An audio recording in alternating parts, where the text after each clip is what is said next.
funds instead of aiding victims of criminals and violent activity. My Democratic colleagues have shared concerns about funding agency and law enforcement, but generally haven't supported funding programs. Under the Democrat leadership, the COPS reauthorization was held over in committee at least 8 times before the 118th Congress concluded. It never received a vote in this committee. More recently, Democrats have refused to support fundamental Justice Department programs like Protect Safe Neighborhoods, and last week, Democrats again blocked most of the Police Week bills from passing the Senate, even though they passed out of this committee unanimously.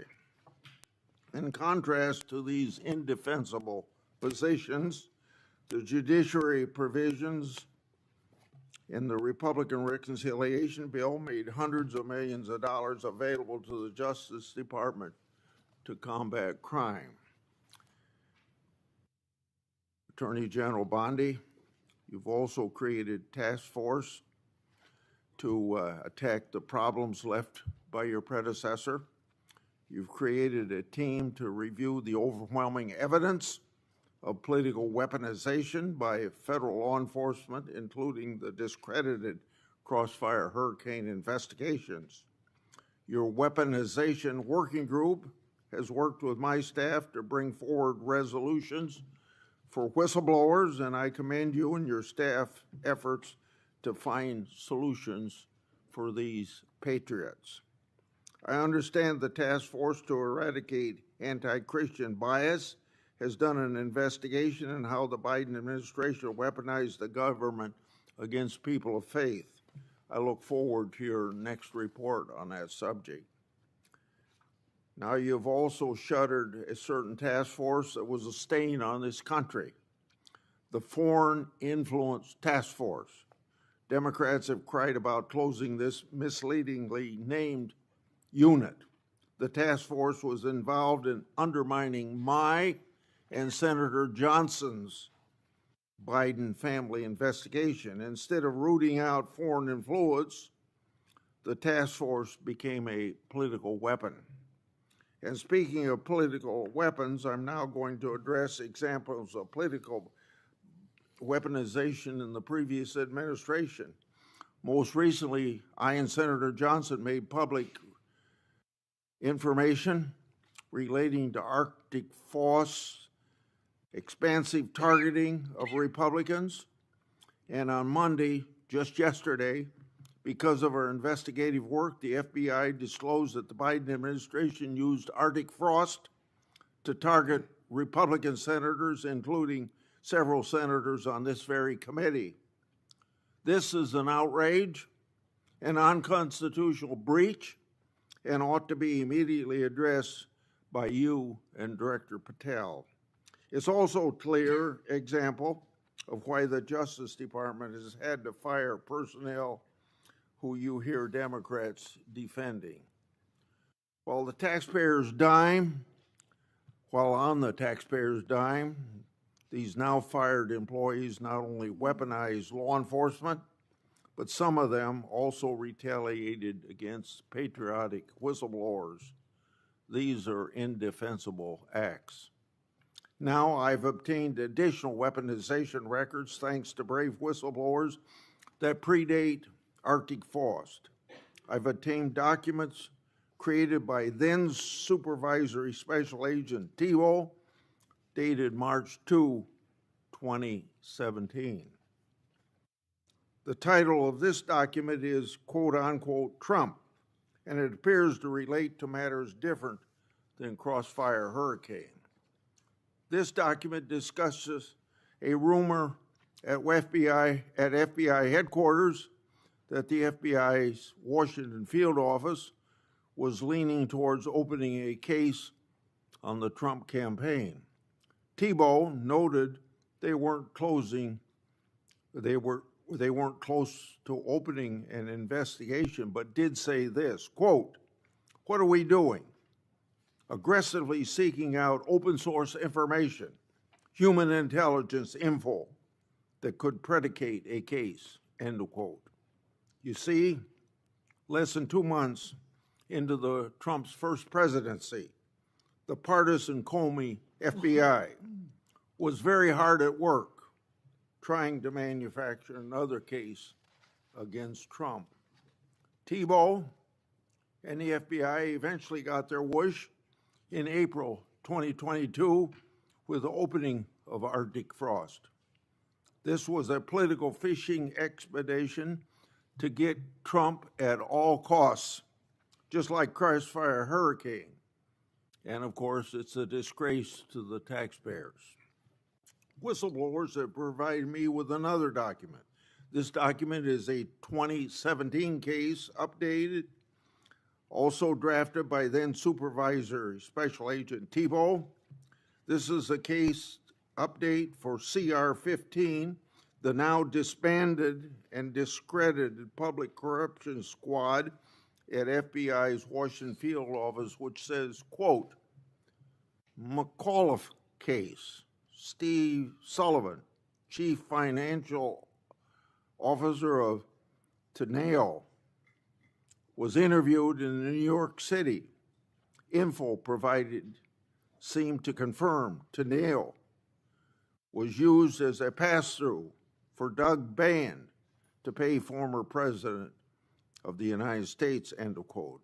Doug Band was deputy assistant to then President Clinton and continued to work for him in post-presidency. Therefore, it's pretty clear that the reference to the President of the United States is Bill Clinton. The document further notes additional interviews the FBI planned to conduct as part of the case.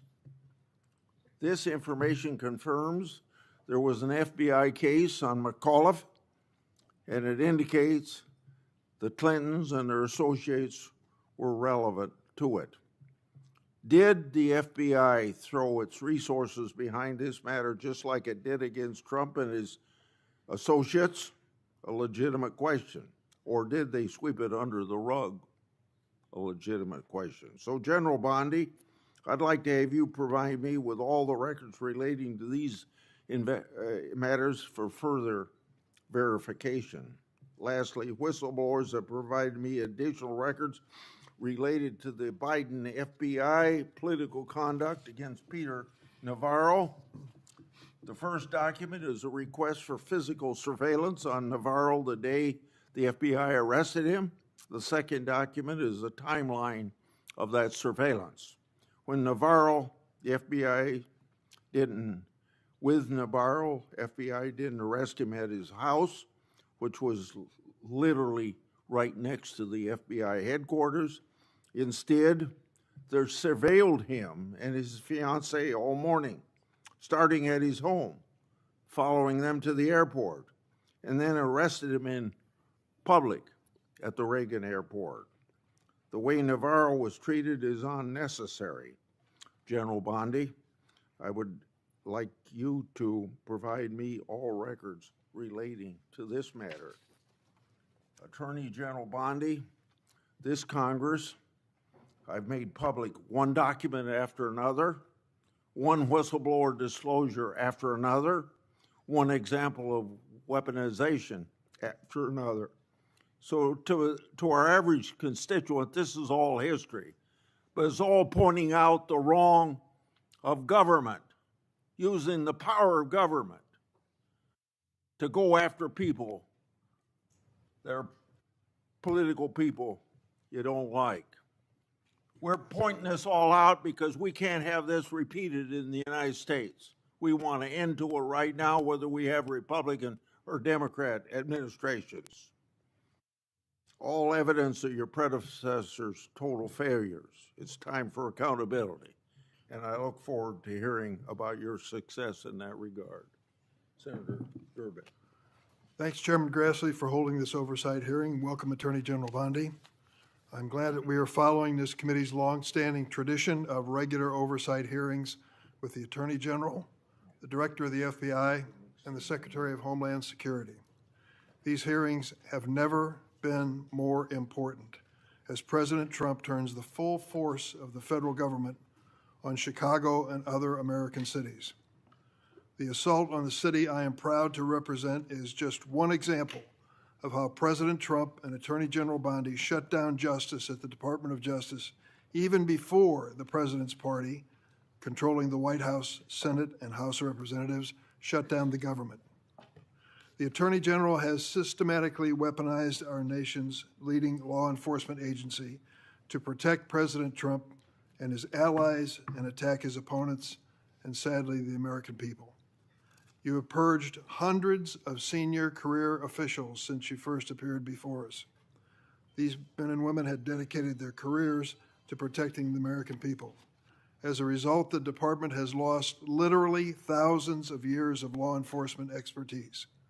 To be specific, you disbanded the FBI's Foreign Influence Task Force and the National Cryptocurrency Enforcement Team, despite the growing threat of foreign election interference and the drastic rise in cryptocurrency crimes.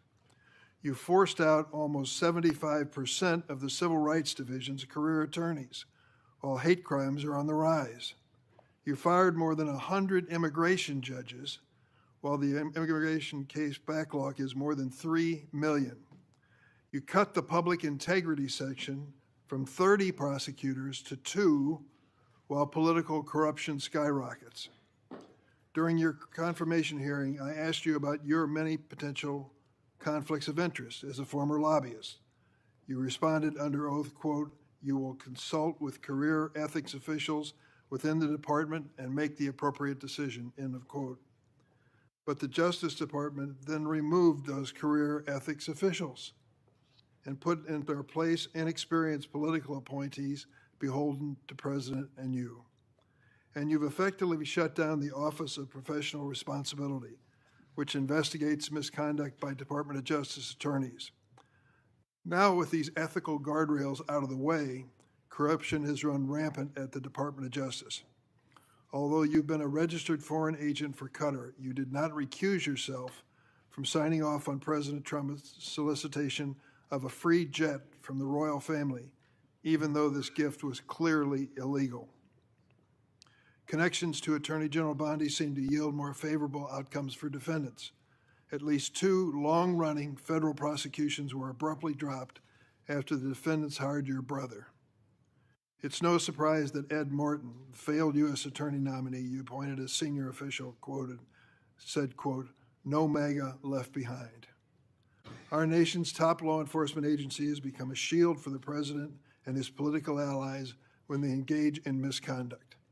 Last year, President Trump's border czar, Tom Homan, was allegedly recorded accepting a $50,000 bag of cash in exchange for promising immigration enforcement-related contracts. Under your leadership, the investigation into Mr. Homan was dropped. After President Trump pardoned nearly 1,600 January 6 insurrectionists, including more than 600 charged with assaulting or impeding law enforcement, the Department of Justice is arguing in court that these pardons provide immunity for wholly unrelated crimes in multiple cases. Jared Weiss was filmed on January 6th, encouraging his fellow rioters to attack the Metropolitan Police Department officers. And he said, "F them, kill them." What happened to Mr. Weiss? He's been hired by you as a senior advisor. In February, you said the Epstein client list was, quote, "sitting on my desk right now for review."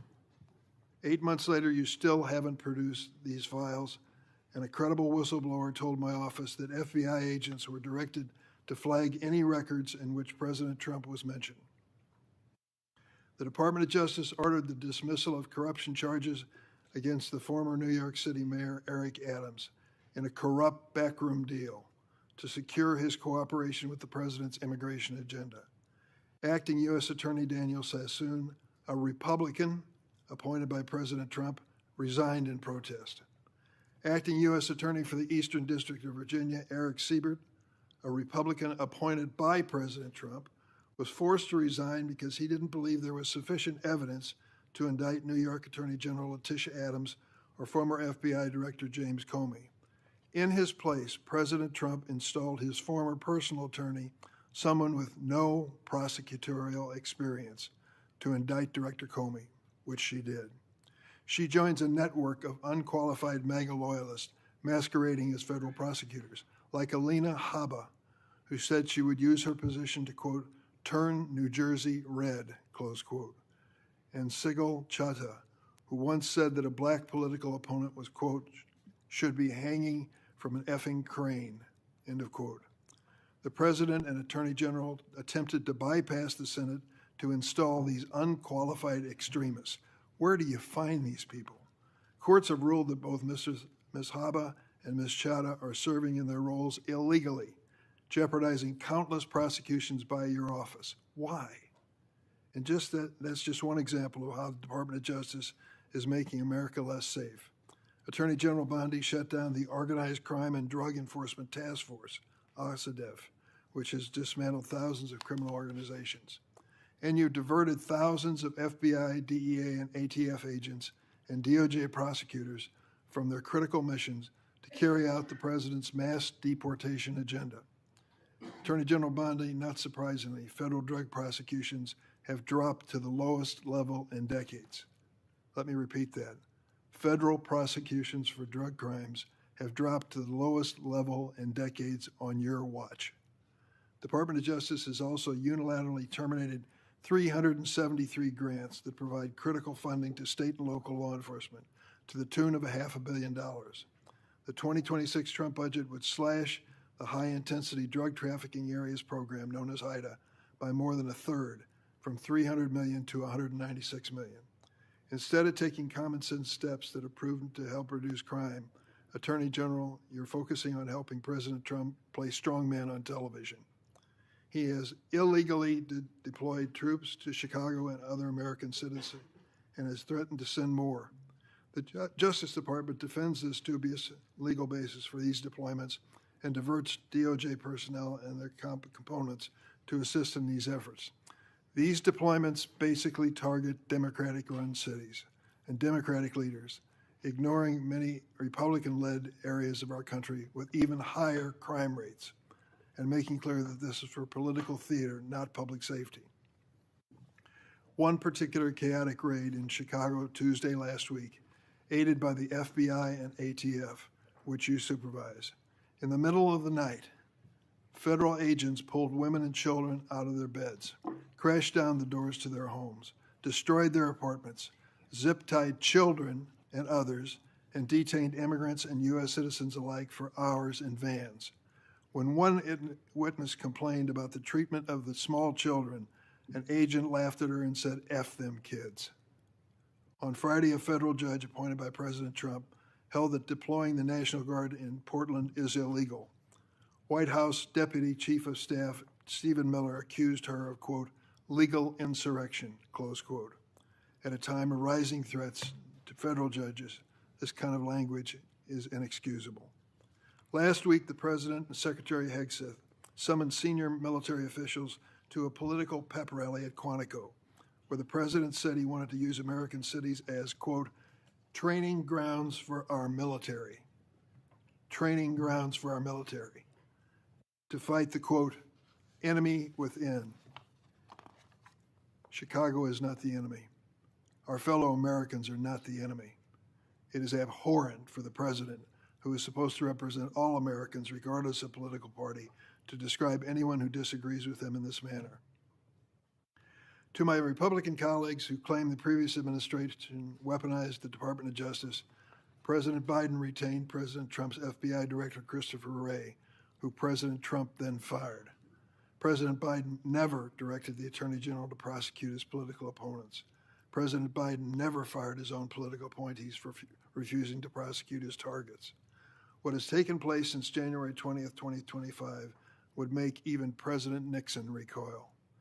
This is your legacy, Attorney General Bondi. In 8 short months, you have fundamentally transformed the Justice Department and left an enormous stain in American history. It will take decades to recover. Thank you, Mr. Chairman. Thank you. Would you please rise so I can give you swear? Do you affirm the testimony you're about to give before this committee will be the truth, the whole truth, and nothing but the truth, so help you God? Please be seated and give us your opening statement.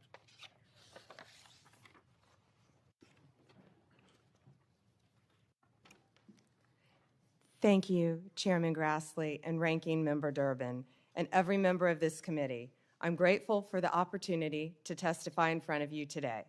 First, please join me in remembering, as you said, Chairman Grassley, all the Jewish people who lost their lives in the October 7th attacks 2 years ago today. Also, please let's pray for all the hostages and the families of all of those individuals. They are a critical reminder of our central mission here at the Department of Justice, protecting the safety and security of the American people. That is why, even when the government is otherwise shut down because of the Democrats, the department's law enforcement officers and prosecutors are hard at work fighting crime, keeping our streets safe, and protecting you from the threats, foreign and domestic. When I was confirmed as the 87th Attorney General of the United States, I took office with two main goals: to end the weaponization of justice and return the department to its core mission of fighting violent crime. As to ending the weaponization of justice, we learned that former FBI secretly investigated you and your colleagues. Why? They wanted to take President Trump off the playing field. They were playing politics with law enforcement powers and will go down as a historic betrayal of public trust. This is the kind of conduct that shatters the American people's faith in our law enforcement system. We will work to earn that back every single day. We are returning to our core mission of fighting real crime. While there is more work to do, I believe in 8 short months, we have made tremendous progress towards those ends. Our federal surges in Washington, D.C. and Memphis are a perfect example of how the Department of Justice should operate. We created strong partnerships with local leadership, working hand in hand with both cities to send resources where they were needed most. The results speak for themselves. We have made more than 3,800 arrests here in Washington while seizing more than 365 illegal guns. In Memphis, we have already made more than 300 arrests and close to 80 illegal guns in just a week. We are replicating that tough-on-crime approach throughout this country. Under the leadership of Director Kash Patel, the FBI is doing outstanding investigative work to keep American people safe. The FBI just conducted a months-long operation called Summer Heat, which resulted in over 8,600 arrests from June to September. More than 6,500 arrests fell under the FBI's violent crime and gang program. Under the leadership of Administrator Terry Cole, the DEA has seized 47.9 million fentanyl pills and 4,500 kilos of fentanyl powder. That represents 370 million deadly doses, 370 million. The DEA is dismantling violent cartel drug trafficking networks across this country, including the seizure of nearly 470 million in criminal assets. Under the leadership of Gadi Saralta, our U.S. Marshals have been the tip of the spear on federal surges in protecting judges and elected officials. Our Marshals have arrested more than 51,000 fugitives nationwide since January 20th. Under the leadership of Acting Director Dan Driscoll, ATF has taken more than 23,000 illegal guns off our streets. 3,400 of those guns have been linked to trafficking between the U.S. and Mexico. My attorneys have done incredible work advancing President Trump's agenda and protecting the executive branch from judicial overreach. We've been sued more than 400 times since January 20th. Judges have issued more than 90 temporary restraining orders against us, more than the previous several administrations combined. Despite the unprecedented degree of activism we've seen from the lower courts, we have never ignored a court order. And why would we? We have secured a historic 22 victories at the Supreme Court alone, with more to come.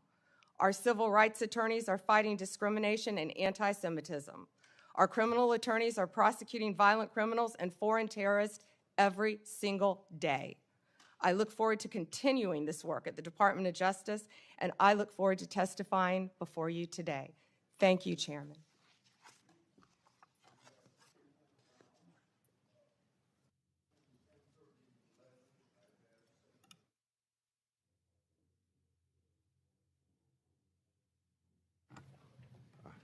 I forgot to turn on the microphone. Let me start over again. We have 10-minute rounds. I've asked Senator Blackburn to chair between 10:30 and 11.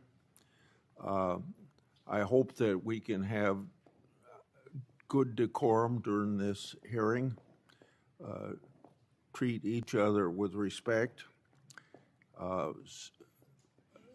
General Bondi, just in case you get cut off with something that you don't get to answer your question when that senator's done, if you ask me for a little bit of time, not a lot of time, but a little bit of time to finish your answer, I'd be glad to give that to you. So starting myself, you inherited a bloated bureaucracy. It requires reorientation to better serve your mission of the department. That would include reassessing grants disguised to help Americans, but many were partisan pet projects. It also requires reallocation of resources to better serve the American people. On this issue, I've got two questions. What updates can you share with the committee about your review and grant DOJ and grants that DOJ has reassessed?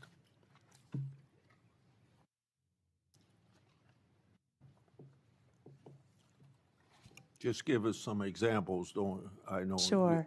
Thank you, Chairman. During my appearance at the department's budget hearings, I acknowledged that some grants were mistakenly terminated, and we have made a process to correct that.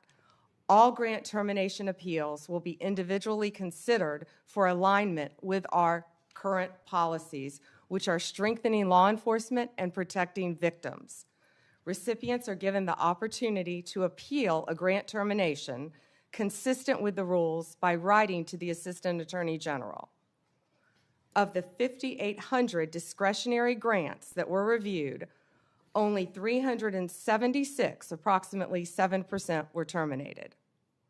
So far, OJP has turned back on 18 awards, 17 appeals have been denied, and the rest are actively being reviewed, with decisions expected soon. My colleagues on the other side claim that your department has reallocated resources to immigration enforcement, and it's had a negative impact on law enforcement. We know that drugs and crimes are very much a part of immigration enforcement, so these attacks are clearly off the mark. Explain your view of these misguided assertions. Chairman, every day our FBI, DEA, ATF, and now U.S. Marshals working on a task force with Homeland Security are out there keeping Americans safe and getting illegal aliens out of our country, many of whom have committed violent crimes in this country. Our agents will continue to fight violent crime in this country, working hand in hand. One example is right here in Washington, D.C. We have the D.C. Task Force that has been incredibly successful. We are so proud of the work that has done. We have been working hand in hand with the local officials here in D.C., and we are very proud of that work. And we're taking that to Tennessee and around this country to keep Americans safe. I won't repeat the things I've said about Arctic frost, but we had this recent revelation yesterday of my Republican senators being targeted by the government, underscoring the point about Arctic frost. When taken in context with widespread government weaponization against Trump and conservatives in the last decade, the conduct's arguably is worse than Watergate. So I got two questions along this line. How many Department of Justice and FBI personnel have been held accountable for their partisan and constitutional questionable conduct, and what was their punishment? If you could give a few examples or follow up in writing, since there's so many people that fall into this category. Yes, Senator. Yes, Chairman, we will.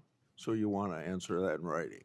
Yeah, okay. Yes, the exact number I can answer in writing. Yes. Okay. Was Attorney General, on the same subject, was Attorney General Garland, Director Wray, and/or President Biden's White House aware of the FBI targeting Republican senators? Did they approve it? Now, let's be clear, either they knew and allowed it to happen, or they didn't know, and if they didn't know, it points to a lack of oversight of Jack Smith's runaway case. Chairman Grassley, that's what we've been talking about when we refer to the weaponization of government. Operation Arctic Frost was an unconstitutional, undemocratic abuse of power. During Arctic Frost, the FBI also placed 92 linked Republican individuals and Republican groups, such as Charlie Kirk's Turning Point, on their list. This is the kind of conduct that shattered the American people's faith in our government, as I said in my opening statement. We are ending this weaponization. Our FBI is targeting violent criminals, child predators, and other lawbreakers, not sitting senators who happen to be from the wrong political party. Several of your colleagues sitting at this dais were targeted, and others. We will continue to stop that throughout the Justice Department. That is the ultimate weaponization of government. Have you sought grand jury secrecy waivers so that all of Arctic Frost documents can be produced to Congress? And if not, do you plan to do that? Chairman Grassley, I will be working directly with Director Patel on this issue, and there's not much more we can say about the issue for obvious reasons at this time. Okay. Public Safety Officers Benefit Program, PSOB, provides benefits to law enforcement and first responders if they're disabled or killed in the line of duty. Affected family members may also benefit. My oversight and a Government Accountability Office report shows that some claims have taken thousands of days to conclude. PSOB applicants have also informed my office that they've been left in tears with disrespectful ways they've been treated by the government. Question number 1 and 2 in this area, but I'll start just with 1. What actions have been taken to hold DOJ officials accountable for their failures to manage the program and treat applicants with respect?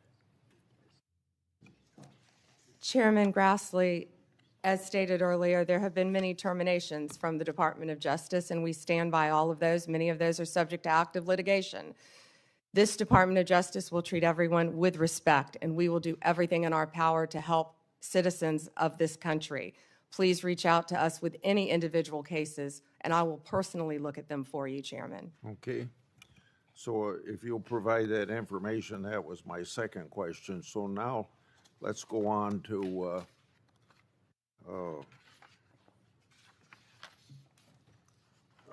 regarding the initial FBI 1023 document that I made public last Congress. That document mentioned 1, text messages, 2, audio recordings, and 3, financial records that allegedly approved a bribery scheme with the Biden family and foreign interest. I asked Director Patel if his predecessors made any effort to determine whether these records existed. He answered no. What steps has the department taken to determine whether these records exist? One way or another, this matter ought to be put to rest. Chairman Grassley, I know Director Patel is working hard on this with the members of the FBI. Okay. So we don't know if these records exist, or you just can't say that publicly at this point? I don't want to discuss any of that publicly, Okay. Director. The Foreign Intelligence Surveillance Act includes a safeguard to prevent political weaponization. The reauthorization mandated certain members and their staffs shall be entitled to attend any proceedings of the FISA court. Former Biden DOJ Assistant Attorney General Matt Olson drafted a privacy agreement that allowed the department to hide information from Congress during FISA proceedings. Matt Olson made a career out of targeting President Trump and his allies, so it's not surprising that he would attempt to hinder congressional oversight or cover up for the Biden regime. I want to make sure that you get rid of the ridiculous and misguided Olson memo. When can you tell me that will be done? We will notify you, Chairman Grassley. Thank you. Okay. Senator Durbin. Thanks, Mr. Chairman. Madam Attorney General, let me ask you this question. Were you consulted by the White House before they deployed National Guard troops to cities in the United States? I am not going to discuss any internal conversations with the White House. You won't even say whether you talked to the White House about this? I am not going to discuss any internal conversations with the White House with you, Ranking Member. I noticed that. What's the secret? Why do you want to keep this secret? The American people don't know the rationale behind the deployment of National Guard troops in my state. The word is, and I think it's been confirmed by the White House, they are going to transfer Texas National Guard units to the state of Illinois. What's the rationale for that? Yeah, Chairman, as you shut down the government, you voted to shut down the government, and you're sitting here, our law enforcement officers aren't being paid. They're out there working to protect you. I wish you loved Chicago as much as you hate President Trump. And currently, the National Guard are on the way to Chicago. If you're not going to protect your citizens, President Trump will. I've been on this committee for more than 20 years. That's the kind of testimony you expect from this administration. A simple question as to whether or not they had a legal rationale for deploying National Guard troops becomes grounds for a personal attack. I think it's a legitimate question. It's my responsibility. She refuses to answer as to whether she had any conversation with the White House about deploying national troops to my state. That's an indication, I'm afraid, where we are politically in this place. Let me ask you another question. I want to, if you will, hold on a second. Make sure I got the right page of facts here. You testified under oath when you last before this committee that before your appointment to Attorney General, you had served as a representative of some sort for the royal family of Qatar. There was an issue that came before you in May when President Trump accepted a $400 million luxury jet from the royal family of Qatar for temporary use as Air Force One before it's permanently gifted to the Trump Presidential Library Foundation.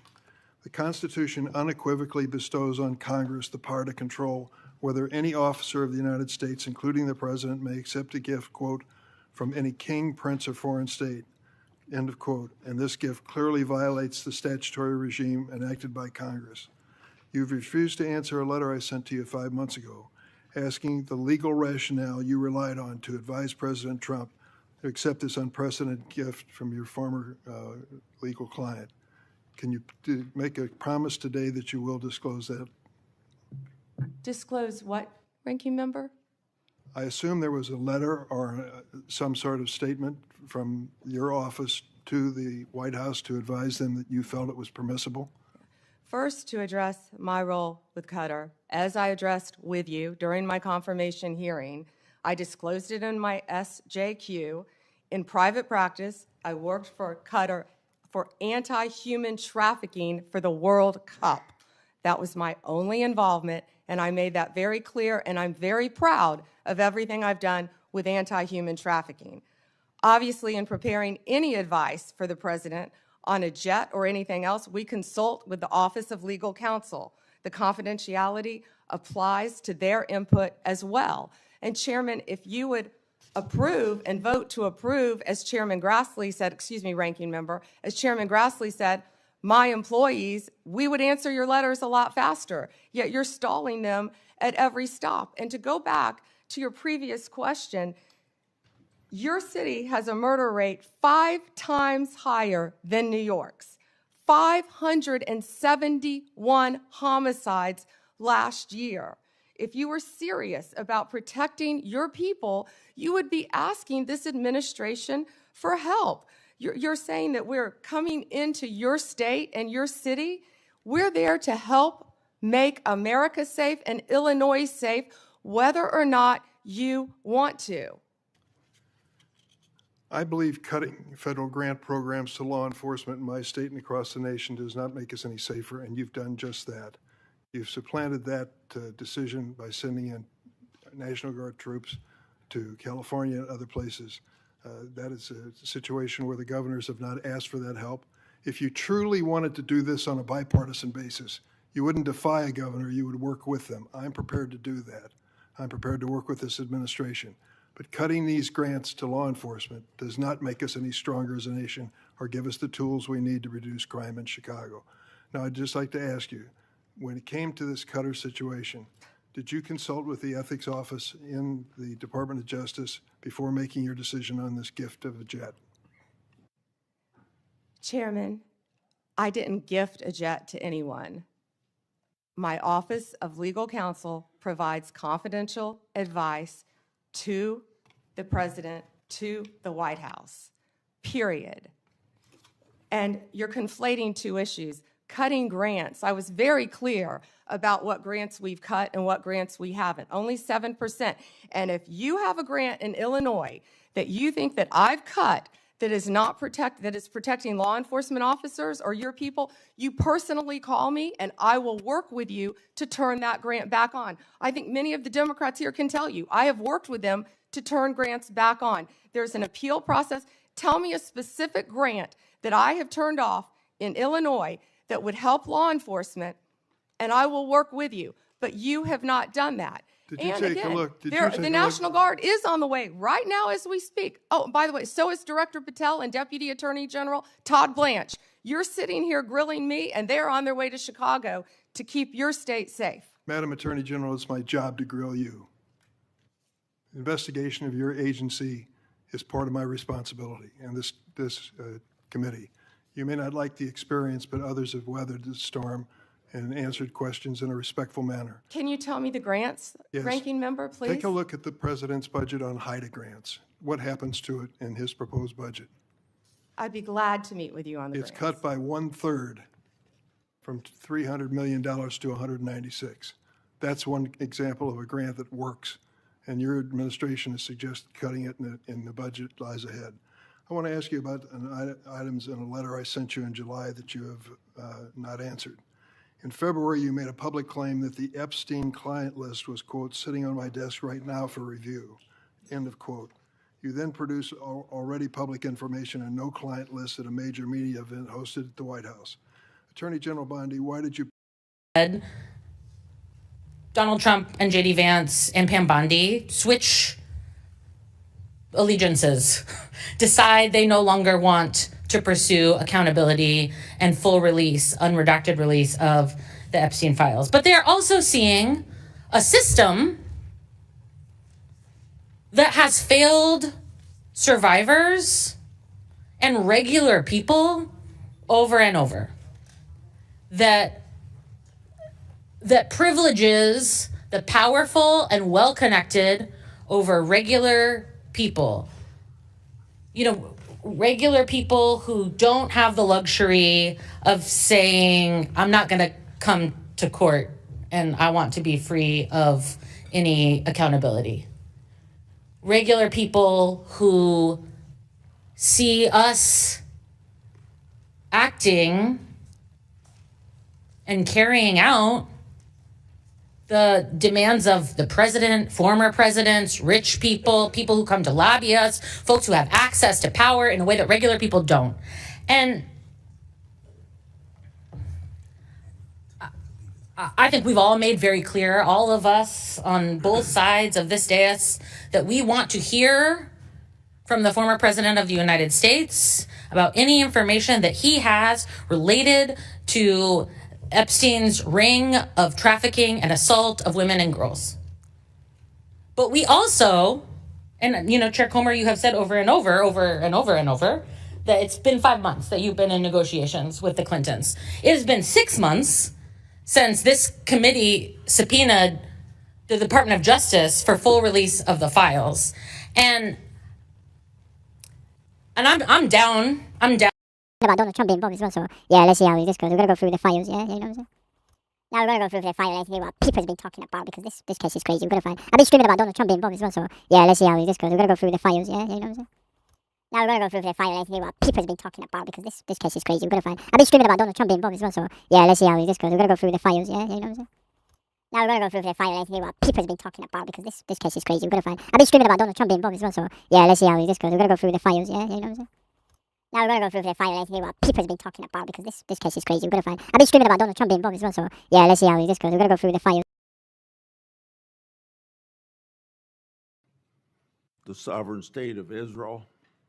Yesterday, I had some Palestinian advocates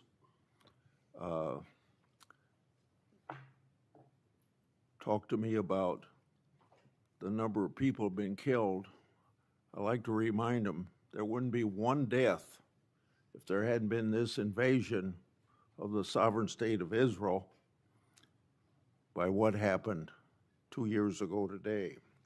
Attorney General Bondi, since your confirmation, you've now had the opportunity to face the federal bureaucracy that you must reform to better serve the American people. As I said to Director Patel, your charter is no simple task. When you arrived, you were left with Justin, you are the Nazi, you are the Gestapo, you can't see it because you're chasing your pension, right? Your pension, your retirement, right? That's what runs your life, your retirement. The sad thing is they're not even going to get their pension because it's going to be worthless. And shame on you!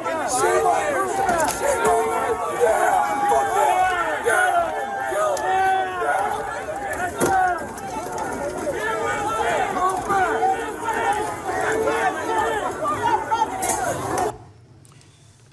Attorney General Bondi, that man works for you now, right?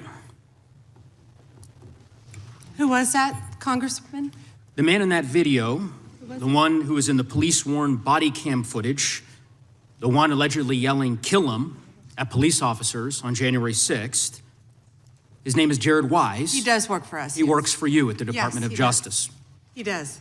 This is an individual whom a federal grand jury indicted for 2 felonies and 4 misdemeanors related to his participation in the attack on January 6th. One of those charges was forcibly assaulting, resisting, opposing, impeding, intimidating, and interfering with police with the intent to commit another felony.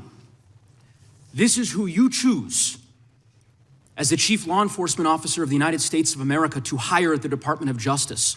Someone on video yelling, "Kill him," at police officers, right?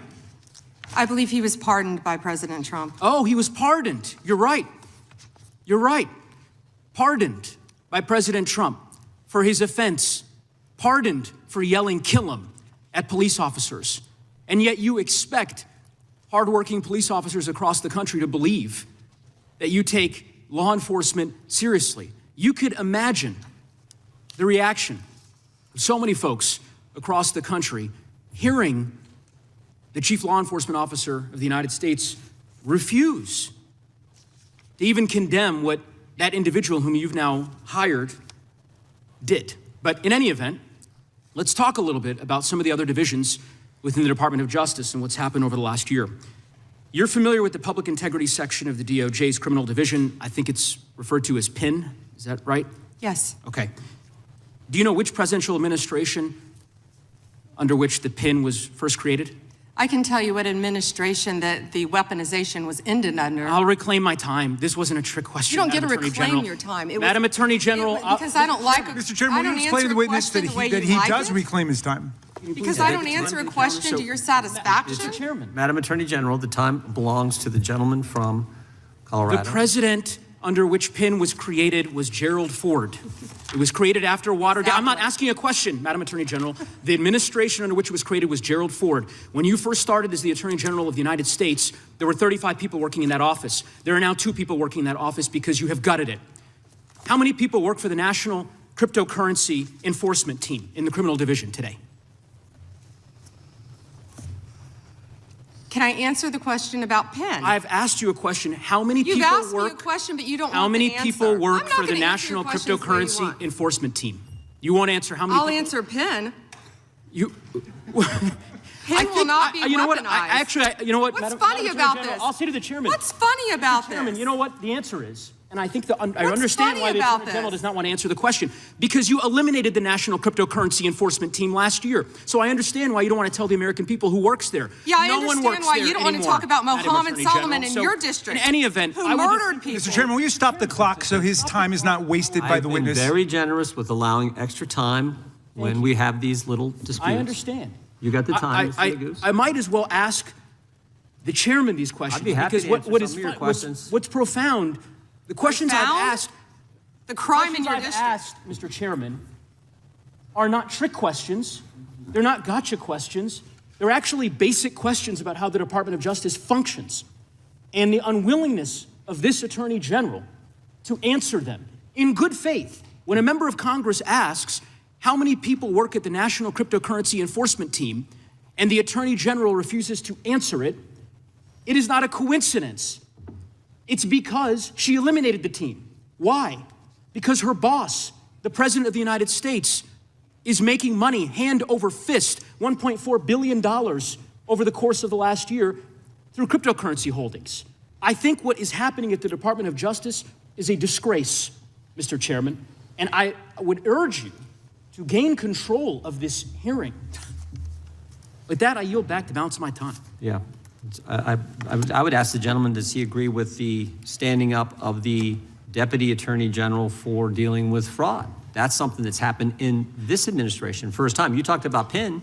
That happened with this Justice Department. We're talking about this committee. Mr. Chairman, had you answered the question, had the Attorney General answered the question in that way, perhaps this hearing would have some modicum of resembling something that has typically been fairly conventional, an oversight hearing of the Department of Justice. The gentleman's That is time not has expired. The gentlelady from Wyoming is recognized for 5 minutes.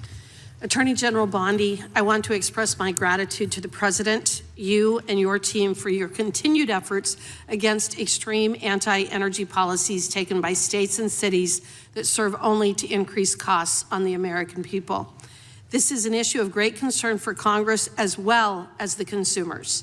At the behest of networks of non-governmental organizations and anti-growth activists, Democratic-controlled states and cities are enacting laws and pursuing coordinated lawsuits that would impose retroactive liability on energy producers for past global emissions based on speculative future climate change harms.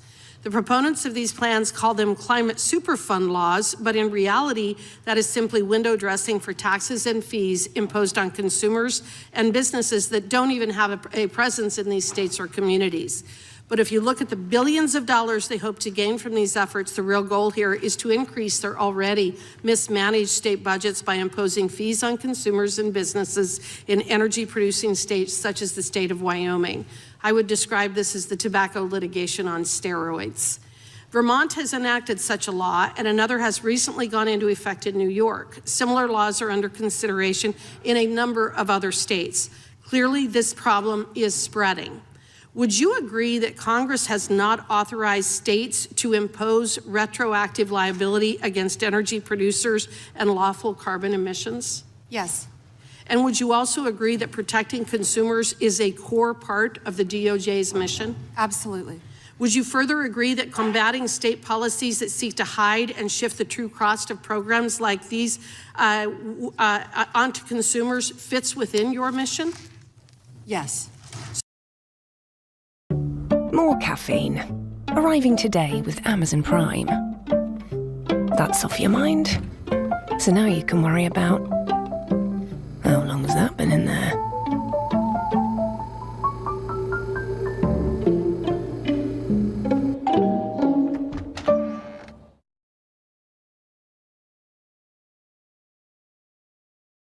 "2025 was a year of real progress for Centrica. We continued our journey to create a stronger, higher quality business, and we laid solid foundations for long-term growth.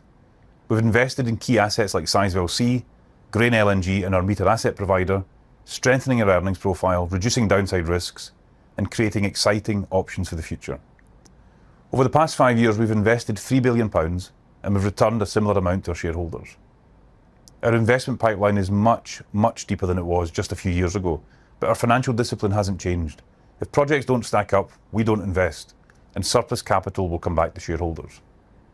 This year, 2026, we expect to invest at least £700 million, mainly in assets that fundamentally change our portfolio, and we'll keep investing at a similar rate through to the end of the decade. That's what underpins our confidence in reaching £1.7 billion EBITDA by the end of 2028 and growing to around £2 billion by the end of 2030, which will roughly double our earnings per share. Now, hopefully we can do even better than that. Whilst the operational performance has improved, 2025 wasn't without its challenges, especially for Centrica Energy, where market conditions remain tough. But the very fact that we're not satisfied with £200 million in EBITDA from the optimisation business, or 11 pence of EPS for the group in a difficult year, shows how far we've come, and it shows what we now expect from this business. A big part of this progress comes from our transformation programme. It's focused on 3 clear priorities. Number 1, improving customer experience. Number 2, driving commercial growth. And number 3, delivering cost efficiencies, all powered by technology and artificial intelligence. Now, we've already delivered around £100 million in net benefits in 2025, with a further £500 million reduction in the cost base expected by the end of this decade. Commercially, we're improving profitability by fixing the root causes of underperformance. A great example of this can be seen in the use of better data and smarter pricing for boiler installations. We've unlocked £20 million of additional profit, and we're applying that same disciplined approach across our retail businesses. At the same time, we're delivering a step change in investment capability across the infrastructure businesses, from Sizewell C and Grain LNG to our fast-growing meter asset provider. These assets will reshape Centrica for the long term. The picture's clear. We're building a fundamentally stronger, higher quality Centrica. More resilient, more predictable, more balanced, and ambitious for the future.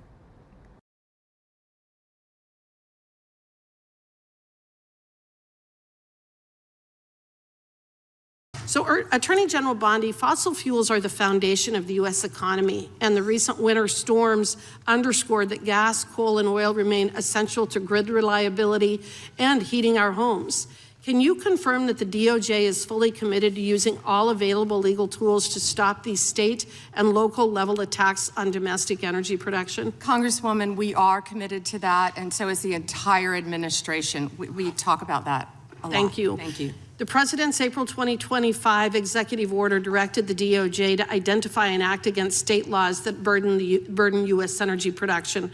What concrete actions has the DOJ and the administration more broadly taken to carry out this directive? Well, we filed 4 lawsuits. We're filing multiple lawsuits. Many things are pending within this office to carry that out. Okay. States continue to invent new causes of action to pursue state climate lawfare, as is evidenced by Michigan's recent novel claim related to antitrust violations. The city of Boulder, Colorado, has also filed such a lawsuit, despite refusing my challenge that they actually forego the use of fossil fuels if they disagree with them so much. Does the Department of Justice agree that these novel approaches require a federal response, and will the department pursue such an approach? Yes, Congresswoman, and we'd be happy to talk to you more about that. Wonderful, yes. Thank you. Multiple climate lawsuits are now advancing toward trial, even in states that rely on those energy forms to provide heat and electricity for their citizens. In fact, in any community, that they all rely upon fossil fuels in some fashion. Is the department actively considering intervention to protect federal supremacy over interstate emissions and energy policy? Yes, we'd be happy to discuss that with you. Thank you. And clearly this is an area in which Congress has a role to play. To that end, I'm working with my colleagues in both the House and Senate to craft legislation tackling both these state laws and the lawsuits that could destroy energy affordability for consumers. To that end, are there any authorities or tools that DOJ and the administration don't currently have at their disposal that would be helpful in that effort that Congress could adopt? Well, we work with multiple agencies throughout the administration, but I'd be happy to talk to you about that more. Wonderful. Yes. Thank you. I appreciate your effort in this regard. And may I have 20 seconds of your time before Please. to address something? Yes. Thank you. your colleague, Senator Neguse, didn't want to talk about crypto because he said I was a disgrace talking about crypto because he didn't want to talk about the tremendous crime in his jurisdiction. He voted no on preventing violence against women by illegal aliens. Yet, on June 1st, 2025, Mohammed Solomon attacked members of the group Run for Their Lives in Boulder, Colorado, where an 82-year-old woman sustained burns on over half of her body and eventually died from her injuries. I believe that she was a Holocaust survivor. She was. The time the gentlelady has expired, back. the gentlelady yields back, and the gentlelady from Georgia is recognized. Thank you, Mr. Chair. Ms. Bondi, as the Florida Attorney General, attorneys from your office handled the appeal of my son, Jordan Davis's murder, which was denied. As a result of the efforts of those attorneys under your watch, the court actually upheld the life sentence for a man who used prejudice as his defense for murdering my son and scarring his friends for life. Attorneys from your office, under your management, worked hard to remove a dangerous man from the community who terrorized innocent people like my son and his friends. The compassion and respect that my family received throughout that ordeal were critical in helping us keep faith in the rule of law and justice.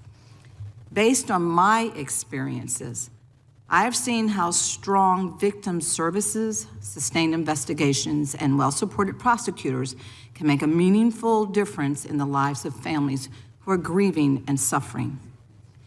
Ms. Bondi, just yes or no, would you agree that government officials should be respectful and supportive of victims' families as they mourn? Betway's Paul Townend, Cheltenham legend. 38 festival wins, including 4 Gold Cups, 3 Arkles, 2 champion chases, and a champion hurdle. This is Dave. Why, Rich? Cheltenham, well, novice actually. But it does know a good offer when he sees one. Like Betway's Countdown to Cheltenham. Start building your pot ahead of the festival. Vicky? Paul Townend's ready for Cheltenham. Are you? Big time. Betway, your rewards every week. Step aboard the world's most luxurious fleet, where every journey is all-inclusive, with our signature heartfelt hospitality. From exquisite dining to immersive discovery. Cruise in all-inclusive, unrivaled luxury with Regent 7 Seas Cruises. First, Congresswoman, thank you for talking about that, and I'm so very sorry for what happened to your family. Thank you. And yes, I agree with that with all victims, including the ones sitting behind us today. I absolutely do. And also, thank you for voting yes on the Lake and Riley Act. Thank you for that. Thank you. Okay, so your answer is why the recent treatment of families in Minnesota raises really serious concerns for me. Because shortly after Mr. Alex Preddy was murdered, administration officials referred to him as an assassin and called Mr. Preddy the definition of domestic terrorism. They also lied about Mr. Preddy holding a gun and threatening officers. After Ms. Renee Good was murdered by ICE officials in Minneapolis, administration officials also accused her of being a domestic terrorist and investigated her wife in a clear act of retaliation. The statement Mr. Preddy's mother made after the murder resonated with me more than you'll ever imagine. She said that, and I'm quoting, "The sickening lies told about our son by the administration are reprehensible and disgusting," end quote. And I assure you, I know how it feels to hear lies that are told to justify the taking of someone's son. They were used by my son's murderer as a defense. And those lies still affect me today. He was called a thug, and he was called a gangbanger. And the attorneys from your office actually defended my son's name, his memory, and defended his honor. I'm certain that Mr. Preddy's mother watched videos of her son, Alex, an ICU nurse at the VA hospital, using his phone to record federal agents. She also watched him getting pepper sprayed, kicked, hit in the head, and surrounded by at least 7 agents before having his gun removed from his waistband, which he legally carried. And she watched seconds later as 2 of those agents shot her son Alex at least 10 times. The administration was quick to spew an incorrect narrative and call him so many things that they wanted us to ignore the truth that we actually saw with our own eyes. Ms. Bondi, will you denounce the statements that were made to tarnish the names of Alex Preddy and Renee Good, and will you protect their names like those attorneys back in Florida under your watch protected my son's name? What I will say is we are looking at everything to shed light on what happened that day, and it is an ongoing and active investigation. Both of those cases, and I assure you they will be investigated. Investigating, we understand that, but will you do everything in your power, as you have done for my case, as you are asked to do, as you've sworn an oath to do? It is your responsibility to make sure that you are following the rule of law. Those families in Minnesota, they deserve the same respect. They deserve a full investigation, which you have not even begun to do yet. So what are you saying, is that they don't deserve any respect for a full investigation into their murders? Well, that that's is not incompetence on your behalf. Well, that the is not American accurate. people do deserve better. Non-commitment to defending the rule of law is what we see from you.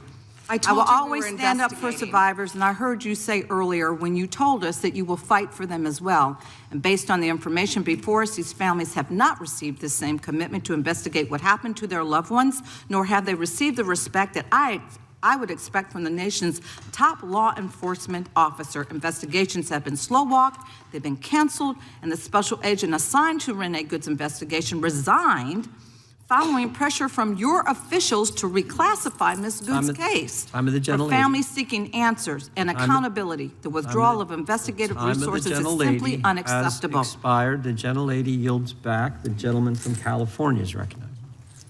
Thank you, Mr. Chairman. Madam Attorney General, I get the sense that we've lost a little perspective here. The most fundamental responsibility of government is to protect the lives and property of its citizens. Now, you cited some crime figures in your opening statement, and I wonder if you could repeat them, because I think it's one of the most extraordinary achievements of the Department of Justice in our history. And I don't think some of my colleagues heard you clearly. Thank you, Congressman. And would you mind if I address something that Go right ahead. Congresswoman McBath wouldn't let me address first? Go right ahead. The reason that she wants to continue to talk about Minnesota, which we will all day long, is she doesn't want to talk about her own jurisdiction in Atlanta, because she doesn't want to talk about Christopher Welcher, who traveled across state lines to try to meet, and nothing's funny about this, to meet and molest a 14-year-old girl in Georgia. That's why they're watching the clock, the American people should know, for the second it runs out, because they don't want to address anything in their jurisdiction. They're elected to represent people in their jurisdiction. We prosecuted illegal aliens who ran a large-scale meth operation in the Atlanta metro area. You understand we don't prosecute, Madam right, Ms. Bondi? Madam Attorney General. I'm the law. I'm sorry, thank you. Mr. McClintock. So yes, the statistics I spoke of earlier, Congressman, under the leadership of the FBI, historic work has been done. A drop 20% in the nationwide murder rate in 2025. Least murders in our country since 1900, and that is to the work because of the credit of Donald Trump. It's not just homicides, is it? It's also other violent crimes, robbery. Could you go through that list real quick? Yes, Congressman. 100% increase in violent crime arrests in 2025 compared to 2024. What's that done to the violent crime rate in the country? It's plummeting. 1,800 gangs. Wait a second. Do you mean to honestly tell us, and you're under oath, that if we take violent criminals off the streets, we end up with less crime? I certainly hope so, Congressman, and that's our goal, and that's an President extraordinary concept, and I'm afraid it may be lost on some of our Democratic colleagues. I look at these numbers and they're absolutely staggering. It didn't happen by accident. It happened because of specific policies that you've implemented this year. And you mentioned a few of them. Would you continue? Over 6,000 child victims located, 22% increase. Over 1,700 child predators arrested, 10% increase. Over 300 human traffickers arrested. Let me jump down to DEA right now. That was just FBI. Under Terry Cole's leadership, and I talk to these people almost daily, our directors, and the amazing work that they're doing in all of your jurisdictions on the left and the right, working together to take drugs off our streets. Right, and I assume that our Democratic colleagues, some of whom represent some of our most crime-plagued cities and communities, have thanked you for this extraordinary accomplishment. Thank you, Congressman. We've seized more than 9,800 kilos of fentanyl and 47 million fentanyl pills. That affects every single person in this room. It doesn't matter what political party you are. People, everyone in this room knows someone who's died from fentanyl. A parent, a child, a sister, a brother, a friend, a neighbor, a relative. Everyone here knows someone who has been impacted by that. That is the common ground that I wish we could find to work together in this country, to take these drugs off the streets. And someone nodded with vapes. Well, in your opening statement, you said that this historic success in protecting the lives and property of Americans has occurred when local governments have cooperated with you. Yes. Let me ask you, what are the greatest impediments you're facing in bringing down crime across the country? Well, when local governments, of course, do not cooperate with us, and that's where criminals flee, in jurisdictions where they know they will be protected by local governments. And this is all about working together, and we have shown that in what we did in D.C., what we're doing in Memphis, working together with Democrat mayors in these cities, right here in D.C. And very quickly, if you could tell us about the Safe Cities program and give us your read on what cities that avail themselves of this program can expect. Yes, so far, of course, we've been working in Washington, D.C., right here to do everything we can, working hand in hand with the mayor, with Metro PD, to keep everyone safe in D.C., and it's been a tremendous effort. And now we're in Memphis, working with the mayor in Memphis, as we talked about earlier, doing everything we can. These are iconic cities in our country, and we want to help every city in this country who wants and asks for President Trump's help to make America safe again. Cat food, arriving today with Amazon Prime. That's off your mind, so now you can worry about something else like, can Xavier read minds?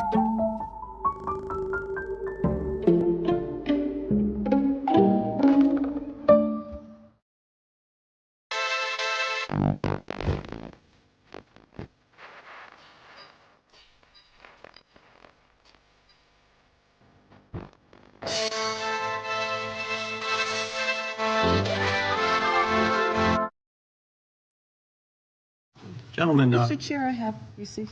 let the record show that Democrat was applauding the Attorney General's answer there. The unanimous consent? Yes, please. All right, the gentlelady is recognized. Mr. Chair, I have a few unanimous consent requests. I would like to submit into the record this New York Times article titled Alex Pretty's Friends and Family Denounce Sickening Lies About His Life. I also would like to submit this Daily Mail exclusive interview with Vice President J.D. Vance titled J.D. Vance Refuses to Apologize to Alex Pretty's Family After Spreading ICE Assassin Claim. One more. My last submission request is a New York Times article titled FBI Agent Who Tried to Investigate ICE Officer in Shooting Resigns. Without objection. Thank you.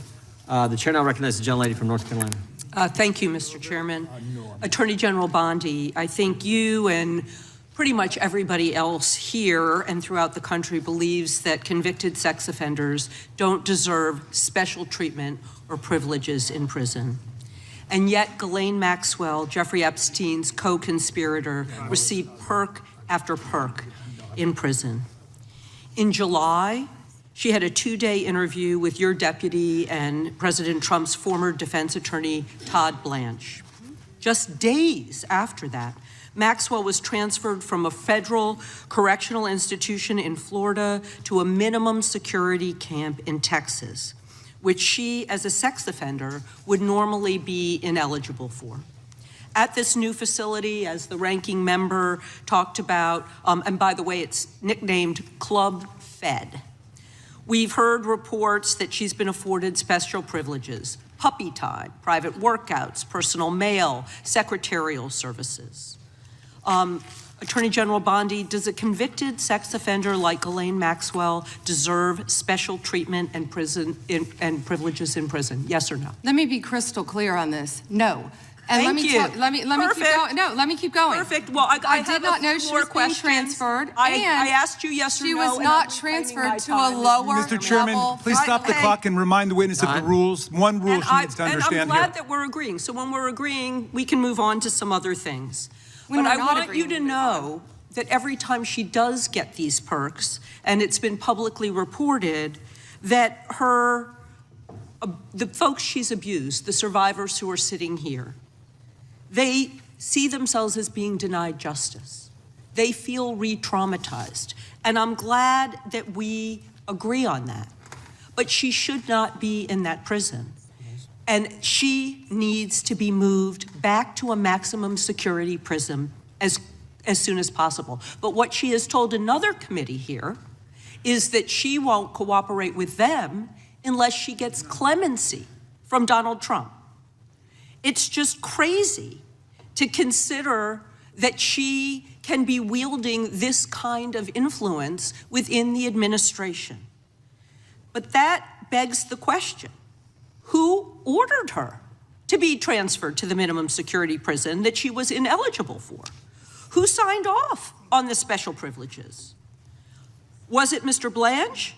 Was it one of your other subordinates? So please, can you tell us who sent her there, since you don't agree she should be there? I said I do not agree she should receive special treatment. She was transferred, I learned after the fact, to the same level facility, and that is a question for the Bureau of Prisons. I was not involved in that at all. The same level facility, I don't know why, but you know, instead of talking about Ghislaine Maxwell, who hopefully will die in prison, you should be talking about Irina Zarutska. I have a couple who of died other on a subway. Right, and I absolutely... You don't talk about that. I have been talking about it and actually helping with these issues. But we're going to move back to you. I bet we are. Yes, of course, because you're here to testify. That's what the whole point of this endeavor is. So of course we're moving back to you. It is all about you. So as we've heard, she took the fifth in response to every single question in that committee hearing. And her lawyer dangled the offer of clemency. Should Donald Trump pardon or commute her sentence? Should she be released from prison, yes or no? You said you hope she dies there, so I'm hoping the answer is no. I already answered that question. Good. I'm very glad. I really like this bipartisan agreement about when what it should agrees happen with you. But you don't want to talk about Irina Zarutska. You don't want to talk about I talk about murdered her all by the a time, violent crime but offender I am not in here your to testify before Congress. You are. That is your job today. You're That's what you're getting paid for. with attack. I want you to know that your own DOJ employee, he's recently been demoted and had some other problems, advises on pardons. Do you think he will be advising Mr. Trump on any kind of clemency or pardon for Ghislaine Maxwell? I'm not going to speculate, and you couldn't even identify properly. That's why you don't want to talk about Irina Zarutska. You couldn't properly identify her relative. I absolutely it's embarrassing. Have been, and her family, by the way, appreciates all of the condolences, all of the help, everything that our law enforcement in North Carolina has been doing to help her family. Her family feels well treated. Thank you, and I yield back. The gentlelady yields back. Gentleman from California is recognized. I'd ask unanimous consent to enter into the record an article by former Attorney General William P. Barr entitled, "Why Pam Bondi Didn't Publish All the Epstein Files in 30 Days." The answer is simple. It was not possible, from the Wall Street Journal. Well said. Without objection, the gentlelady from Florida is recognized.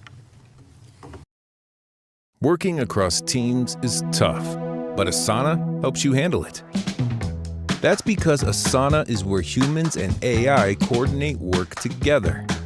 AI can spot roadblocks and assign work in a snap, so everything and everyone stays on track. That's how work gets handled. That's Asana. Visit us at asana.com. That's ASANA.com.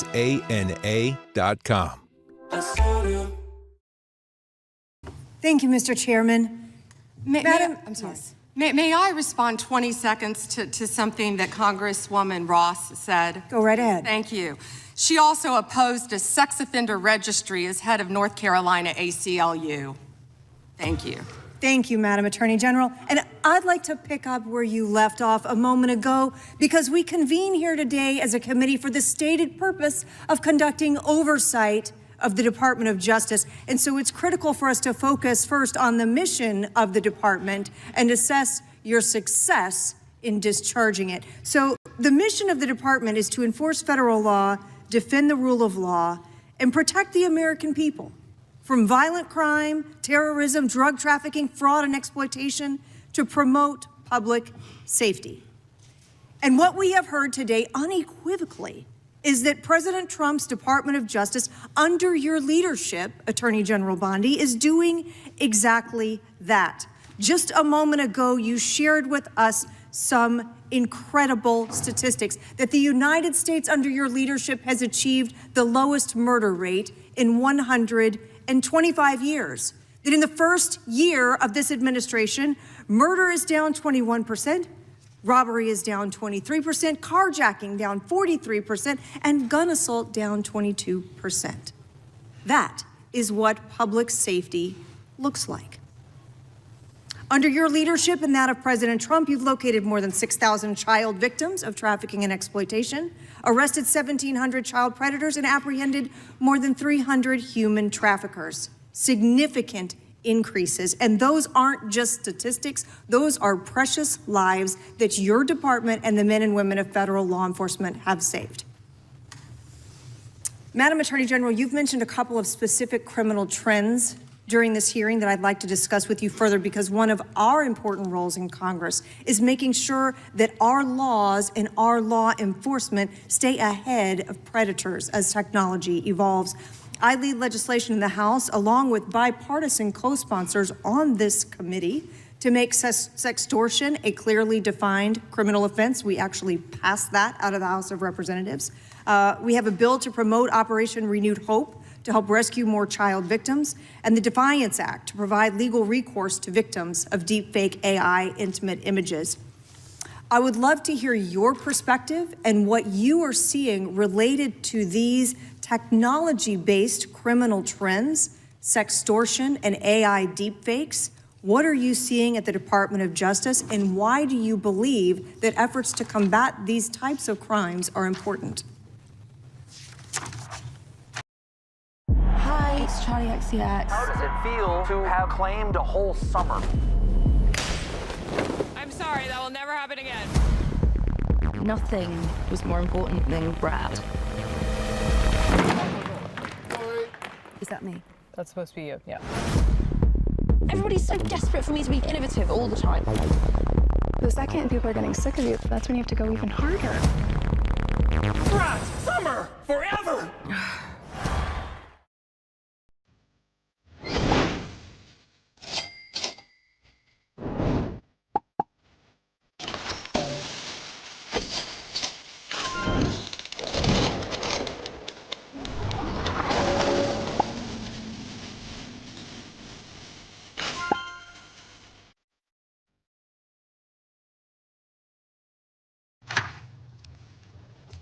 Sextortion, and thank you for supporting that, Congresswoman. I think that was a bipartisan effort, actually. I think many of you on both sides of the aisle supported that. Thank you for that.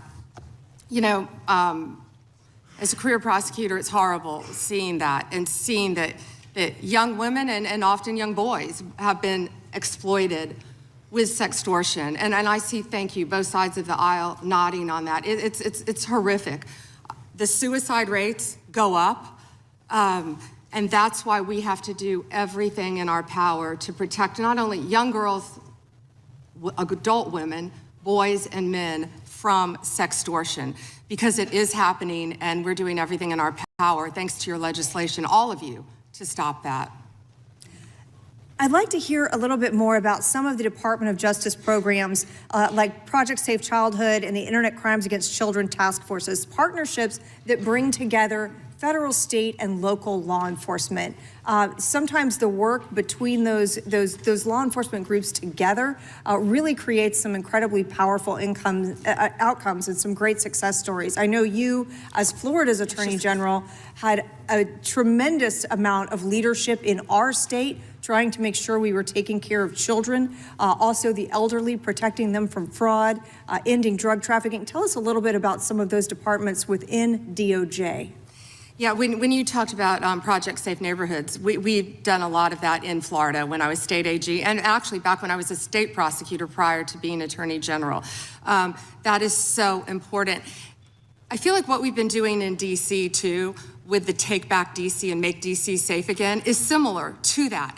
Going into the neighborhoods, working with the community, seeing law enforcement officers out there playing basketball with kids who live in the neighborhood. It's pretty remarkable what we've seen firsthand. Citizens in Memphis saying that they can walk outdoors now and they feel safe.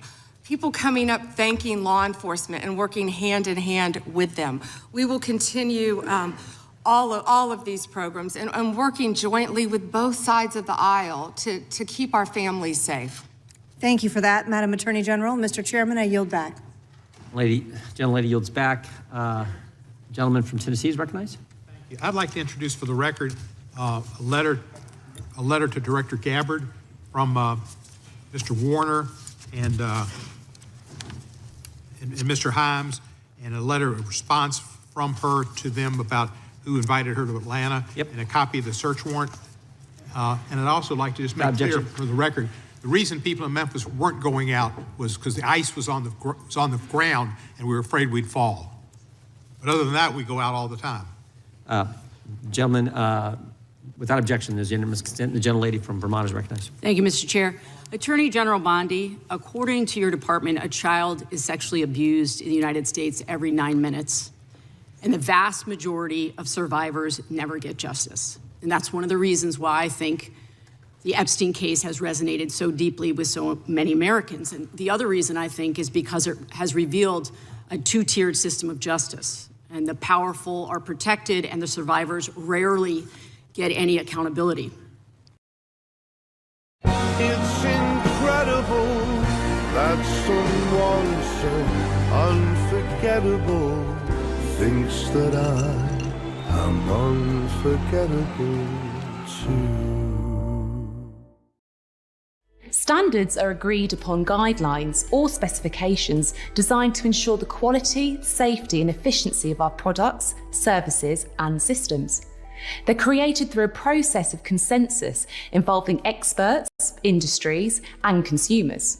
Standards matter because they help create a common language and understanding, ensuring everything works together seamlessly and safely.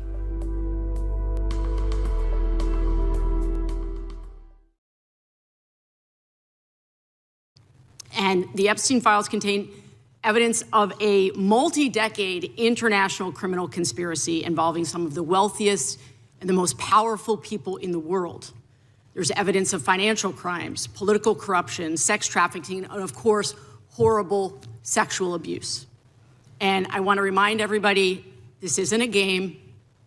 These are real people, people who have suffered, who are sitting here with us today, and they deserve answers and they deserve accountability. And I'm here to try to get some for them. Now, I've seen some of the unredacted Epstein files, and obviously, as you know, President Trump's name is all over them, but so are the names of other senior Trump officials: Howard Lutnick, Secretary of Commerce, John Phelan, the Secretary of the Navy, and Stephen Feinberg, the Deputy Secretary of Defense. These men were appointed by President Trump to senior positions in his administration. All of them have clear and confirmed ties to Jeffrey Epstein.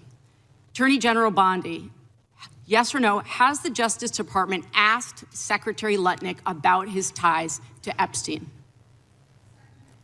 Excuse me. Secretary Lutnick has addressed those ties himself. I'm asking you, has the Justice Department specifically asked Secretary Lutnick about his ties to Jeffrey Epstein? He has addressed those ties himself. Has the DOJ asked Secretary Phelan about his ties to Jeffrey Epstein? I don't know whether he has addressed those or not. Has the Deputy Secretary Feinberg talked to the Department of Justice about his ties to Jeffrey Epstein? Yes or no? Has the Department of Justice talked to Deputy Secretary Feinberg about his ties to Jeffrey Epstein, which are clearly spelled out in the files? It's a very simple question. It's not a trick question. I'm just asking you. Yeah, I'm stunned that you want to continue talking about. Oh my gosh. Epstein Okay, I'm reclaiming my time. I'm asking you not a trick question, a simple question. Okay, so what is clear is we have evidence. Do you know who Chris Malin is? We have evidence that 3 senior officials within the Trump administration have ties to Jeffrey Epstein. And what I does ties mean? I can conclude from what you are saying that you have not talked to them. What does ties mean? I think Americans would be shocked to learn that you are not interested in talking with these officials who have ties to Jeffrey Epstein. What does across ties the mean? world, Can you define that? across the world, Can you prominent define men ties? who've been exposed in the files have resigned their jobs in disgrace, and that's a good first start. And that same Disgrace standard, is not saying the word this Chris same Malin. standard should apply here. And Americans want accountability. Who is Chris Malin? Was the president aware? Please stop talking. It is not your time to ask questions. It is not your time. I'm reclaiming my time, Mr. Chair. Time belongs to the gentlelady from Vermont. Was the president aware of Secretary Lutnick's ties to Epstein when he chose him to lead the Department of Commerce? Was he aware? Chris Malin was a Border Patrol agent. Okay, so I'm going to conclude that the president, in fact, did know about his ties because he was the next door neighbor. Shame on you. Oh, for goodness sakes. You're this from is a tiny, pathetic. beautiful This is state. pathetic, Mr. Committee Chair. will be in order. I am not asking trick questions here. The got your American 5 people have a right to know the answers to this. These are senior officials in the Trump administration. This is not a game, Secretary.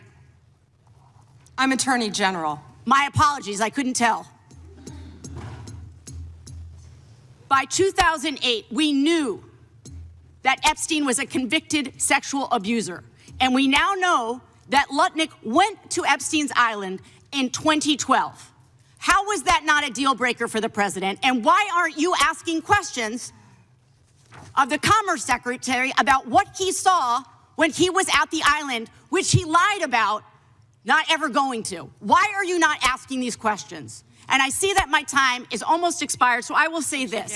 Do the right thing, Attorney General. Meet with the survivors. They have been asking for a year. Meet with the survivors. Do the right thing. I yield back. Gentlelady yields back. The gentleman from South Carolina is recognized for 5 minutes. May I have 20 seconds of his time? So that'd be up to the gentleman, but. Absolutely, Madam Thank you. Thank you. I was curious if you, Congresswoman, asked Bill Clinton that. Didn't see one tweet, not one. I didn't see one tweet when Joe Biden was in office about Bill Clinton. Didn't ask Merrick Garland anything about Epstein, not once when he was. Weak sauce. And also, I want the record to reflect that, you know, with this anti-Semitic culture right now, she voted against a resolution condemning. Oh, is Jewish. I just want to be clear. Oh, do you want to go there, Attorney General? Or do you want to go there? Are you serious? Talking about anti-Semitism to a woman who lost her grandfather in the Holocaust? My time. Really? The committee will be in order. Talk to Jared Wise about anti-Semitism. Betway's Paul Townend, Cheltenham legend. 38 festival wins, including 4 Gold Cups, 3 Arkles, 2 champion chases, and a champion hurdle. This is Dave. Hi, Rich. Cheltenham, well, novice actually. But it does know a good offer when he sees one. Like Betway's Countdown to Cheltenham. Start building your pot ahead of the festival. Vicky? Paul Townend's ready for Cheltenham. Are you? Big time. Betway, your rewards every week.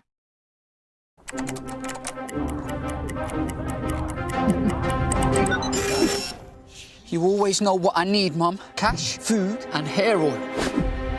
She's done it again, bro! There's a thoughtful card for that. The ranking member knows that. Can I get like 30 seconds back, you know? Yeah, I've been. Ballant took I think 30 the whole of mine. committee knows. I've been very generous in making sure everyone gets their 5 minutes in the same. Attorney General, I'm going to talk about sanctuary cities for a second, which limit the federal government's ability to enforce immigration law. They're kind of a new thing that Democrat jurisdictions are doing. They're in violation of federal law. During President Trump's first term, he rightly targeted sanctuary jurisdictions to try to force them to cooperate with federal immigration law. Federal immigration law, mind you, that was voted on in 1996, most recently, in a bipartisan Congress, signed by a Democrat president. But they are in violation of that law. These states and jurisdictions feel entitled to certain grants, of course. Y'all are combating that.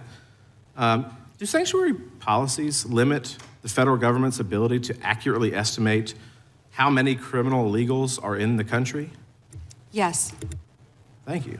This means that the number of illegals could be higher, probably higher. Does this hurt the federal government's ability to carry out immigration laws designed by Congress? Yes, Congressman. In your opinion, do you believe that the Biden-Harris administration and Democrat pro-sanctuary policies make our communities safer and for the American taxpayer? Do sanctuary policies make our communities safer? No, Congressman. I want to do a brief video to highlight sanctuary cities.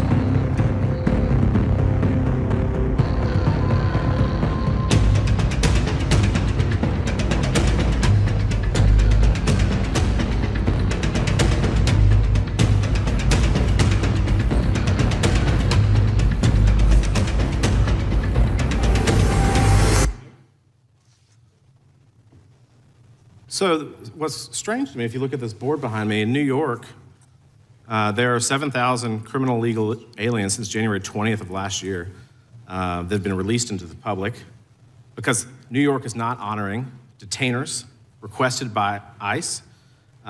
California, similarly, has released 4,500 criminal illegal aliens. There are 33,000 under detainer in California alone. And of the people released, I think it's remarkable that those released in New York, 29 homicides, 2,500 assaults, almost 200 burglaries. These are people that are released into our community by these states that refuse to cooperate. Last August, Michael Jordan Castellano Fonseca, a criminal illegal alien with ties to Tren de Agua, shot 2 people in front of 5 children in the sanctuary state of Colorado. DHS lodged a detainer on him. He's awaiting trial, but the question is whether Colorado's sanctuary policies will prevent him from being removed from the country. Yes or no? Do you think that sanctuary jurisdictions, if they cooperated with ICE, those illegals in custody could be transferred to ICE properly instead of being held in taxpayer-funded jails and then released into our community? Yes, Congressman.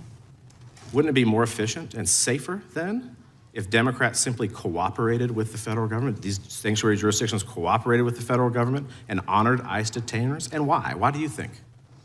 Of course, because so many criminals are running to sanctuary jurisdictions. Many of your colleagues across the aisle who we've seen speaking today about Epstein don't want to talk about the illegal criminals in their own jurisdiction for that reason. And yes, we need to do everything we can to work together to make America safer, and they're not doing that. This is not a partisan issue. People want to feel safe in their communities. Nobody wants a criminal illegal alien released into the street. I think the thing that maybe the American people don't quite understand is that when you do not honor a detainer, as we've seen, an illegal is released into the public, and now it's up to ICE to maybe apprehend them, rather than behind the courtroom passing them off from one law enforcement to the next. Is that true? Absolutely. What do you think what is the Department of Justice doing right now to combat sanctuary policies in our country?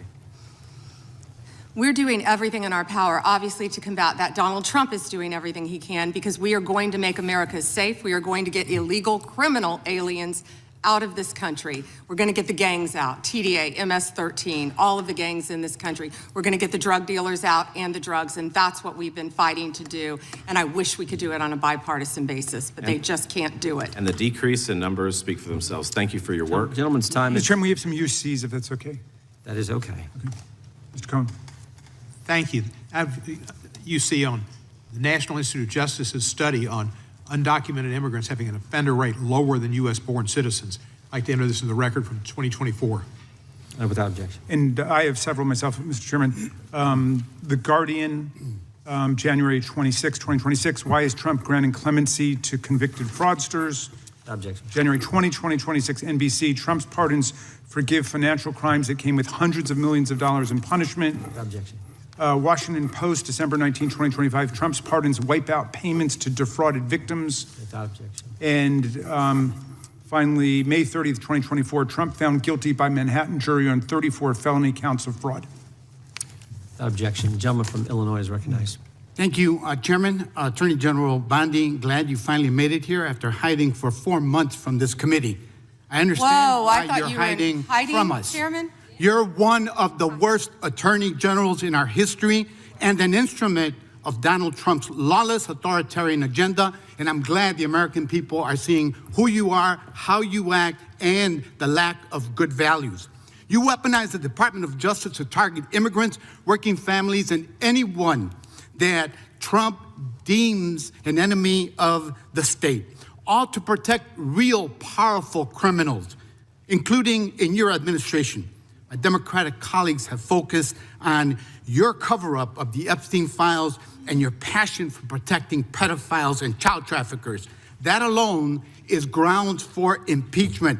But there's so much more to your corrupt tenure as Attorney General.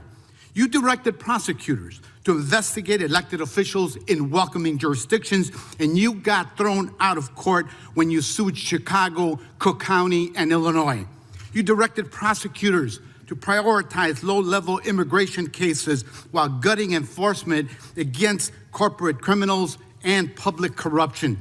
You revived draconian law of 1798, which should be repealed to illegally send people to a torture prison in El Salvador. You fired over 100 immigration judges, including the assistant chief immigration judge in Chicago, without cause, and installed unqualified military judges whom you instructed to deny asylum in violation of the law. You prosecute the president's enemies like Jim Comey and Tish James while giving impunity to federal agents who are murdering and brutalizing and terrorizing constituents, including in Chicagoland, in my neighborhood. I saw it last year firsthand.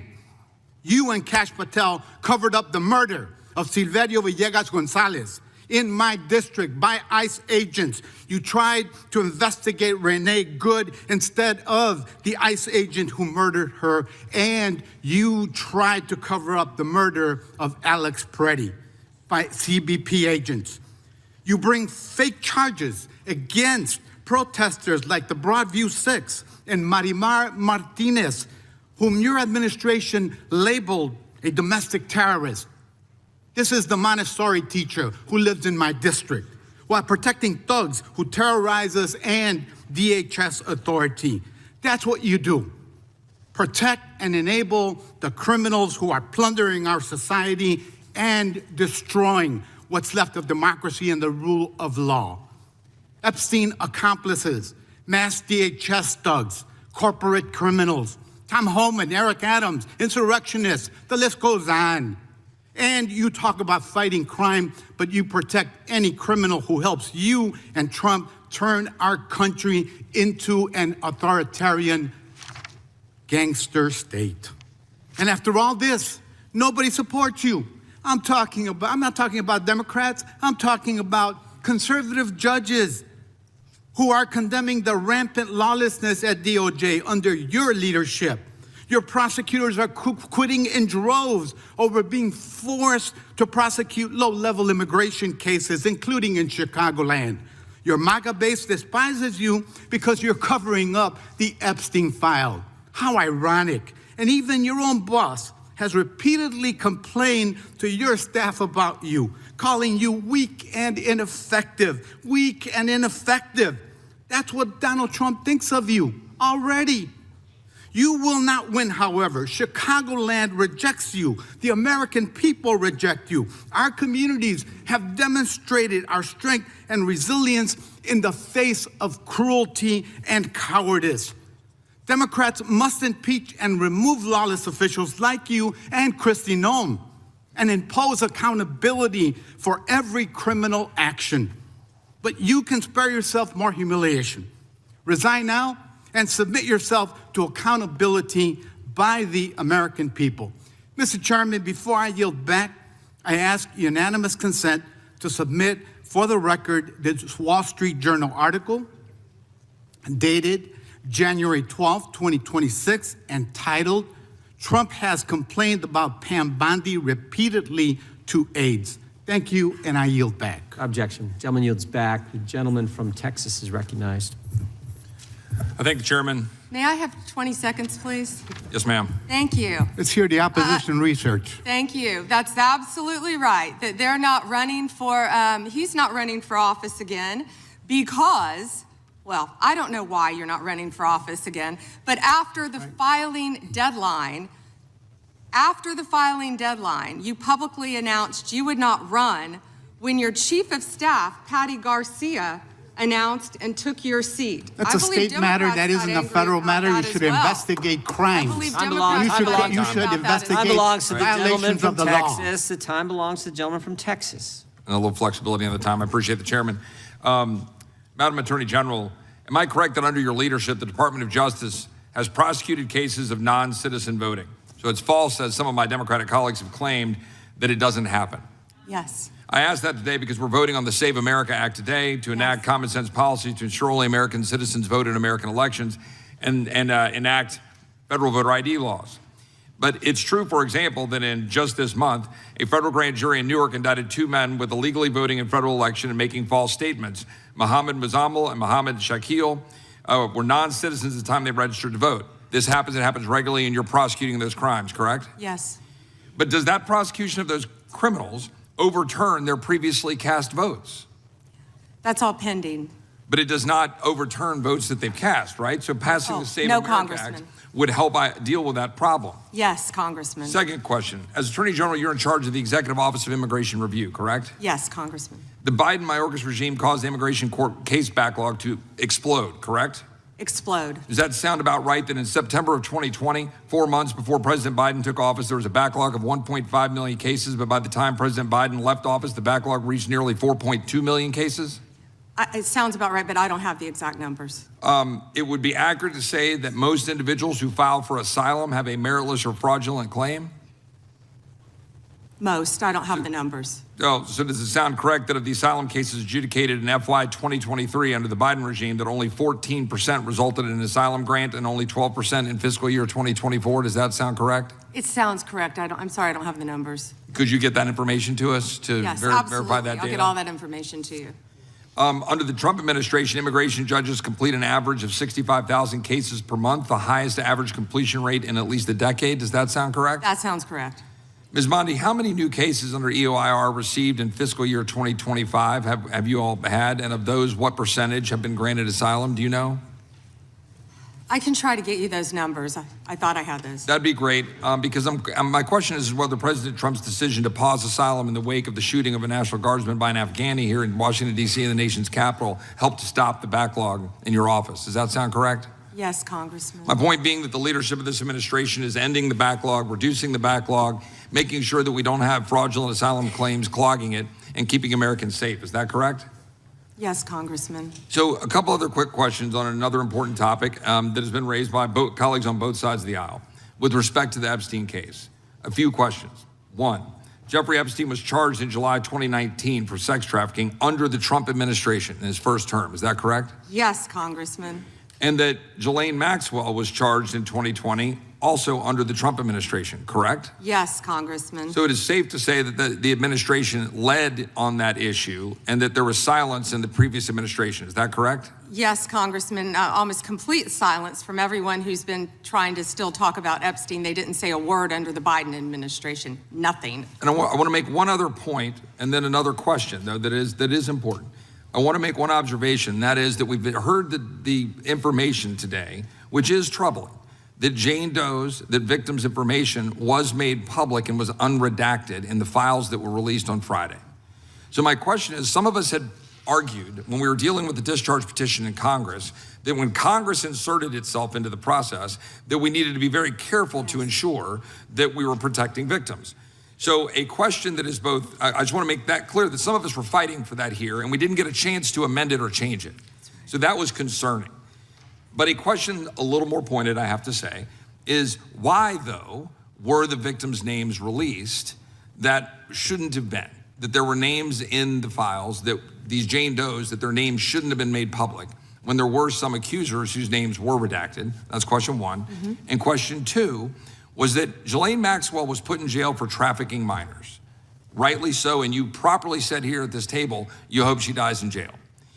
Well, I want to know, will anyone besides her or Epstein, which I congratulate President Trump's previous administration and this Department of Justice for continuing all of that, but that they were indicted, but will anyone else be indicted and prosecuted under this, given the information that's in front of us? So 2 questions. Thank you for letting me answer that. They didn't want to hear my answer on the other side.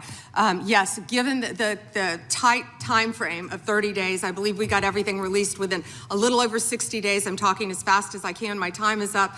We did the best we could immediately. If everyone's been coming to view the documents, if someone's name should not have been redacted, we're releasing it. If someone's name was redacted, we said right away, was not redacted and should have been, meaning a victim. We went back and redacted it. We're doing everything we can based on the tight time frame and over 3 million pages that we released that Donald Trump signed for pure transparency. Second, what was your second question? About whether another individual will be indicted. Oh, absolutely. Thank you for asking that. And they never wanted to hear the answer to that. We have pending investigations in our office. We have got to the point where literally anybody can build a fully working app without knowing how to code. This is Base 44. This is a first look at the current industry-leading AI app builder, and you wouldn't believe the kind of apps that people are creating. Smart nutrition apps, inventory trackers, onboarding tools, you name it. And if the only thing stopping me from making the app is the idea, then why not build an app that gives me endless app ideas? So let's make it. Pro tip, I draft the full app spec in ChatGPT, and then I drop the prompt directly into Base 44. It gives me super detailed structure. And here it is, everything I laid out in detail as it goes. This is pretty awesome, but I want to make it playful. So I'm going to add a swipe left and swipe right interface. The same usability we all know.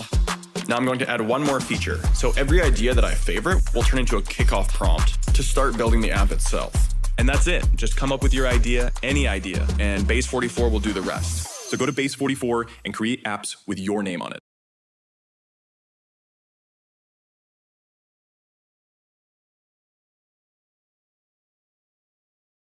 I don't fight for myself, I fight for my team. Started off small, had to let it grow. What's this?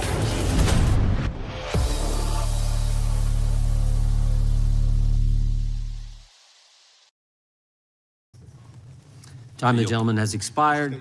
Unanimous consent request from the gentleman from Pennsylvania. Thank you. I have several UCs as receipts.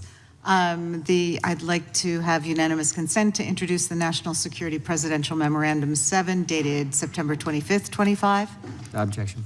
The Bondi Department of Justice memo dated December 4th, 2025. Objection.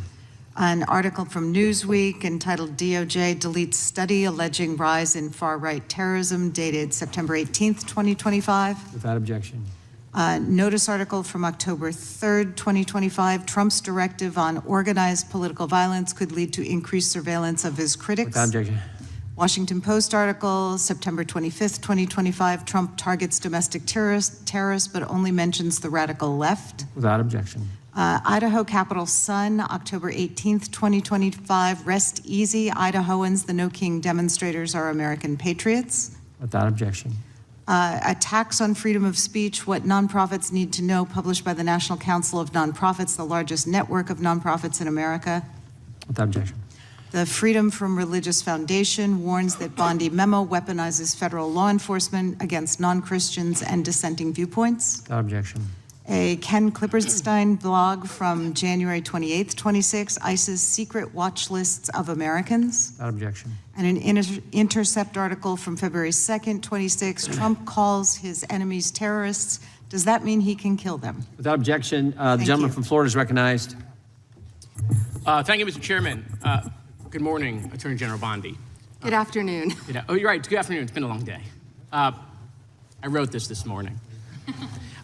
We've known each other a long time, and I'll always be appreciative for your assistance when you were Attorney General in Florida after the shooting at my high school at Marjory Stoneman Douglas in my hometown of Parkland when we passed a bipartisan bill, the Marjory Stoneman Douglas School Safety Act, which was the largest policy response to a school shooting in American history.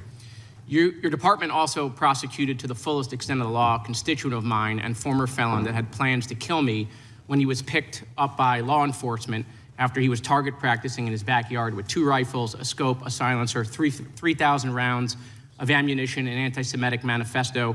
My name was the only name on their target list, and my kids found out about this from their friends at school. So thank you. However, the most transparent administration in American history. Before Trump, we didn't know the word transparency, apparently. It's been 12 months since you gave Republican influencers part 1 of the Epstein files. You said the list was on your desk. Then a memo came out and said that there was no list. Phase 2 of the binders never happened. The President of the United States says the Epstein thing is a hoax. He blasts his own base for wanting the release of the files. He blamed Barack Obama. Republicans voted against the release of the files in the Rules Committee. Then they refused to even return to the Rules Committee until they could be protected from future votes on the release. Speaker Johnson sends Congress home a day early before break. They sent the Deputy Attorney General to meet with Maxwell. She says something favorable about the president. Miraculously, she gets transferred to a minimum security facility. No one can explain why. Miraculously, the leaks to the Wall Street Journal stop. We come back from break. We have the Massey discharge petition. Republicans drop a rule, a non-binding resolution trying to kill the Massey discharge petition. The White House says passing the Massey discharge petition is a hostile act. Trying to stop the necessary 218 signatures, according to Republican members that signed it, the White House brought them into the Situation Room, you know, the place where the president goes for time of war, promising things like appropriations or maybe even to primary them. People in the room say you were there.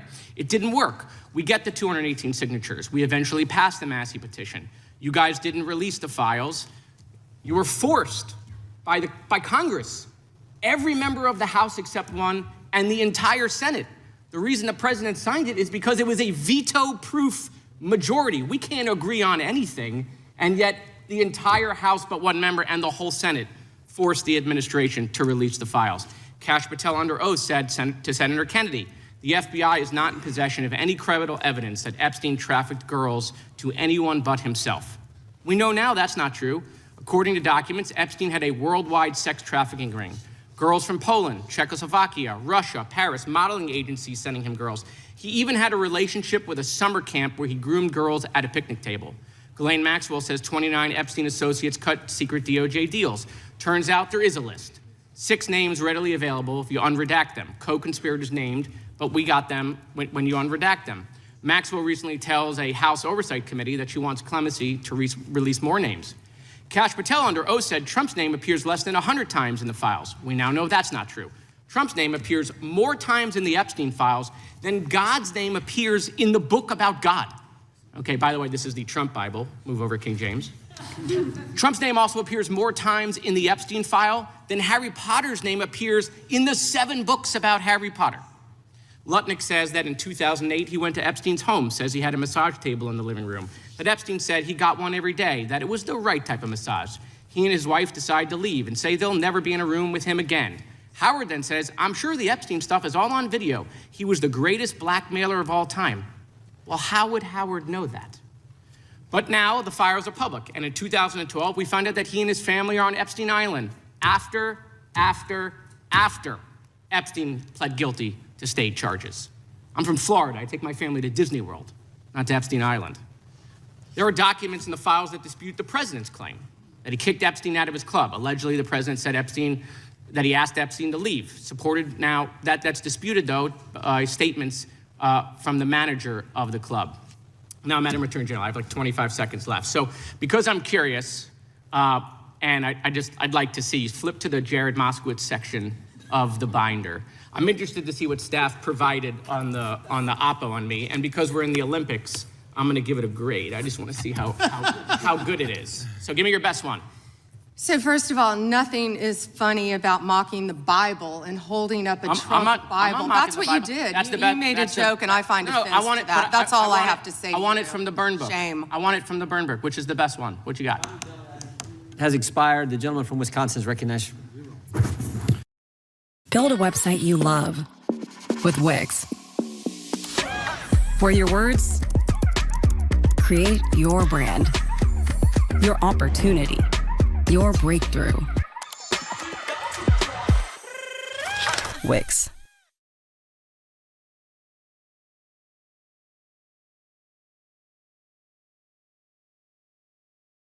I used to say, if I hear AI one more time, I'm gonna lose it. But Monday.com is super easy to use and knows how to do AI right. My team quit going through endless documents ourselves. Monday Sidekick handles that now, pulling the crucial info and then prioritizing based on whatever we need. So stuff that takes my team hours is now done before they even open their laptop. I use it for insights and action suggestions constantly, especially on those back-to-back meeting days. All these AI features are built directly into Monday.com and actually use our real data. With Monday.com, AI isn't some over-promising future. It's here. It just works. Like, actually saves us time and resources kind of work. Monday Sidekick, AI you'll love to use. Start a free trial today at Monday.com.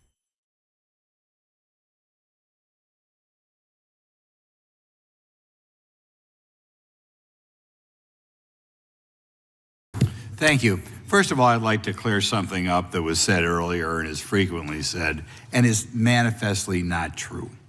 And that is the supposed small number of crimes committed by immigrants or illegal immigrants in the country. That has been based on a poorly done study by the Cato Institute, and I believe the Cato Institute itself has even updated that study. The reason that we know that study is not true is that those statistics are not out there. For whatever reason, when somebody is arrested, even for very serious crimes, we do not have on the paperwork whether that person is a legal or illegal immigrant, okay? If I go to one of my local sheriffs in Wisconsin and ask them how many illegal immigrants in your jail, they will say, I have no idea. We don't keep track of that. When I tour the federal prison right outside of my district, and I ask them, in this federal prison, how many of your inmates are illegal aliens, they will tell me, we have no idea. We don't keep track of that. So whenever you hear a Democrat or anybody, or a pundit, say that, oh, there's so few illegals committing crimes, it is based on nothing, because those statistics are not available anywhere. What I would offer in the next round of appropriation bills, if one of my Democrat colleagues wants to help me out, perhaps in appropriations we can get funds to add to all the paperwork whenever anybody is convicted of crime as to whether or not they are citizen or non-citizen. And then we will have the statistics. But otherwise, whenever you hear somebody say on MSNBC or wherever, oh, so few crimes are committed by illegal immigrants, they don't know what they're talking about because nobody has those numbers. Okay, there's the first thing. Now, the next thing I want to point out, we have had what I think is an unprecedented situation in Minnesota in which they are not assisting ICE in dealing with crimes that are going on up there. In other words, ICE is left to its own devices. When I talk to my local sheriffs, they tell me that whenever a federal agency is engaged in work in Wisconsin, they always make themselves available in case that federal agency needs assistance. This could be something like ICE under DEI. It could be drug enforcement. It could be ATF. It could be FBI. It could be Secret Service. It could be the U.S. Marshal. Nobody that I have been able to find, any sheriff in the state of Wisconsin, is aware of any circumstances in which they did not make themselves available to federal law enforcement, either if they need somebody extra to do surveillance, to just park a marked car outside the area, to assist in apprehension of a criminal, if they need assistance with an additional SWAT team, if they need to transport somebody. Local law enforcement is always there. Now, you are not in charge of ICE, but you're in charge of several other agencies. Have you ever heard of anything like what's going on in Minnesota, where the governor or the local mayor refuses to give assistance to federal law enforcement?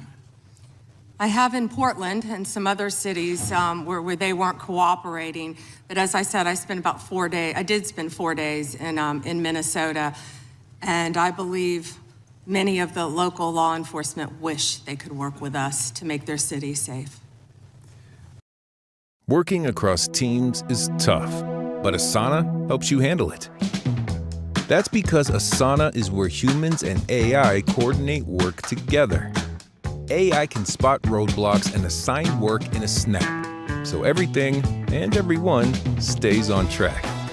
That's how work gets handled. That's Asana. Visit us at asana.com. That's ASANA.com.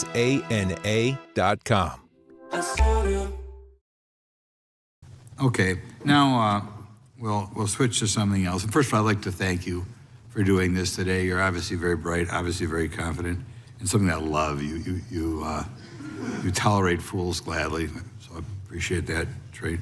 You suffer fools gladly. In hearings like this, we often focus on new initiatives undertaken by the department. Today, I'd like to give you an opportunity to discuss actions implemented under the Biden administration's Department of Justice, such as the Foreign Influence Task Force that you have since terminated. And it's always rare to see anything in the government terminated, but could you elaborate on those decisions and highlight the accomplishments of your tenure at Justice? Thank you for asking that. We are out of time, but may I answer, Chairman? Go ahead. Thank you. Thank you. The Biden administration weaponized the Foreign Corruption Practices Act, and on February 10th, President Trump issued an executive order pausing that for a DOJ review. Under Deputy Attorney General Blanche's supervision, a comprehensive review was led, and the department issued new guidelines protecting all Americans and protecting against the weaponization that happened under the Biden administration. Time the gentleman has expired. Gentleman yields back. Gentleman from New York recognized. Thank you, Mr. Chairman. Ms. Bondi, I went over to the department yesterday for a couple of hours to review some of the unredacted materials. And I am looking forward to your detailed explanation for why you have withheld almost half of the documents, which is required by the bill. Now, obviously, there are 3 million documents, so I didn't get through much. But one thing I didn't see was the client list that you said you had on your desk a year ago. I did, however, find a couple of important documents. An 86-page prosecution memo from the Southern District of New York and a draft indictment from Florida against Jeffrey Epstein's co-conspirators. For reasons that I cannot understand nor are permitted by the bill, they were still redacted, even for members of Congress. So, Ms. Bondi, will you commit right here to immediately providing those two documents in unredacted form to members of Congress? Not a complicated question. Well, I guess it is for you because you have a law degree and those are privileged. Okay, they're not privileged, but we will discuss that later. I also found an email that I have right here from Jeffrey Epstein to Ghislaine Maxwell that was unredacted. And it included notes of statements that Donald Trump made about his prior relationship with Jeffrey Epstein. Now, there is no reason for this to be hidden from the American people. There is no privilege, there is no attorney-client privilege, and I see you're checking with your staff, and I can assure you, staff, this is not under attorney-client privilege because it was sent from Jeffrey Epstein to Ghislaine Maxwell. Will you commit to publicly providing the unredacted version of this so that the American people can understand the extent of Donald Trump's lies about his relationship with Jeffrey Epstein? You're about as good of a lawyer today as you were when you tried to impeach President Trump in 2016. Have you apologized for that in 2019? So will you unredact this? Will you were unredact lead this? counsel on that. Privileged. I'm asking you, will you unredact this? Privileged. Privileged, of course. I look forward to discussing this more. Now, these are obviously improper redactions. And let me stop for a minute. I'm talking. I'm if they're talking. Not privileged, quiet. Don't yell at me. If they're not Mr. Chairman, would you stop the clock? This is on your time. It's not on Mr. If they're Goldman. not Even though privileged, you used your improper redactions, you'll like my answer. to if we continue review to them and they're not protect privileged, Time belongs to the we member. will be happy to release them. We'll stop the clock. We'll stop the clock. Time belongs to the member. Go ahead. even though you used improper redactions to protect Donald Trump and other predators associated with Jeffrey Epstein, you did the exact opposite thing with the survivors and victims of this scheme. So their identification information was really the only thing required to be redacted, and it was not. And it's clear this was not a mistake. This was not by accident. This was not because you only had 30 days when you really used 75, and that doesn't even include all the hours last March that you were redacting it. But I'll tell you why it's clear it wasn't a mistake. There is an email entitled Epstein Victim List. There are 32 names. One is redacted, 31 are not. So someone looked at it and decided to redact something. And I will tell you that that is clearly intentional to intimidate these survivors and victims. Now, in an interview last week— How will you tell me that's intentional? In an interview last week, Deputy Attorney General Todd Blanche— You can't go off script. —said that any victim that wants to speak with the department has done so, hopefully.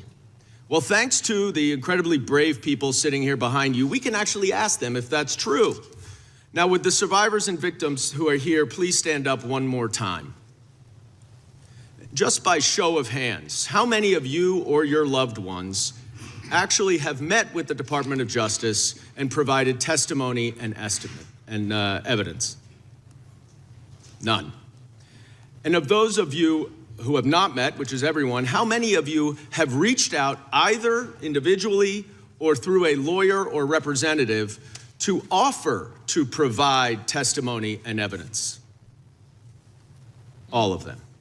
And of those of you, all of you who have reached out, how many of you were denied or ignored by the Department of Justice? All of them. And despite the shameful and despicable efforts by Ms. Bondi and her department to intimidate you, how many of you are still willing to speak to the Department of Justice? All of them. Well, Ms. Bondi, it looks like you have some more witnesses to talk to. Gentleman's time has expired.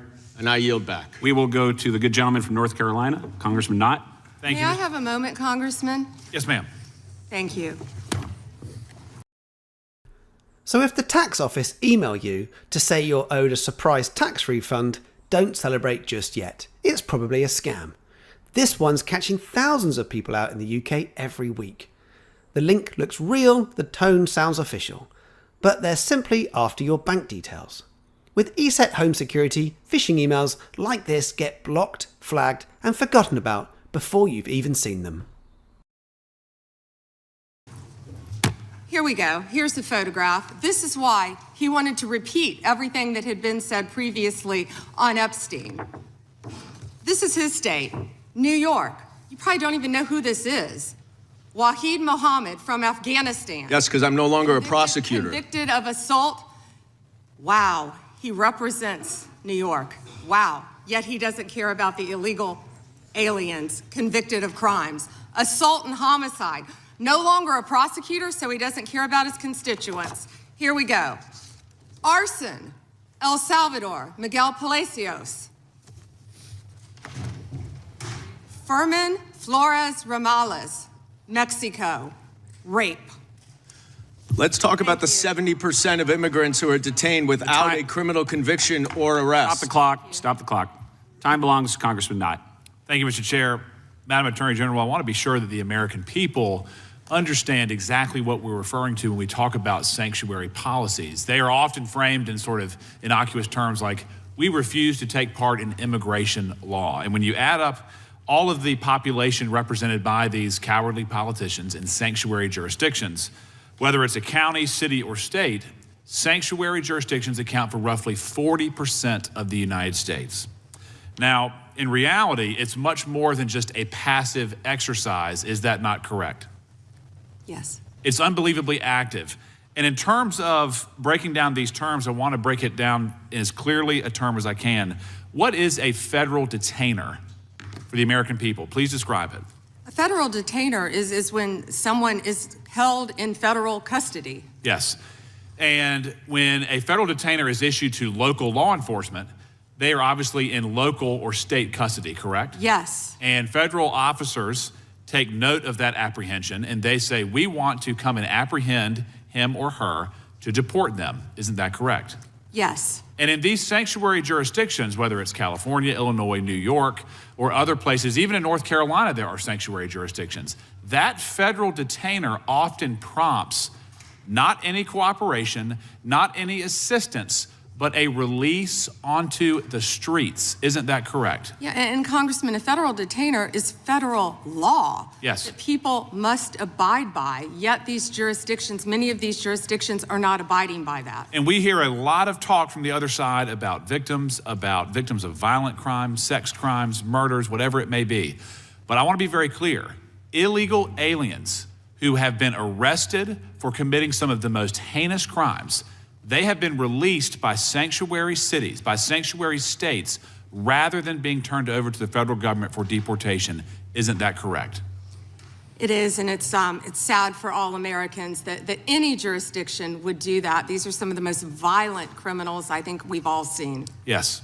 And despite their best efforts to obstruct you and the president in making us all safer, I just want to go through a quick list again of the accomplishments that you have been in part responsible for achieving. True or false, the country now has the lowest murder rate in 125 years. Yes. True or false, 62 major cities are now reporting rapid decline in murder rates. Yes. True or false, robberies are down nearly 20% over the last year. Yes. True or false, violent crime is down almost 15% over the past year. Yes. True or false, right here in Washington, D.C., violent crime is down almost 30% since President Trump took office. Yes, and the number may be even better than that, but yes. Good. Yes. True or false, the DEA has seized over 200,000 kilograms of cocaine since President Trump took office. I believe so, and 78,500 kilos of meth and more than 260,000 kilos of cocaine. Unbelievable. That's lives saved every day for all of us, for Absolutely. families, for children. And then true or false, the Department of Justice under your leadership has a 92% success rate at the Supreme Court? I believe so. Or ballpark. Ballpark. And then true or false, this administration is attacking the waste, fraud, and abuse that we have seen in places like Minnesota that is removing billions of hard-earned tax dollars from this country. Absolutely, and President Trump is committed to doing that in every city in this country. And Madam Attorney General, just to be very brief here, I want to be sure that you know that many on this committee made very serious efforts to try to amend the Epstein petition, to give you the resources and the time to protect victims, to go through and to have the necessary runway to thoroughly go through that file. Unfortunately, those requests were met with refusal, and we were unable to make the necessary amendments. But thank you for being here today. Thank you. The good gentleman yields back. We turn to the good lady from California, Congresswoman Kamlager Dove. Yes, you are running a business, so of course you're working hard. But your web hosting isn't working at all, darlings. If it can't cope with the visitors, you can't grow the business. Try Ionos. It loads up to 3 times faster, so you get much happier customers at unbeatable price. It is easy peasy way to get hard-working website that is nice. Try Ionos, your digital partner at ionos.co.uk. Thank you, Mr. Chair, and thank you, Attorney General, for being here today. I want to talk with you about an issue on which there is broad bipartisan agreement: the importance of ensuring trust between the American public and those government officials who wield powerful law enforcement responsibilities. So, Attorney General, would you agree that it is important for law enforcement leaders to be honest?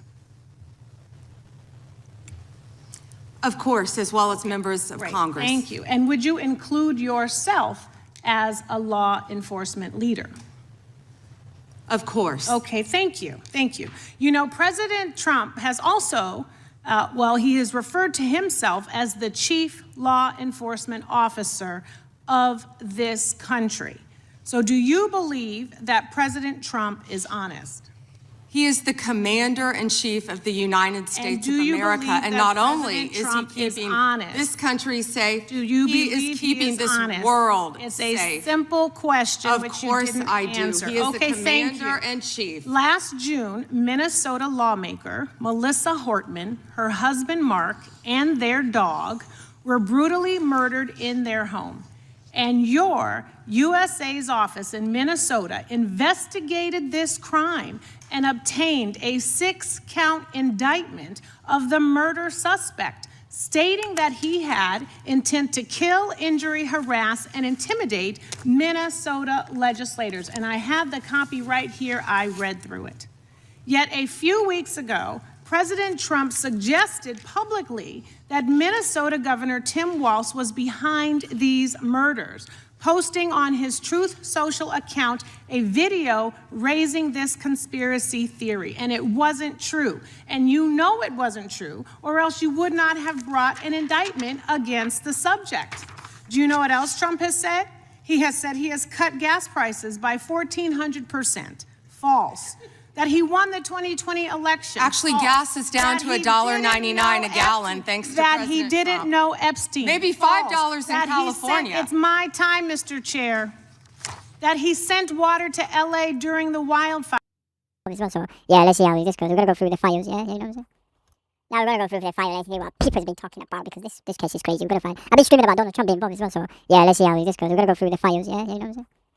Now we're going to go through the file and see what people have been talking about, because this case is crazy. We're going to find. I've been screaming about Donald Trump being involved as well, so yeah, let's see how this goes. We're going to go through the files, yeah? You know what I'm saying? Everybody towards Now we're going to go through the file and see what people have been talking about, because this case is crazy. We're going to find. I've been screaming about Donald Trump being involved as well, so yeah, let's see how this goes. We're going to go through the files, yeah? You know what I'm saying? Give our opening now we're going to go through the file and see what people have been talking about, because this case is crazy. We're going to find. I've been screaming about Donald Trump being involved as well, so yeah, let's see how this goes. We're going to go through the files, yeah? You know what I'm saying? Invading.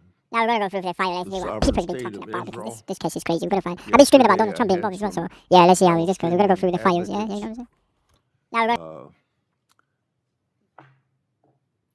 Talk to me about the number of people being killed. I like to remind them there wouldn't be one death if there hadn't been this invasion of the sovereign state of Israel by what happened 2 years ago today. Attorney General Bondi, since your confirmation, you've now had the opportunity to face the federal bureaucracy that you must reform to better serve the American people. As I said to Director Patel, your charter is no simple task. When you arrived, you were left with the Justice Department free fall. Senate Democrats have denied your leadership personnel. We haven't been able to confirm your Assistant Attorney General for Congressional Affairs.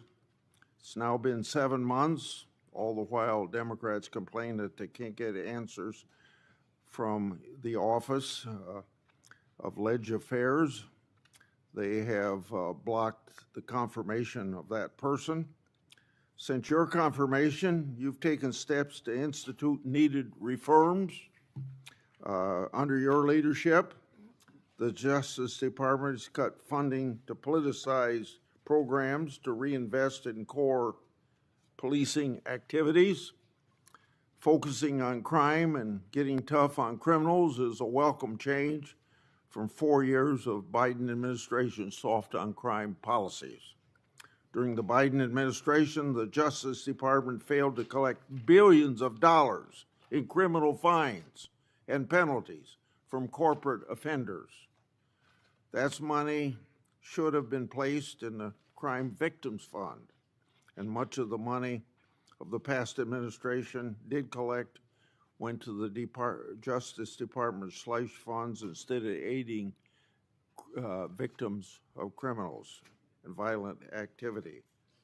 My Democratic colleagues have shared concerns about funding agency and law enforcement, but generally haven't supported funding programs. Under the Democrat leadership, the COPS reauthorization was held over in committee at least 8 times before the 118th Congress concluded. It never received a vote in this committee. More recently, Democrats have refused to support fundamental Justice Department programs like Protect Safe Neighborhoods, and last week, Democrats again blocked most of the Police Week bills from passing the Senate, even though they passed out of this committee unanimously. In contrast to these indefensible positions, the judiciary provisions in the Republican reconciliation bill made hundreds of millions of dollars available to the Justice Department to combat crime. Attorney General Bondi, you've also created task force to attack the problems left by your predecessor. You've created a team to review the overwhelming evidence of political weaponization by federal law enforcement, including the discredited Crossfire Hurricane investigations. Your weaponization working group has worked with my staff to bring forward resolutions for whistleblowers, and I commend you and your staff efforts to find solutions for these patriots. I understand the task force to eradicate anti-Christian bias has done an investigation in how the Biden administration weaponized the government against people of faith. I look forward to your next report on that subject. Now, you've also shuttered a certain task force that was a stain on this country, the Foreign Influence Task Force. Democrats have cried about closing this misleadingly named unit. The task force was involved in undermining my and Senator Johnson's Biden family investigation. Instead of rooting out foreign influence, the task force became a political weapon.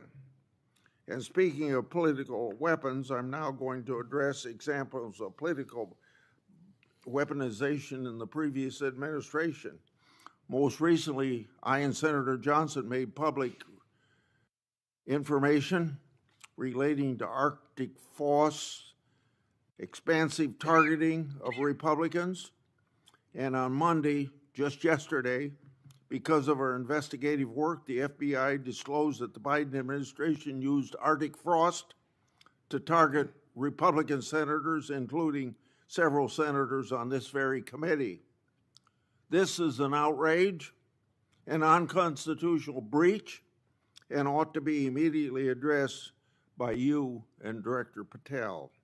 It's also a clear example of why the Justice Department has had to fire personnel who you hear Democrats defending.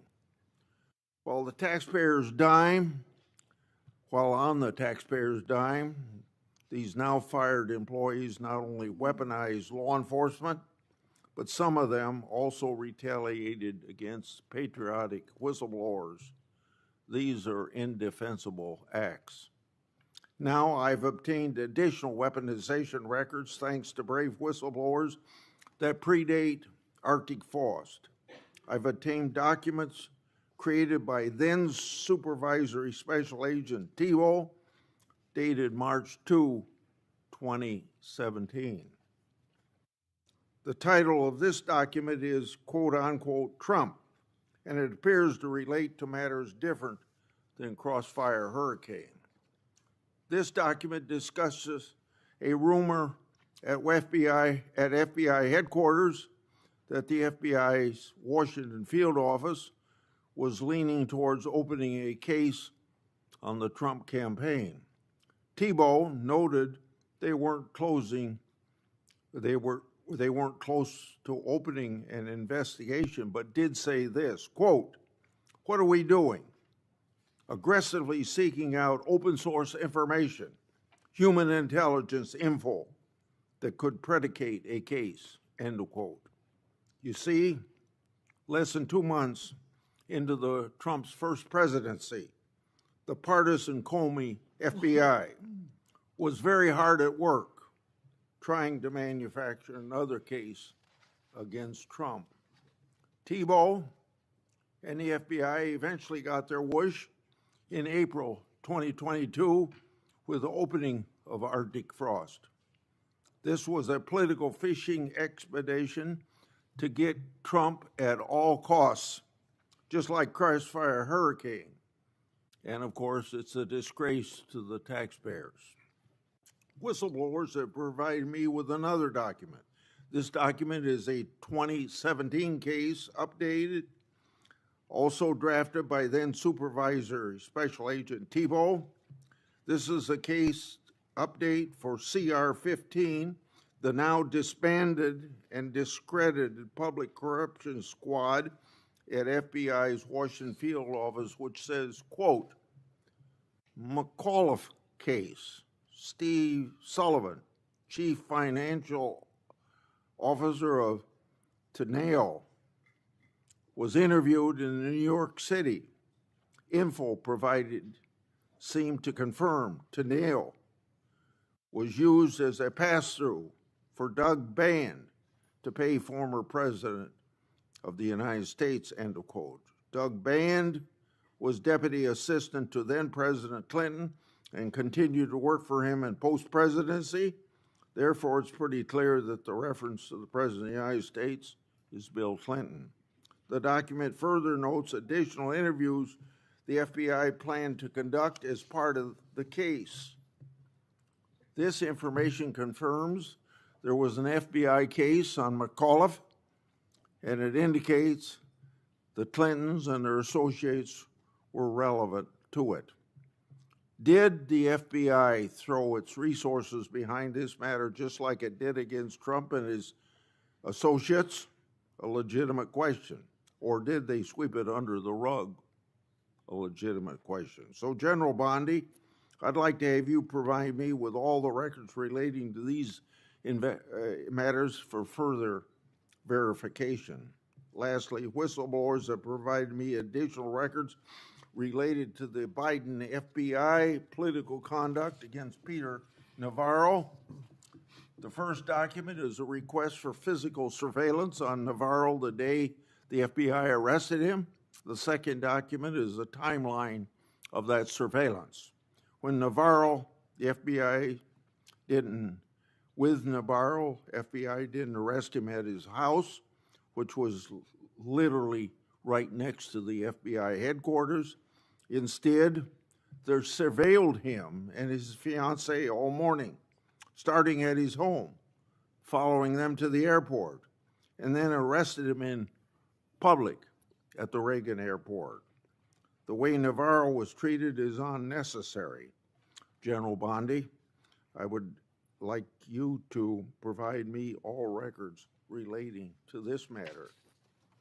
Attorney General Bondi, this Congress, I've made public one document after another, one whistleblower disclosure after another, one example of weaponization after another.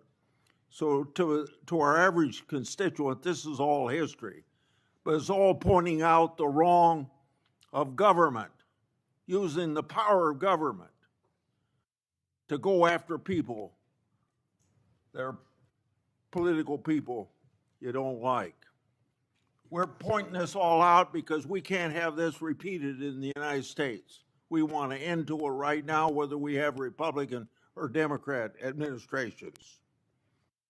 All evidence of your predecessors' total failures. It's time for accountability.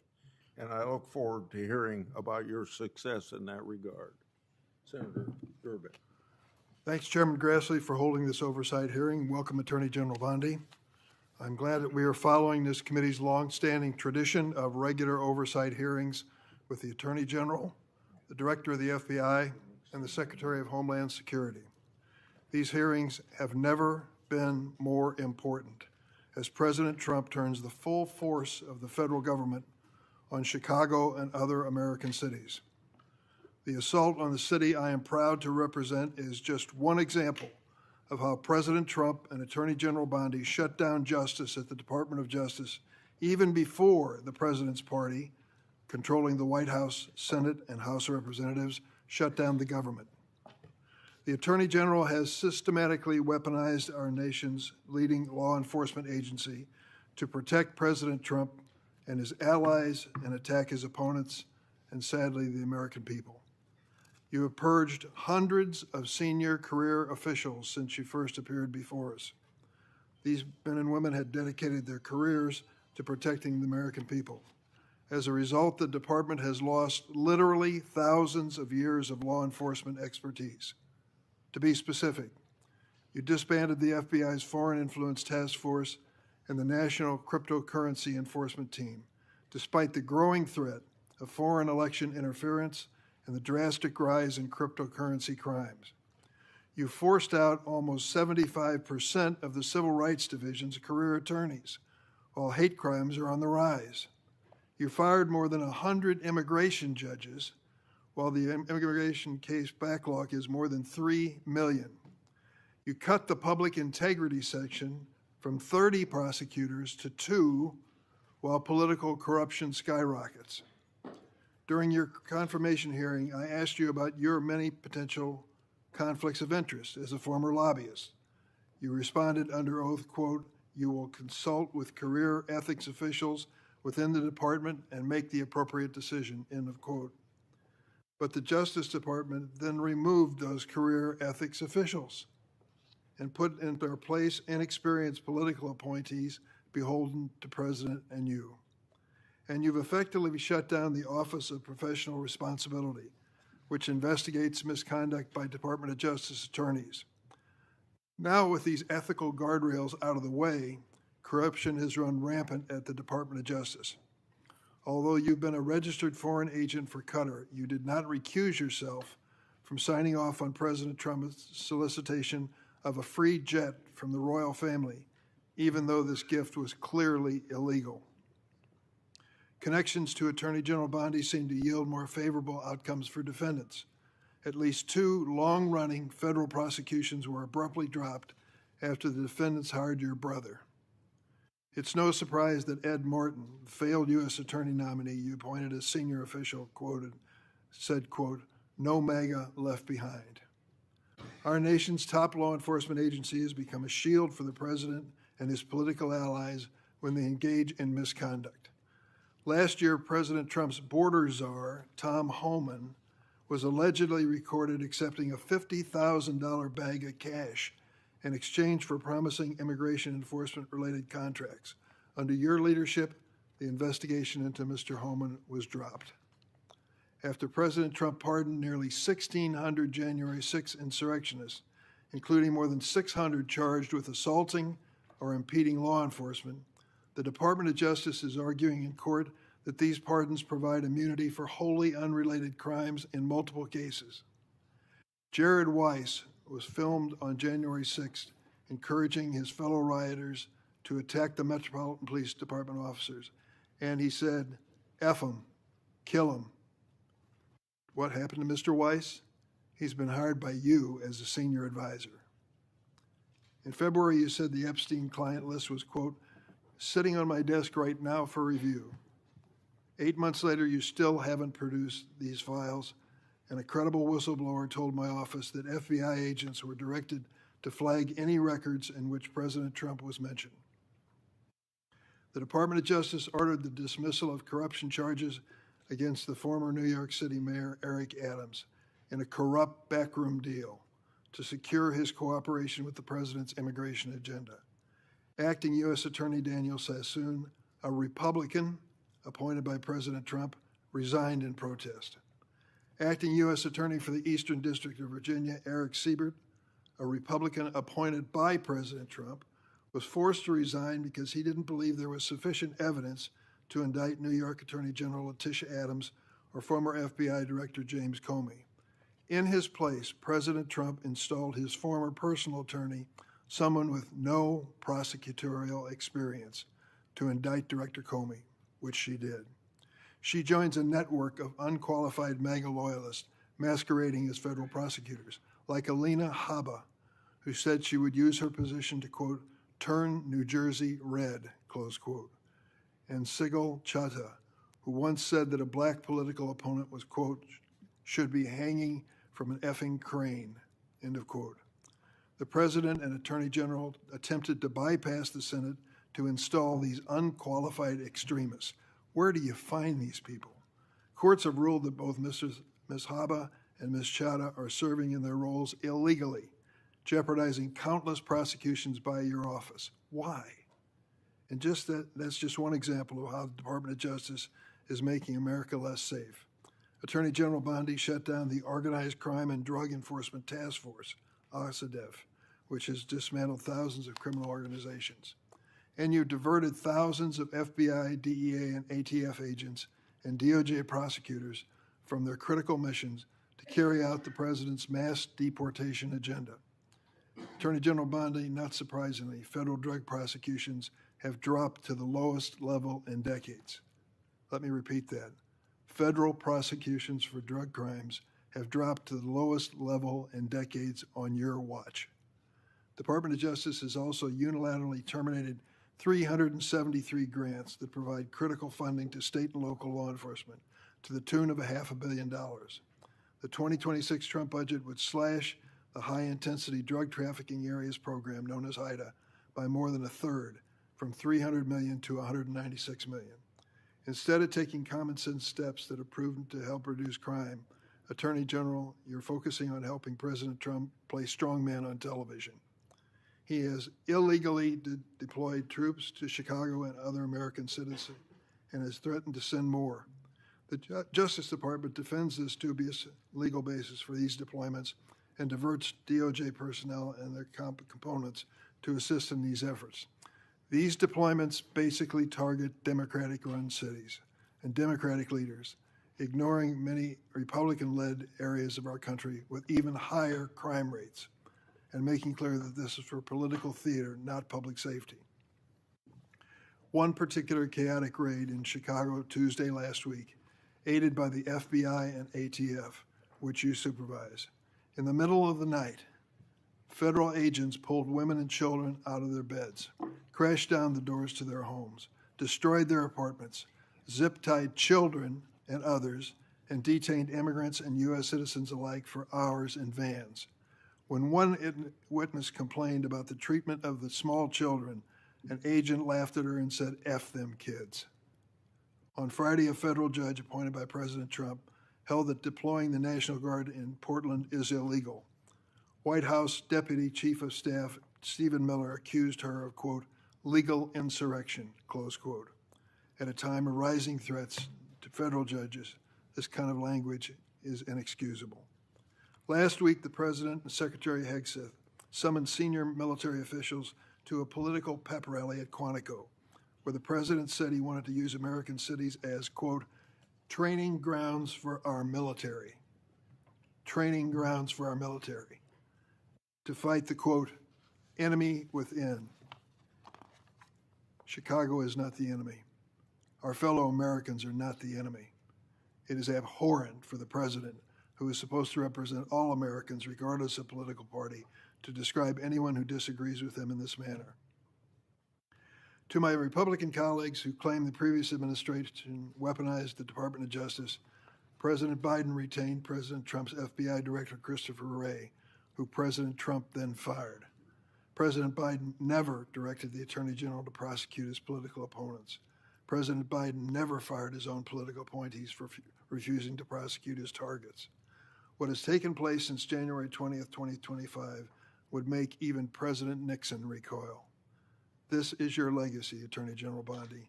In 8 short months, you have fundamentally transformed the Justice Department and left an enormous stain in American history.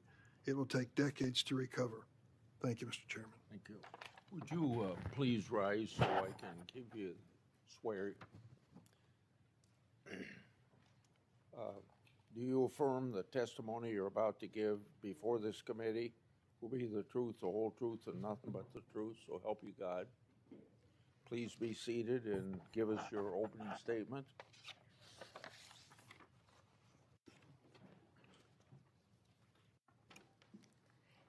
Thank you, Chairman Grassley and Ranking Member Durbin, and every member of this committee. I'm grateful for the opportunity to testify in front of you today. First, please join me in remembering, as you said, Chairman Grassley, all the Jewish people who lost their lives in the October 7th attacks 2 years ago today. Also, please let's pray for all the hostages and the families of all of those individuals. They are a critical reminder of our central mission here at the Department of Justice, protecting the safety and security of the American people. That is why, even when the government is otherwise shut down because of the Democrats, the department's law enforcement officers and prosecutors are hard at work fighting crime, keeping our streets safe, and protecting you from the threats, foreign and domestic.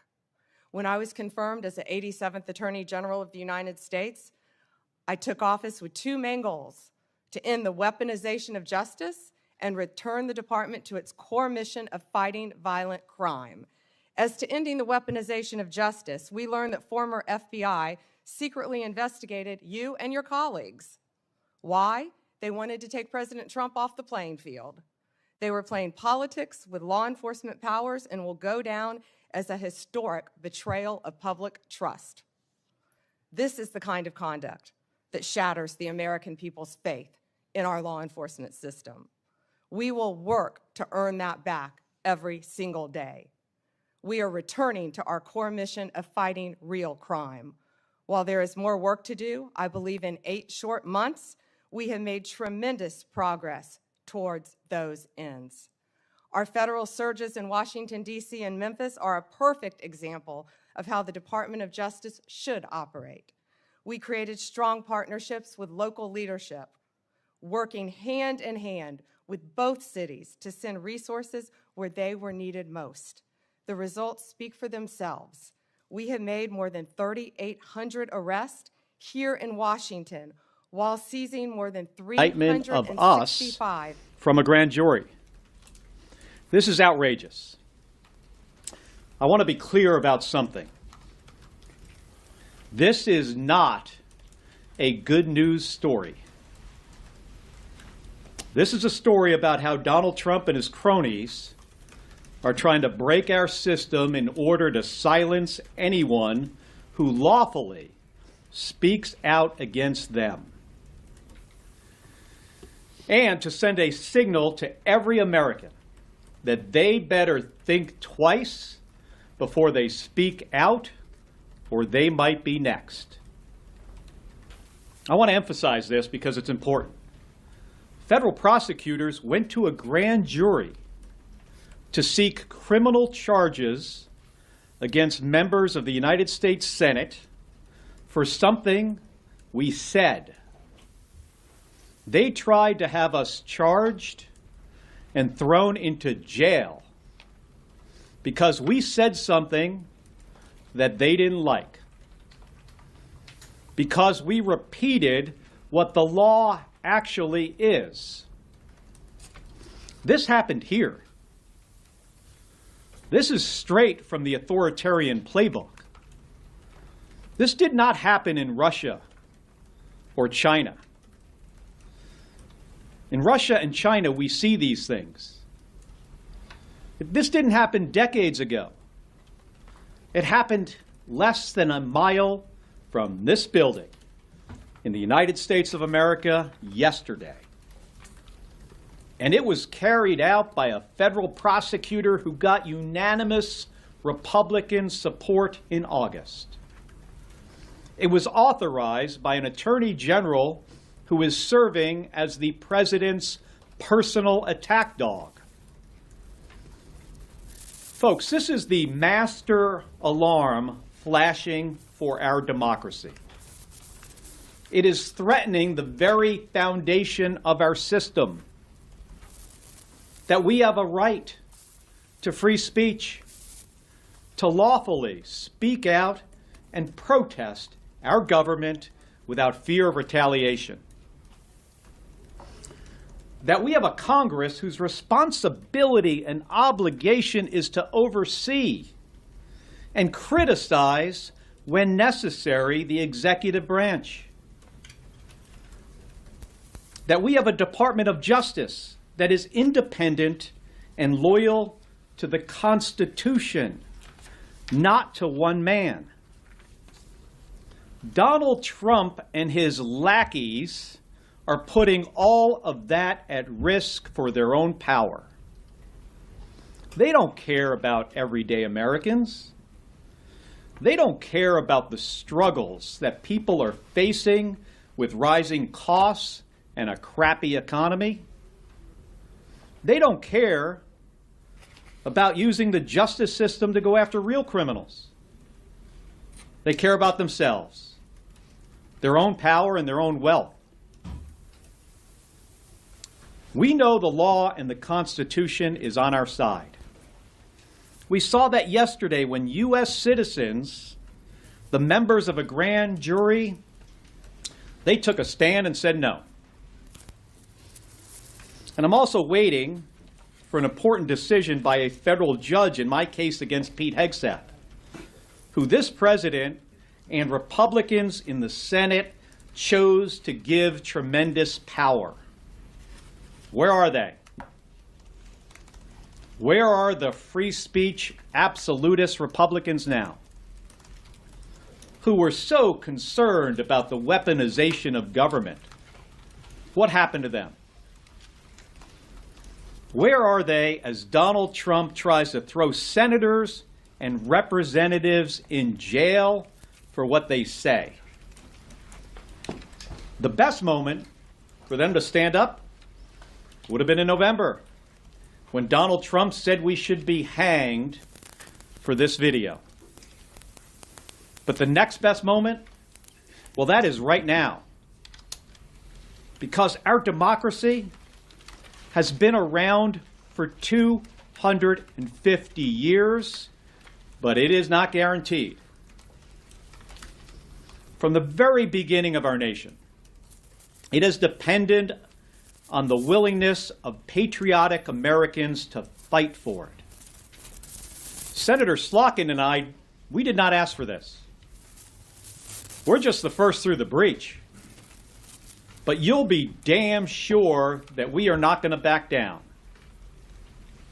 We've been in war zones for this country. We fought our country's enemies. This doesn't intimidate us. And we know that this is much bigger than the two of us.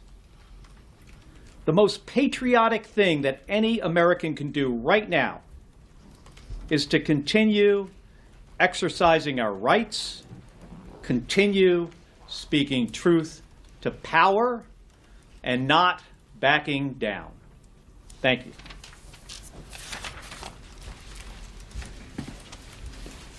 Good afternoon.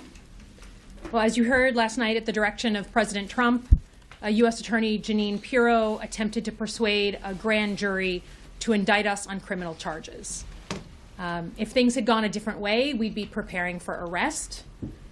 Fortunately, her attempt failed, and a group of anonymous Americans upheld the rule of law and determined that this case should not proceed. Just to review the bidding, this started with a 90-second video in November that a group of us organized, all of us with military and service backgrounds, simply restating the law in the Uniform Code of Military Justice, that military members had a duty to refuse illegal orders. We said nothing more than everyone from Secretary Pete Hegseth and Attorney General Pam Bondi have said themselves out of their own mouths. For that, President Trump said that we should be investigated, arrested, and ultimately hanged. And that's exactly what he had Pirro and Bondi do yesterday. They had opened an inquiry in December, they carried it forward in January, and when we refused to sit for a voluntary interview, in 7 days' time, they went in front of a grand jury. But to be clear, this is not about the content of this one video. Let's call it for what it is. The president is using our justice system to weaponize against his perceived enemies. I think that we've come to a really sad moment in America where the paradigm of leadership has come in completely reversed. In 2026, instead of looking to our elected leaders like the president as setting an example, it is now up to individual citizens in their private capacity to uphold the values of democracy, free speech, liberty, justice. As Mark said, this is an authoritarian playbook that many of us have watched play out abroad over and over and over again, except now we're seeing it in the United States. Yesterday, 20 anonymous Americans who we will never meet, who made up that grand jury, told us more about the values of America than Janine Pirro or Pam Bondi or certainly this president. Small business owners, a mailman, a teacher, we have no idea who they are, but just like people in Minneapolis, the people on the ground who understand the values of this country are the ones currently upholding it. So with those small acts of bravery, our country and our values hang in the balance. Now, this entire episode was really not about us. The president went high and right after our video, tweeted about us 12 times, kicked off both physical intimidation and then legal intimidation. The intimidation was the point, to get other people beyond us to think twice about speaking out. But the real question is, if the president can do this to us, to sitting senators, who else can he do it to? What can he do to a business leader, to a community leader, or to the mom on TikTok who goes viral because she's criticizing the president? We hope that the news today is the end of the investigation, but hope is not a strategy. The president could easily watch this press conference, go high and right again, kick off another cycle of physical intimidation and legal intimidation. So we need to stay on offense. And I think both Senator Kelly and I have kept all of our legal options open as we go forward. Some of you know that I recently lost my father a couple weeks ago. And my father taught me two things. He taught me right from wrong, and he taught me to love this country. Senator Kelly and I have both served our country. We have risked our lives for our country. This country has given me everything. So if we have to sit here and take physical intimidation and legal intimidation to uphold the country we love, we will happily do that. We know right from wrong. Whether you voted for President Trump or you voted for Kamala Harris, we know right from wrong. And weaponizing the legal system against people for basic freedom of speech goes against everything we were taught since third grade. And I'm more than happy to defend it. Questions? Yeah. You both declined to sit down for interviews with the Justice Department as they reached out to you. What would have been the harm in actually sitting down and talking to them, explaining your point of view, arguing why you think what you said was legal? Yeah, so, we wrote a letter yesterday. Number one, what we did was completely public. This doesn't need to be investigated. We did it in public and then talked about it to you and others in the media over and over and over again on public. So all the facts of the so-called case are public. Second of all, it was clearly, when our lawyers sat down with them, just about checking a box and doing what the president wanted them to do. Their heart wasn't even in it. So I'm not going to legitimize a voluntary inquiry when it was so clearly something that was made up to fulfill the goals of this president. So 7 days later, and you see that they responded by trying to get us charged criminally. That is an absolute confirmation that this is not about real law. It's about weaponizing the justice system against people you disagree with. Yeah, so Tom Tillis, one of your Republican colleagues, sits on the Judiciary Committee, voted to confirm most of the members of the DOJ. He did tweet that he thanks to the jury for doing what they did, and that political lawfare is not normal and needs to stop. But tweets aren't really actions. Do you need to see Republican senators, House members, people who have real power here talk about actions and not just complaints or sort of tweeting solidarity? Well, we appreciate Senator Tillis's comments, for sure. There isn't a lot to point to out there from the other side of the aisle. I've received some, private communication from a couple of others, but not a lot publicly. So what you're talking about is the next step. Is it possible we could see something like that in the coming days? Yeah, I suppose. I'm not going to hold my breath here. We need to hear more from the leadership in the Republican Party, both here in the Senate, in the House. I mean, I think many of you saw what Mike Johnson, said the other day. He seems to be fully, on board with us being thrown into jail. Yeah, I'd like to see, more from the other side of the aisle, but we're going to have to see what happens in the coming days.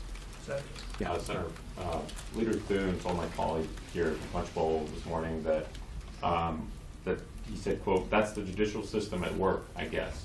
Can you respond to that? Can you also say whether you consider this an impeachable offense? Well, this isn't the judicial system at work. I mean, it's not supposed to work like this. It's not supposed to be a president deciding, right out of the gate here that members of the United States Senate should be hanged, calling for our execution. And then I guess when he realized that was not a good idea, or somebody told him, that's ridiculous, then he went with prosecution for something that is in the First Amendment. And by the way, this isn't just obviously about us. This is you guys too. You're going to find yourself in the same situation that Don Lemon is in if this continues the way I think the president and the people who work directly for him would like it to continue. So, I mean, I hope to hear more from Leader Thune about this. I guess this is the way the system is supposed to work. Well, if you go back historically and look at how often or how infrequent somebody does not get indicted when they go in front of a grand jury, it is very rare that this happens. In 2013, there were 165,000 indictments. There were 5 that were not successful. Just 5. This process has a 99.997 success rate. Yes, I did the math for 2013. I don't know what it is this year. It's hard to find the data.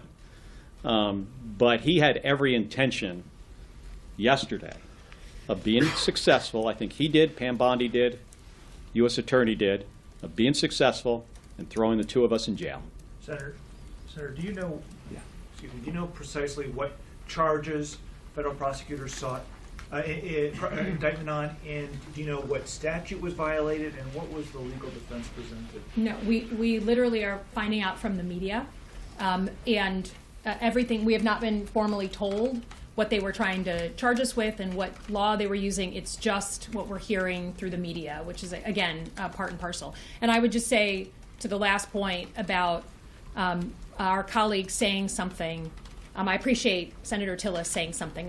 He's gone further than anybody else. But it's just a sad moment when anonymous grand jurors, just citizens called at random in Washington, D.C., have more bravery to uphold basic rule of law and stand for that than some of our colleagues here in the Senate. And by the way, in a grand jury, you do not get to present a legal defense. It's only the prosecutor and the jurors, and it's secret. So we don't know what the answer to your question is. We don't ever expect to really find out. Yeah. Senator Salkin, last week you said you were considering suing Bondi. Have you made any further determination on what you plan to do? Yeah, so last week we just sent a letter in line with the law asking both Bondi and Pirro to retain all their records should I choose in the future to sue, under my constitutional rights. And then earlier today, we sent a letter back to them saying, okay, after the failure in court yesterday, can we please confirm with you that this is over, that you're not going to try yet another attempt at investigation, arrest, prosecution, et cetera, et cetera. So I'm keeping all my options open. Obviously, Senator Kelly has already moved in these ways. But I think I had a real epiphany in December when the first FBI inquiry paperwork came over. You know, I had a lot of people tell me, just sit quiet, keep your head down, let Christmas happen, and this will hopefully all go away, right? And you know, you go into Christmas break and you're not talking about politics during the holiday season. And I came back, and January 5th, here's another piece of paperwork now from the Department of Justice and Puro saying, no, we're pursuing this. So sitting down and taking it and being quiet doesn't actually make you safer. Going on offense seems to be the only way to get their attention. So I certainly reserve that right of keeping all those options open. So you answered my question on what your legal options are going to be, but I have two questions.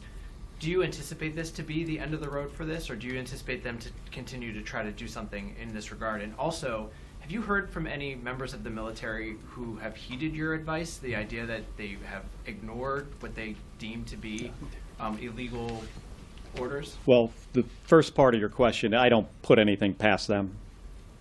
Donald Trump has a pretty limited, capacity to move on from things, and he doesn't take bad news well, and he's got quite the ego that I think it makes it difficult for him to move on and see what the writing on the wall here is. He should know that the Constitution is on our side.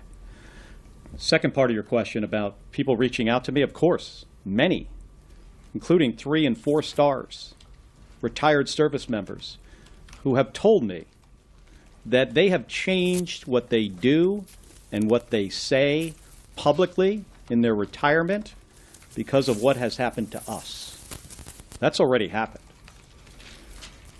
I hope in time that corrects itself. When they see that Senator Slotkin and I standing up to these bullies, to this administration that clearly does not care about the Constitution or the rule of law, that assuming we're successful in this over a period of time, that will correct itself, and members of the military will, former members, retired service members, and veterans, and all U.S. citizens can get back to a place where they feel free to exercise their First Amendment rights. I feel very firmly that the president has created a climate of fear, whether it's our universities, our media, CEOs, and the impact of his tariffs, that everyone is self-censoring themselves because they're scared of physical intimidation and legal intimidation, the spotlight being placed on them. And so I think we just made the clear decision that we're not going to go down like that, because it doesn't get better, it just gets worse. And if fear is contagious, hopefully so is courage. And I think right now, certainly I'm drawing inspiration from people like the grand jury, people like folks peacefully protesting in Minneapolis. I think the common citizen right now is showing the country and the world how to stand up for the values you believe in. But many leaders around our country have gone quiet and put their head in the sand because they fear retribution from Donald Trump. I'm sorry, you mentioned retired service members, but have you heard from any current service members who Yes. have said, I feel Yes. worried about the idea that I might be Many times. going, okay. Yep. Just to follow up on what Frank was asking, have you heard from service members who have said that they have not followed orders that they believe were illegal in response to your video? I have spoken to people, current and former, who have dealt with this issue. Sure, I mean, you see them on TV, often, on cable news, they talk about often JAGs, who wound up, in this situation, or senior leadership, that have said, on occasion that they have, dealt with, this issue. But it's pretty black and white. I mean, it's on a plaque, at West Point. when the law and orders are in conflict, you follow the law. It's something we're all taught. You know, I was taught about this in like naval science class at the U.S. Merchant Marine Academy. Some people are reminded of this, depending on what kind of unit you are in. You're reminded of it frequently, but not everybody. It was a very simple message. But yeah, I mean, that is something that happens on occasion to people who serve, especially if they serve for a long period of time and if they serve in roles where they are, you know, directly involved in combat operations.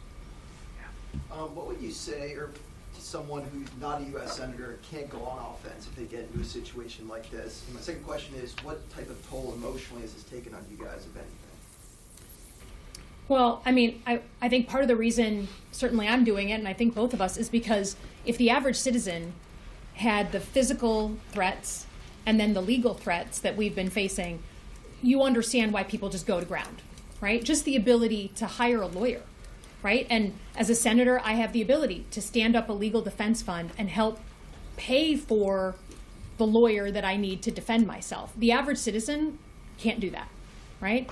And the average citizen doesn't get Capitol Police when there's 24/7 threats against you and your house and your family and your parents. So I feel like I'm doing it because others cannot.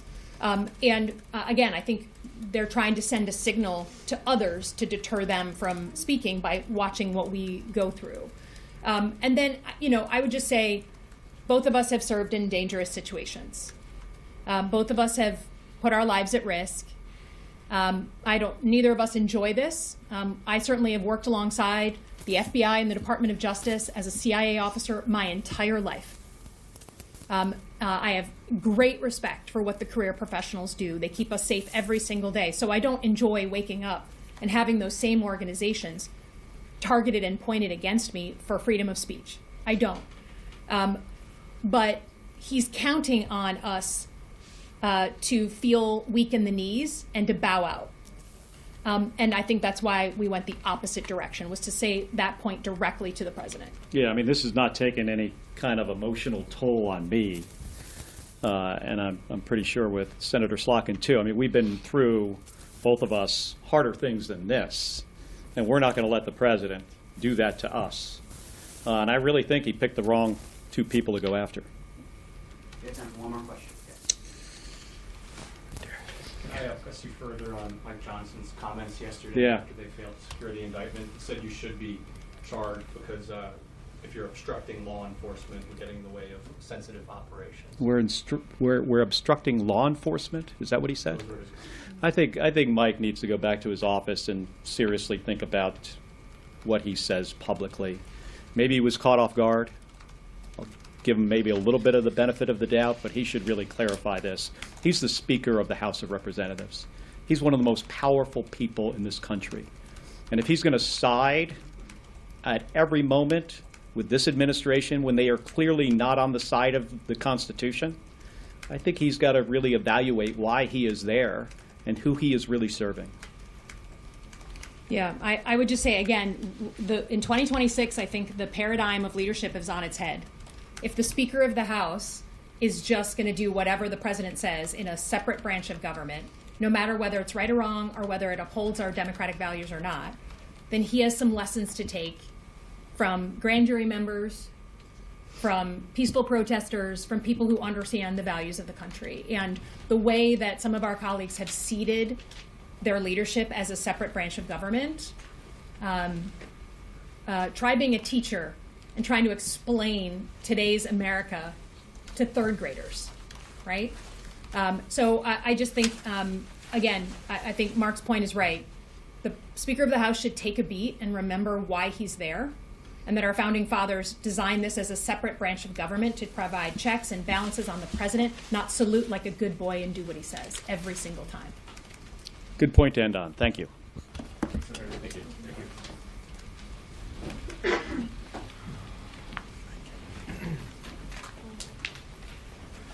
Thank you. Some serious clockwork. Really good press with the time zones. Well, it's like it's easier to watch it from a TV perspective, from like the internal system, but I like to be in the room. Yeah.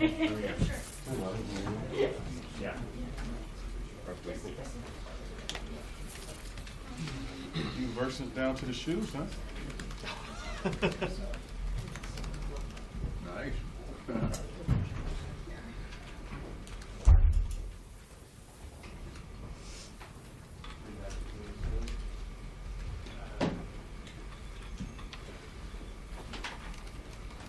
Yeah, Josh Stewart. Nice to meet you. Nice to meet you in person. Yeah.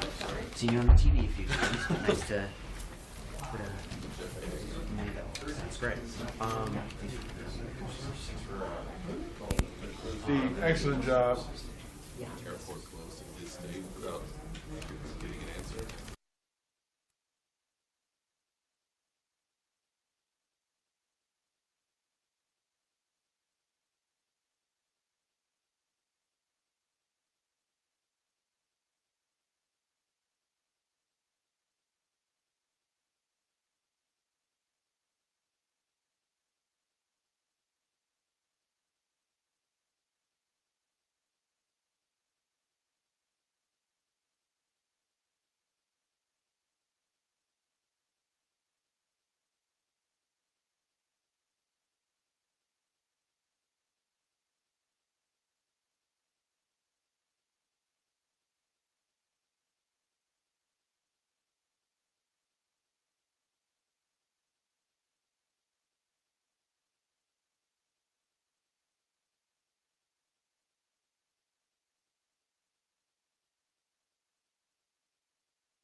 I know.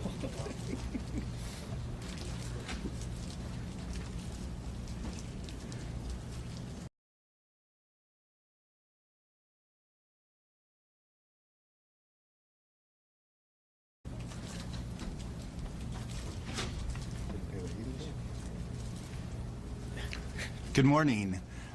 My name is Jim Bennett. I'm the director of the Department of Human Rights, and I chair the Illinois Commission on Discrimination and Hate Crimes. The Illinois Human Rights Act was signed into law in 1979 at the Chicago Historical Society on the very desk President Lincoln signed the Emancipation Proclamation. Through Illinoisans' strong values and unwavering integrity, our state remains a trailblazer in protecting the dignity and equality of every person who calls this state home. Now the Illinois Human Rights Act is one of the most comprehensive and evolving frameworks of civil and human rights protections in our nation. And to be clear, it includes everyone. Our governor has always led on civil rights. In my tenure, he has positioned Illinois as a leader in human rights protections and has expanded protected classes under the Act to meet the challenges of our time, of this time. In 2021, the Commission on Discrimination and Hate Crimes was reestablished and placed under the umbrella of the Department of Human Rights to address, understand, respond to, and prevent the sharp rise in hate. We're national leaders in those issues now as well. And now as we witness our own federal government trample on human rights, creating fear for our neighbors and our families as they go to work or school or church, even to take their sick child to a hospital, champions of human rights have a moral obligation to take action. The Human Rights Act guarantees that every person in Illinois, regardless of immigration status, have the right to live free from harassment, violence, and discrimination. That is why today, Governor Pritzker is signing an executive order establishing the Illinois Commission on Accountability.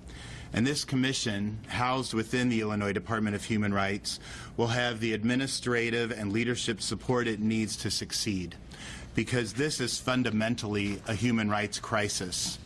Now, with the Commission on Accountability, Illinoisans will ensure the transparency and the oversight of these federal actions that we're all witnessing in Illinois. This is about protecting human rights and restoring trust between law enforcement and the communities that they serve. This is about standing up for Illinois values when federal leadership has abandoned the American principles that all of us hold dear. And it is now my honor to introduce a governor who has never wavered in protecting the people in the land of Lincoln, our Governor, J.B. Pritzker.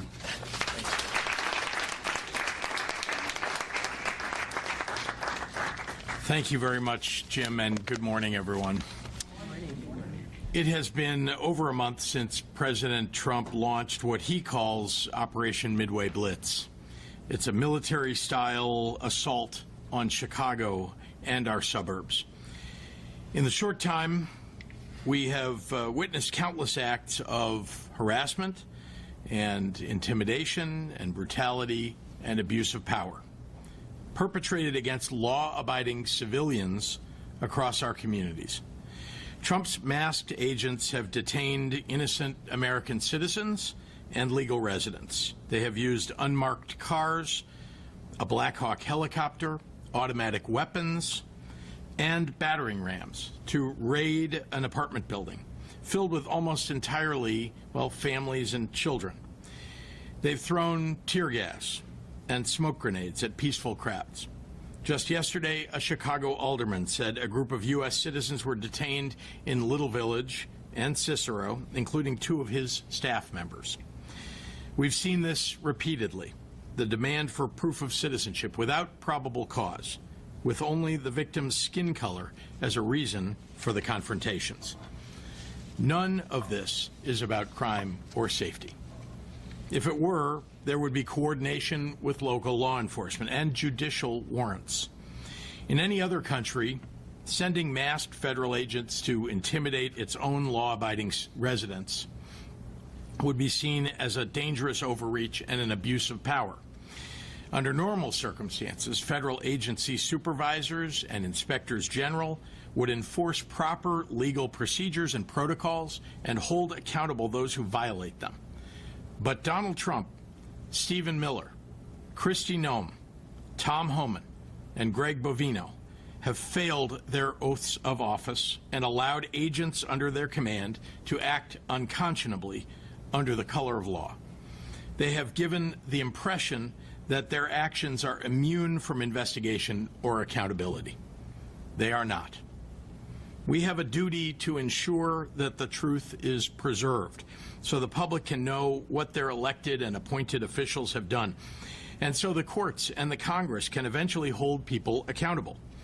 It is imperative that none of the impropriety, brutality, and harassment perpetrated upon our people goes unnoticed. Every instance of abuse, of law breaking, or violent and violations of rights needs to be documented and archived.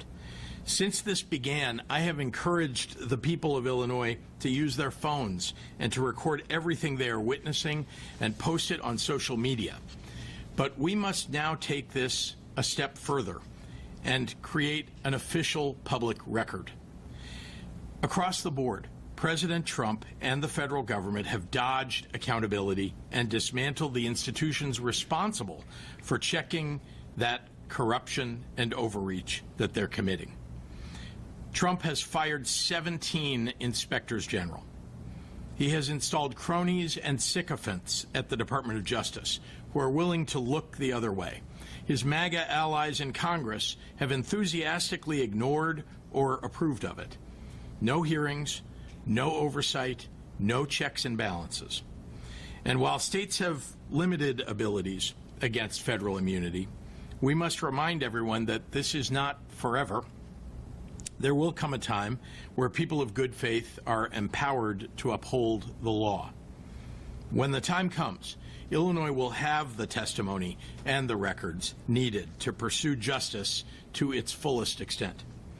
Today, I'm signing an executive order creating the Illinois Accountability Commission, a body dedicated to truth, transparency, and justice. The commission will be charged with 3 core missions. 1, creating a public record of the abuses. 2, capturing the impact on families and communities.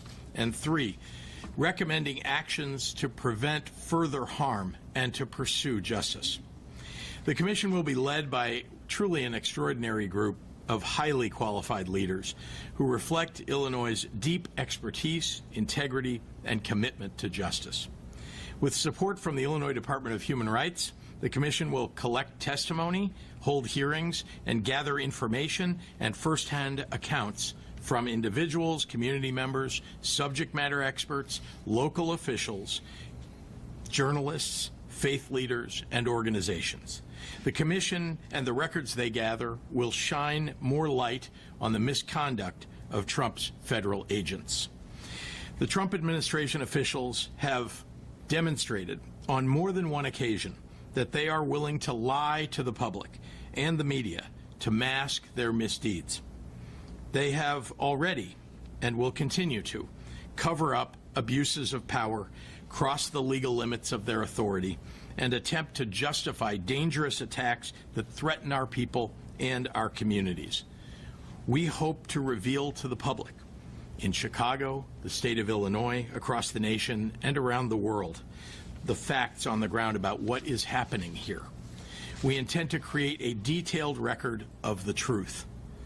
And once this all ends, people of good faith will review what this commission has gathered and will demand accountability. Indeed, people are demanding that accountability even now. I'm glad to be joined here by members of the commission who all share a commitment to justice, transparency, and the rule of law. The Honorable Ruben Castillo will serve as chair. He served as a federal judge for the Northern District of Illinois for 25 years and served as the chief judge for 6 of those years. He served multiple terms on the U.S. Sentencing Commission, appointed by President Bill Clinton and then reappointed by President George W. Bush.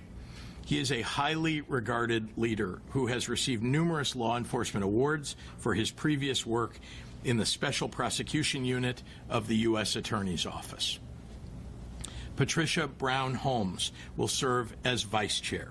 She has experience on the bench and as a state and federal prosecutor, serving as a former associate judge in the Circuit Court of Cook County, an assistant U.S. attorney, and assistant state's attorney.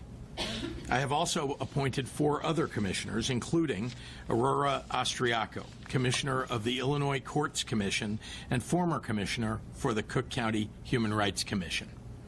Professor Susan Zesch, former Executive Director of the Posen Family Center for Human Rights at the University of Chicago. Linda Tortolero, CEO of the Latino Policy Forum. And Cindy Sam, retired Chicago Police Department commander. I want to thank these distinguished volunteer leaders for their time and expertise in this very important cause. It takes a great deal of courage and commitment to serve in this capacity, and I am honored to have them with us in this important endeavor. The federal government has chosen to treat the people of this country as an adversary.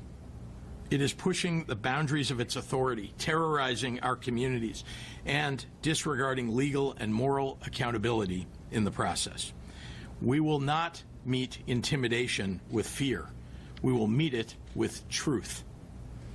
We can either let these abuses become our new normal and abandon the rule of law and our democratic values, or we can pursue real justice and accountability and transparency. We can do the work so those who break the law are held to account, so this chaos will stop, and so nothing like it ever happens again. Illinois is choosing our path, and I hope others who believe in the Constitution and the promise of America join us in doing so. The Commission has been tasked with finding opportunities to solicit information and allow the public to share testimony. To that end, I want to encourage all Illinoisans who have witnessed or experienced concerning conduct by federal agents to stay tuned at www.ilac.illinois.gov. I'm going to say that one more time, www.ilac.illinois.gov. Stay tuned there for details in the days and weeks ahead. Donald Trump is counting on your silence. We are counting on your courage.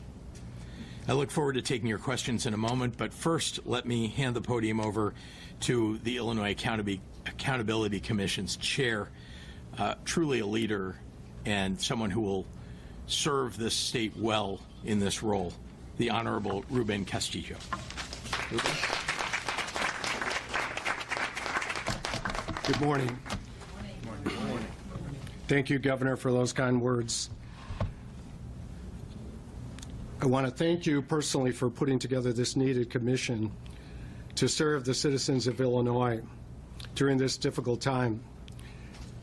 We both remarked before coming out here that we wish this didn't have to happen, but it does.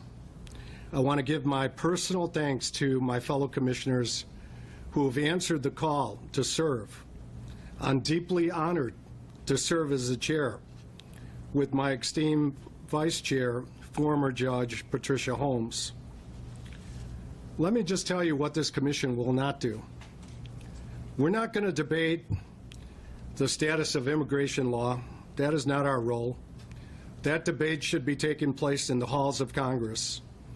And yet we see where we are, a Congress that cannot fund government right now, let alone take on the difficult issue of immigration reform.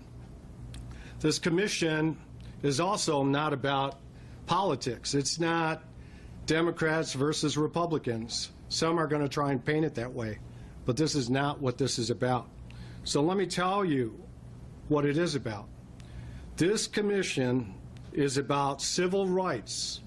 This commission is about the Constitution. This commission is ultimately about human rights. There's a lot of law enforcement experience on this commission. I myself spent 30 years enforcing the Constitution. As a prosecutor, putting my life on the line here in Chicago, as a federal judge, and as Governor Pritzker remarked, as chief judge. What has this experience taught me? Well, this experience has taught me that there is no frustration or anger exception to the Constitution. Just because someone gets upset or frustrated doesn't mean that they can violate the Constitution and hurt people, detain people, seize people, and even shoot people. We've had 2 shootings here in the Chicagoland area. We saw Mr. Villegas Gonzalez lose his life while he was backing up his vehicle. This is something the commission will certainly investigate further. And ultimately, I'm sure this will be a question for a court somewhere. But we will make a record of that. And if all of you have seen the sequence of events with regard to that particular shooting of an unarmed man backing up a vehicle where the agent himself says he's not seriously hurt on tape, there are serious questions about that shooting and that killing. We've also seen a Miss Martinez on October 4th, shot repeatedly. How did that shooting go down? Well, just this past week, a supervisory agent says that all agents of ICE are ordered to wear body cameras. Before Judge Ellis even ordered that, and yet several of the body cameras with regard to that shooting event were not on. And then we learned that the vehicle that supposedly was collided upon was taken to the state of Maine. I will say this, in 30 years of law enforcement experience, pretty unusual events. And then we learned that the agent who did that shooting said something, expletive deleted, and then proceeded to use his automatic weapon to shoot this person repeatedly, even though she was not displaying any type of armed weapon at that point in time. So again, I will tell you, my granddaughter has a word for that. She would call it sketchy. And we will investigate that. But why people are answering this call from the governor is really to avoid these type of events. So the reason I'm here is because I don't want anybody else to be hurt. I don't want certainly anybody else to be killed. This just cannot be tolerated. I'm an old trial attorney, so I like to carry trial exhibits with me. I just brought one with me that I personally framed. This picture was on the Sun-Times. And I looked at this picture 100 times. Why is this man having a weapon pointed at him when he's surrounded by agents? What is the danger? How far away are we from him moving his finger in some fashion and seriously hurting a man who has his hands up? Is this the new normal? This cannot be the new normal in the United States of America or in Illinois. And that is what this commission will be investigating. So in the end, I'm glad Governor Pritzker mentioned shedding light, because I see the commission as a lighthouse. What does a lighthouse do?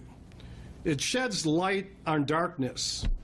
And there certainly seems to be, and I'm prejudging this, a lot of darkness going around that we've all seen on videos, photographs like the one I just showed you. Secondly, a lighthouse is a beacon, and that's what I see the commission doing, is coming out with a report and making recommendations so that the interaction between the federal government, where I worked for 30 years, and the state government, where I have lived all my life, can be better. It doesn't have to be an invasion of a military force going into hostile territory. But one will need to look at, and this is something the commission will look at, how did this come about? Who is saying what? Who is posting what? What is on social media? What are the leaders saying? I think just this past week, Judge Ellis asked a very relevant question. Has any agent ever been disciplined for any type of misconduct? And the answer came back a resounding no. And I think, unfortunately, that same answer applies to across the country. As I stand here, I think back to 4 months ago at a press conference similar to this, a U.S. senator got up and tried to ask a question and was shoved to the floor. Has the agents who did that on CNN television, have they been disciplined at all for that? We will look at that. That's all I will say. But in the meantime, I ask three things of the public. Be patient for this commission. Be peaceful. You can protest, but it needs to be peaceful. Keep taking, as the governor said, those videos. And we pray for your help. We pray for your cooperation, because we will certainly need this. And with that, I'm going to call on our great Lieutenant Governor Stratton. Thank you. Thank you so much. Good morning. I want to begin by thanking Governor Pritzker for his steadfast leadership during these unprecedented times. There's no better leader to steer Illinois as we navigate this crisis. I'd also like to thank the Honorable Ruben Castillo for meeting the moment and stepping up to chair this commission in the name of pursuing justice, accountability, and transparency. And thank you to all of the distinguished commissioners and other leaders standing with us today. Since the announcement of Operation Midway Blitz, ICE agents have operated in our streets with complete impunity. As a daughter and lifelong resident of the South Side of Chicago, it is hitting close to home.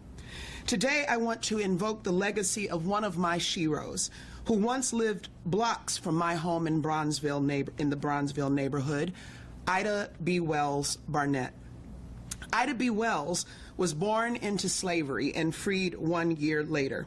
She was a trailblazing civil rights activist who, after the Springfield, Illinois race riots of 1908, helped found the NAACP. She was an investigative journalist who was committed to exposing the scourge of lynchings in the Jim Crow South. See, Miss Ida understood that what's done in the dark under the cover of night had to be exposed if there was ever to be real change. What I'm saying is that at our very core in the city of Chicago and the state of Illinois is the strong, fearless, and courageous spirit of Ida B. Wells, who said these words: "The only way to right wrongs is to shine the light of truth upon them." So today, in Illinois, we are shining the light of truth on the harmful and unconstitutional acts of Donald Trump, his administration, and those who choose to remain silent in the wake of his power grab. The Illinois Accountability Commission will shine the light of truth upon how Donald Trump has weaponized ICE against our communities. We are shining the light of truth upon these masked agents who are terrorizing our neighbors.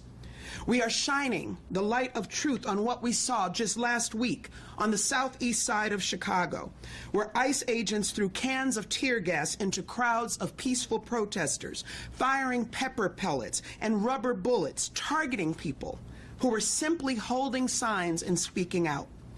We are shining the light of truth on Gregory Bovino, Trump's chief architect of this assault on our city, who has openly admitted to targeting people for just how they look, who yesterday led ICE raids in Little Village, causing crashes, patrolling with assault rifles, and detaining two of Alderman Mike Rodriguez's staffers, who were both U.S. citizens.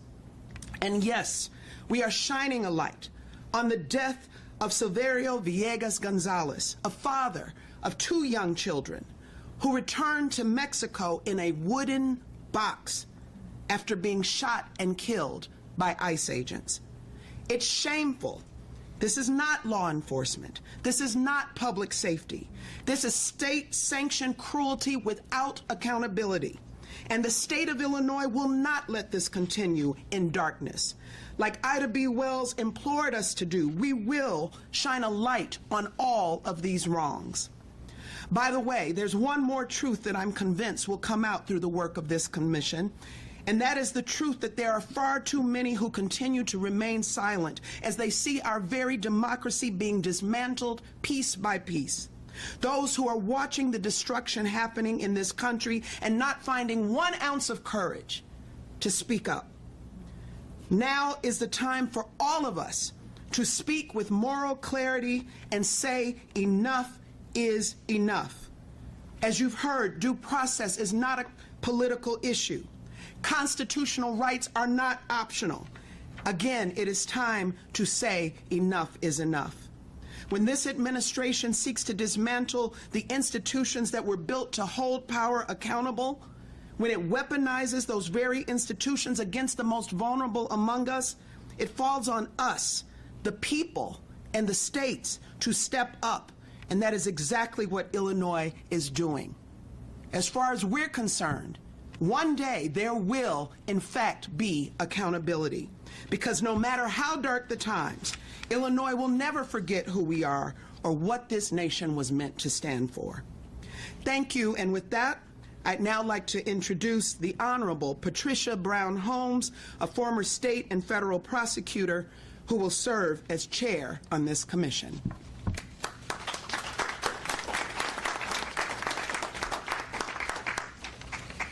Far be it from me to correct the lieutenant governor, but I'll be serving as vice chair. Vice chair, sorry.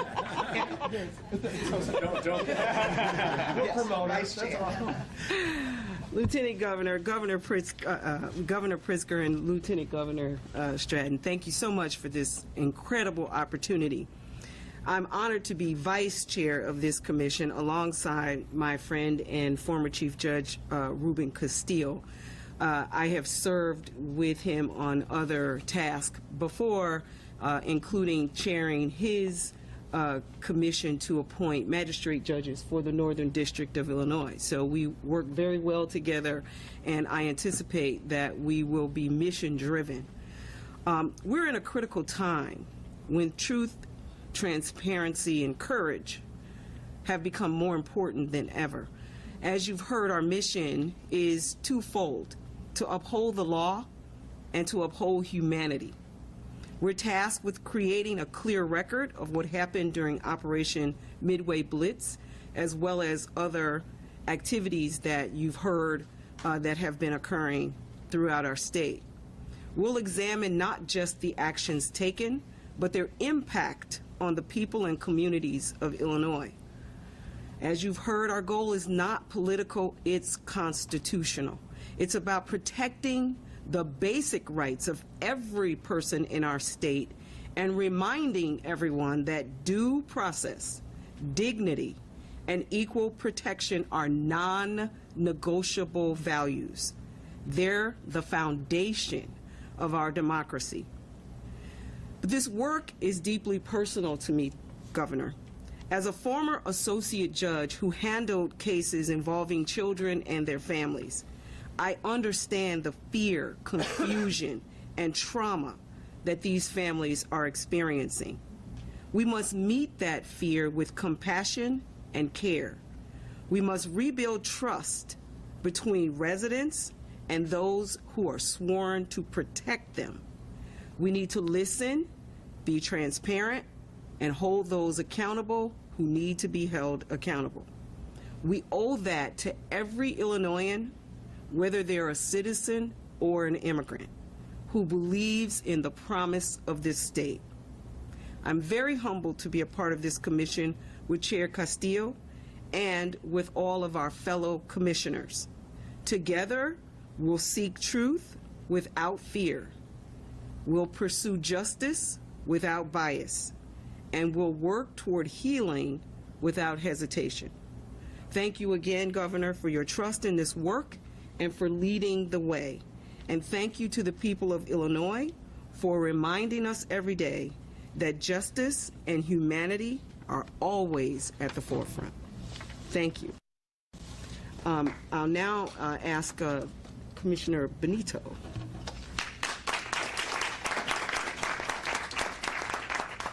Good morning, everyone. Good morning. My name is Lawrence Benito. I'm the Executive Director of the Illinois Coalition for Immigrant and Refugee Rights. Since 2011, ICR has operated the Family Support Hotline as a way to connect immigrants in Illinois with deportation legal support and provide social service referrals. Leading up to Trump's inauguration, we worked with our community partners and a network of rapid response teams across Illinois to strengthen the infrastructure needed to meet this moment. In October alone, we have already received over 8,000 calls, which is our busiest month of the year, with 1 week still yet to go. On the hotline, we receive calls from across Chicago, the suburbs, and beyond. Hotspots have included the southwest side and the northwest side of Chicago, Waukegan, Elgin, Cicero, Bolingbrook, and Joliet. On a daily basis, we hear from community members directly on the hotline or via social media about ICE and CBP's violence against our communities. It is increasingly clear that Trump and his cronies are turning the federal government into a weapon against our people. And together, we are fighting back. Everyone has a role to play, from community members who document ICE and CBP violence and call the hotline, to counties and municipalities who have taken local action, and to the governor, who we are standing alongside today in support of this executive order and against the ongoing attack from Trump's increasingly regime-like administration. When we march in the streets, we have a chant, when our communities are under attack, what do? Stand up and fight back.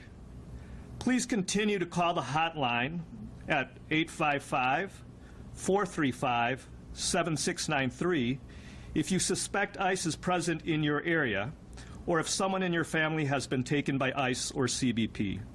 Remember, organized communities are safer communities, and together we keep each other safe. Thank you. I'd now like to introduce my colleague, Mary Meg McCarthy, Executive Director of the National Immigrant Justice Center. Good morning. Good morning. My name is Mary Meg McCarthy, and I am the Executive Director of NIJC, the National Immigrant Justice Center. With the staff 165, including attorneys and paralegals, NIJC and its pro bono network of 2,500 attorneys provide legal services for immigrants who want to reunite with family or seek safety from danger and persecution they experience in their homelands. Since January, all immigrant neighbors have become vulnerable targets of the Trump administration's unlawful and inhumane deportation scheme. Reminiscent of my experience living in Chile in the 1980s. I worked as a human rights witness in Santiago under dictator Augusto Pinochet. For more than a decade, his military regime violently suppressed public dissent, disappeared, and tortured the regime's political opponents. In 1991, the report of the Chilean National Commission on Truth and Reconciliation documented the deaths and disappearances of thousands of people under the Pinochet regime. This report became a critical resource as Chileans worked to reestablish democratic and human rights norms. When I returned to the U.S. in 1982 to pursue my legal career, I never imagined that one day I would be living through a similar authoritarian regime. But here we are. We have witnessed Immigration and Customs Enforcement, ICE personnel, and other federal agents detain people without warrants or probable cause and ambush a building in South Shore with an army of an outsized number of ICE agents. These actions violate the NAVA consent decree, which NIJC and the ACLU and its partners litigated. The NAVA decree prohibits arrest without a warrant or probable cause. NIJC's lawyers are working tirelessly to enforce that consent decree today and to provide legal counsel to people in detention. Because of ICE's tactics today, it can take days for attorneys to locate a detainee and provide legal consultation. And when we speak with people in detention, we hear dire accounts of medical neglect, overcrowding, and uninhabitable conditions. With today's executive order, Governor Pritzker is once again standing for the very principles that make this a great country. The executive order will protect the rule of law. I believe that the Commission will become an invaluable resource in America's quest for justice and durable human rights protections. I am honored to welcome Governor Pritzker, a steadfast defender of immigrants and the rule of law, and an advocate for all Illinoisans, back to the stage. Thank you.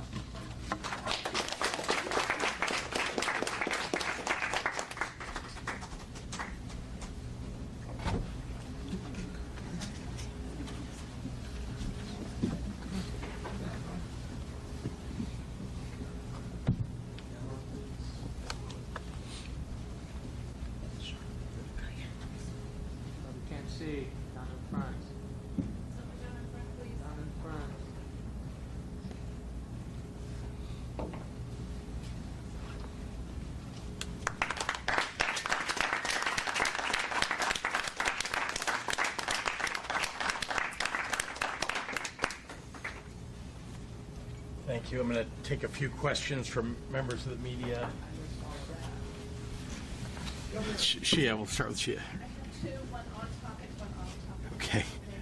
On topic, you mentioned that this information will be gathered and presented to people in good faith. Does that mean the Illinois Attorney General is going to wait until there could be? We'll issue a report publicly. There's a deadline in January for a report, so there'll be hearings, meetings, et cetera, between now and then, and a final report in January. And then separately, can you tell me what you have said to Hakeem Jeffries, who really wants to see Illinois move to redistrict congressional seats? I've suggested to him that he needs to talk to the legislators, the legislative leaders, most especially to the delegation, our congressional delegation in Washington, and that that's something that I know he's pursuing, and we'll see whether the legislature has any interest in taking it up. I think that, as I've said all along, I think that the more that Donald Trump takes on this endeavor of redistricting mid-decade, which is really mostly unheard of, and doing it only for the reason that he knows he's going to lose in 2026 if he doesn't rig the system in his favor, that's something that should weigh on the minds of people who are considering whether or not Illinois should do something about it. Yes. Raymond Lopez sent a letter to the president offering a sort of compromise, a path forward for adopting people to have legal, but then also kind of a push to the Trump administration to only really focus on those most violent offenders. Would you consider starting a dialogue with the president, instead of exchanging insults, maybe starting a dialogue to use that letter as a possible way forward? Well, I have advocated for a long time for comprehensive immigration reform. We need a way to address the challenges of immigration in this country. We haven't addressed it for 40-plus years. And the result is that we have laws that are disjointed, that allow ICE agents to issue their own detainer orders. I mean, that's not heard of on the streets of the United States.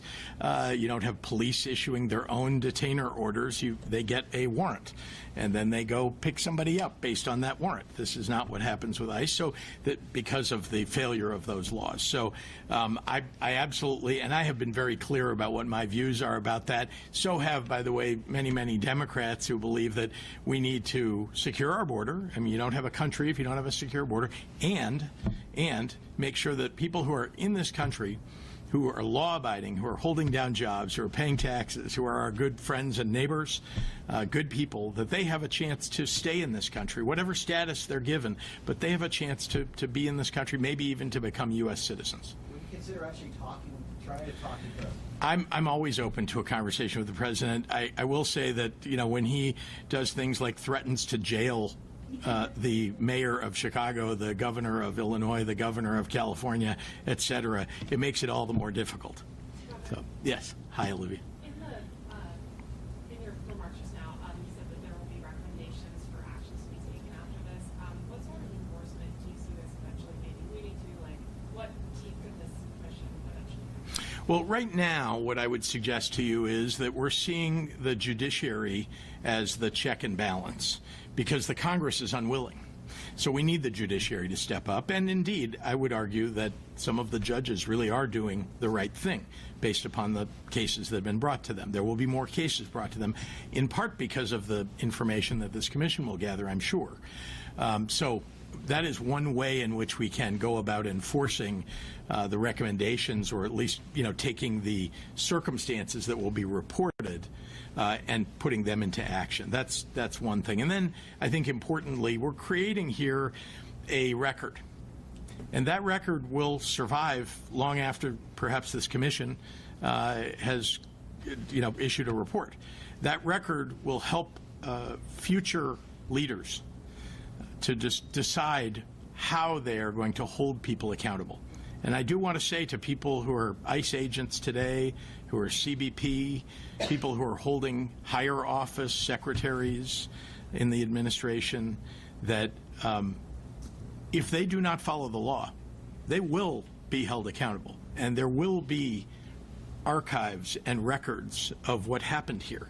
And we will know and be able to take action. The first time, by the way, I think, aside again from the judiciary taking action, will be when Congress changes hands and there are actual hearings about these things. That, you know, why are there not hearings now? It's because you have a whole bunch of sycophants in the Congress. They like to, well, the reports, you know, in the media are that, oh, well, they're afraid. Well, if you just sit here and do nothing while the democracy that we all know and love goes away, then I think you're committing more than just, you know, an act of fear. You're actually a collaborator in the endeavor. Governor Pritzker. Yes, sir. Questions? Yes, sir. First on topic. You say that the commission will be holding hearings. Will the commission, under this executive order, have subpoena power? And if not, how will the commission compel people to testify if necessary? It will not have subpoena power, but it will invite people to appear. And so, yes, there may be people who refuse to appear, but then there perhaps will be one side that's represented, not the other. And I think, again, we're collecting information, putting it in the record, and making sure that we've got that permanently available to the public and to the judiciary and anybody else that wants to look at it. And then quickly off topic, I'm wondering if you've been able to reach or have a conversation with Senator Bailey. I have not reached Senator Bailey, and I appreciate you raising that. Some of you may know that he lost his son, his daughter-in-law, and 2 grandchildren in a helicopter accident in Montana yesterday. And I cannot imagine losing a child, losing 2 grandchildren, and what they must be going through. That's all I can say. I have expressed publicly already my condolences, my wife's condolences, that we're devastated by it. This is not a time for politics. This is just a time to recognize that you know, losing a child is, I don't know, one of the hardest things ever. My grandmother lost her daughter, my mother, when she was an adult. My grandmother's still alive, and it was her only daughter. And She was devastated by it. My grandfather on my father's side lost his son, my father, at an early age, and he was devastated by it, my grandmother and grandfather. And so I know, I've not experienced it, thank God, but I know what they must be going through. Yes. If I may ask, and to the point that you were making before this, is the fact that you've gotten to the point of having to create this commission, a recognition that in the present, you're not going to be able to hold federal agents accountable for their actions. Well, remember, we're talking about the Constitution here, right? And the states have a certain role, federal government has a certain role. We're following the law in Illinois, right? And so when people ask me, well, are you going to go after them? Well, we're doing everything that's within our power to do that.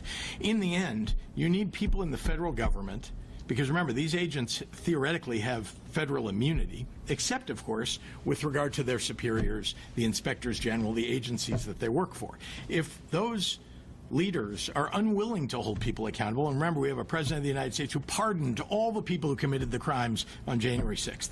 And that's just one example of the kind of, disregard for the law that this administration demonstrates. That when you have an administration like that, we have to take things, very seriously at the state level and look forward to a moment when the judiciary will act. And we've done that, by the way. We've taken these cases to court. I want to commend the Attorney General of our state, who's done just a superior job in defending people's rights. There's more to do, and he's going after it. We are going after it in every way that we possibly can. That's the accountability and the record, and I'm pointing at the leaders, but all of the members of this commission. The record that they are going to create and that the people who come forward will create will allow accountability to be had. Yes.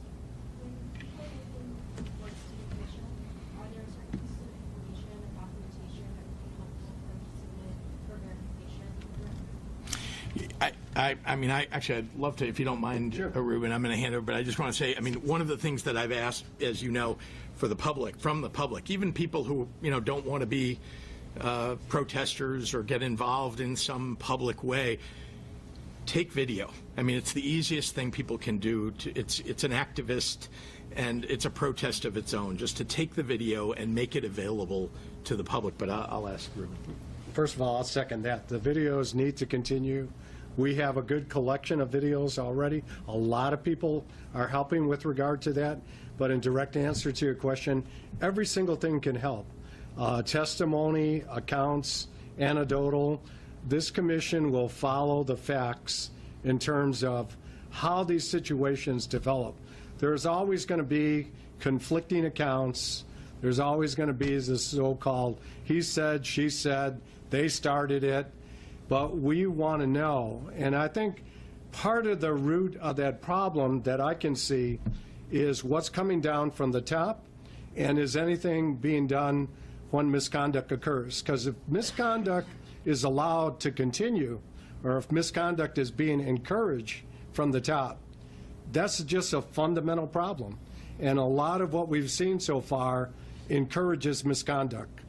Covering of the faces, the attire, the equipment, whatever is being told before these things transpire. It's almost like, I suspect, and we will find out, locker room talk.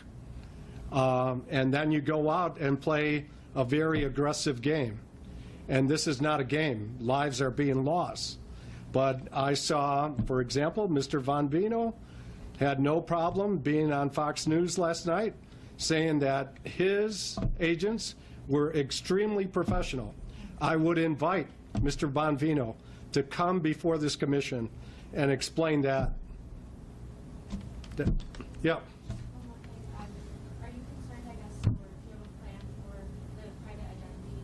Definitely very concerned, especially with regard to individuals who don't have full legal status in the United States.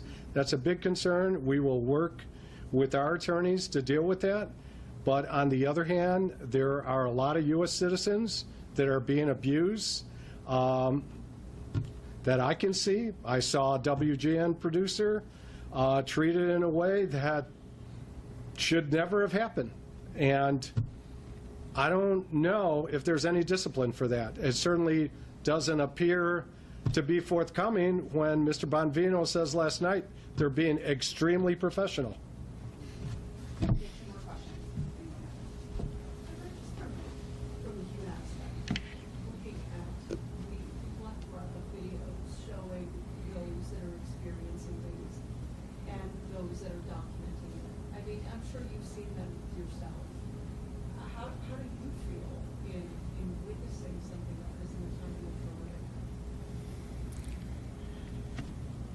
There's an expression that originated with Martin Luther King Jr., and it's, that the arc of the moral universe is long, but it bends toward justice. It doesn't feel in this moment like it's bending toward justice. And indeed, I guess I would offer humbly an amendment to say it only bends toward justice if we bend it that way. And when I see people being stopped because of the color of their skin, and people are being demanded to prove their citizenship. I don't know about anybody in this room, but do you carry proof of citizenship? Have you ever carried proof of citizenship, all the citizens in this room? Nobody carries a proof of, well, okay, somebody raised their hand because you may be afraid right now. That would be the reason why you would carry it right now. But this is something that happens in authoritarian regimes. Does not happen in a democracy, does not happen in this constitutional republic, except now. People are being demanded to show that and it's because of the color of their skin most often. And they're literally a military attack on a building, with a Black Hawk helicopter and people rappelling out of that, people wearing uniforms and automatic weapons. Oh, by the way, they set up cameras so they could capture it all on video so that they could, declare victory or take some triumph out of most of the people in that building, 130 people, vast majority of those people here legally. And they were aiming, they said, at Tren de Aragua. Great, please take the gangsters, take the drug dealers. Great, but that's not how you do it. That's not how law enforcement carries out its mission. You get a judicial warrant. You target the people that you want, and you arrest them with that judicial warrant. You don't arrest an entire building, detain everybody, zip-tie children, elderly people held in a U-Haul for hours, U.S. citizens. I say it like other people don't have rights. Everybody on the ground in the United States has rights. They do, just by virtue of being here. You might get deported, you might. But while you're here, you deserve due process, probable cause, all the rights that Patricia mentioned. These are, I am angry because this is not the country that I want for us. This is not the country that any of us thought that we were living in. And yet, here it is, 9 months into an administration. We are having to have millions of people stand up and declare no kings. And we've had to do things like create the judge was saying, before we walked out here, wish we didn't have to do this. I said that to him. I wish we didn't have to do this. Can you imagine that we have to do this in this country? A commission on accountability for the things that ICE is doing. So I'm quite upset about it. As you know, I'm taking as much action as I possibly can. And I just won't stand for it, and I will in every way stand in the way of people's rights being abridged in this country, and especially in this state.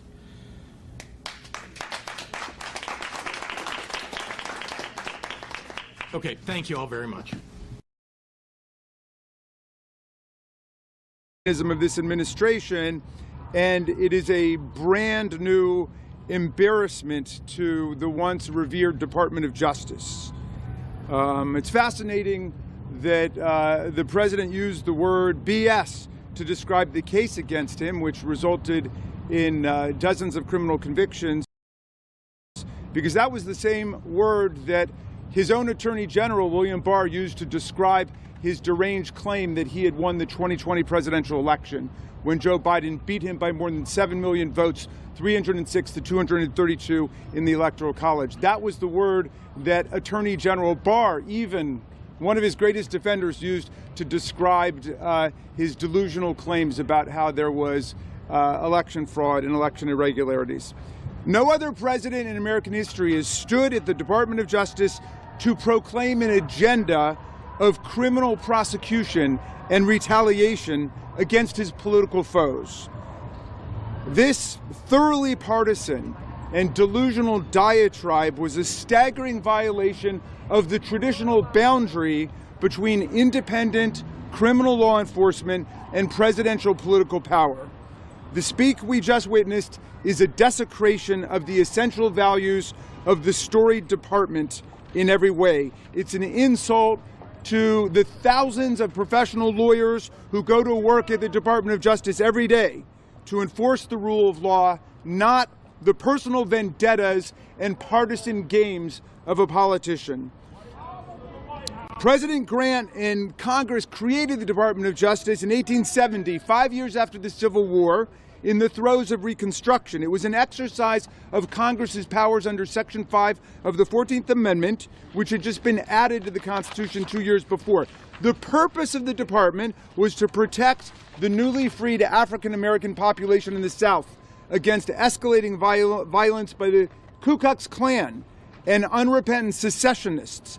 Congress wanted to protect the voting rights of the emancipated population against racial disenfranchisement schemes. Now, the Department of Justice, which first set out to defend the rule of law against white supremacy and vigilante violence, has become a department of injustice, cruelty, favoritism, and unfairness. One of Trump's first acts was to try to nullify the very first sentence of the 14th Amendment, which establishes that all persons born or naturalized in the United States and subject to the jurisdiction thereof is a citizen of the United States. And they tried to destroy that, leading to at least 4 federal courts invalidating this executive order: an Obama judge, a Biden judge, a Reagan judge, and even a Trump judge. And the Reagan judge said it was the easiest case he ever had to decide. You don't have to be a lawyer to know what's wrong with that executive order or any of the other ones. You just have to know how to read.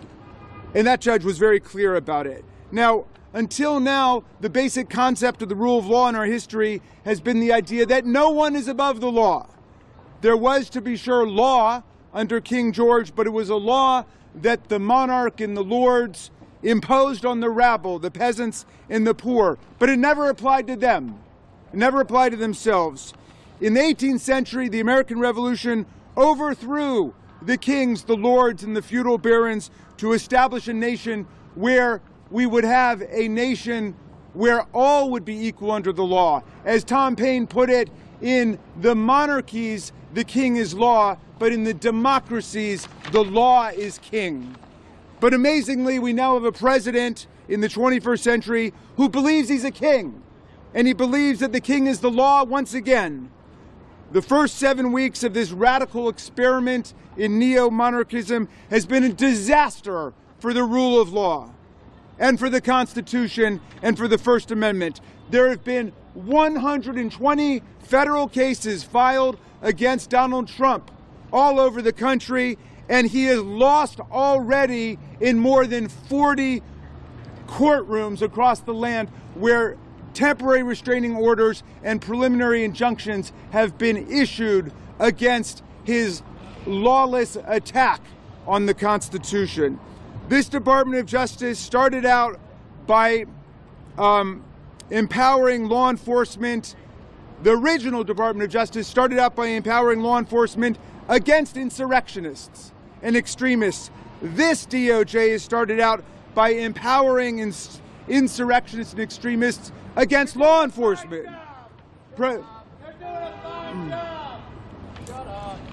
President pardon. I'm sure you think so, because President Trump pardoned more than 1,500 insurrectionists.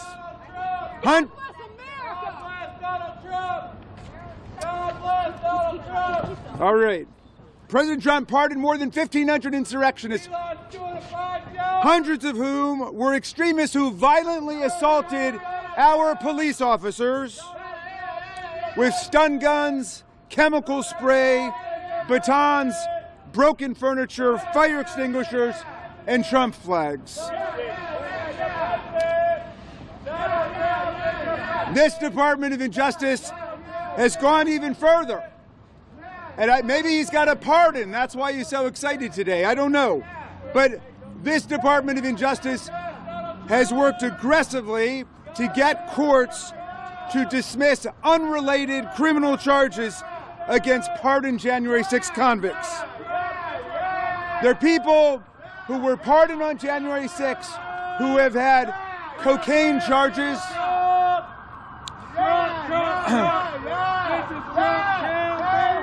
well, they're January 6 felons who've had cocaine charges, drug charges, gun charges, sawed-off shotgun charges, hand grenade charges against them dismissed by this Department of Justice. And that was never covered by the original pardon.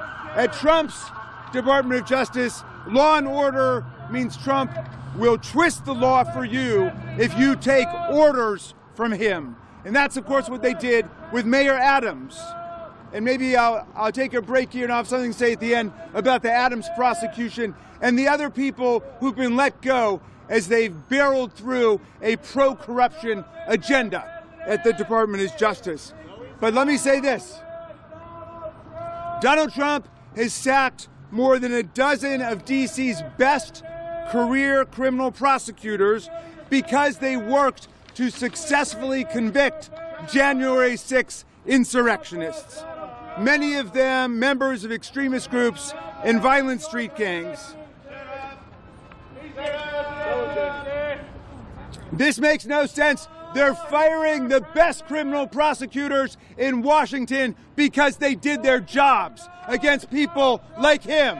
Congratulations, buddy. That's how the Nazis got started. You go have your own rally, all right? All right. Now, I would now like to go to our originally scheduled program, if this gentleman would allow us to. I'm introducing Sean Brennan. I'm introducing Sean Brennan, who's a former assistant United States attorney, a prosecutor in the U.S. Attorney's Office in the Capitol Siege section, who was fired by that man's hero, Donald Trump, because he prosecuted January 6 insurrectionists. Please welcome Sean Brennan. We'll take questions after, and I'll call on people. You go interview that guy, all right? Sean Brennan. Yes. Trump is no president. Hold on, wait a minute. We got a new guy. Hold on. Trump is your on January 31st, 2025, at about 5 p.m., I received a text message that hit me like a gut punch. I had just completed 3 weeks of training, intensive training alongside over a dozen of my colleagues, to begin working as a prosecutor, prosecuting local violent crime, and specifically in my case, domestic violence. That evening, the AUSA, whose caseload I was set to take over that very next Monday, texted me to introduce me to a victim of domestic violence here in the district. They said, "This is Sean. He's going to be the one who will help you with your case." And I was devastated because by that point, I knew I would not be able to help this victim of domestic violence secure justice. Because that night, I had already received this letter. This letter said that my hiring as an AUSA hindered interim U.S. Attorney Ed Martin's ability to implement President Trump's agenda. Setting aside the fact that it is squarely not the role of the Department of Justice to implement any president's agenda, it's hard to imagine what agenda would be hindered by prosecuting violent offenders of domestic violence here in the district. Of course, I didn't have to think very hard to figure out why I was really fired, because it said so right here in this exact letter. echoing language from the president's executive order pardoning the defendants from the January 6 cases, I was told that I was fired for perpetrating a grave national injustice by seeking accountability for those who, through political violence, sought to interrupt our peaceful transfer of power. Now, it goes without saying that anyone who has watched any video from January 6th, anyone who has listened to any of the testimony of the heroic officers who fought to protect the Capitol that day, knows that no grave national injustice was perpetrated by trying to hold those people accountable. Still, with the almost immediate focus on retribution and firings, it became clear that President Trump's language from that executive order, seeking a process of national reconciliation, was nothing but empty rhetoric. However, I still had faith because, as a prosecutor, it is a guiding principle for me that no one is defined, even criminal defendants, by their worst day. I had hope that many of the defendants in my cases who I had seen articulate what appeared to be genuine expressions of remorse, I had hoped that they would take this new opportunity to start afresh. However, that's unfortunately not what we've seen. In the weeks since the pardons were enacted, I have heard of defendants in my cases who seemed genuinely willing to take accountability for their actions at sentencing, suddenly turn around and send harassing emails to FBI agents who investigated their cases, to seek out prosecutors on social media to taunt them. They have been emboldened. They have been told by their commander-in-chief that not only what they did was right, but they are the victims. Let that sink in. They are being told that they are the victims, not the officers who told me on many occasions they did not know if they would be able to return home to their families that night on January 6th. Now, I became a lawyer because I believe in the rule of law. But when we have people at the highest levels of government, both in the presidency and in the Department of Justice, telling violent rioters that political violence is okay as long as it's in support of the right person, that is incompatible with the rule of law and incompatible with the very virtues that the Justice Department is supposed to espouse. As Attorney General Bondi has said, the Department of Justice is the one department named after a virtue, the virtue of justice. As a prosecutor, my goal was never to win a case. My goal was to act in pursuit of justice and to stand in court representing the United States, not any individual president. It's a dark day for our country when it appears we have leaders in the Department of Justice who refer to themselves as the president's personal lawyers instead of what they really are, lawyers who swear an oath to the Constitution to defend all Americans. Thank you.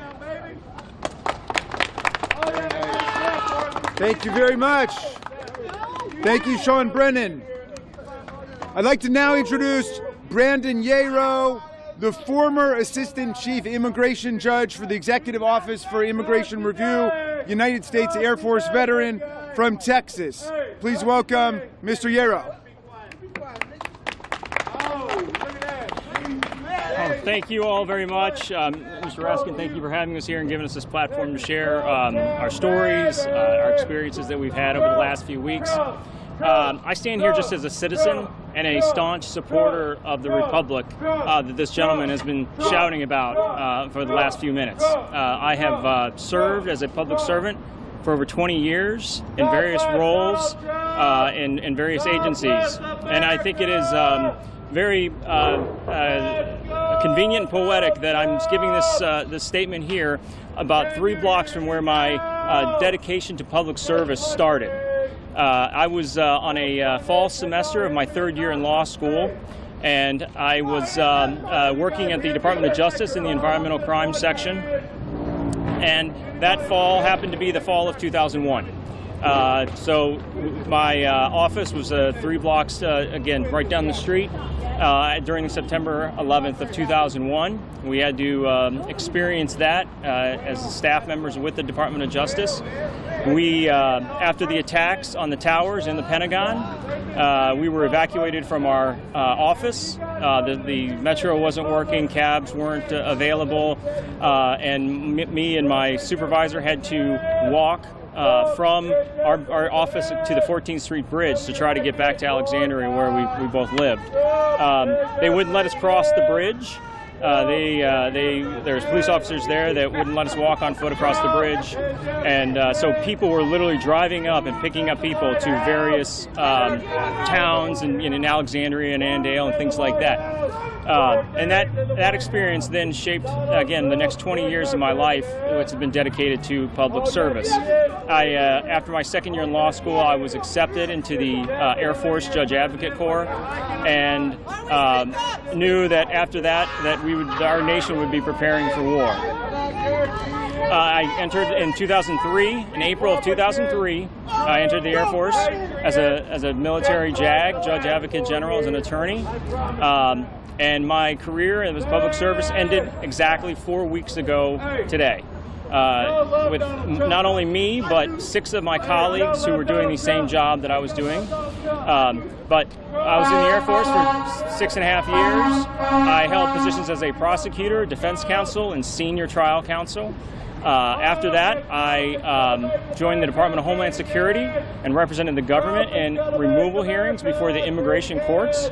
While I was with the Department of Homeland Security for those 6 years, I served 2 terms as a Special Assistant United States Attorney in Las Vegas and in Dallas, Texas. While in Dallas, Texas, I worked on a very involved H-1B visa fraud, and I did various other immigration-related prosecutions in both of those 2 positions. I then had the opportunity to join the U.S. Attorney's Office back in the District of Nevada. I spent about 4 years in that role. I prosecuted a variety of violent federally charged felonies, and to include fentanyl death cases, as well as gun cases, organized crime, white-collar crime, immigration-related offenses. I then joined the Federal Public Defender's Office for the District of Nevada and spent 2 years defending people that were charged with federal offenses. Then, based on this experience, I believe I was hired by the Department of Justice, the Executive Office of Immigration Review, to become an Assistant Chief Immigration Judge. And this position is a supervisory judge position. I not only had a docket where I heard cases before the immigration court, but I supervised a staff, I supervised the immigration judges, the attorney advisors that worked with us, and the rest of the staff at these courts. I initially was at the Buffalo Immigration Court, but within a month I was assigned to the Batavia Immigration Court, and then I assumed ACIJ supervisory responsibilities over the Detroit, Ulster, and Hartford immigration courts. Again, this was 3.5 years ago when I started that position, and in a very short time I had supervisory authority over 5 immigration courts. Most recently last year, I was asked to come down to the Houston, then Smith Street, now Houston Jefferson Street Immigration Court, and supervise the expansion and the move of half the court back into a new facility. We did that expertly with the staff that we had there and the folks that I worked with. And again, had a docket there and still supervised 4 other courts at that time. Again, that all ended 4 weeks ago when on Friday afternoon I received an email from the acting director of EOIR that indicated that I had been terminated. No cause was given, no notice, no justification for the termination other than it was my continued employment was not in the best interests of the agency. Not only me, but there were 6 of my colleagues who had very similar roles as ACIJs throughout the courts that were also terminated with no notice, no justification, and no validation on that day. We are all professionals that adhere to the rule of law. We followed the policies that were put in place by our superior officers and superior supervisors, and our positions were that we are there to support all of the staff and to ensure that the immigration cases that came before our courts were heard expeditiously, fairly, and due process was protected for those people that came before the courts. Can you guys hear this white liberal speaking? The only reason that I'm here is to just demonstrate that when people are removed unfairly, unlawfully, there is an impact. It's an impact on me, it's an impact on my wife, it's an impact on my family, and it's an impact on the community at large. And this is even more shocking to me, again, as a 20-year public servant, that I was a disabled veteran. And the protections for disabled veterans were also not followed in my case. I never imagined in a minute that I'd be up here talking about my termination and removal unexpectedly from federal service after dedicating 20 years and more, myself as a disabled veteran to then be terminated. So I just wanted to say on behalf of me and my 6 colleagues that we're supporting each other, and the treatment that we received it was again it was unjustified and was unwarranted. And again, they do the same things that I was doing. They dedicated themselves to their jobs every day. None of us had any disciplinary issues or performance issues whatsoever. So again, I thank Mr. Ruskin for allowing us allowing me to share my story about again my colleagues' wrongful terminations. Thank you. Thank you very much. That was excellent. Thank you for that excellent speech. That's the worst tirade I've heard since Donald Trump's speech. Okay.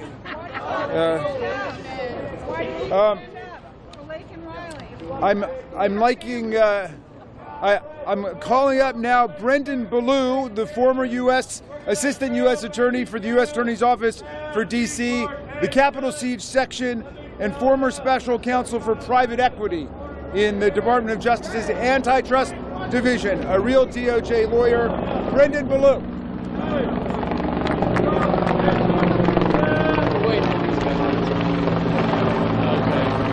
I'll try to, I speak kind of quietly, but I'll try to speak up for all of you. My name's Brendan Ballou. I, like Sean, was a former prosecutor in the Capitol Siege Section, prosecuting January 6 rioters. As all of you know, January 6th was an attack on our democracy, but it was also an attack on specific officers, the officers that were trying to defend the Capitol and the people in it that day. Now, 140 officers, 140 officers were assaulted that day. And in working to prosecute those cases, I talked to officers that had been assaulted, that had been attacked with flagpoles, wrenches, pipes, dragged into the crowd, and threatened to be killed. These rioters did all of these things, but they did more than that. Many of these rioters were violent before the attack on the Capitol. For instance, one rioter stabbed a 19-year-old to death in a public park. Another rioter, when he was in the military, shot a unarmed, handcuffed civilian in the head. These are 2 of the rioters that were pardoned by Donald Trump on January 20th. They are free now, and almost all of them can buy guns. Now, I think what's important to understand is that because of these mass pardons, America is facing a future of vigilante and militia violence in a way that it hasn't for generations. You know, this is something that happens in illiberal countries like Iran, Argentina, Colombia, and so forth at various times in their history, but it's something that we haven't had to deal with since the Ku Klux Klan. But that time is coming to an end, and that violence, unfortunately, is in our future. Now, this administration has been perfectly happy to talk about the pardons that they've issued, but they've been less willing to talk about some of the things that are happening in this building right now. Things like the fact that they have disbanded the public integrity section that prosecutes corrupt politicians, that they've ended prosecutions under the Foreign Corrupt Practices Act, which prohibits foreign bribery, that they are dismantling the criminal section of the antitrust division that goes after price-fixing conspiracies, like price fixings in the egg industry, for instance. This administration hasn't been willing to talk about those things because if they were made public, they would be enormously unpopular. And so I want to say thank you all for coming out, given the weather, given the commotion, because I want to say what you're doing is really important. The more attention that is paid to the fact that the infrastructure for going after rich criminals is being dismantled, the more attention that we can pay to that basic fact, the less popular it will be and the less likely it will be that it happens. So thank you to the journalists that are covering these stories. Thank you to the activists that are working on these. Thank you to the citizens that are following this and that are paying attention. Thank you. Thank you, Brendan Ballou. That was awesome. All right, let's see who really has respect for law enforcement, because I'm about to bring up a great police officer who defended the democracy, who defended the Congress, who defended the Capitol on January 6th. Ladies and gentlemen, please welcome Officer Harry Dunn.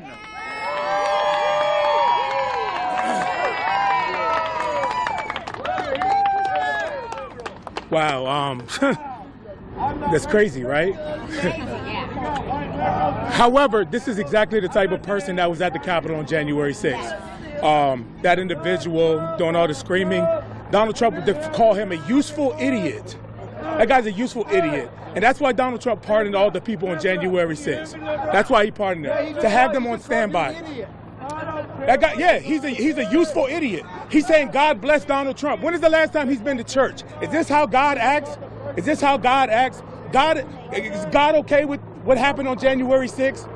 He's doing all that talking. Listen, it's a slap in the face, an insult. And listen, it's been 4 years. And I wish that I didn't have to be out here talking about January 6th still.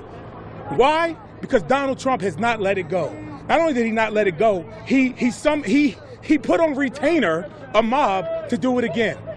What happened on January 6th, he pardoned everybody and let them know that it's okay. Now listen, I don't know what accountability looks like. I don't know what this fight is going to continue to look like, but we have to keep on showing up. We have to keep standing up. I'm so grateful to be standing with these fine gentlemen right here who refused, even after they were fired, wrongfully in many cases. Some resigned. You can't quit. You can't quit. That's my message right now. I don't know if it's going to be okay, but what's going to happen? Well, how do we? Sorry, I'm getting all flustered with this guy because I just want to go like. What we have to do is make sure we keep showing up. We only win by fighting and he wants us to stop right now. And if we go away right now, he wins. Absolutely not. He's a useful idiot, and that's why Donald Trump loves people like him. So thank you.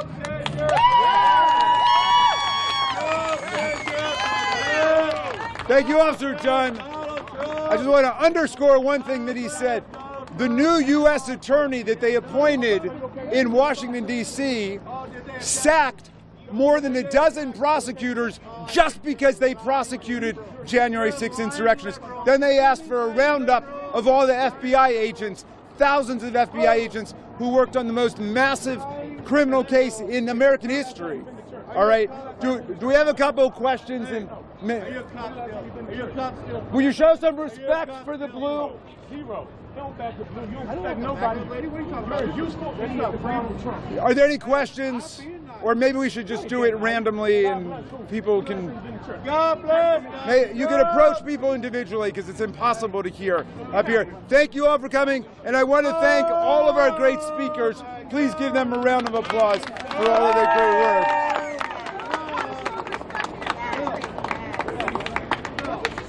Yeah. Okay. Yes? Well, you're a disgrace to your entire family, okay? Still alive. You're still alive. God bless Donald Trump! I'm going to take questions or no? God bless Donald Trump! We'll have one by one questions if anybody wants to approach everybody. God bless Donald Trump! My name is Justin Wise. Sorry. Yeah. So I understand that you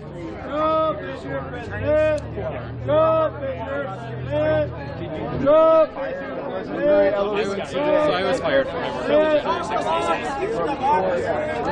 Where are you from? So I was a member of the Capital C inspection, but at the time of the firing, I had just completed 3 weeks of training and was about to take over a caseload of domestic violence cases. Sean,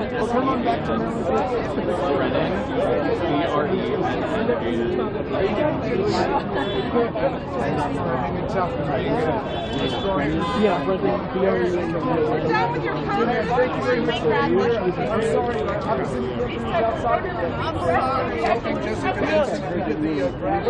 Yeah, my normal work was in the antitrust division. I was doing civil and criminal price fixing stuff.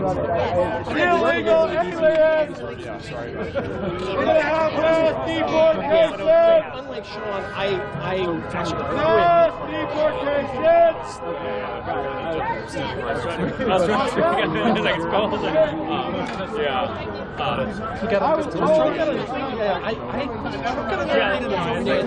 As I said, when I kind of came out of the blue, I noticed my jacket. You need to borrow a jacket. He's like, I'm from Chicago. This is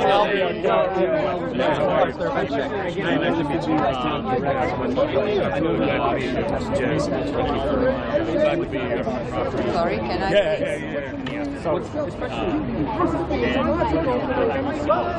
Yes, make that point. So you were actually in there. The situation.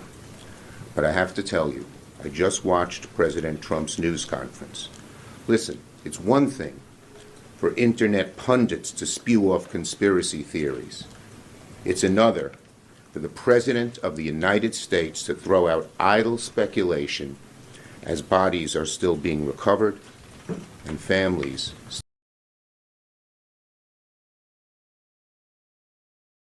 still being notified. It just turns your stomach. Now to the issue at hand.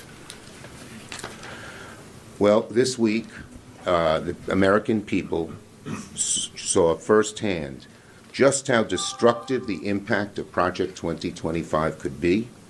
In the blink of an eye, Donald Trump ordered OMB to illegally freeze trillions of dollars in federal funding for families, kids, hospitals, fire stations, police officers. It affects every single community in my state and in every one of our states. Thankfully, Senate Democrats and the American people fought back and made our voices heard, and Trump was forced to retreat, rescinding his disastrous memo. But make no mistake about it, as long as Russell Vogt is Donald Trump's pick for OMB director, Americans can be virtually certain he will try again to illegally seize funding for their communities. Given the unlawful behavior of OMB this week, Senate Democrats will not move an inch to advance Mr. Vogt's nomination any further. If Mr. Vogt, chief architect of Project 2025, intends to continue to break the law at OMB and cause harm to our communities, he should return to the committee and explain himself, how this policy happened, and exactly what the path forward will be. The hearing that the committee held was before the funding freeze was issued. And the future of our hospitals and our schools and our food banks and our law enforcement should not be in the hands of an ideologue who substitutes the rule of law with his own ultra-right ideology. That's the risk of elevating someone like Russell Vogt. Vogt was evasive in his hearing when asked about the funding freeze, but his actual plan was put on full display this week. What he told the committee and what he did were opposites. And that's why what he did was so gross, so devastating, so dumb.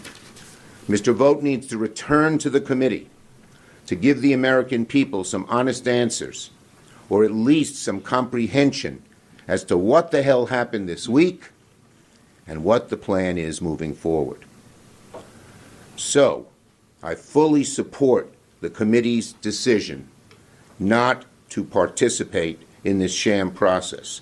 I salute Senator Merkley for his leadership and strength on this issue and all the members of the committee for agreeing. The real solution, of course, is for President Trump to just drop Vogt's nomination altogether. If confirmed, he's going to become baggage, certainly for the American people, but also for the administration, as this week's incident has made so clear. What happened this week should be a lesson to President Trump that following Russell Vogt and Project 2025 is a loser for America, but also a loser for Donald Trump. He had to backtrack, his tail between his legs. Mr. Vogt will be the architect of more losing for President Trump. So, in conclusion, though the Trump administration failed in this tactic, it's no secret that they will try to find another. And when they do, I promise you that our Budget Committee, led by Ranking Member Merkley, and that Senate Democrats will be there to call it out, fight back, and defend American families. Senator Merkley, and I thank the members of the committee for inviting me to come today. Thank you very much, Mr. Leader, and we all together are holding the families affected by the tragedy at Reagan National Airport in our hearts. But we stand here now to convey a very important message to America, that Mr. Russell Vogt is dangerously unfit to serve as director of OMB. He is a threat to our democracy. He is the brains behind the dead of night directive that destroyed all these programs for families across America.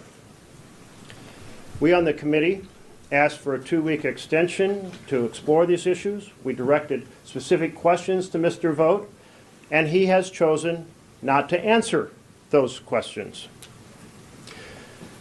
With the committee deciding, the majority deciding to hold the vote now, at this moment, as private room off the floor of the Senate chamber, we're here to say that is not okay. This nomination is so troubling that certainly the discussion between the public, between the members of the committee, should be held in public. And we should benefit from each other's concerns and perspectives before a vote is held. But both of our requests, an extension and a public debate and discussion before the vote, were rejected, and thus we stand here rather than participating in the sham process in secret off the floor of the Senate chamber. Mr. Vogt has done so many things that make him dangerously unfit. He illegally held up military aid for Ukraine, contributing to President Trump's first impeachment.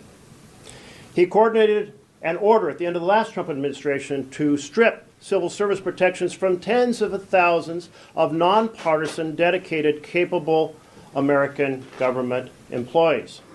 He was thwarted only by the failure of President Trump to win re-election. He supports prosecuting the officials who investigated President Trump. He advocates for that very same discredited impoundment strategy he used on Ukraine. He wants to transfer the power of the purse as constitutionally given to Congress to the president, so the president can decide how much goes to each program. This is both breaking the law and the Constitution. He promotes using the military to quell domestic unrest. He calls for drugs used in medical abortions to be banned, and for abortion itself to be banned without exception for rape or incest or the life of the mother. His vision of an all-powerful president is completely at odds with the Constitution's separation of powers, is completely at odds with the Constitution's checks and balances. So we stand here to say that not only are his policies a threat to the programs that serve families all across America, But in fact, he is a dangerous threat to our constitutional system of representative democracy. This is why we stand unified and opposed to his nomination. Senator Murray. Well, thank you, Senator Merkley. Thank you so much for bringing us together today and for all you have done in leading the charge and laying out why no member of this body should vote to confirm Russ Vought as OMB director. Over the last few days, American people have seen what putting Vought's radical plans into action look like. Mass chaos, mass confusion, and a whole lot of hurt for the American people. Because Russ Vought is the mastermind of Donald Trump's devastating funding freeze. For years, he's been the #1 cheerleader of the idea that Trump should just ignore Congress, ignore our laws, and unilaterally block funding that the American people count on.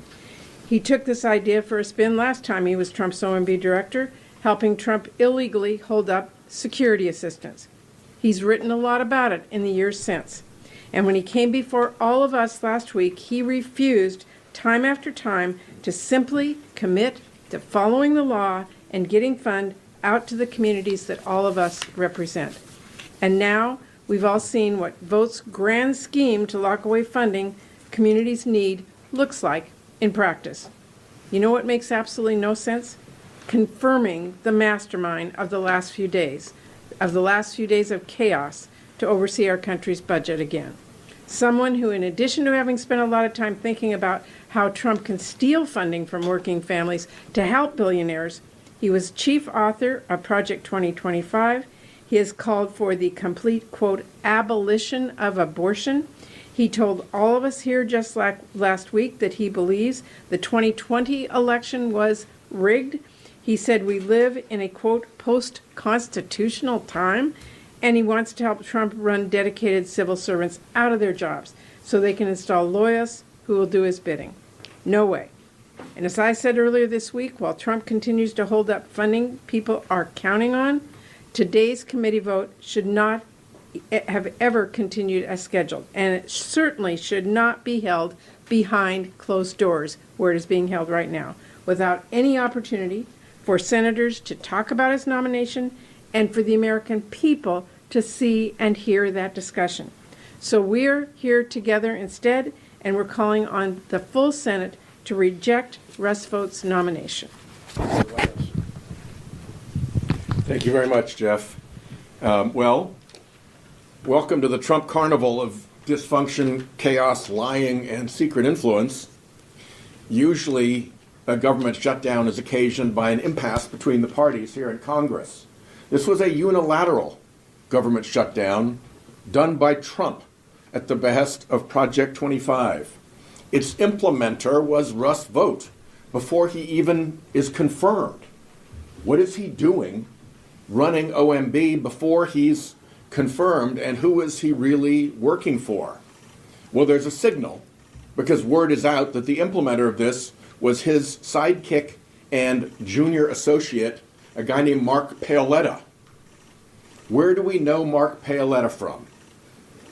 We know him from the billionaire scheme to capture the Supreme Court. We know him because he's the other guy in the Harlan Crow painting with Harlan Crow, the court fixer Leonard Leo, and Clarence Thomas. That's who's in there implementing this stuff. They're implementing Project 2025. They're doing it at the behest of the same creepy right-wing billionaires who are behind the court capture scheme, and it is crashing out into agencies and institutions in our states who are suddenly confused by a unilateral Trump government shutdown. What the heck is the Medicaid portal doing closed in Rhode Island? My constituents ask. What the heck is doing with the firefighters and police grants like AFG that they have been counting on? What does this mean for Head Start? Can we pay our people? Can they go back to work? Sojourner House, a domestic violence shelter, wanted to know whether it could take in women who are coming to seek their services. Our community health centers were wondering about taking appointments from people who had scheduled appointments. And an issue really important to many of us is dealing with addiction prevention and recovery. And again, those institutions didn't know what to do, and everybody was put into a scramble and a panic. We have got to put an end to this. Russ Vought is unfit for this job. His little sidekick, Mark Paoletta, is unfit for this job. And this Trump billionaire disruption connection is one that is going to cause the American people real harm. And with that, I'll turn it over to Tim Kaine. Well, thank you all. My mind's sort of somewhere else today, but I'll just say two things. In the hearing that we had with Russ Vought, one of the things I questioned him about was a statement that he made, such an unusual statement, that he wanted to put the federal workforce into trauma. Those were his words. Not reduce spending or deal with the deficit. I want to put them into trauma so that they won't want to go to work because they are increasingly viewed as the villains. That's a very close paraphrase of what he said. And we wondered, and I asked him, do you want air traffic controllers to, be in trauma and not want to go to work? And he said, oh, of course not, Senator. But it wasn't just an expression of gleeful cruelty toward the federal employees. Now this bogus buyout thing has been put on the table, because if you take steps that make them all worried about their work and that they're going to get fired, and then you offer them some apple like you might get on Halloween that's probably got some razor blades in it, maybe they'll take it. But we just did a bill to try to bulk up the nation's air traffic controllers because we've been short of air traffic controllers, and now a Russ Vought strategy is to traumatize the federal workforce. That lands particularly hard with me this morning. Second thing, just one example, and all of us have been dealing with our own agencies, but I found this particularly kind of cruel. Head Start programs. Many of our Head Start programs were in Washington yesterday. They're here as part of an annual visit where they would come talk to us about the budget or whatever. My Head Start programs came in and talked to me. When the order came out, these are programs that receive federal funding. When the order came out, the order was so poorly written that they didn't know exactly what it meant. And so they did what they would naturally do. They called their federal program officer to ask questions. Phone calls not answered. They sent him emails not responded to. We've been aware that there's sort of an external gag order that has been imposed on these agencies by the Trump administration. You are not allowed to talk to the press. You are not allowed to talk to external stakeholders. I wasn't aware until I met with my Head Start folks yesterday that there's an internal gag order too, that they are not, many of these federal agencies that manage these programs are not even allowed to deal directly with those implementing services to family and kids and answer their questions. I have a program in Virginia that is on a 5-year contract that ends tomorrow. The 5-year contract ends tomorrow. Dozens and dozens of kids in a rural part of Virginia, they can't get an answer about an extension application that they have had pending for months. They can't get an answer. This is Russ Vought government. This is what we all saw on display in the hearing, and there's a reason why the Budget Committee is not in our Budget Committee hearing room having a markup on this nomination. And the reason is it's already out of the gate so abysmally unprofessional and abysmally cruel that they don't want to have an open discussion where committee members can state their piece and try to persuade their colleagues. What a glaring abdication of responsibility for a body that considers itself a great deliberative body. With that, I hand it over to Senator Van Hollen.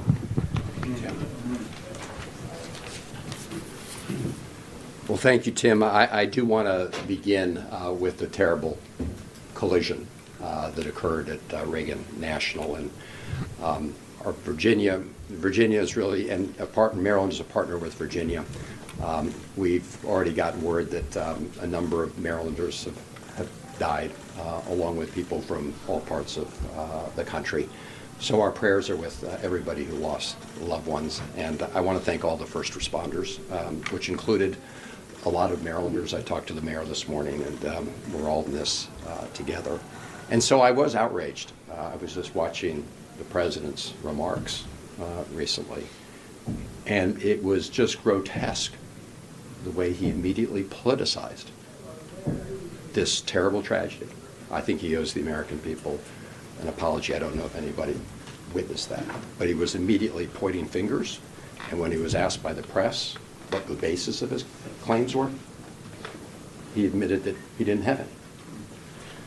And it's just part and parcel of what we're witnessing across the board for the last 10 days. And I want to thank Senator Merkley, the ranking member of Budget, for bringing us here today and saying that we're not going to be complicit in a behind-the-scenes vote on a very consequential nominee, Russ Vought, who is unqualified and unfit to head the OMB.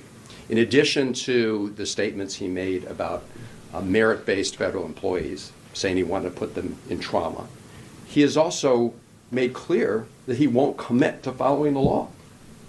At the hearing, Senator Murray asked him about compliance with the Impoundment Control Act, which is a way to really enforce our constitutional architecture and separation of powers and Article 1.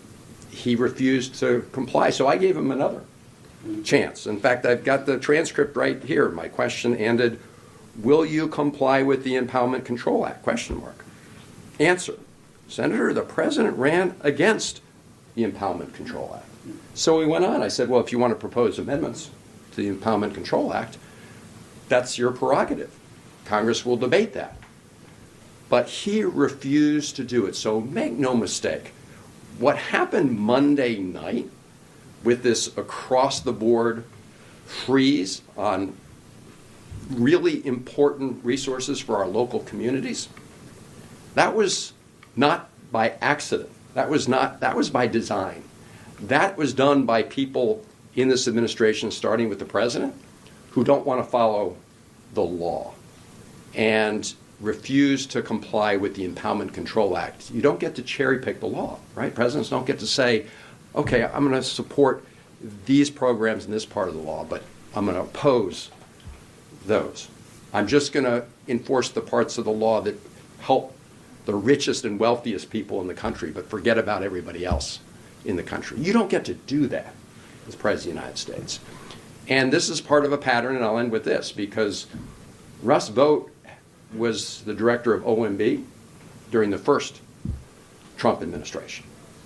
And at that time, you may recall, they withheld military support for Ukraine, funds that have been duly appropriated by the Congress. And so I wrote to the GAO at the time and asked them a simple question. Was Russ Vought and the Trump administration in violation of the Impoundment Control Act? And I got back a letter on January 8th, 2020, and here's the operative line. We conclude that OMB violated the ICA. So here we go again. The same guy who was found to have violated the law in Trump 1 is now being put up to be the head of the same agency, OMB, in round 2. And he is going to violate the law. He all has pretty much admitted it. And the American people and the communities around the country are going to suffer because of that. So I'm joining my colleagues today to really warn the country that putting Russ Vought there is not only going to result in violations of the law, but violations of the law that will result in hurting the American people. And I want to introduce Senator Lujan. Thank you. Hi, everyone. Thanks for being here today. I want to especially thank Senator Merkley for his leadership here in bringing us together. You've heard it from several of us already. The chaos, the confusion, that's all across America right now because of what happened Monday night. And when the White House thought they were cleaning things up later in the week by rescinding a memo, only to be followed by, well, the executive order is still in place. More confusion, more chaos. I've been on the phone with constituents from every corner of New Mexico, as my colleagues have said over and over, from every corner in America, Democrats and Republicans, farmers, ranchers, opioid treatment, victims of natural disasters that don't know what's happening. Yesterday I had a similar conversation with folks that were here to talk about Head Start, trying to make payroll. Systems that they normally use, those portals to be able to get everything done, weren't accessible. And then later in the day, a switch was flipped on somewhere to say, no, you could do this thing. everyone tries to crash the system at the same time, what's going to happen? I mean, this is hitting regular people all over America. This is hurting folks. It's just not right. And what concerns me as we go into this, as we've heard already today, is rather than having a conversation with the American people and shedding some light on what happened this week, just to clear things up, rather than having an open conversation like that in a hearing room, they chose to go into a room in the Capitol that is not accessible to any of you. None of the press were invited. The American people were left out of the room. That's only going to create more chaos and more confusion while they're trying to get the person in who, through my line of questioning with this budget hearing, while Mr. Vogt time and time again refused to ask questions of my colleagues about Project 2025 or the foundation that he founded as to what it was about or why he was in the hearing room, he owned it when I asked the question, why did you found this group? He said it was to get President Trump ready with the next 4 years and to develop the documents to be able to put these budgets together. Go back and look at the transcript. There should be no confusion about what he is up to and what he is doing. He did it when he was the OMB director before. He's doing it now. And now there's more reporting that while he is not a federal employee, he has not yet been sworn in, has not been confirmed into this important position, that he helped put this thing together. What's going on?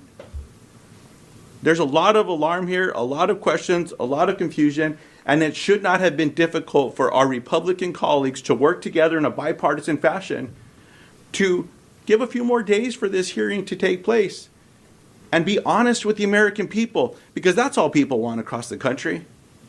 They just want to know what's going on. They don't need to be confused. They don't need this chaos. And again, think about all those victims and these natural disasters, people who lost everything. In New Mexico, we had the largest fire in our state's history 3 years ago. Isn't it hard enough on these families dealing with the trauma that they're already going through than to try to figure out if 3 years later they're going to be able to get the funds that they were promised to make themselves as whole as possible? But yet, another sleepless night. This is just not right for the American people. So I pray to God that my Republican colleagues can right this wrong. It just doesn't seem like they're willing to do it. Another colleague that has been working hard to provide support to his families as well, also stricken with a natural disaster in the state of California, Senator Alex Padilla. Thank you, Senator Lujan. And I want to begin by also expressing my condolences to the victims of the crashes last night. Their families, over the coming days, will hear the names and will hear the stories of those that have perished. And yes, Senator Lujan, it comes at a time where we're still grappling with the impacts of these unprecedented and devastating fires, plural, in the Los Angeles region. And I think that couldn't underscore the stakes here anymore. In a time of crisis, when people turn to not just local leadership, but to their federal government to be there for them, it is unconscionable that in those moments there's efforts to promote funding freezes, hiring freezes, and in so many ways go back on our fundamental obligations to our constituents and to the American people. The past few days have been anything but business as usual. I agree. This is an attempt at a one-man government shutdown brought to us by President Trump. An effort to block billions of dollars approved by Congress, directed by Congress, funds that would support families recovering from catastrophic wildfires, funds for law enforcement agencies that we rely on to keep our communities safe. funds to support nutrition programs for children and families that depend on us for their next meal. And you see a much longer list and just a very partial list here on the board. But it's because of that real world impact that Americans from throughout the country, they knew immediately what was at stake. And so many of them jumped into action, speaking out, writing our offices, calling our offices to share their concerns, their questions, looking for guidance, looking for help. And it's in that context that our Republican colleagues have the audacity, the nerve, to move forward with President Trump's nominee to lead the very agency responsible for the chaos and the heartache. And not even with the courage to agree to Senator Merkley's request to do this in a committee hearing room where we can have this conversation and vote in public. They're literally in a back room, not accessible, not visible. What are they trying to hide? What are they afraid of? And so, yes, we are here in this room today because this kind of behavior cannot be business as usual. This is not the Senate. The stakes are too high.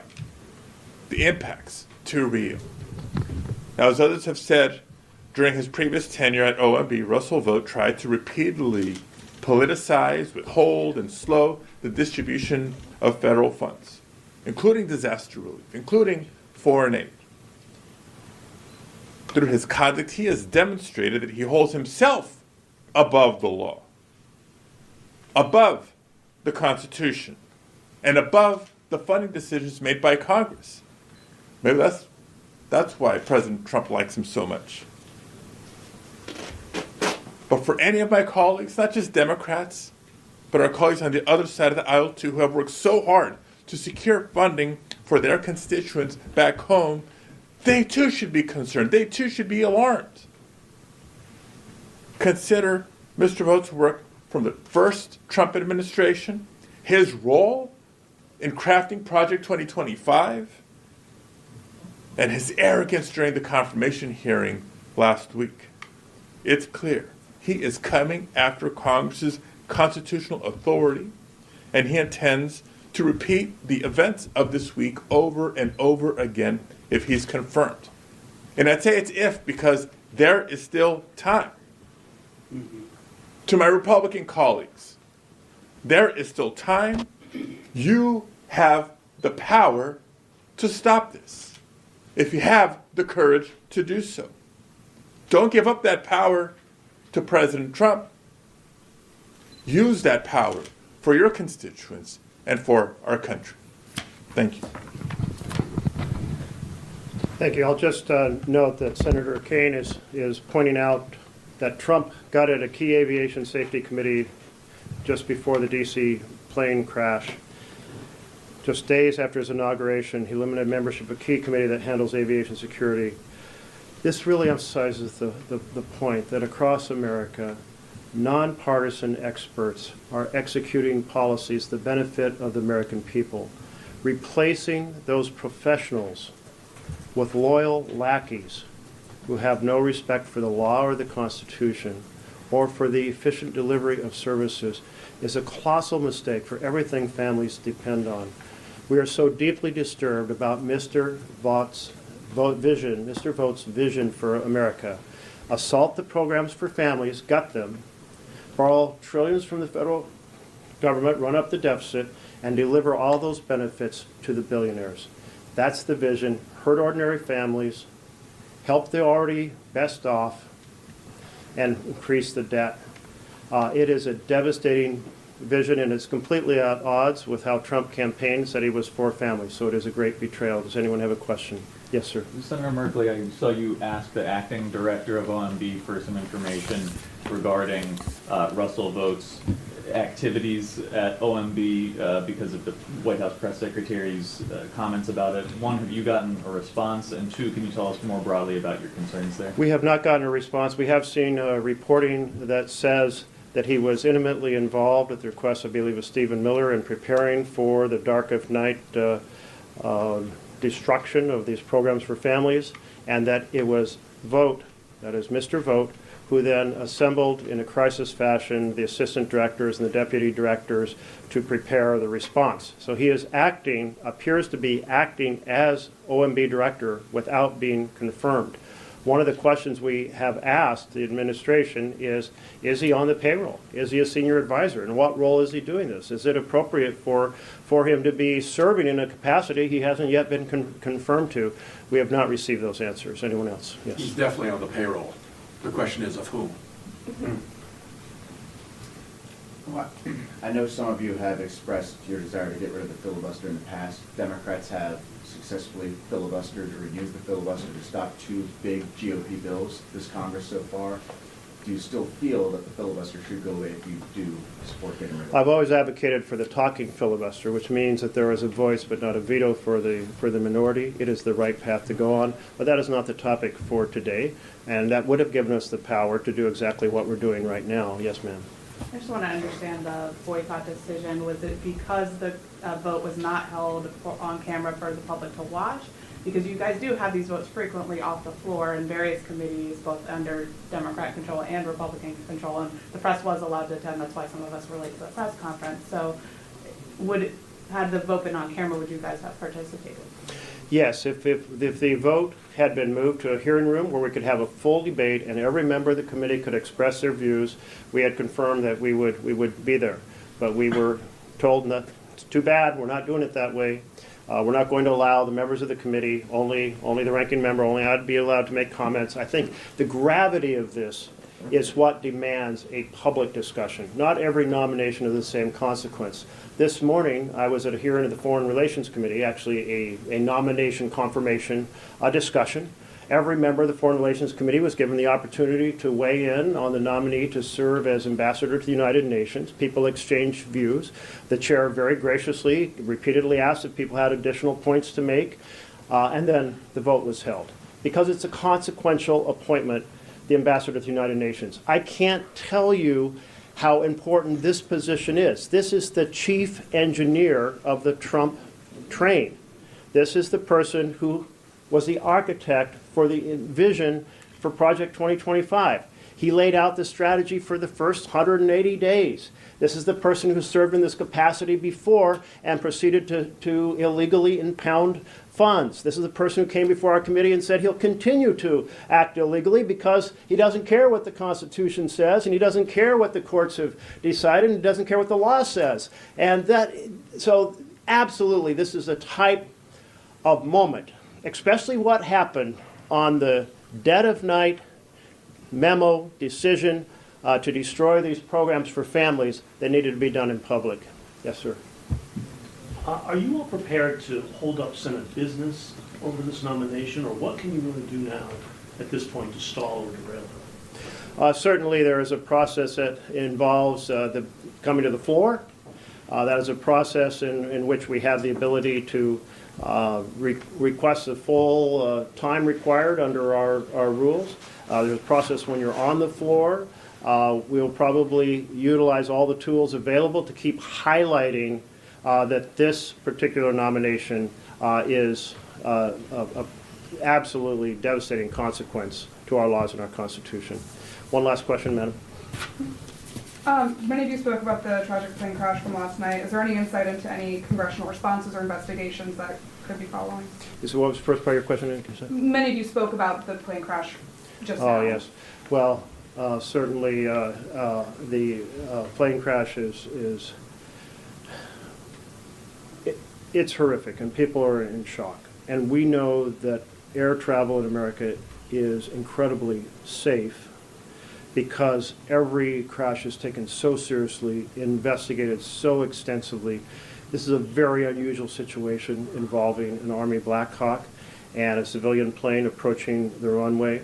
I'm going to leave it to the experts to weigh in on the details, but what I have confidence in is that those nonpartisan government employees that Mr. Vogt so hates and so detests will do an incredibly competent job figuring out what went wrong to make sure it never happens again. Thank you all very much.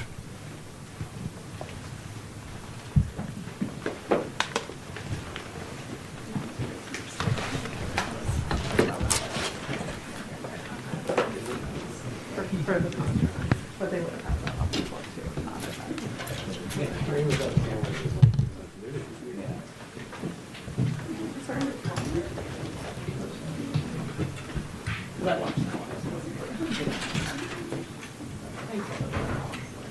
Thank you, Tracy. Thank you.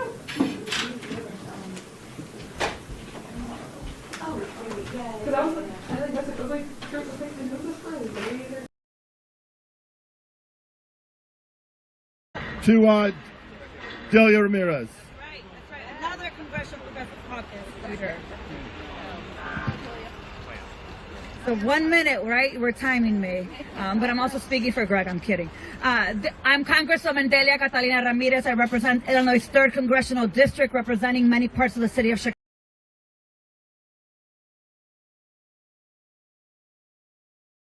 Chicago Northwest part. Look, let me be very blunt, and I'm going to just say it.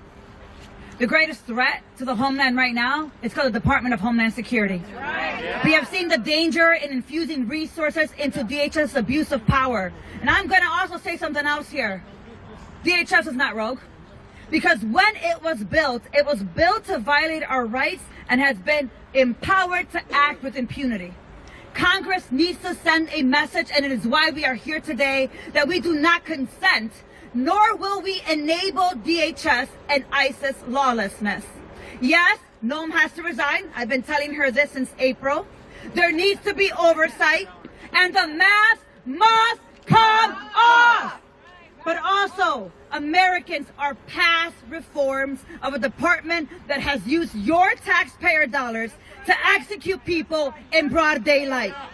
This is why the Melt Ice Act ends the Department of Homeland Security's funding to detain and monitor pregnant women, children, neighbors, disrupting immigration enforcement, and then redirecting that money, your money, into the communities that have been impacted, whether it's in Minnesota, in Chicago, in Portland, and all over the country. Here's the bottom line, folks, that I'm getting off before Bonnie pushes me out. We must have accountability, and we must bring justice to every fascist in the administration, and that includes Kristi Noem, that includes Stephen Miller, and that includes Tom Homan. ICE will be abolished, DHS will be dismantled, and together we will get it done. With that, I'd like to now introduce my colleague, Congresswoman Ilhan Omar.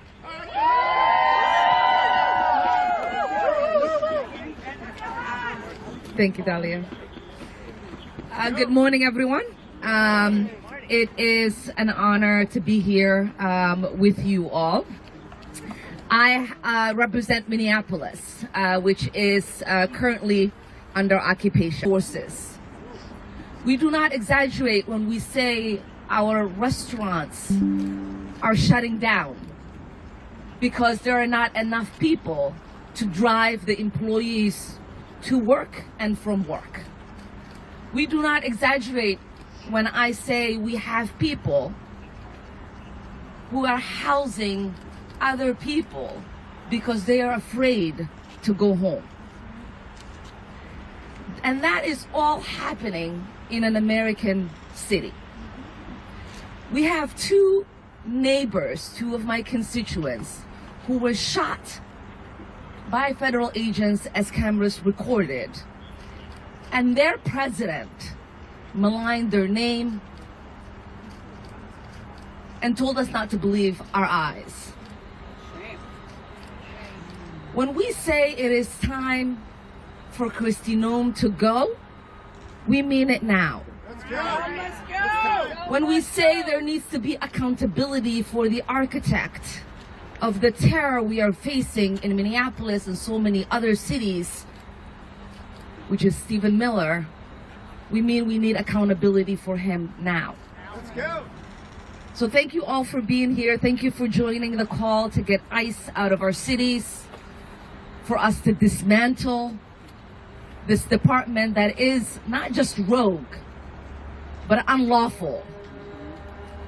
And yes, obviously, if Kristi Noem does not resign and the president doesn't fire her, Democrats are ready and willing to impeach her.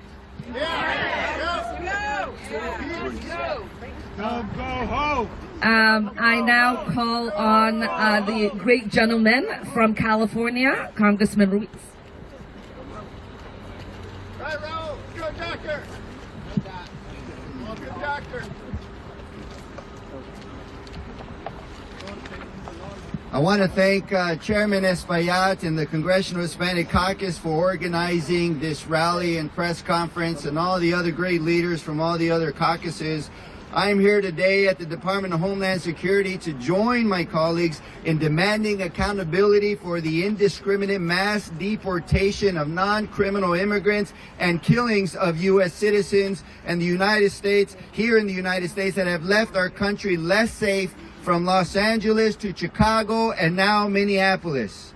Accountability starts at the top, and that is why I'm calling on Secretary Kristi Noem to be impeached and removed from office immediately.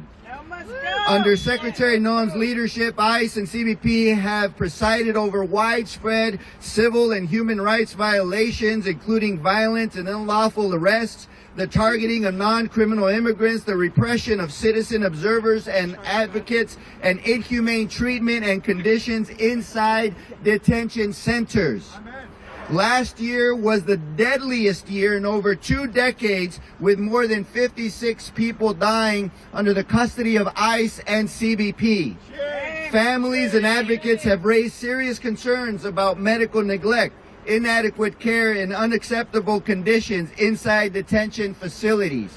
These include severe overcrowding, freezing temperatures with lights kept on around the clock with sleep deprivation, denial of timely and adequate medical care, and the dismissal of serious pain and medical emergencies, like what happened to Luis Beltran Yanes Cruz, who was in the Imperial Valley Detention Center, complained of chest pain. Family called in, says he's having chest pain. They neglected to act. He died days later in John F. Kennedy Memorial Hospital in Indio, California, in my district.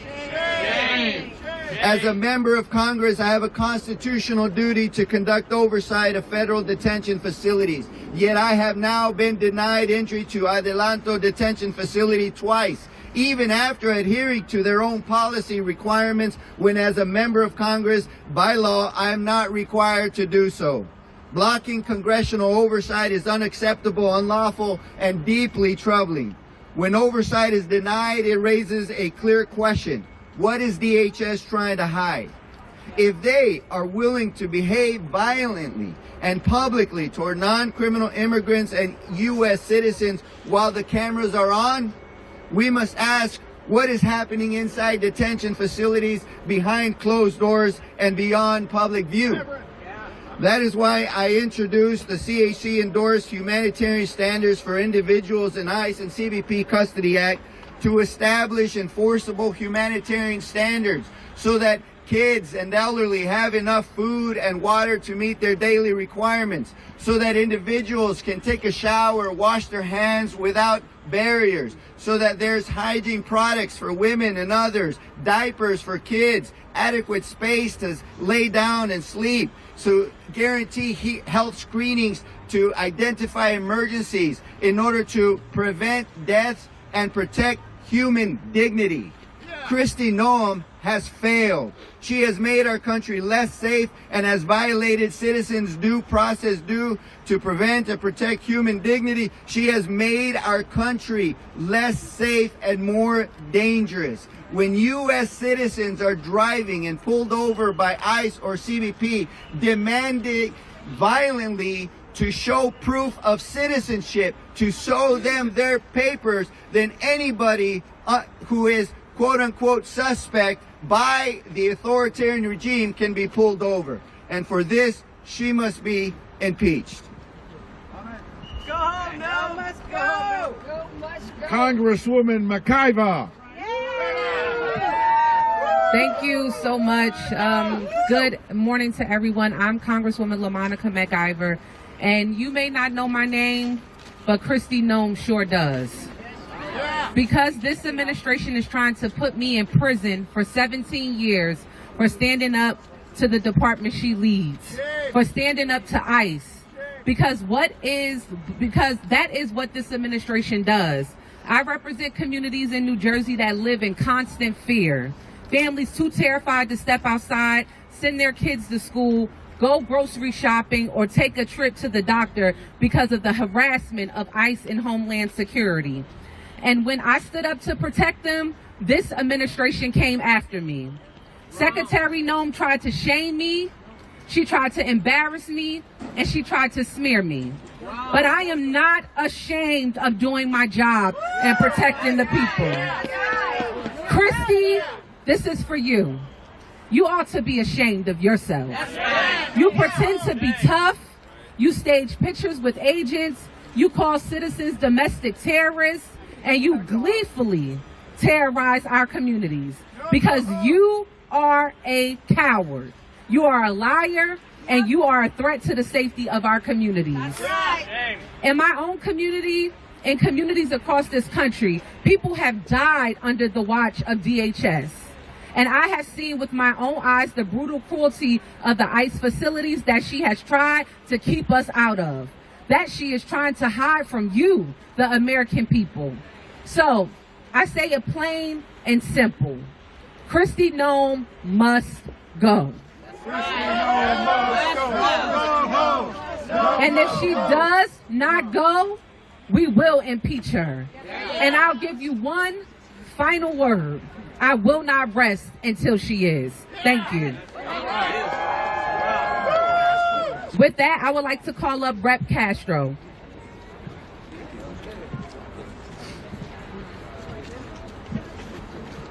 Good morning, everyone.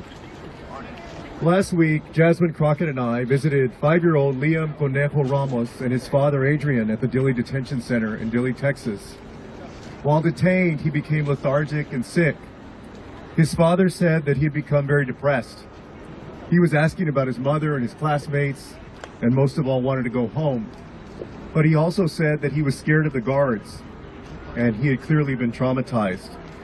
On Sunday, I took he and his father home to Minnesota. We are all grateful that our prayers were answered.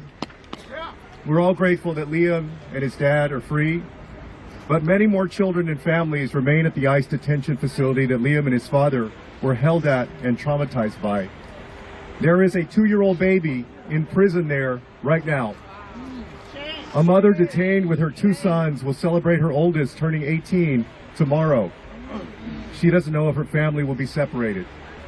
A mother and father from Venezuela in detention begged for medical attention for their child, who was refused until she needed to be rushed to the ER.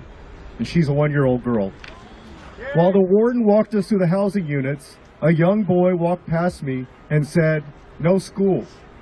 These children have not been given education for over a year. There's been no education in the Dilley facility for over a year. A mother shared that the water is bad and causes the children to be sick and malnourished. And a girl said that guards are mean to her and don't let her play with the other children. She's now been at Dilley for over 120 days. This is a prison, except not one single person there is a criminal. And I know that's true because ICE told me so. Dilley must be shut down. This is a machinery of cruelty and viciousness that Secretary Noem has overseen. The Trump administration has built, and people like Texas Governor Greg Abbott have been complicit in upholding. We must not allow ICE to kidnap any more children and bring them to prisons where they profit off their pain, misery, and suffering. People are being abused and killed at these facilities. Children's spirits are crushed and their bodies are broken. Congress must put an end to funding this madness and disband ICE. And most of all, Secretary Noem must be impeached and held responsible for her cruelty and disregard for the law. And Americans across the country are standing up and saying that this is not America and that this is not the America that we want. And we must listen. With that, y'all, I'd like to call up, I believe we have Yvette Clark who is here. No? Gil Cisneros? All right. Go home! Thank you. Good morning, everybody. I'm Rep. Gil Cisneros from California. And You know, as is my right, I went to go visit the Adelanto Detention Center in California, which is a private prison. As required by law, as it's in the law says, right, we can go anytime. Well, they denied me. They said I needed to give them notice, even though the law says I don't need to. So the second time we tried to go, we gave them notice. They denied me again because they said it wasn't long enough. So we tried again, this third time. This time we gave them a week's notice. Finally, they let me in. I met 3 people. They only gave us a couple hours to talk to a few people. So I was able to talk to 3 of them. All of them being held for months, not knowing when they're going to be released, not knowing when their bail hearing is going to be, not knowing what their fate is. Shame. Shame. It definitely is shame. And I'll share one story about one individual.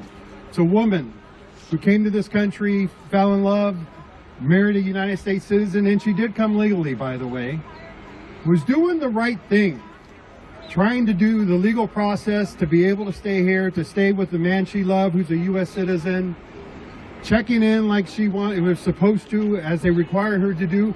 For years this went on that she did this. And then finally they just picked her up and took her and put her behind bars. A woman who never committed a crime in her life, never been to prison, never been to jail or anything, locked up at this private prison. Finally they broke her. And she says, even though it's going to separate her from her family, I'm just going to self-deport. For 4 months, they've been holding her. Even though she said, I want to go, just get me out of here, I will go back to my home country. And they're still holding her. And why are they holding her? Because like I said, these are private prisons and they get paid to keep people locked up. That's why they're not letting them go. That's why are they holding people in these temporary detention centers for months. Facilities that were not designed to hold people for long periods of time. This woman is trying to go home and they are denying her that. This is just one of the many reasons Kristi Noem has got to go. She has no respect for animals. She has no respect for people. And she definitely has no respect for the law. So with that, I'm going to call up next Joyce Beatty, Rep. Joyce Beatty. Thank you. I'm Congresswoman Joyce Beatty from the state of Ohio, Chair Emerita of the Congressional Black Caucus and an Executive Board member of the Women's Caucus. Let me say to all of our caucus chairs, thank you for being here today, and to all of my members. We are not just standing here today. Leader Hakeem Jeffries has had us in every one of our districts across America, speaking out, holding round tables. And today we are here because lives are lost and leadership has failed us. Under Secretary Noem, the Department of Homeland Security and ICE have become agencies defined by chaos, cruelty, and a complete disregard for human lives and accountability. Renee Good and Alex Preddy should be alive today, and you will hear this a lot, but instead, families are grieving while this administration lies, stonewalls investigations, disrespects the members of Congress, and refuses to answer to you, the public. That is not enforcement. That's neglect. Masked agents, unmarked vehicles, women thrown to the ground, pregnant women mistreated, and investigations blocked at every turn. So we are standing here. We are writing legislation. We are demanding results. Because this pattern of abuse is not power. It is an isolated mistake, and let me say it loudly and clearly. No one is above the Constitution. And we will protect our democracy. And to you, Kristi Noem, you must go. And I am so proud to stand with Congresswoman Robin Kelly as she has filed articles of impeachment. Kristi Noem, we're coming after you. We're not afraid of you. And we stand united. And it is now my pleasure to introduce Chuy Garcia. Thank you. Proud to join my congressional colleagues in saying we need to end state-sponsored violence across America.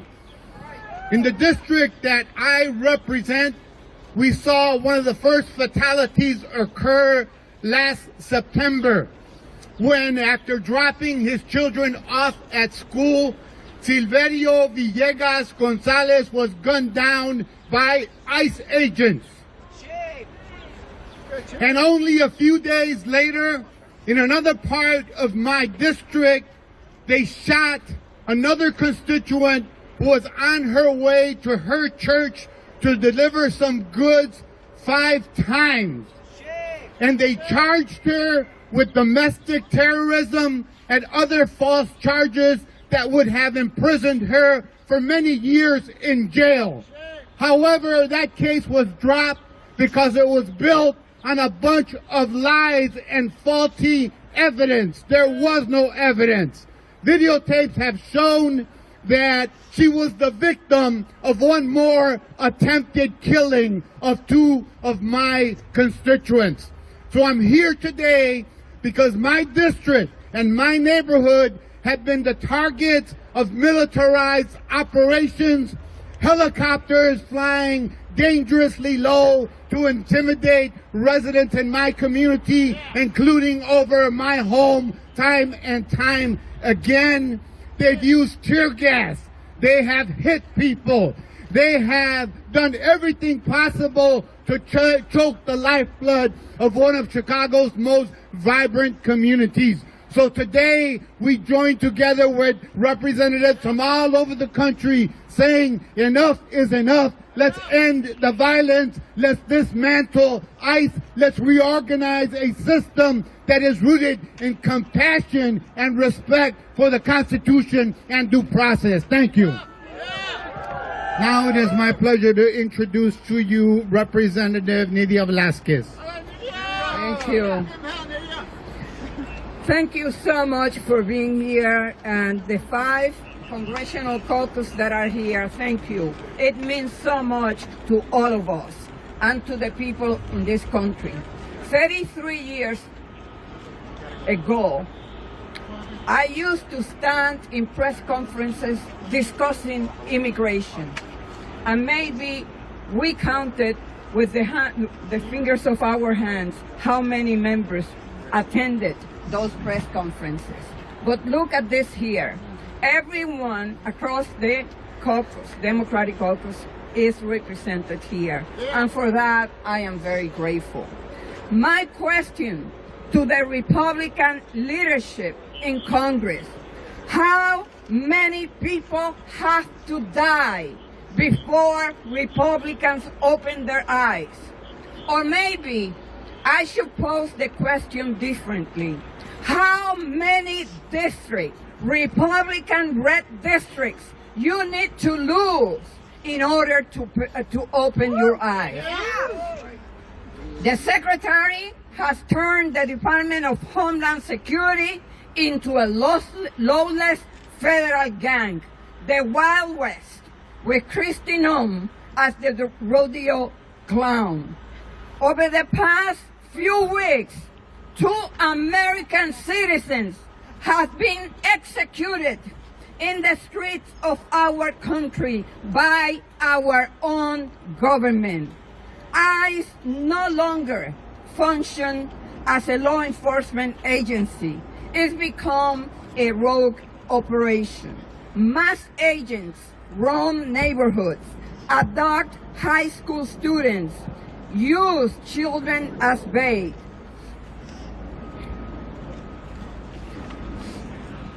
A government that hides behind masks, targets kids, and turns courts into ambush zones isn't enforcing the law.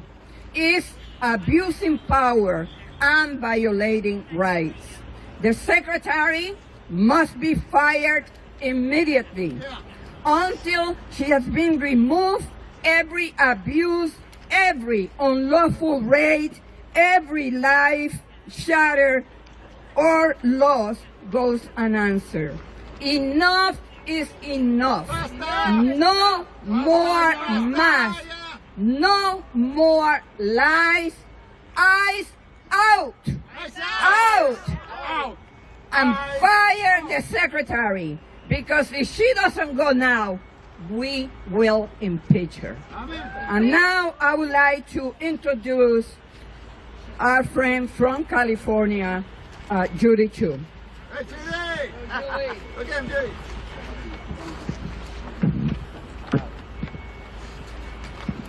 I'm Congressmember Judy Chu, Chair Emerita of the Congressional Asian Pacific American Caucus and representative of California, and I'm here to say, Kristi Noem must go! Kristi Noem must go! It was in my district in Los Angeles County that the nightmare began. ICE began their roving patrols, terrorizing our community, and I will never forget when people called me because ICE agents came to round up day laborers in Pasadena next to the Winchell's Donuts, and when a witness tried to videotape them, they jumped out of their cars, mask on, unidentified, and pulled a gun and tried to shoot them. They didn't pull the trigger, thank goodness, but it only took months before they did in Minnesota, where 2 American citizens were killed by their own government. Renee Good and Alex Preddy should still be alive today. Renee should be dropping off her kids at school. And Alex Preddy should be at the ICU at the VA. In fact, he died trying to help a woman who'd been pushed to the ground by agents. His last words were, "Are you okay?" And then federal agents shot him in the back 10 times and killed him. So it's clear, this is a lawless regime that's waging war on the American people. Rogue federal agents are shooting American citizens dead with total impunity. And Donald Trump, Stephen Miller, and Kristi Noem are responding by smearing the victims, rigging the investigations, and lying about what we see with our very own eyes. Well, I tell you, I will never forget my constituent, Carlos Montoya, who was at the Home Depot in Monrovia just trying to get a job when ICE agents came to raid it. And he was so scared that he ran onto the 210 freeway and was killed by an SUV. So it's for Carlos that I say, stop the funding of Homeland Security. Stop the funding. It's for Carlos that I say, Kristi Noem must be impeached. And it's for Carlos that I say, ICE, get out of our cities. And so now I would like to call up my neighboring colleague, Norma Torres. Hey, Norma. Good morning, everyone. My name is Norma Torres, and I also represent the great donor state of California. I am here to say it loud and clear. Kristi Noem has got to go, but that is just the beginning. We have seen the death toll. We have seen the abuse. We have seen ICE agents assault members of Congress and murder in cold blood American citizens. We have seen crimes committed under the rule of law. And what has been the response of this cowardice administration? Nothing. Zero accountability. Members of Congress blocked from doing our job. Shout out, obstructed. I sued them and I won. And what did they do? They once again are utilizing the court to continue to block us. My office will continue to visit the Adelanto facility in California on a weekly basis, whether you like it or not. And I myself will continue showing up. because someone must see the suffering, someone must document the chaos, and someone must fight for justice. This is not bad policy. This is not assault on our Constitution, on the rule of law, on an American life. And for Secretary Noem to say she is just following Trump and Stephen Miller's order, well, I say to you, you are a disgusting human being. Disgusting. That is not leadership. That is complicity. And we will utilize the court to make sure that you pay for your crimes. We will have our day in court. I encourage everyone to please continue recording, because we will not stop and we need your evidence. Body cameras are not going to be enough if they continue to hide the evidence, and they have the FBI as their cleanup crew going out there removing evidence and destroying it. So let's continue to be out there, and let's continue to have and publicize the evidence we need. Thank you. And my great colleague and future senator of the great state of Ohio. Chicago, Illinois. Thank you, everyone. I am Robin Kelly, and I am impeaching Secretary Kristi Noem. Kristi Noem brought a reign of terror to cities across the country. Everywhere they go, ICE causes death and destruction. She seems to get her kicks and giggles out of tearing families apart. After her Gestapo agents raided a Chicago apartment in my district with Black Hawk helicopters, she used that same footage in a video as if it was a movie trailer. But this is real life, and real lives are being destroyed and traumatized. Over 185 members of Congress and growing support my impeachment efforts, including members from swing districts to deep blue districts, because we know that Kristi Noem is incompetent and she's dangerous. I'm standing outside of ICE headquarters, and I want Kristi Noem to know I'm watching her. Congress is watching her. But most importantly, the American people are watching her, and we do not like what we see. She must go. She must be impeached. And with that, I introduce my colleague, Rep. Takano from California.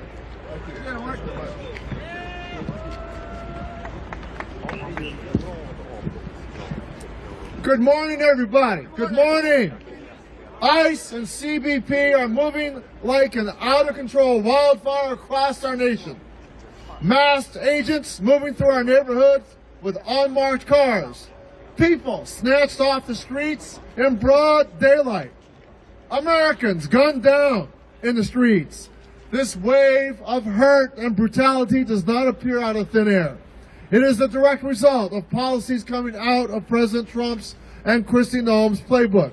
And that is why we are here today to say with one voice, enough! Ya basta! Ya basta! More than 50 people have been gunned down under Kristi Noem and Donald Trump's immigration crackdown. And so many lives changed forever or outright stolen. Renee Good, Severio Villegas Gonzalez, and of course, Alex Preti. And as the top Democrat on the Veterans Affairs Committee, I meet courageous and noble people like Alex all the time, caring and dedicated individuals on the front lines for America's veterans. For Alex to be shot in broad daylight, and then for Kristi Noem to just lie about him so casually, so easily, goes beyond the pale. So much of this destruction has been directed from the top by Noem and her lackeys. It has to end. And so I will repeat what I've been saying. Kristi Noem has got to go. And if Donald Trump will not fire Noem, Congress must impeach her. She is a modern-day fascist parading around with her film and camera crew as she oversees a reign of violence and terror. And Congress cannot give a blank check to fund her brutality. I have voted against funding DHS without accountability reforms, and later today, I will vote exactly the same way. We cannot be afraid to use our leverage to take on this regime regime. Accountability now, impeachment now, and into business as usual now. All right. And now my great colleague from San Jose, California, Sam Liccardo. Friends and fellow Americans, we are cold, we are pissed off, and we are determined. But I have a question for all of you. Are we feeling any safer? No. Hell no, we're not safer. This is a photo of Liam. We all know Liam. We don't know the names of the 3,800 other children who are being detained by ICE. We know the horrors of the shooting of 2 American citizens on the streets of Minneapolis. What don't we know that's not being filmed? My colleague Kelly Morrison was at an ICE detention facility yesterday and saw the heartbreak and horror of dozens of human beings in leg shackles without blankets in a cold facility and inadequate food.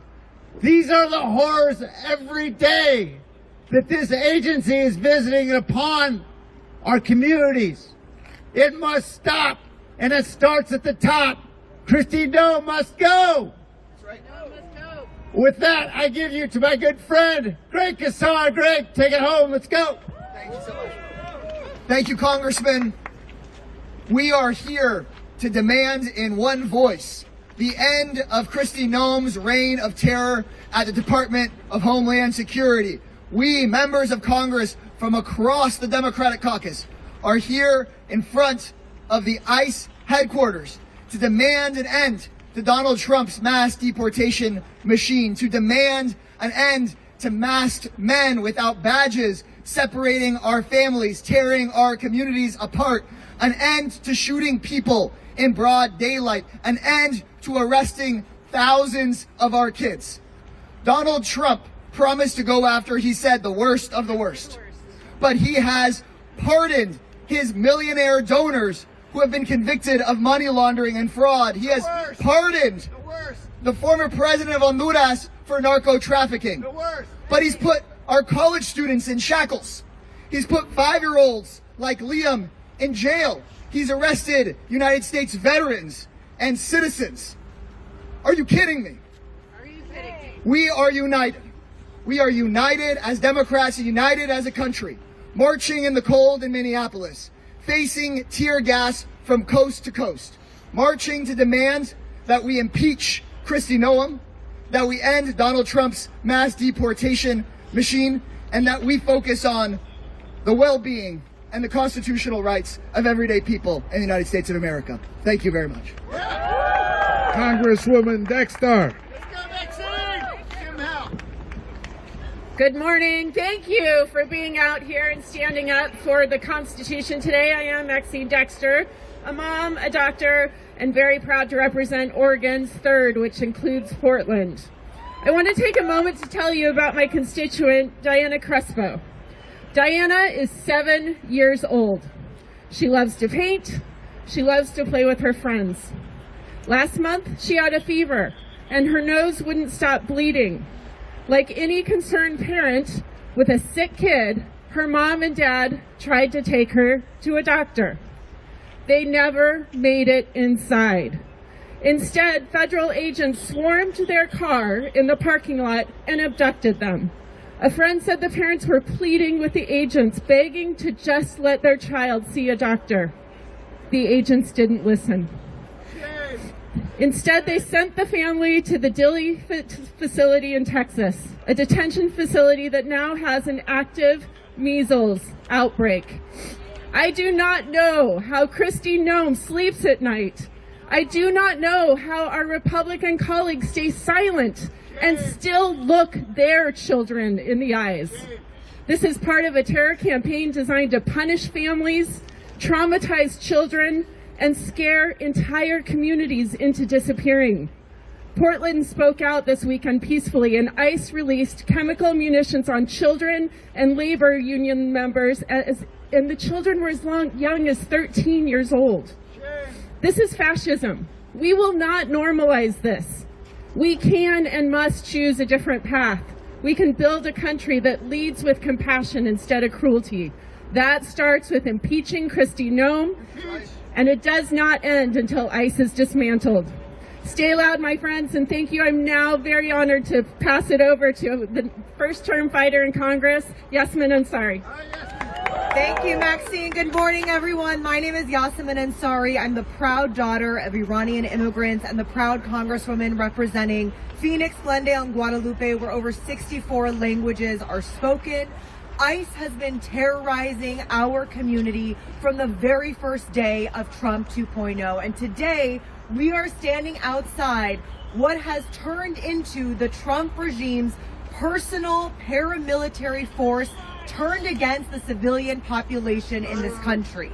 Not only are we seeing Americans murdered in cold blood, people terrorized in their workplaces, in their schools, in their churches, but what we are not seeing is arguably even worse, and that is inside the detention centers run by ICE and DHS and two for-profit private prison companies, Core Civic and Geo Group, that are making billions of dollars to torture and abuse and mistreat people, and dozens of people have died in ICE detention centers. I have a constituent in my district named Yadi who has been in ICE detention for almost 1 full year now. She has leukemia. She's lost 70 pounds since being in ICE detention. The last time I was there, I personally saw her vomit blood, and an ICE agent tell me that that must just be a side effect of the Advil they are giving her, which is the only thing they have given her for leukemia.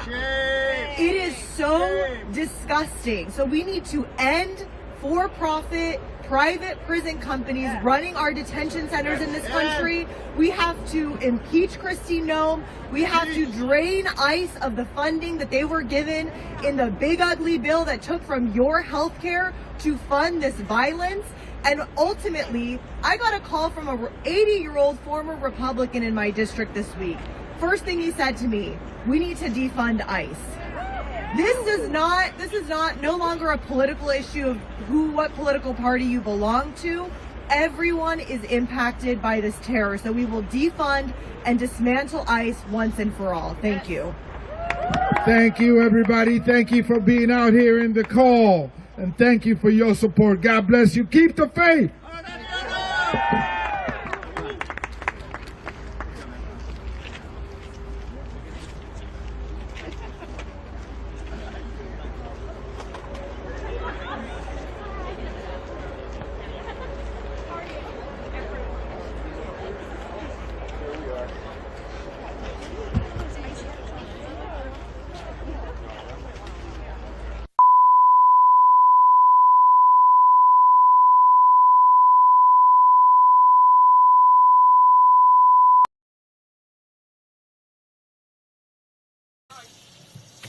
And we knew that needed to change. So after listening to Liz, we knew we needed to create a space and send a clear message.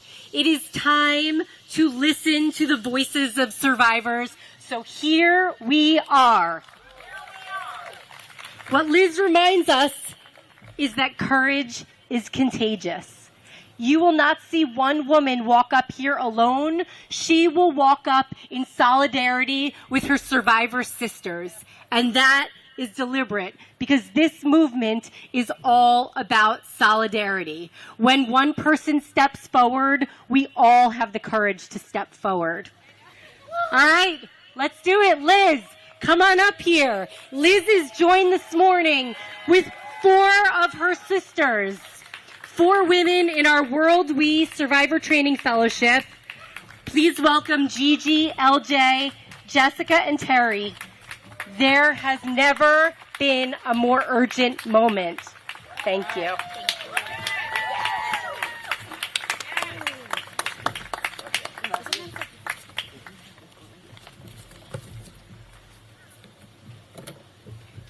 Go right into it. You're not introducing me? Yes. Good morning. My name is Gabrielle Prieto, and it is an honor to welcome you here today. To every survivor present and to every ally standing with us, your courage, your solidarity, and your presence are powerful. We also thank our partners, WorldWeed and the Coalition, for uniting this moment of hope and determination. As we gather on the Capitol Hill today, because survivors of Epstein, Maxwell, and countless others have said, we want to be seen, we want to be heard, and we want to be safe.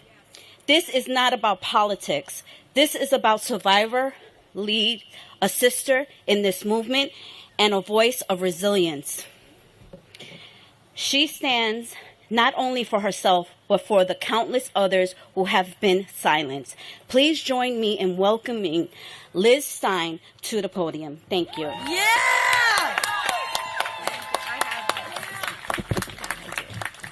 Good morning, everyone. Oh, wow. Welcome.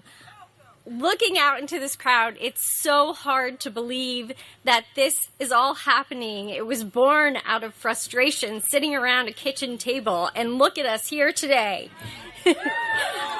I'm really blown away with all of this support. There's definitely power in numbers. Today, we're here to celebrate the great strength of my survivor sisters who are here in Washington, and to all of you who came out today to stand with survivors. My name is Liz Stein. I am a speaker, writer, educator, and activist in the anti-trafficking movement. I am a World Without Exploitation Stand Fellow, and I am also a survivor of Ghislaine Maxwell and Jeffrey Epstein. I met Ghislaine when I was a senior in college. I was just 21 years old. Maxwell introduced me to Jeffrey Epstein later on that day.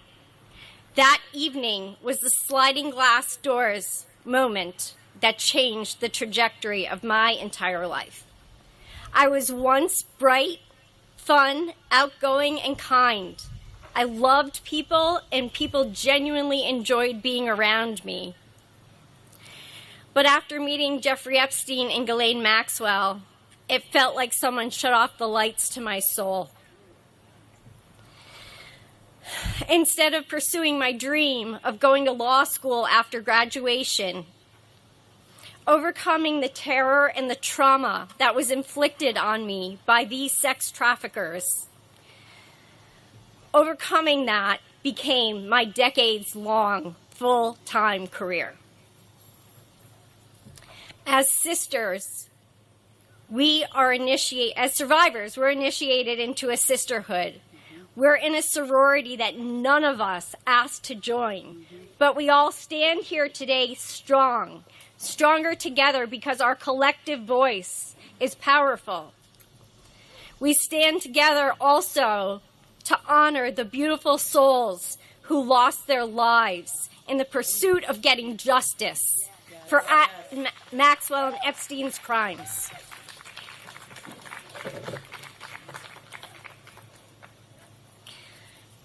This is not a partisan issue. This is a crime, the crime of sex trafficking, and the criminals must be held accountable. Disbelieving survivors creates a culture of silence. There is strength in numbers, and our courage is contagious. I want to humanize sex trafficking survivors for you all, just for one moment. We are not others. We are your sisters, your friends, your colleagues. We are in your community. Think about the women that you love, and then think about them being the victim of sexual assault. It's uncomfortable, and it's hard to think about. Could you stand for their abuse? I hope not. This is a crime that, by our Justice Department's own admission, has 1,000 victims. 1,000 victims. Do you know 1,000 people? Think of the enormity of that. Could you be okay with a crime happening in your community to 1,000 girls and young women, and not holding the perpetrators accountable? I think not. The government's mishandling of this case has silenced our truth from the start. Nevertheless, beginning with Maria Farmer in 1996, the survivors of this crime have been relentless in speaking out and seeking justice, oftentimes at great risk to our own safety and well-being. It is the voices of survivors. I'm going to repeat that because it bears repeating. It is the voices of survivors of these crimes that are important. So we are here together. We are here together to stand united. And I want to uplift the words of someone who can't be with us today, but who has inspired us all in different ways. So to quote the late Virginia Giuffre, mothers, fathers, sisters, and brothers need to show that the battle lines are drawn and stand together to fight for the future of victims. Is protesting the answer? I don't know, but we've got to start somewhere. And we are here today to start somewhere. So if you are watching us from home, if you're in the audience and you believe that you should stand with survivors, show us your support. Hashtag stand with survivors. Thank you.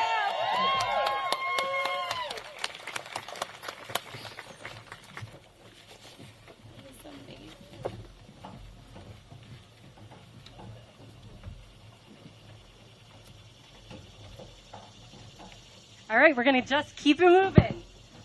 I'd now love to welcome to the stage Sigrid McCauley, Annie Farmer, Virginia's incredible family, and Teresa Helm.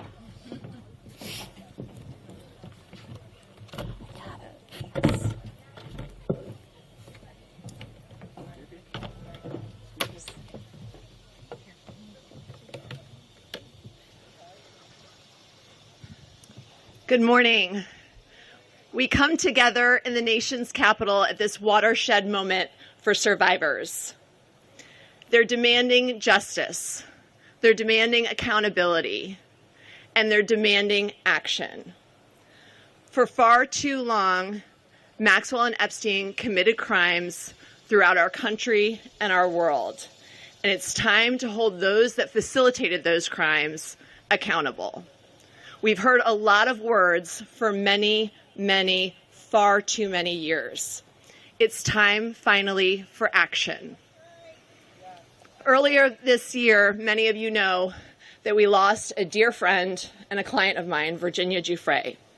Her wonderful family is with us here today.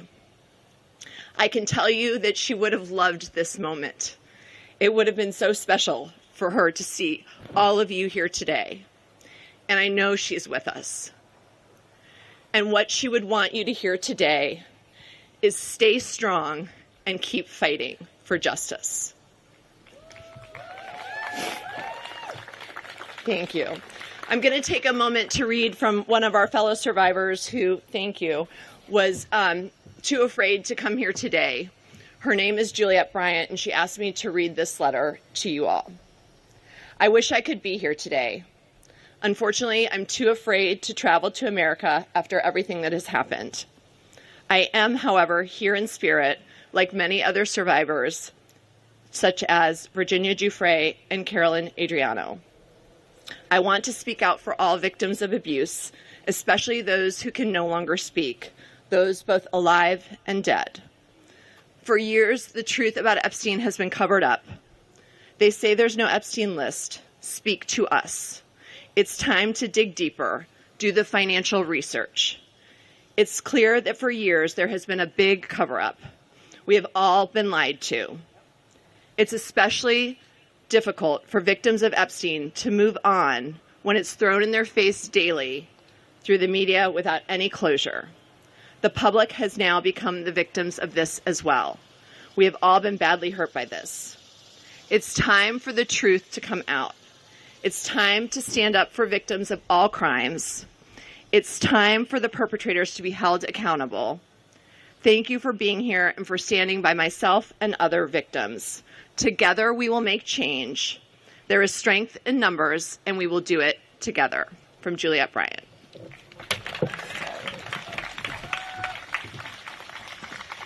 And now I'd like to introduce Annie Farmer. Good morning, everyone.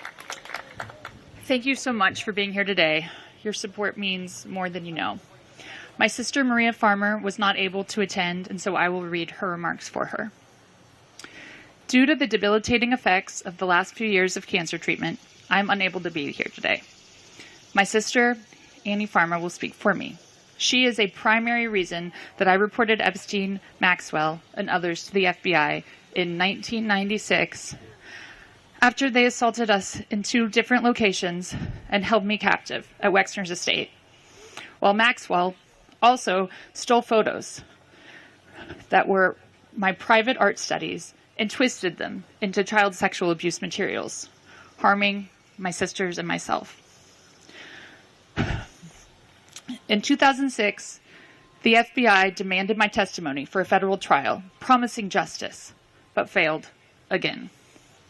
For 30 years, I've fought not only sex traffickers, but a federal government that has enabled them, while that same government fully ignored teen safety and my many FOIA report requests. After 3 decades of failure, I am suing them for answers.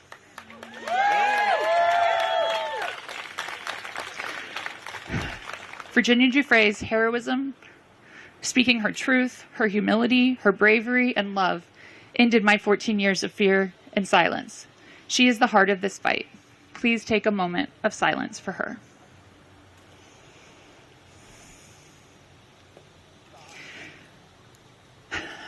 And I would just like to say, speaking for myself now, how very much it means to see this show of solidarity today.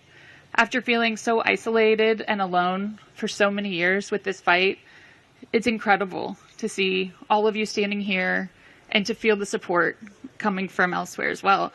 Since I've come out publicly in this case, I've received so many notes and messages from people who have been impacted by this story because of how much they relate to the struggles involved in this story.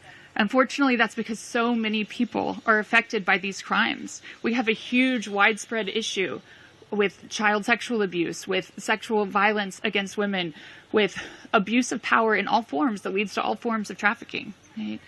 And so I truly believe when you're facing problems at this scale, it requires this type of force of coming together, creative solutions around not just the punishment of these very guilty perpetrators, but also education, so people know the signs and understand the signs and can recognize the things that I didn't recognize when I was being, lured into this world. So I'm so grateful for organizations that do this work. Thank you for World Without Exploitation for hosting this and for doing the very, very important work of education. And I just want to thank all of you. I think we all have a role to play in coming together to change these very challenging situations that we face and to solve these problems. Thank you.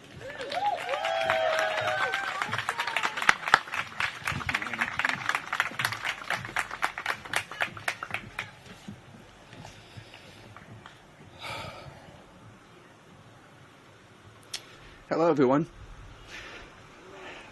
My name is Sky Roberts, and I'm here today with my wife, Amanda Roberts, and my brother, Daniel Wilson. We are proud and heartbroken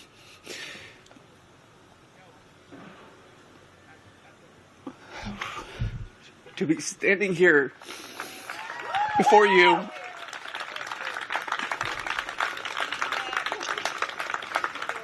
as the family of Virginia Roberts Giuffre. Virginia is not only our sister, she is a warrior. a survivor. And even though she is no longer with us in body, her voice, her courage, and her fight live on through every one of us here today. We want to start by saying thank you to the survivors who show unimaginable strength simply by standing here, to World Without Exploitation, whose tireless work helps turn pain into purpose, and to every person who refuses to stay silent, even when the world makes it easier to look away. Yeah. It is an honor, a true privilege to stand with you, to support you, and to help keep Virginia's voice alive.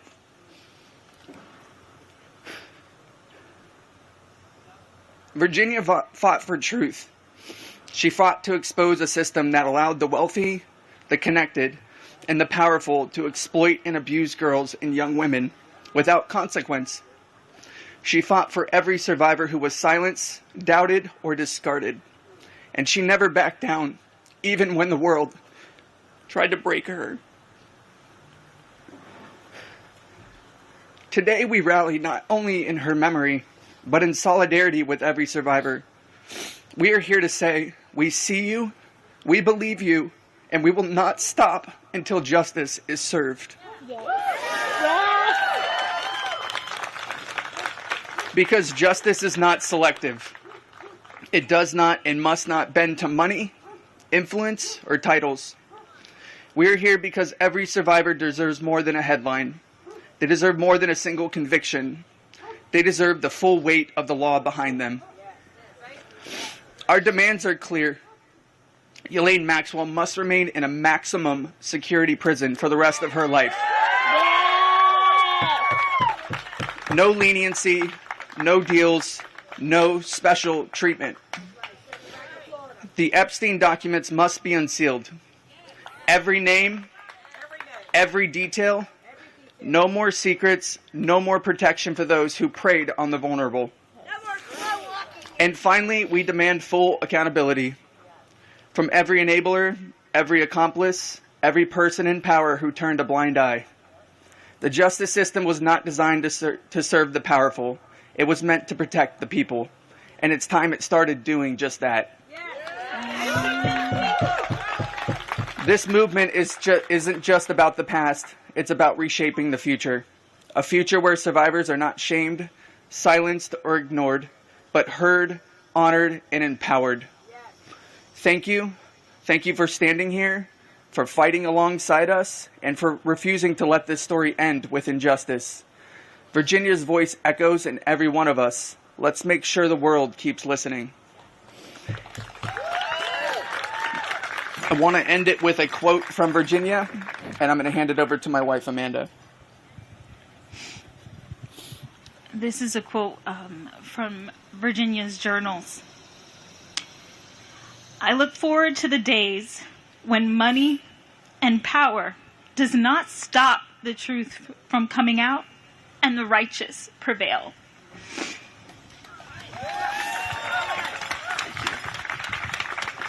Thank you. Yeah.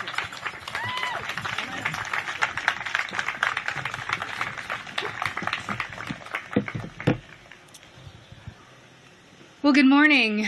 I am Teresa J. Helm. I am a survivor of Ghislaine Maxwell and Jeffrey Epstein, and I work with the National Center on Sexual Exploitation here in Washington, D.C., very proudly.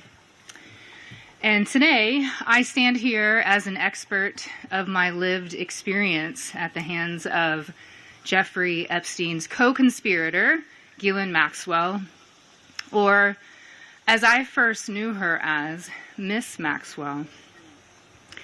I was systematically recruited, trafficked across this great nation, groomed, and assaulted.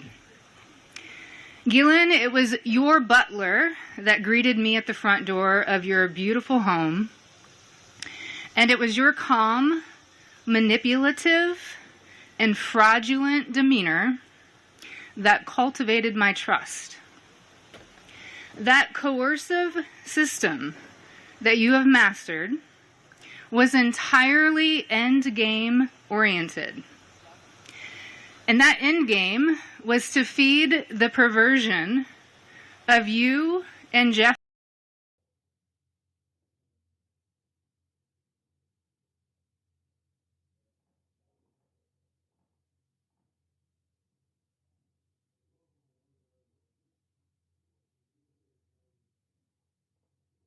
I welcome everybody to our Judiciary Committee's annual Justice Department oversight hearing.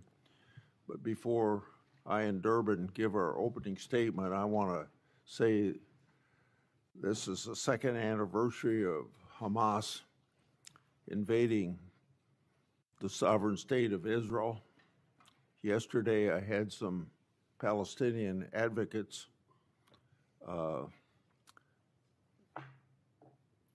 talk to me about the number of people being killed. I like to remind them there wouldn't be one death if there hadn't been this invasion of the sovereign state of Israel by what happened 2 years ago today. Attorney General Bondi, since your confirmation, you've now had the opportunity to face the federal bureaucracy that you must reform to better serve the American people. As I said to Director Patel, your charter is no simple task. When you arrived, you were left with the Justice Department free fall.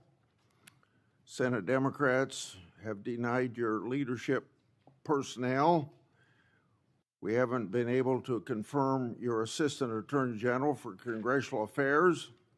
It's now been 7 months. All the while, Democrats complain that they can't get answers from the Office of Ledge Affairs. They have blocked the confirmation of that person. Since your confirmation, you've taken steps to institute needed reforms.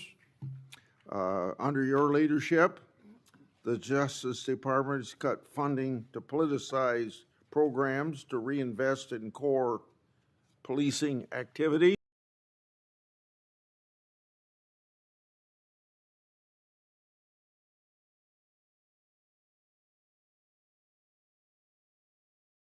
Taken from me. I will never be able to breastfeed. I struggle to look at myself in the mirror at times. I still struggle to this day with sexual dysfunction. And I have massive scars across my chest. And the skin grafts that they took of my nipples are weeping fluid today. And they were grafted into a more masculine positioning, they said. Chloe testified that day that what she needed was mental health therapy, but she never received it. And she was not suicidal until after they did these horrible things to her. She pleaded with Congress to act so that future children would not suffer what she did. Last week was a major turning point in for these medical malpractice claims when a detransitioner was the first to successfully hold doctors liable with a $2 million settlement for what they did to that poor girl. Just days later, the American Society of Plastic Surgeons announced that they would no longer do transgender surgeries on minors, in the AMA followed suit. This proves that if the bill your DOJ drafted were passed into law, these barbaric practices would end immediately because all victims would be able to hold those who harm them accountable. Could you share with us a little bit about your work in advocating for victims like Chloe and what a private right of action would mean for victims like her and their families? Yes, and first, Congressman, thank you for championing this bill. And also to Chloe, what a brave young woman to come before this body. Yes. And at age 19. At age 19, and talk about what happened to her. It's not about just giving relief to children who have been harmed. It allows victims whose healthy body parts have been damaged to seek relief and obtain relief. And thanks to you, and we are proud to work hand in hand with you on this issue. And I think it's pretty sad none of your colleagues on the other side of the aisle even brought that up. But I hope they support this to protect all children throughout this country. Well, General Bondi, thank you so much to you, to your department, to President Trump. I yield back. Gentleman yields back. I've just saved some UC requests for the end, Mr. Chairman. Okay, go right ahead. Thank you kindly. Record low crime during the Biden-Harris administration. Crime down in every category in 2024 under Biden. FBI report says Trump takes credit for violent crime drop where rates were already falling. From NPR, Trump administration targets ATF with plans to cut jobs and ease gun restrictions.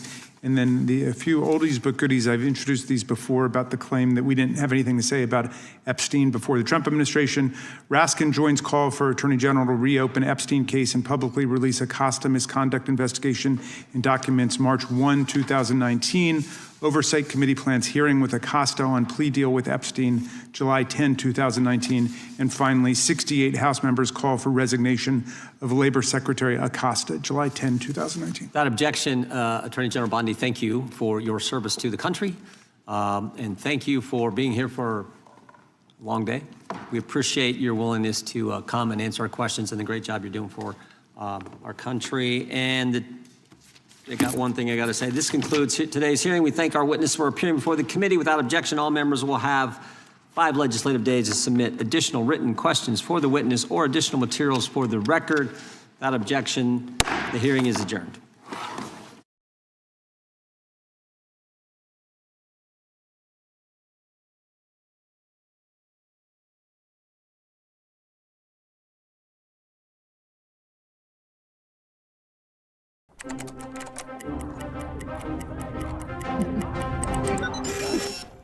You always know what I need, Mum. Cash, food, and hair oil.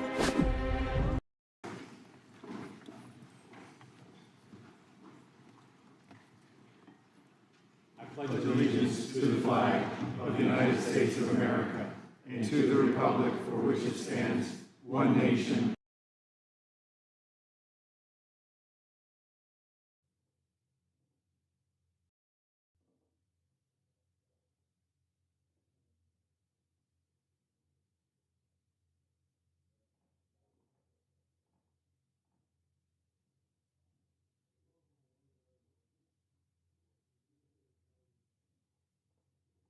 I welcome everybody to our Judiciary Committee's annual Justice Department Oversight hearing. But before I and Durbin give our opening statement, I want to say this is the second anniversary of Hamas invading the sovereign state of Israel. Yesterday, I had some Palestinian through the fires, yeah, you know what I'm saying? To carry out an extreme immigration agenda. You illegally ordered people deported to El Salvador, despite a federal court order and Department of Justice counsel instructing you to not do so. You illegally ignored a federal court order and shipped people off to South Sudan without due process. You are illegally blocking members of Congress from conducting oversight of ICE detention facilities, even though federal law demands that we have access.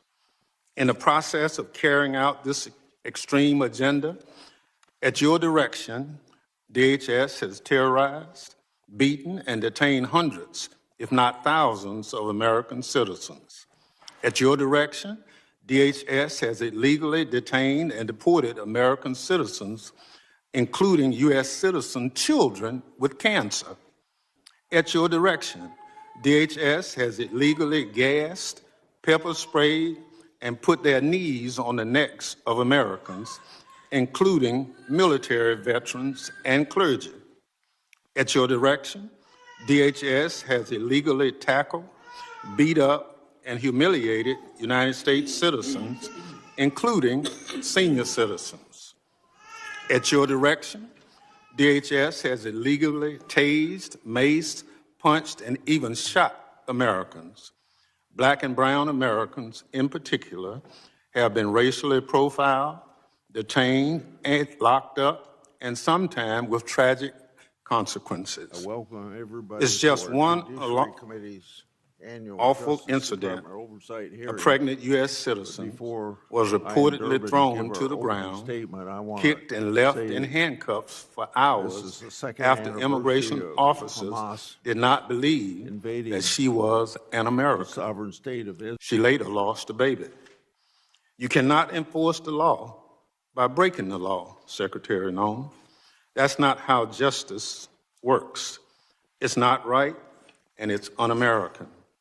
And when Congress tries to carry out its constitutional oversight responsibilities to question you about your department actions, you hide, often with the help of congressional Republicans. Never in the history of the committee has a Secretary of Homeland Security hidden from congressional oversight like you and your department have, Secretary Noem.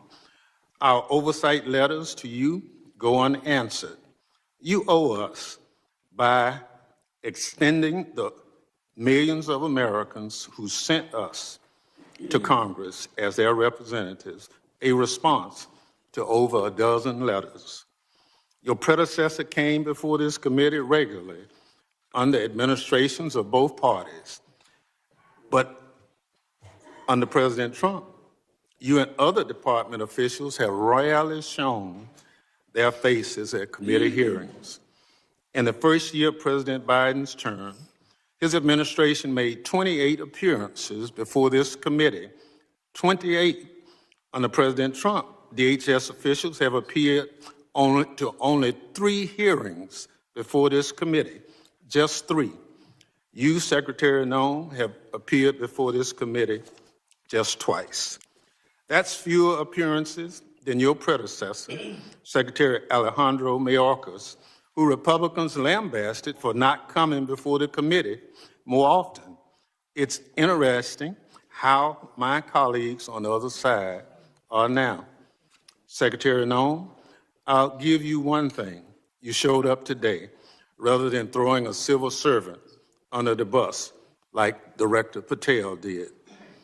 But you have systematically dismantled the Department of Homeland Security, put your own interests above the department, and violated the law. You are making America less safe. So rather than sitting here and wasting your time and ours with more corruption, lies, and lawlessness, I call on you to resign. Do a real service to the country and just resign. That is, if President Trump doesn't fire you first. If your competitor is suddenly everywhere, this is why. And no, it's not luck.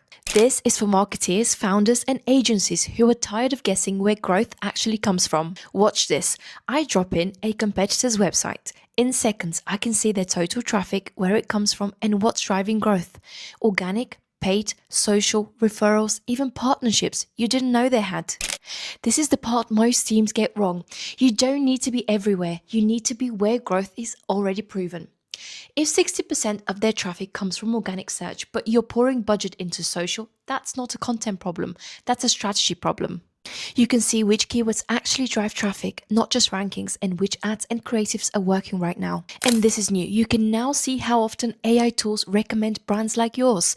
ChatGPT, Gemini, Perplexity, you can see the prompts people are using, which brands show up, and which sites AI pulls answers from. That's a massive advantage if you want to win the next wave of discovery, not just Google. This is why I use SimilarWeb. It removes opinions, gut feelings, and guesswork. You see what's actually working, then you build smarter. If you want to stop guessing and start winning, try SimilarWeb free for 7 days. Comment reveal and I'll send you the link.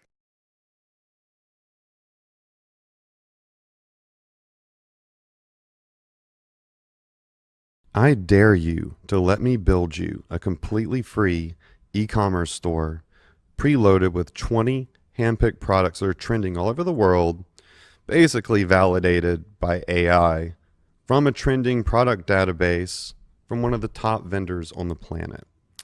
And I yield back. Gentleman yields back. Other members of the committee are reminded that opening statements may be submitted for the record. I'm pleased to have a highly distinguished panel of witnesses before us today. Pursuant to Committee Rule 8C, I ask that the witnesses please rise and raise their right hand.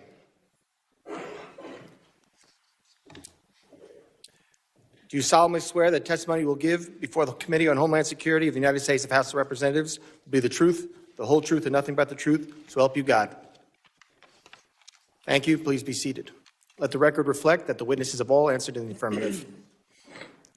I would like to now formally introduce our witnesses. First is Ms. Kristi Noem. She is the Secretary of the Department of Homeland Security. Secretary Noem previously served as Governor of South Dakota and was a member of this distinguished House. Second is Mr. Joe Kent. He currently serves as the Director of National Counters Center with Office of Director of National Intelligence. Mr. Kent served in the U.S. Army, completing 11 combat tours and a stint with the Central Intelligence Agency. Third is Mr. Michael Glasheen. He is Operations Director for the National Security Branch of the Federal Bureau of Investigation. Mr. Glasheen has served in national security for more than 2 decades, including as Director of FBI's Terrorist Screening Center and Assistant Director to the National Security Branch. Prior to joining the Bureau, Mr. Glasheen served in the U.S. Marine Corps. I thank all the witnesses for being here today. I now recognize Secretary Noem for 5 minutes to summarize her opening statement. Thank you, Mr. Chairman, and thank you, Ranking Member, for holding this hearing today and inviting me to be a part of it. I'm looking forward to discussing the worldwide threats that this country faces and the work that President Trump and his administration does each and every day to make America safe again. I'm very privileged and honored today to have my family with me. I'd like to introduce them to you. Disruptions of congressional business is a violation of law, is a criminal offense under federal law. Audience members are advised to take their seats and maintain order. The chairman may now ask Capitol Police to remove and arrest the persons creating the disturbance. Get ICE off our streets! Stop terrorizing our community! Get ICE off our streets! Stop terrorizing our community! Get ICE off our streets! Stop terrorizing our community!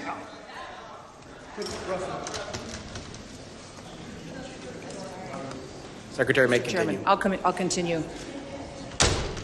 Today with me, I have my husband, Brian, who's with me, and also 2 of my children. My oldest daughter, Cassidy, and her husband, Kyle, are sitting here in the front row. And then my middle child, Kennedy, and her husband, Tanner, and that was my grandbaby, Noah, that was crying a little bit during the ranking member's comments. I don't think she agreed with him.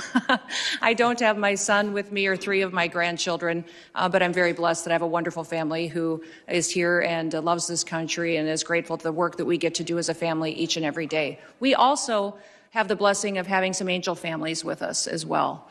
They are here in the audience, and I'm so grateful for them for being willing to come here and be strong. It's hard to lose someone that you dearly love to illegal criminal activity, to people who never should have been in our country to begin with, and to lose those loved ones to drug overdoses that get perpetuated by the terrorist organizations that filter them into our country that President Trump works so hard to stop. So I'm grateful that they're here and that they are telling their story. Under President Biden, he closed the office in the Department of Homeland Security that serviced these families. He closed it because he didn't want them to speak. He didn't want them to have support or services. And President Trump reopened the Voices office so that they can get services, so they can hear about the cases of the individuals who killed their family members, and they can get the kind of help that they need to get through the tragic grief that they've experienced. So I want to thank them for being here and continue to pray for them. I want to thank you for the opportunity to be in front of you today to discuss the wide range of threats that the Department of Homeland Security is working on to protect us from here at home and also around the world. Just 2 weeks ago, the day before Thanksgiving, a terrorist shot 2 of our National Guardsmen in Washington, D.C., killing Sarah Beckstrom dead, and Staff Sergeant Andrew Wolf is still fighting for his life. Fortunately, we've had some really good news about Andrew recently, and he had the opportunity to stand up and is a miracle, and we're so grateful for his family for being so strong. We continue to lift him up and pray he has a full recovery. The terrorist who shot them was an Afghan national who entered the United States under Operation Allies Welcome. The same week, we arrested another Afghan national who came in under the same program. He was planning to carry out a bombing in Fort Worth, Texas. And just last week, just miles away in Washington, D.C., we arrested another Afghan national who also came in under Operation Allies Welcome. That individual provided support to the Islamic State of Iraq and ISIS-K and weapons to his father, who was a commander of a militia group in Afghanistan. Those are only a handful of the challenges that we face and the threats that the Department of Homeland Security stands against every single day. Under President Trump's leadership, DHS is securing our borders, we're restoring the rule of law, and we're protecting the homeland. DHS is eradicating transnational organized crime and the stopping of deadly drugs from continuing to be funneled into our communities. We're ending illegal immigration, returning sanity back to our immigration system, and we're defending against cyber attacks against our critical infrastructure. We have sent a strong message to criminal illegal aliens that we will find you, we will arrest you, and we will deport you. Our message has resonated to over 1.5 million illegal aliens who have gone home on their own voluntarily. At the same time, we as a country are still dealing with the mistakes, the errors, and the willful disregard of the last administration. For 4 years, the Biden administration allowed millions of people to come into our country illegally. Millions more in our country were exploited and were brought in under parole programs without even basic vetting. As a result, we've seen terrorist attacks and heinous crimes committed against American children and families by criminal illegal aliens and violent perpetuators who should have never been allowed into this country in the first place. Transnational organized crime groups, including Mexico's Sinaloa, New Generation Jalisco, and other drug cartels, they cause chaos and they harm American interests. Our critical infrastructure faces a perilous landscape, largely driven by the impact of cyber attacks from bad actors and cyber criminals. American citizens are increasingly under threat from assassination attempts, intimidation tactics, and violence perpetuated by our adversaries, radical Islamic extremists and domestic extremists. These bad actors seek to undermine our public trust. They instill fear in Americans. They destabilize the institutions that safeguard our national security. The United States is preparing to host several major public events in 2026, most notably the FIFA World Cup and the celebration of the 250th anniversary of our Declaration of Independence. These large-scale events will be potential targets for a range of bad actors, and they come with an increased level of risk. DHS is using every tool and authority we have to ensure the safety of U.S. citizens and our visitors can enjoy next year's events. Radicalized domestic violent extremists and lone actors are a concern, and intentional targeting and murderous attacks on ICE agents in Texas, parishioners in Michigan, and 2 National Guardsmen here in Washington, D.C. are just some of the acts, the despicable examples that unfortunately are becoming too common. These threats underscore a clear need for security strategies that counter both large-scale and individualized attacks. We will remain alert in our mission to protect this country. We will protect our citizens. And as we enter into a historic year, America will be on the world stage. Our economy faces challenges from anti-competitive and illicit foreign economic practices that hurt the prosperity of all Americans. Those include economic espionage, intellectual property theft, and customs fraud. Illicit front companies often abuse the visa system to acquire sensitive U.S. equipment, information, and technology. Economic security is national security because a country that cannot feed itself, can't fuel itself, and cannot provide for itself cannot possibly defend itself. Under President Trump's leadership, we will continue to protect American interests and bolster American economic power and technological innovation to further growth and prosperity. The American people depend on the Department of Homeland Security to remain vigilant, agile, and responsive. We will never yield. We will never waver, and we will never back down. Thank you for the privilege to be with you today, Mr. Chairman, and I look forward to your continued support of the work that we do. I yield back. Thank you, Secretary Noem. I now recognize Director Kent for 5 minutes to summarize his opening statement. We're willing to offer $185.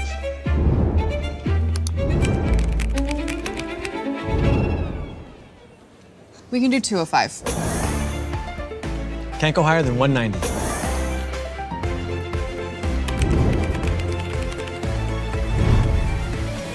$190 for the first year with a 10-pound increase in years 2 and 3. Deal.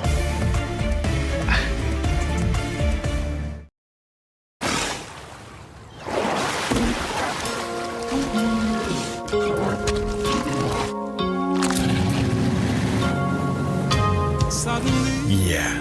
Smooth, fast, reliable. Awarded UK's most reliable broadband experience 2 years in a row. Virgin Media. Thank you very much, Mr. Chairman, ranking members, and all the members of the House. I appreciate the opportunity to appear before you and discuss the threats posed to our nation. Despite the progress that we've made so far in the Trump administration, the threat posed by terrorists of all brands remains very high right now. We've made significant progress under President Trump's leadership. We have the jihadis of ISIS and al-Qaeda on the run in Iraq and Syria, thanks to the decisive action and the strikes that we've taken there recently since President Trump took office in January. However, we have a persistent threat from the individuals that were allowed into this country by the previous administration. The number one threat that we have right now, in my view, is the fact that we don't know who came into our country in the last 4 years of Biden's open borders. What we have identified is alarming, and I want to share that with you today. We just recently put out a warning of the heightened risk of terrorist attacks posed to the homeland by terrorists pretty much of all stripes, but in particular from ISIS and from al-Qaeda. NCTC has been crunching the numbers and going through the sheer volume of known and suspected terrorists that are in the country that came in under the Biden administration. So far, NCTC has identified around 18,000 known and suspected terrorists that the Biden administration let come into our country. These are individuals who, under normal circumstances, would never be allowed to enter our country because of their ties to jihadi groups like ISIS and al-Qaeda. Yet the Biden administration not only let them into the country, and in many cases facilitated their entry into the country, just like the entry of the Afghan terrorists who committed the terrorist attack here just before Thanksgiving, killing one of our National Guard members and wounding another. That Afghan was brought into the country as a group of over 100,000 Afghans who were brought here during the disastrous withdrawal from Afghanistan.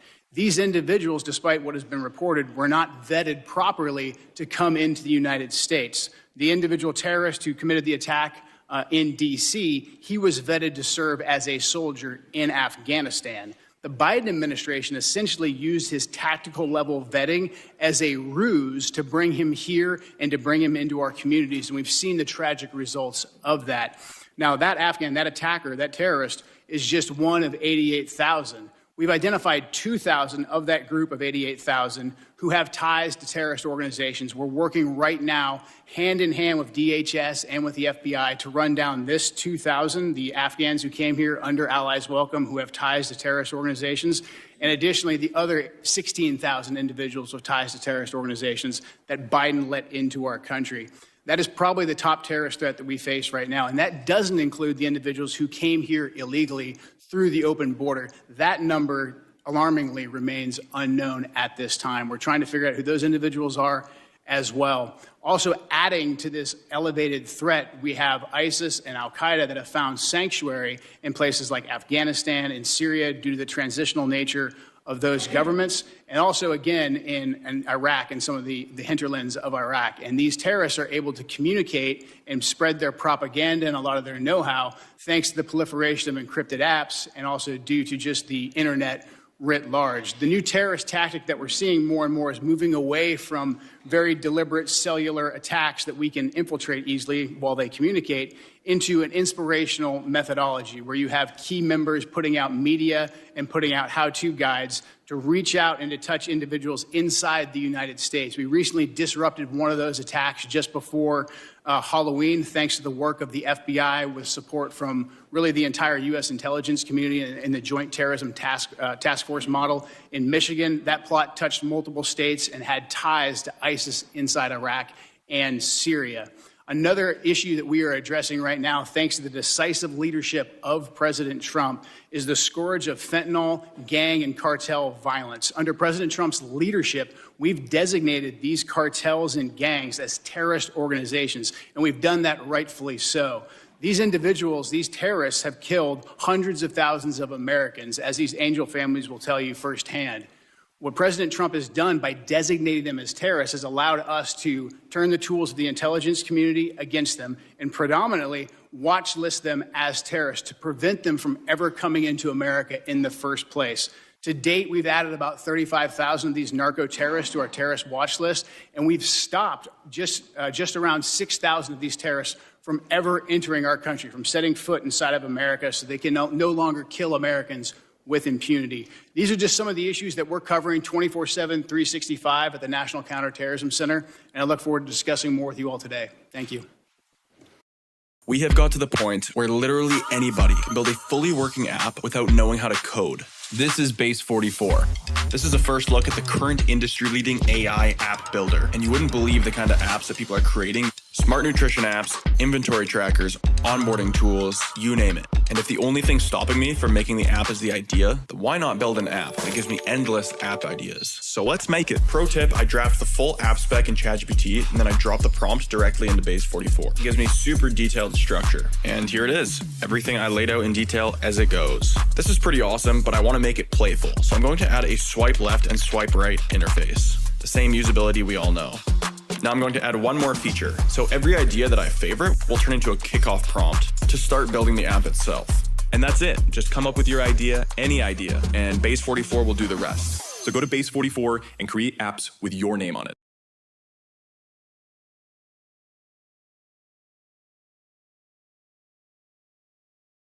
I will have my revenge.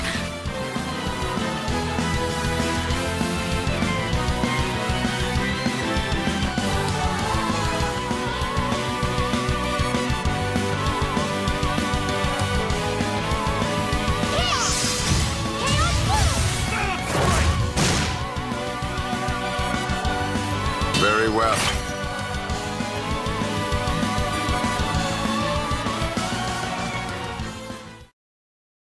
Thank you, Director Kent. And now recognize Director Glasheen for 5 minutes to summarize his opening statement. Good morning, Chairman Garbarino, Ranking Member Thompson, and members of the committee. I'm Operations Director Michael Glasheen. I oversee the FBI's National Security Divisions. I am honored to be here with you, representing the people of the United States, the FBI, who tackle the complex and grave threats we face with perseverance, professionalism, and integrity.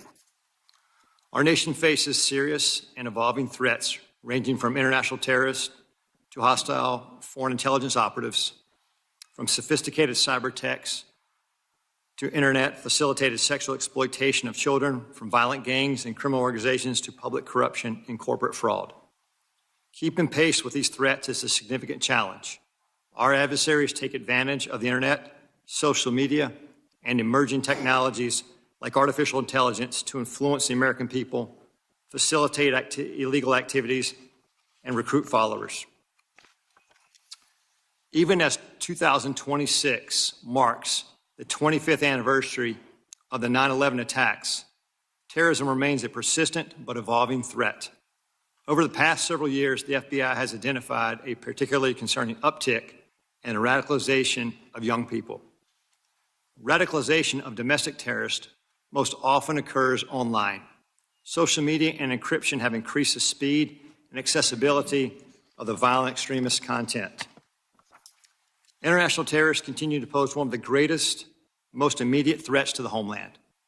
Some international terrorists and people located and radicalized to violence primarily inside the United States who are not receiving individualized direction from foreign terrorist organizations or FTOs, but are inspired to commit violence by FTOs such as ISIS and Al-Qaeda. Iran continues to plot attacks against former government officials in retaliation for the January 2020 death of Islamic Revolutionary Guard Corps, or IRGC, Commander Qasem Soleimani. Iran also continues to provide support to its proxies and terrorist organizations throughout the world, such as Lebanese Hezbollah. China, Russia, Iran, North Korea, and criminal ransomware continue to be the top cyber threats facing the United States. And there's no clear line where cyber criminal activity ends and nation-state activity begins. Critical infrastructure remains a highly attractive target for cyber criminals and nation-state actors due to the potential to cause widespread disruption, financial damage, and risk to our national security. The United States faces foreign intelligence threats as nations such as the People's Republic of China, Russia, and Iran become more aggressive and capable than ever. The PRC has deliberately created an environment that abuses global interconnectedness and encourages intellectual property acquisition using human intelligence officers, corrupt corporate insiders, foreign direct investment, and cyber intrusions. Russia continues to seek and acquire U.S. technologies to help her build its defense industrial base, relying on complex procurement networks to evade U.S. export controls and sanctions. The United States faces many criminal threats, including violent crime, financial and healthcare fraud, transnational and regional organized criminal enterprises, crimes against children, and human trafficking, violent threats against public election officials, personnel, and public corruption. Currently, the FBI-led task forces are staffed with over 9,000 federal, state, local, tribal, and territorial partners. Many of these task forces are focused on cartels, violent crime, drug trafficking, child exploitation, and human trafficking across our nation's communities. The FBI has and continues to establish strong capabilities to assess the threats, share intelligence, and leverage key technologies. We recruit the best to serve as special agents, intelligence analysts, and professional staff. Our leadership team views change and transformation as a positive tool for keeping the FBI focused on the gravest threats facing our nation. Over the past few months, we started the process to relocate hundreds of positions from the National Capital Region out to field offices across the country. This enhancement to field resources increases our investigative capacity across our 56 field offices and enhances the FBI's commitment to addressing violent crime, gangs, drugs, counterintelligence, and terrorism threats. Our fellow citizens look to us to protect the homeland from these threats. And every day, the men and women of the FBI continue to meet and exceed these expectations. I'm proud to represent them in testimony today, and I welcome your questions.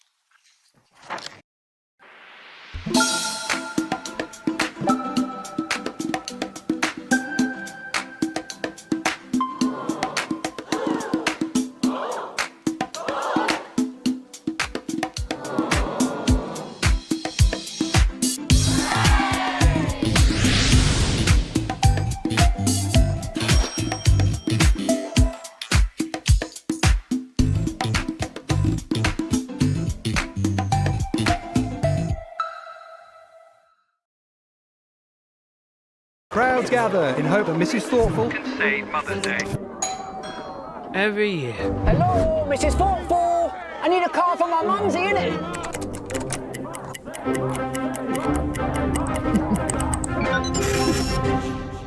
You always know what I need, Mum. Cash, food, and hair oil. She's done it again, bruv! There's a thoughtful card for that. Thank you, Director Goshin. My understanding is the witness may have to leave early today. While I want to be clear, the committee did not agree to a hard stop. All witnesses are here voluntarily and are free to go. If a witness does leave, the hearing will continue with the remaining witnesses. Members will be recognized by order of seniority for their 5 minutes of question. We want to get through as many members as possible, so even though I have been lenient before with the 5 minutes, I'm directing members and witnesses that we're going to strictly enforce the 5-minute rule today.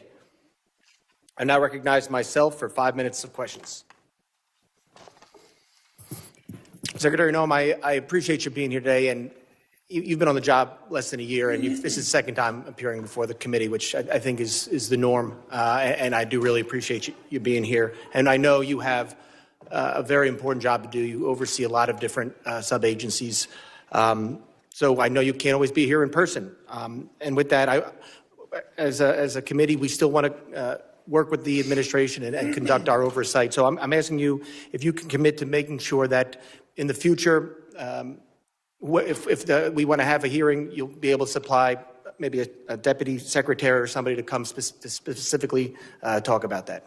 Yes, yes, Mr. Chairman. I really appreciate that communication, and I think collaboration between the administration and Congress is key. Secretary Noem, I also wanted to ask you, in September, the department under FEMA proposed new allocations for counterterrorism grant funding, which cut dollars to New York by 80% because of a new formula. Considering New York is consistently a top terror target, this was surprising. We're grateful President Trump restored this grant funding. And pursuant to the present direction, has the department increased the allocation to New York? Yes, President Trump did. I would say that when we look at the Homeland Security grants and how they're allocated, the formula focuses on where we see the threats today and where those communities are that need the resources. I would also inform the committee and you, Mr. Chairman, that New York City at the time of the allocation still had over $440 million in reserve that was available to them to utilize. So the intention of these grants is that communities and cities would use the dollars to build up the security measures that they need to do for a long-term impact, and that the same amount of dollars aren't necessary every single year. You need to meet the threats where they are in the country at the time the grant dollars are available. So thank you to all of you for your work on getting us dollars that we can give to grants to help secure our local communities and states. But when we're looking at cities that have hundreds of millions of dollars in reserves, we recognize that giving them hundreds of dollars of millions more may not be appropriate considering all of the threats that we have. But President Trump has sent more resources to New York City. We'll continue to meet the threats head on because that is our mission, is to make sure that we're looking at every single threat that we have. The formula that we have considered and have put in place recognizes what came over the border, where we see the infiltration going, which communities are impacted, and what we need to do to harden our systems. I appreciate that, Secretary, and I appreciate the work you're doing with the President. I appreciate his decision to send that increased money to New York.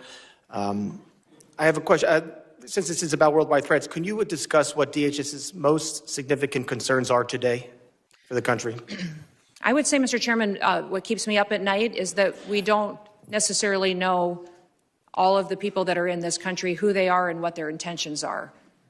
We think up to 15 to 20 million people came in under the Biden administration on the invasion over the southern border. They were not vetted. They were allowed to pour in. Our parole programs, our asylum programs, our visa programs were all exploited, and the integrity was demolished under Joe Biden and the leadership at the Department of Homeland Security. And frankly, the entire department was neglected. In fact, I believe the Secretary was told at times not to do certain things by the Biden administration to facilitate this invasion. So what keeps me up at night is the individuals that are in this country that wish to do us harm. And that is why we are so aggressive at making sure that we're going out and doing investigative work, finding those violent criminals, finding those people who shouldn't be in this country to begin with, and those that want to go after and to harm our American citizens. With Paddy Power, get a completely free bet builder on any Premier League game this Saturday to Monday. And use it with Paddy's Super Sub, where your bet rolls over to the player coming on. All subs are super. Don't forget to use Super Sub on your free bet builder with Paddy Power. Thank you, Secretary. Director Cushing, as you heard and as you said, during the next few years, the United States will host more major events than ever before. This brings up obvious security concerns, including counter drones, which we just passed some new authorities in the NDA yesterday. How is the FBI preparing for counter drone threats during mass gathering events? Chairman, thank you for that question. Counter UAS, the passage of the legislation yesterday is a game changer for us. How we're preparing for that going forward, we just stood up a counter UAS school down in Huntsville, Alabama, where we will train federal officials, state, locals, as well to assist with that preparation and implementation of using counter UAS technology. Prior to this passage, it was only the FBI and or DHS that could provide that assistance. Now that this passage of authority, it will allow us to have a greater handling of the threat to a mass event. Thank you very much. I yield back. I now recognize the ranking member for 5 minutes of questions. Thank you very much, Mr. Chairman. Mr. Gladstein, will you tell me the organizations that pose on the domestic side, two of the organizations, number one, number two, threat to the homeland at this point? Can you please clarify, like organizations? Any domestic terrorist organization that poses a threat to the homeland as we speak? I'd say the first one, President Trump had just announced executive order to domestic terrorist organization, Antifa. That's our primary concern right now. All right, that's what President Trump did. What does the FBI say? We share the same view. When you look at the data right now, you look at the domestic terrorist threat that we're facing, right now, what I see from my position is that's the most immediate violent threat that we're facing on the domestic side. So where is Antifa headquartered? What we're doing right now with the organization. Where in the United States does Antifa exist? Yeah. If it's a terrorist organization, and you've identified it as number one. We are building out the infrastructure right now. So what does that mean?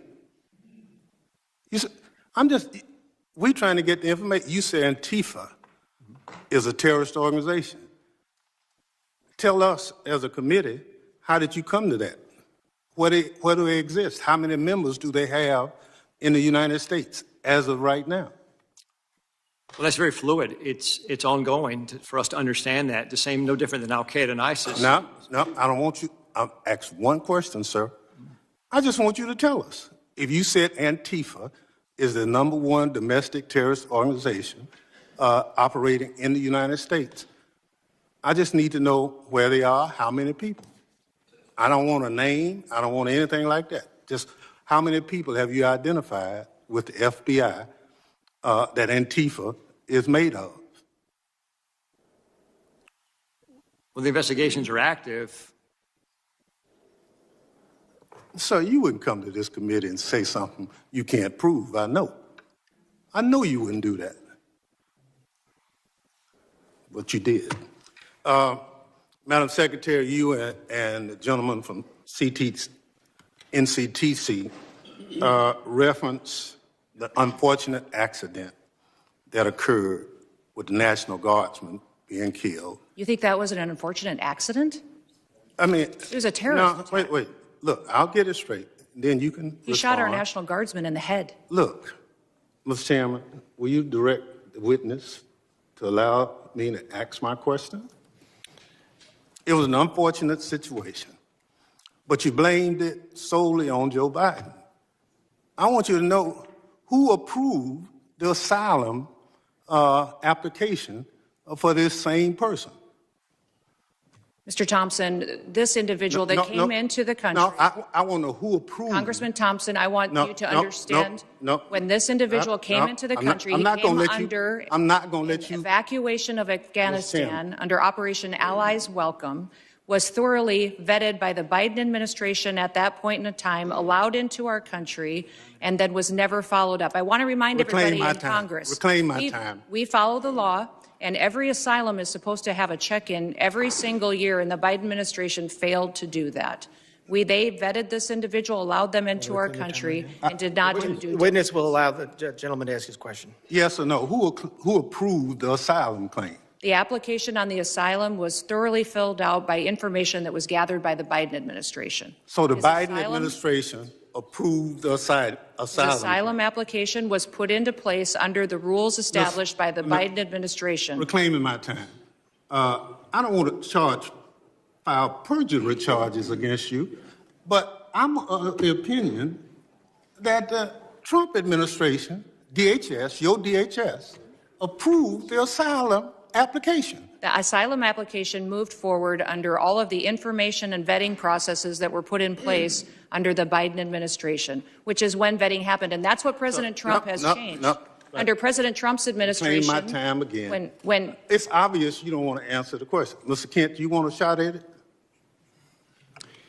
The individual was vetted to serve as a soldier in Afghanistan, and that vetting standard was used by the Biden administration as a ruse to bring him here. Had we followed the standard operating procedures for special immigrant visas, that individual and none of the Allies Welcome people would have come to America. That's on Joe Biden. Gentlemen's time has expired.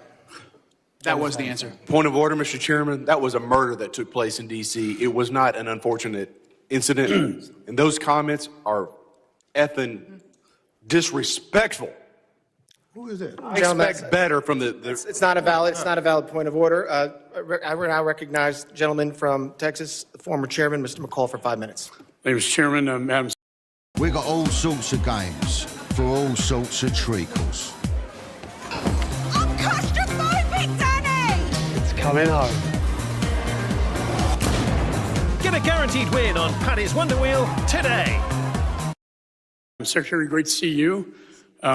This hearing reminds me of the novel A Tale of Two Cities. They see it, the Dems see it as the worst of times, but I see it really as the best of times. And what do I mean by that? Under the Biden administration, 15 to 20 million illegal aliens, unvetted, as you indicated, came into this country. What I think most disturbing is Director Kent's testimony. 18,000 known or suspected terrorists got into this country under the Biden administration. That's why we impeached Mayorkas. I was one of the managers. He told his Border Patrol, you don't have to pay attention to federal law when it says shall detain aggravated felons. He disregarded federal law and says, you know what, may detain. It's discretionary. And guess what? We have thousands of aggravated felons now, or if not millions, in this country today. That was the worst of times. Let me go to the best of times. Most secure border I've seen in my 22 years in Congress. And I've dealt with this for a long time. Coming from Texas, being chairman of this committee, the daily crossings are 95% down from the prior administration. That's the best of times. Zero catch and release. My very first bill in Congress 22 years ago was to end catch and release. 22 years later, we finally have achieved that goal. That, Madam Secretary, is the best of times. An all-time record low. America is safer today. I feel so. And when I look at the Venezuelan vessels attacked, the president had every right under the Constitution, Article 2, international waters, cartels designated as FTOs, coming into our country to spread poison to kill Americans. If that's not self-defense, I don't know what it is. And then finally, Madam Secretary, thank you for taking out the shadow Iranian oil tankers headed from Venezuela to Cuba, getting around our sanctions that Congress passed. I'm finally seeing an administration flexing its muscle in this hemisphere, which has been neglected for so many years. So air, land, and sea is your charge. It's the military's charge as well. I see the land secure. I see the maritime borders getting more secure, and I applaud you for that. On the air secure piece, I chair the Special Events Task Force. That's FIFA, the Olympics, the 250th anniversary. Drones are the biggest threat as I see it. I see it in Ukraine in its conflict with Russia, and I see it across our border, and I see it at these events. If you could update me, and with the new NDA authorization to allow federal, state, and locals to work together to identify hostile adversary drones and take them down, can you tell me how that will impact your ability, Madam Secretary, to better secure these special events?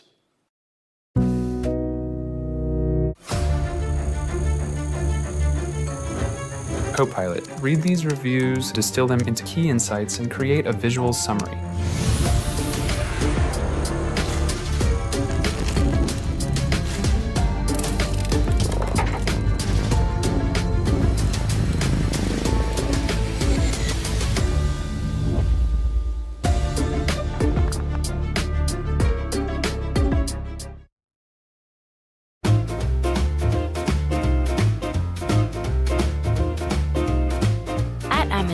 We offer term time working to our employees.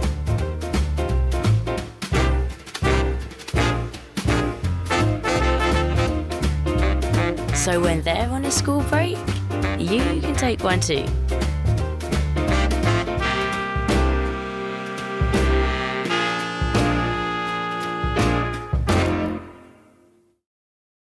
Yes, thank you, Congressman McCall, and thank you for your leadership. I understand you're retiring, and I'm sad about that. You've been a statesman. Thank you for serving with such dignity. Thank you. The counter-drone and drone technology that is out there today, frankly, our authorities haven't kept up with.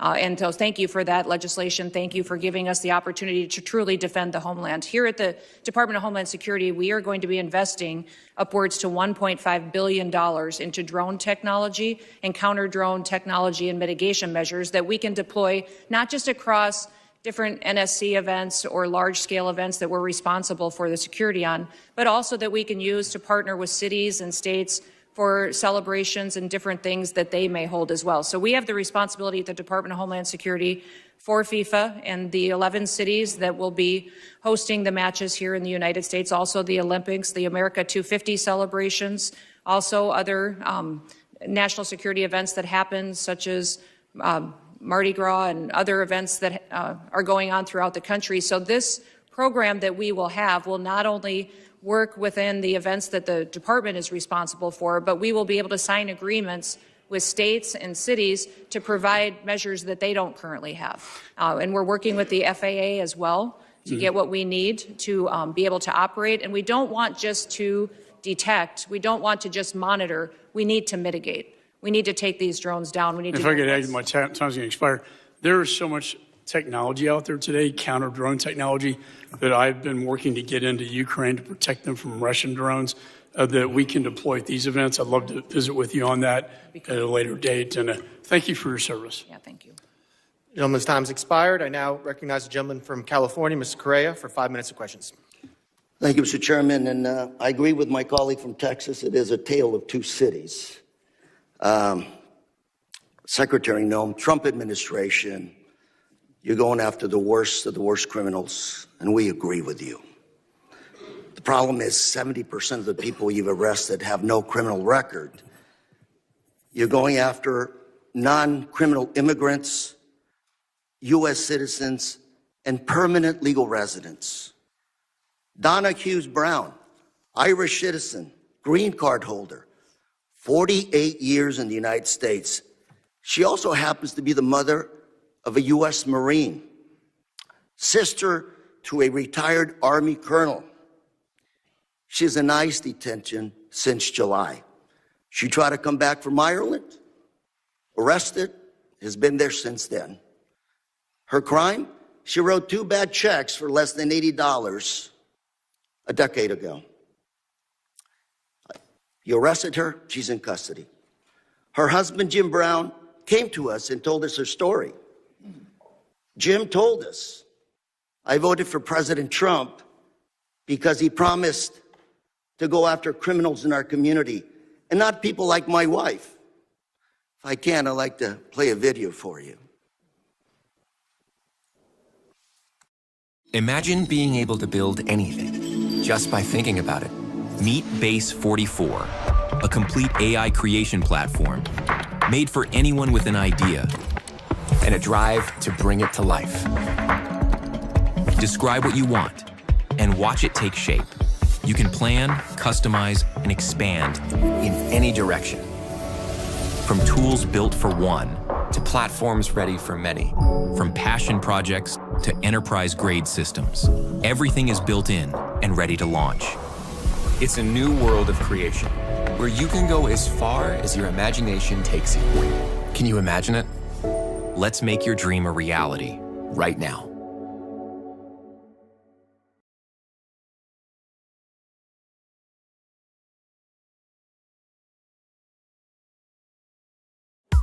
With 20 hotel brands, at IHG Hotels and Resorts, you can guest how you guest. Unplug for the day. Or plunge into a long weekend at a Holiday Inn. Have your big moment, or enjoy every little detail at a Crowne Plaza hotel. Stick to the agenda, or experience something unexpected at Kimpton Hotels.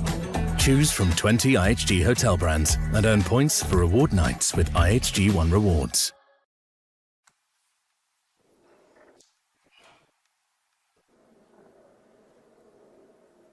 Danny, you also voted for President Trump. Yes, sir. Why did you vote for him? Because I was an idiot. 80% of the evangelical Christian people were lied to, if you really want to know the truth, and that's exactly what happened. They said criminal, and I believe criminals need to be off the street. I just want to make sure people watching this understand who you are. My wife and I, when we don't work, we're ministers. We help the needy. That's what we do. And that's who they're arresting. Now, we've got Mr. Jim Brown before you. He's standing up. Hopefully you can talk to him a little bit. These people, Donna Hughes Brown, are not the individuals that should be deported. Another case, Narciso Barranco was beaten and arrested by masked agents while working as a landscaper. He's an undocumented immigrant, 30 years in this country, not a traffic ticket. Mr. Barranco is also the father of 3 U.S. Marines. 3 Marines. You want to make a movie of people like this. A man who comes to this country, instills patriotism in his kids. They swear an oath to serve and possibly give up their life for this country. We'll play a video on this as well, please.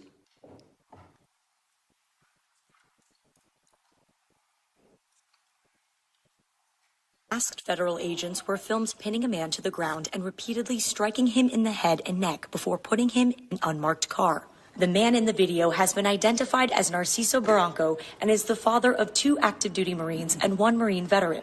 The Department of Homeland Security said an illegal alien was arrested by Border Patrol agents after he, quote, assaulted federal law enforcement, adding that Barranco, quote, swung a weed whacker directly at an agent's face. Video shared by DHS and reviewed by CNN shows Barranco running with a weed whacker, but does not show him striking officers. I also have with us today Alex Barranco behind you, a retired Marine. That's his father. And Alex, on behalf of myself, members here, I want to thank you for your service to our country, and we also thank your brothers for serving our great country. Thank you very much. Got another case. George Rete, 25-year-old, native of California, my home state. He's a U.S. citizen, Army veteran who served in Iraq. Well, on his way to work, he came to an immigration checkpoint, pulled over. I don't know where officers deployed tear gas on him, broke his car window, pepper sprayed him, and dragged him out of his car. An American citizen held for 72 hours without any charges, wasn't even given the opportunity to shower, to wash off that paper spray. Gentleman's time's expired. I now recognize the gentleman from Mississippi, Mr. Guest. Mr. Chairman, I have 2 articles I'd like to present for the record. Unanimous consent. Under President Trump, an agency intended to keep Americans safe has diverted resources from child abuse, trafficking, and terrorism to immigration enforcement. Second is this letter from my Orange County Sheriff, Don Barnes, essentially talking about all the individuals under Prop 50 referred to ICE 2025 year to date. 50 of them. Without objection. ICE never showed up to pick them up. Without objection. I will entertain UCs at the end of the hearing. I want to entertain all UC motions at the end of the hearing. We have witnesses. I want to make sure everybody has time. So if we do this now, we do have a witness has to leave. You're just going to be taking time from other members. But I will entertain UC motions at the end of this hearing. I now recognize the gentleman from Mississippi, Mr. Guest, for 5 minutes. Thank you, Mr. Chairman. Madam Secretary, it's great to see you again. Thanks for appearing before us again. I want to echo some of the remarks of Mr. McCall. I want to first thank you. I want to thank the men and women who serve under your command for the incredible job that you have done over the last 12 months. We have seen that you are active in enforcing the rule of law. We have seen a border that is as secure in our lifetime as we have ever seen. You mentioned in your opening statement over the last 4 years, we saw somewhere between 15 to 20 million illegal immigrants enter the country. Just looking at monthly statistical data, we know that under the Biden-Harris administration that in December of 2024, that there were over 300,000 illegal immigrants who were encountered along the southern border in that month alone. recent statistics by the Department of Homeland Security for October, the most recent statistics we have, show that the number of border encounters for October of this year under your leadership have dropped to 11,000, a decrease of over 95%. And so I want to thank you for that. I want to thank you for the work that your men and women have done to protect our borders from illegal narcotics entering the country. We saw a press release the Coast Guard sent out this week regarding Operation Pacific Viper. And they mentioned a specific seizure that occurred on December the 2nd by the Coast Guard cutter Monroe, in which in a single incident of interdiction that the Coast Guard had the largest maritime interdiction seizure in almost 20 years, seizing 20,000 pounds of cocaine in an individual seizure. So I thank you for your aggressive actions in enforcing the law and for the incredible work that you and the men and women under your command are doing.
I want to talk about, as we talk about threats, I want to talk about threats against law enforcement.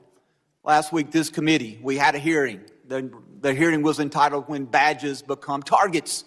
And during that hearing, we talked about the threats to law enforcement, specifically federal law enforcement, and even specifically within federal law enforcement, the threats toward ICE agents, the threats toward you and other members of leadership within DHS. We know that those threats and those incidents of physical attack have escalated dramatically, in some cases over 1,000%.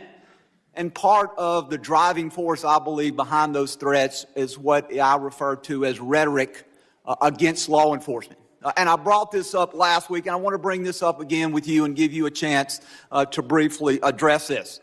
These are just roughly 10 of the statements that I was able to easily find online by elected officials, governors, mayors, in many cases members of Congress, where they were spewing what I believe to be very harmful statements toward law enforcement.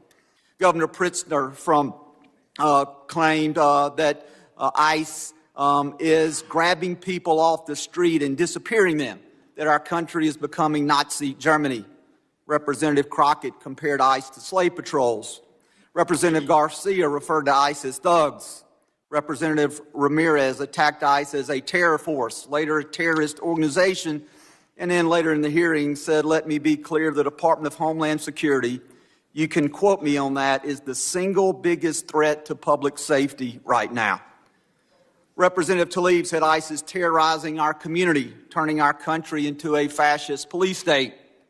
Representative Jayapal called ICE agents deranged and said it's inspiring to obstruct immigration enforcement. Governor Walz smeared ICE agents as modern-day Gestapo. Chicago Mayor Johnson accused ICE of being secret police and terrorizing our community. Representative Lynch referred to ICE agents as the Gestapo and nondescript thugs. And Representative Frost compared ICE operations to some of the worst horrors and crimes against humanity in history. And so, Secretary Noem, I'd like to give you a few moments to, one, address these statements, and to speak to how these statements place the safety of our men and women of law enforcement at risk.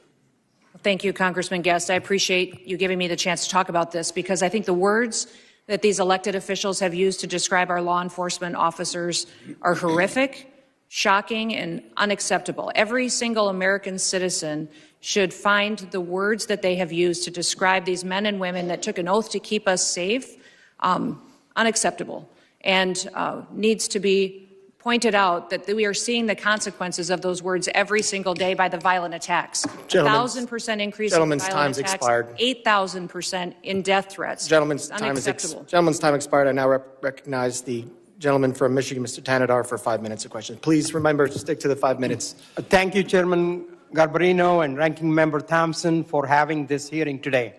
I know the American people have been demanding answers from this administration on their unlawful actions. So I hope we are able to get some useful answers from our witnesses today. Secretary Noem, this past May, I asked you during a congressional hearing if it was the policy of DHS to follow orders issued by federal courts. You said on the record, and I'm quoting here, "We are following all federal orders." End of my quote, end of your quote. Secretary Noem, you lied to me under oath that day. You lied to the American people, and you have betrayed the trust placed upon you in your role as Secretary of Homeland Security. You defied federal court orders when you refused to order the deportation flights to El Salvador in March to turn around. Federal courts have also found your department to have violated federal injunctions in your continue to send non-citizens on deportation flights, with some courts having called your orders unlawful. Secretary Noem, I just have 3 questions for you. 1, why did you lie under oath by saying DHS was following all federal court orders when they clearly were not? Congressman. Question 2, let me finish my questions. Question 2, why did you mislead the American people when you said that no American citizens have been arrested or detained by federal immigration agents? And my last question, number 3, Donald Trump said that your ICE agents haven't gone far enough. Do you think terrorizing American citizens and assaulting peaceful protesters isn't far enough? Congressman, the Department of Homeland Security and this administration complies with all federal court orders. We always have, and we always will. Not true. And we will continue to appeal. And, sir, I will even tell you that at the highest court, at the Supreme Court, the Department of Homeland Security in our litigation has an over 90% success rate in winning at the highest court in our battle against activist judges across this country. Madam Secretary, we will continue to appeal. And then when it gets to the highest court and we get a decision, it is proven that we are right, that we have been compliant. I will also say, Madam Secretary, let me... Do you want me to answer your questions or not? I do, but let me... you haven't been telling us the truth. Look, there have been at least 170 known cases of citizens being arrested or detained by federal immigration agents this year alone. This is the truth. Are you lying to the American people right now by denying these reports? When we are doing our targeted enforcement operations against criminal illegal aliens, individuals that are in that area may be detained until we verify who they are, and then they are released. This has been done for years, and every single law enforcement operation that has always happened, we follow the same protocols, and we continue to do that. We have never once detained or deported an American citizen. We have not held them and charged them. When we find out and verify their identity, then that is when they are released. You also asked about ICE agents going far enough. Sir, I will tell you that every single ICE agent, CBP agent, federal law enforcement officer that's out there doing their work every day, none of them will rest until our communities are safe. None of them will rest until terrorists, Secretary Noem, it is a fact that you ignored federal orders. And our children and our grandchildren can grow up. Let me reclaim my time here, please. Let me reclaim. Secretary Noem, it is a fact that you ignored federal court orders in March and in May of this year. Do you plan on ignoring more federal orders? I'm sick of your lies. And the American people demand the truth. Because you keep saying it doesn't make it true. I am sick of your lies. The American people are sick of these lies. American people demand truth. America is very happy that finally they have a president in the White House that gets up every day to keep them safe. Madam Secretary, your incompetence and your inability to truthfully carry out your duties of Secretary of Homeland Security If you're not fired, will you resign? Sir, I will consider your asking me to resign as an endorsement of my work. Thank you very much. I yield back my time.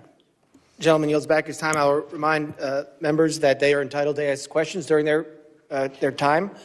Witnesses are entitled to answer those questions. Members are entitled to reclaim their time. So if we're going to have questions and answers, please allow it. You can reclaim your time if you want, but witnesses are here voluntarily. Please at least give them a chance to answer the questions that you're asking. I now recognize the gentleman from Texas, Mr. Pfluger, for 5 minutes of questions. Thank you, Mr. Chairman, and it's unfortunate that our colleagues on the other side of the aisle for 5 straight years now have no concern for anything worldwide threats-wise, and I have proven that. We're supposed to be talking about worldwide threats, but unfortunately we're talking about homeland threats in our homeland. And Director, can you just reaffirm the number for us of people that match the terror watch list that are in our country? There's 18,000 known and suspected terrorists in the country right now that came in under Joe Biden's watch. 18,000? 18,000. That's unbelievable. It's unbelievable. And that's just what we know of, Congressman.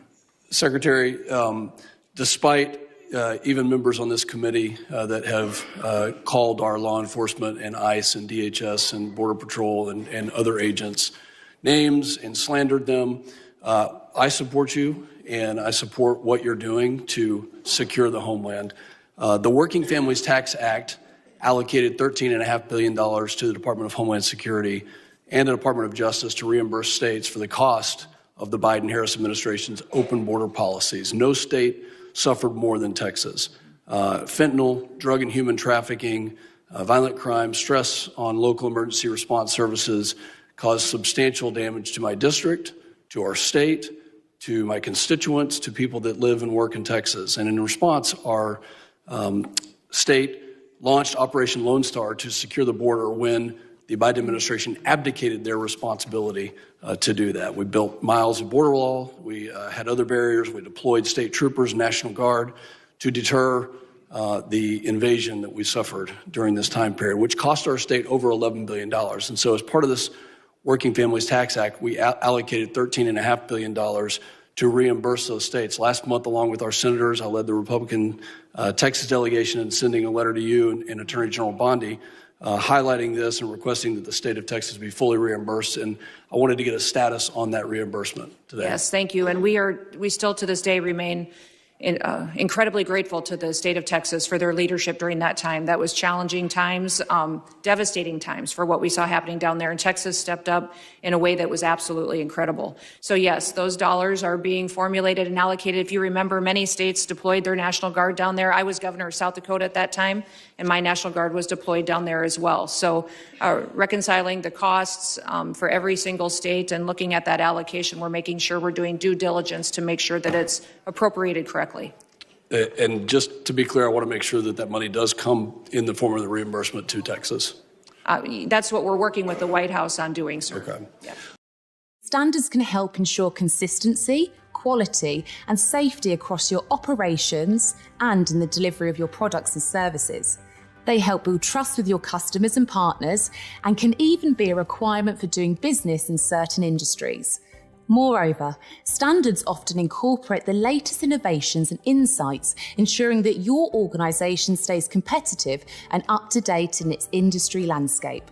Ultimately, implementing standards can be a strategic move that drives excellence, fosters trust, and positions your organisation for long-term success.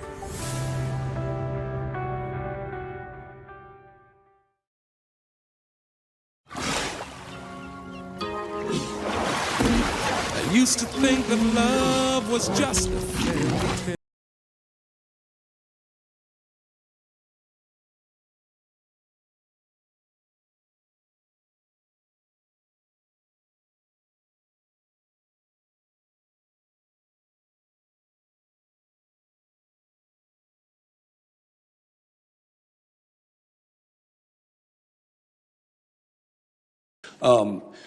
When it comes to what Director Kent talked about, these 18,000 people, can you give us an idea of who these people are, what type of threat they pose to us? We saw it wasn't some accident. This was an assassination and a murder.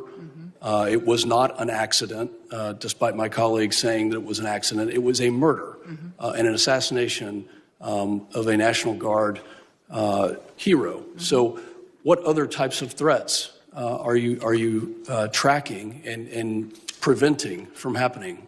Yeah, I would say, sir, that we face the terrorists that we've faced for years in ISIS, Al-Qaeda, Hamas, individuals that are here that are radicalized, but also we face the cartels as they've infiltrated our country under the last administration, their proliferation of human trafficking, drugs, and violence, going after Tren de Aragua as well, MS-13.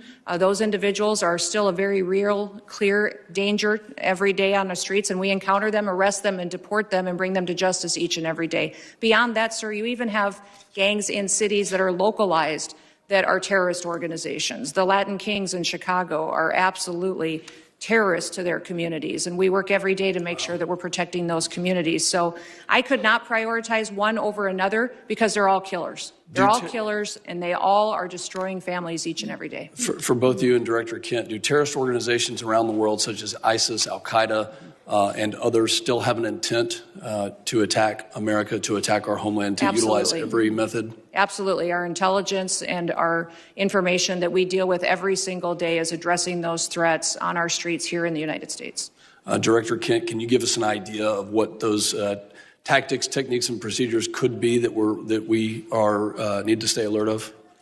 Honestly, the attacks of October 7th, the decentralized and just barbaric nature of that is the new terrorist playbook. They're not looking necessarily for a spectacular attack like we had on 9/11, but targets of opportunity like we tragically saw with the terrorist attack in Washington, D.C., these smaller cells or even individual operatives taking action. That's what has us very concerned, combined with just the sheer volume. My time has expired. Secretary, thank you for your commitment to reimburse Texas. I yield back. Gentleman's time's expired. I now recognize the gentleman from Rhode Island, Mr. Magaziner, for 5 minutes of questions. Madam Secretary, how many United States military veterans have you deported? Sir, we have not deported U.S. citizens or military veterans. I don't believe you served in the military. I haven't either, but I think you and I can agree that as Americans, we owe everything to those who have served our country in uniform, particularly those who have served in combat. Do you agree with that? Sir, I believe that people that are in this United States that are citizens have legal status here. Madam Secretary, we are joined on Zoom by a gentleman named Se-Jun Park. He is a United States Army combat veteran who was shot twice while serving our country in Panama in 1989. Like many veterans, he struggled with PTSD and substance abuse after his service. He was arrested in the 1990s for some minor drug offenses, nothing serious. He never hurt anyone besides himself, and he's been clean and sober for 14 years. He is a combat veteran, a Purple Heart recipient. He has sacrificed more for this country than most people ever have. Earlier this year, you deported him to Korea, a country he hasn't lived in since he was 7 years old. Will you join me in thanking Mr. Park for his service to our country?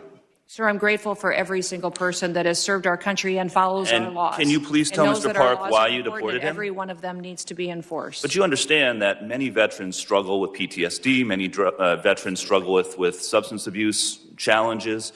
This man took 2 bullets for our country. You have broad authority, by the way, as Secretary, to issue humanitarian parole, to do deferred action.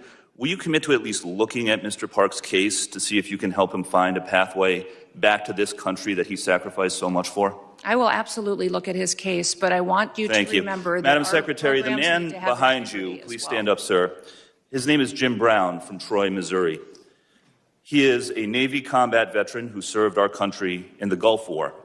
He's married to a woman named Donna, who came to our country legally from Ireland when she was 11 years old. She has lived here for 48 years. Because of you, Jim's wife, Donna, has been in prison for the last 4 months.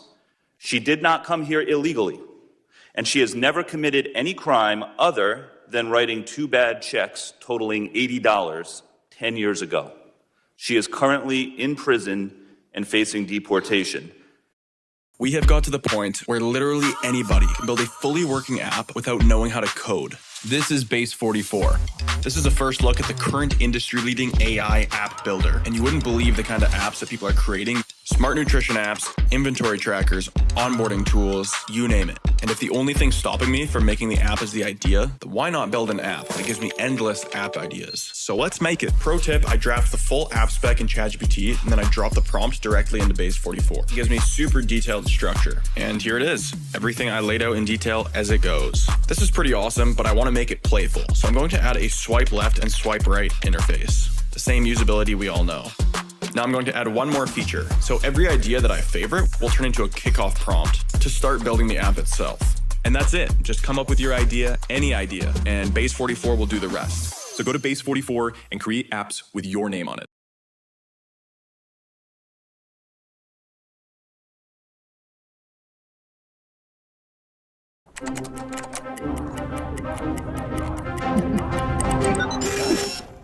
You always know what I need, Mum. Cash, food, and hair oil. She's done it again, bro! There's a thoughtful card for that.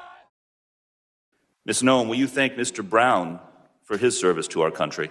Thank you, Mr. Brown, for your service to our country. Now, what possible explanation can there be for locking up his wife for 4 months when she has committed no crime other than writing a couple of bad checks for $80? Sir, it is not my prerogative, my latitude, or my job to pick and choose which laws in this country get enforced. You have broad discretion as the secretary. You can issue parole. You can do all kinds of things, but you're choosing not to. Will you commit again to just reviewing Donna's case and reuniting this combat veteran with his beloved wife, who also loves this country? I will review the case.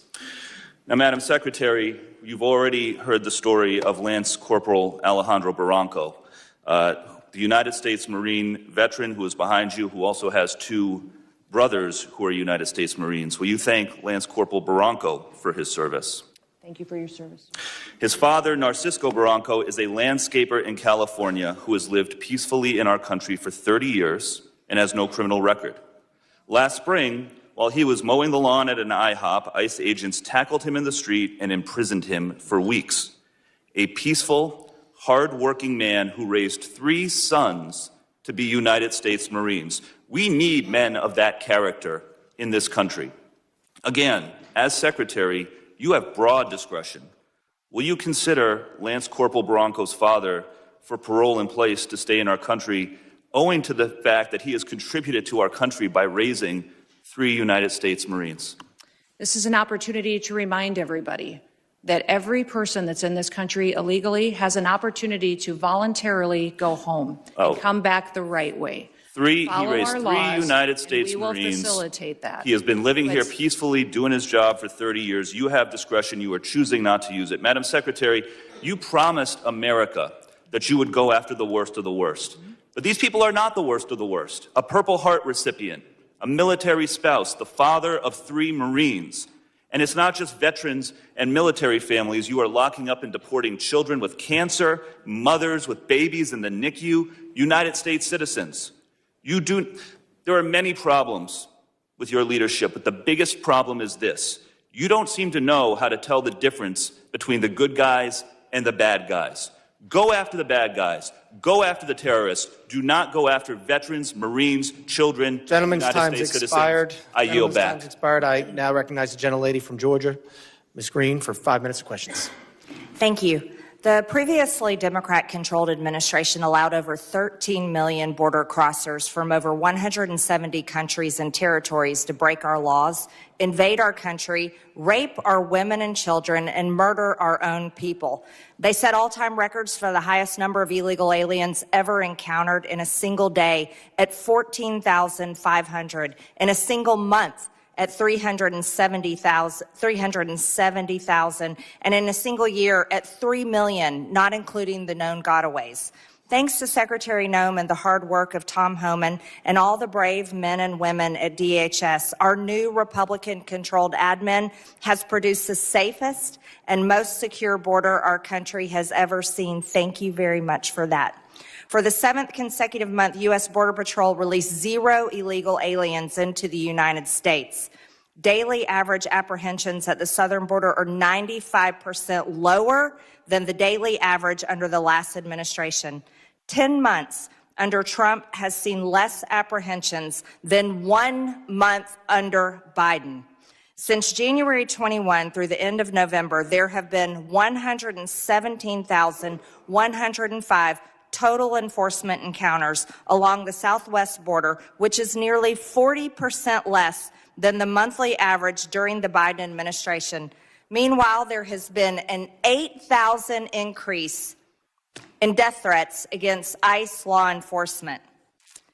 Secretary Noem, back in July, the department put out a press release titled Worst of the Worst. Criminal proceedings begin in a case of transgender illegal alien accused of rape, child rape, not just rape, child rape of a 14-year-old boy in a sanctuary New York City bathroom.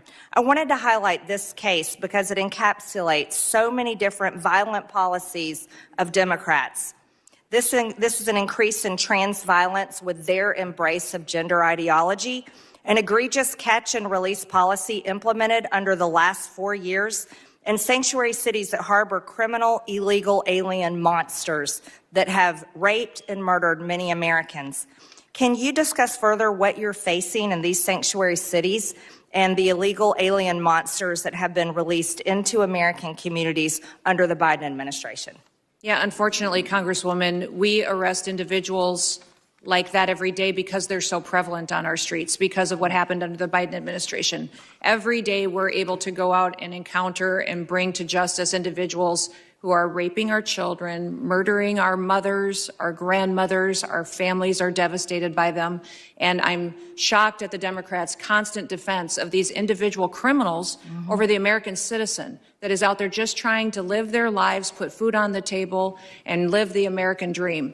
And what we do at the Department of Homeland Security by making sure that we're out enforcing the law every day is making sure that those families get a chance to do that. So I'm so grateful for them. The 8,000% increase in death threats is real. These ICE agents and CBP officers that are out on our streets doing God's work live in these communities. They live there.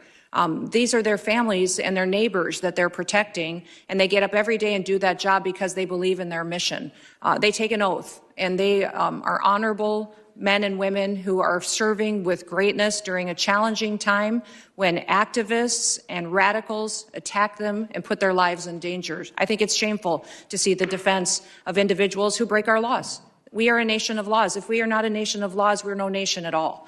And that is what we are doing every day, is following laws. If you guys don't like the law, go change it. That's your job. You don't complain. I was raised by a dad who said we don't complain about things. We fix them. Well, go fix them. If you don't like the law, quit bellyaching, quit hitting and attacking our ICE officers, quit going out and protesting and screaming vile things at them, quit calling them names. We wouldn't let our children do that. Go do something that actually matters by having an honest debate and changing the law. That's your jobs. You all should be fired, in my viewpoint. I agree. Thank you so much for that, Secretary Noem. Back in 2021, I was one of only 16 members who voted against the Allies Act of 2021, which increased the number of special immigrant visas for Afghan nationals and loosened vetting requirements for eligibility. This brought in over 76,000 Afghans. Director Kent, what actions are being taken to identify and remove any of the 100,000 Afghan nationals admitted under the Biden admin who may have ties to terrorism, like the one who shot 2 National Guard members, tragically killing Sarah Beckstrom here in Washington, D.C.? I'm sorry, gentlelady's time has expired, but... Can he just answer No, we're quickly? keeping everything quick to the 5 minutes. I'm sorry, but gentleman from New York is now recognized. Mr. Goldman for 5 minutes. Secretary Noem, let's talk about the law. Do you agree that asylum is a lawful pathway to immigrate to this country? Yes or no? There's an asylum program, yes, in place. All right. So immigrants then with ongoing asylum applications are legally in this country, correct? Excuse me, I'm sorry. Your question was? Immigrants with ongoing asylum applications are legally in this country. There are individuals in this country that have applications that... And they are legally here because it's a lawful pathway, right? It's a lawful pathway. Okay, so if your department then deports anyone with an ongoing asylum application, you are violating the law, correct? Joe Biden left us with... I'm not asking about Joe Biden. I'm asking you a specific question. If your department deports anyone with an ongoing asylum application, You are violating the law. Is that correct? It was greatly violated when they allowed I'm asking you. people to come I'm in asking and you. granted asylum applications. Why are you filibustering? Why can't you answer the question? It's a simple question. Your president, if your department and your secretary deports did not anyone follow the law with an ongoing applications asylum application, you are violating the law. Isn't that correct? the asylum program was Okay. broken under the Mr. last. Chairman, I will reclaim my time. She's not answering the question. But the obvious answer is that, yes, if you follow a lawful pathway, asylum is a lawful pathway. If you have an open asylum case, you are here lawfully. But the problem that we are seeing around the country is that you are not following the law. Don't tell us to change the law. If you don't like the asylum system, you change the asylum law. Bring it to us. We'll work with you. I think it needs to be changed. But you can't just decide that you're not going to follow the law, and asylum is a law, and deport people who have ongoing applications. Unfortunately, that is exactly what's happening. It's happening across the street from my office right in New York City. Numerous, thousands of people who have come to court appearances, have left them with open asylum applications, have been arrested. And then they've been shipped off and many deported. In September, one applicant was ripped away from his wife and small children after such a court appearance. And then this happened to his wife. Please play the video. No, it's not. It's not this one. All right, it's not this video. Here it is. I'm yours. Come on, man.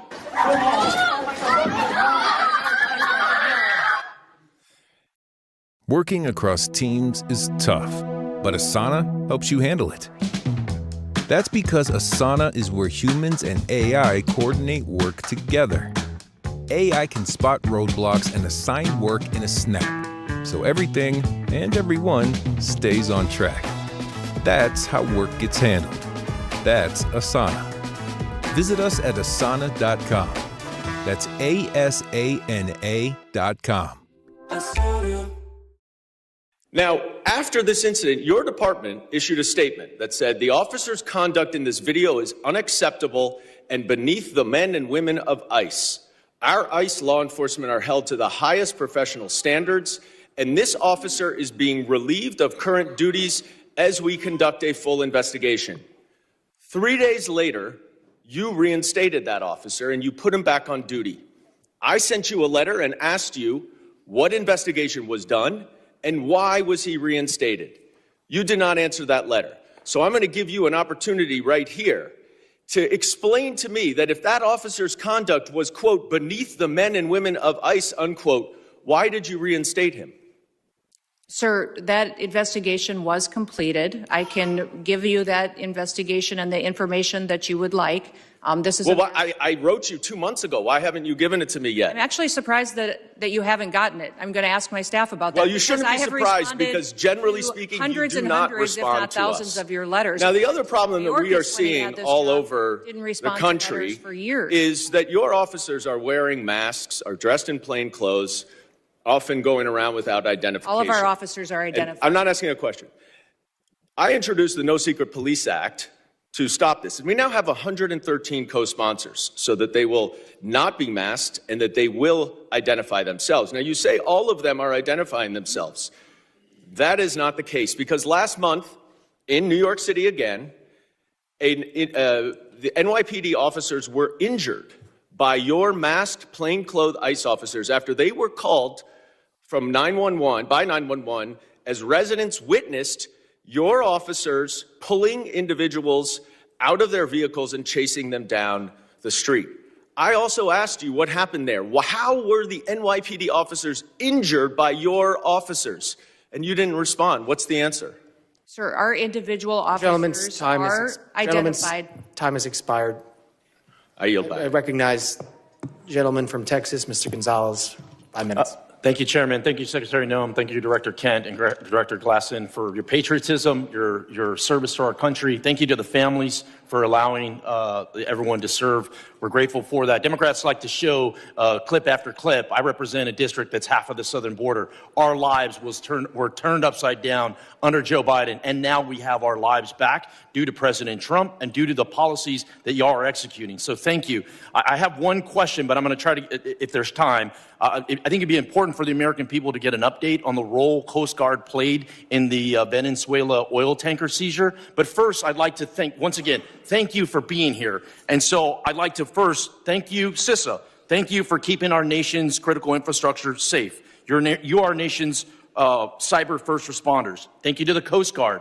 During our Texas floods, you showed up. Coast Guard showed up. You saved lives. Thank you to the Coast Guard for all the work that they've done in Jayada South. They've been the tip of the spear in the Southcom AOR for a long time. Their work often goes unnoticed. Thank you, HSI, for leading these anti-gang task force. They work. They're going out there. You're apprehending murderers. You're apprehending sexual offenders. You're doing it in a local, state, federal way. They're working. Thank you for that. Thank you, ICE. Thank you for keeping us safe by deporting all these people. I really appreciate the innovative idea of DHS owning its own airplanes. It's ridiculous that we had to essentially contract out in order to have these repatriation flights. That is a game changer. Thank you for that. Thank you, ERO, for adding bed space. This is exactly how we continue to deport the millions of convicted criminal aliens that are in this country. Thank you, NCTC, for keeping us safe. You're exactly right. We thank you for vetting, for going out and finally doing the role of vetting these people. You and I served overseas. Many of us did. And we know oftentimes it was more dangerous at the chow hall than outside the wire, right? So thank you for that vetting. Thank you, Border Patrol, for ending catch and release. Thank you, TSA, for keeping us safe during all our travel, and then also looking into any future vulnerabilities. Thank you, Secret Service. Thank you for not only keeping our leaders safe, but a lot of people don't realize Secret Service is key to school safety. I think that's just so important that brings us all together. I wanted to say I want to use the bulk of my time to just thank you, because we don't do that enough here. It's always finger pointing. It's always somebody else's fault. Please go back to your agencies and thank the men and women that are serving every day and helping to keep this country safe. With that, I'd like to give you a little time to talk about the Venezuelan situation and what the Coast Guard is doing. The operation that was conducted yesterday morning was a Coast Guard-led operation. It was in partnership with the Department of War and the Department of Justice, the FBI as well, and it was a successful operation directed by the President to ensure that we're pushing back on a regime that is systematically covering and flooding our country with deadly drugs and killing our next generation of Americans. Just the drugs that the Coast Guard has been able to interdict on the waters since that President Trump has been in office has been enough lethal doses of cocaine to kill 177 million Americans. That's 2/3 of our country that has been saved by blowing up, by going after and bringing to justice these individuals that are out at sea and those individuals that are funding it with a shadow fleet of sanctioned oil that should never be sold to benefit their profits and their pockets to kill Americans. Thank you for that update. For many of us, it served in uniform. Oftentimes, it was overseas. It was in the Middle East, or it was in Asia, or it was in Europe. And I think those AORs are very important. But for too long, president after president after president, our backyard has been left wide open, and we are completely shocked why all these terrorists are in our country and all these people are unvetted. All this chaos is happening when in our own backyard was unsafe. So thank you again for one. I know you traveled, you met with heads of state, El Salvador, Mexico, a couple that come to mind. But I just want to thank you and for making our backyard a priority and ultimately to keep Americans safe. Texans are more safe today than we were a year ago. And a lot of that is due to President Trump and due to the leadership that I'm seeing right here of executing those policies. Thank you, thank you, thank you. With that, Chairman, I yield back. Gentleman yields back. I now recognize the gentlelady from Illinois, Ms. Ramirez, for 5 minutes of questions. Thank you, Chairman. American citizens have been arrested or detained. We focus on those that are here illegally. Secretary Noem, You lie and you lied to the American people. I will be including into the record an article by ProPublica from October 16, 2025, entitled, "We found that more than 170 U.S. citizens have been held by immigration agents. They've been kicked." There's nothing smiling about U.S. citizens. I'm sorry, that's very inappropriate. Let me continue. They've been kicked, dragged, and detained for days. The next one. The Trump administration has specifically targeted the worst of the worst. The individuals that we are going after are those that are violent criminals, those that are breaking our laws. Do you, Secretary Noem, again, you lied to the American people. I will be including into the record an article by the NBC News from December 7, 2025, entitled, "ICE has arrested nearly 75,000 people with no criminal records, data shows."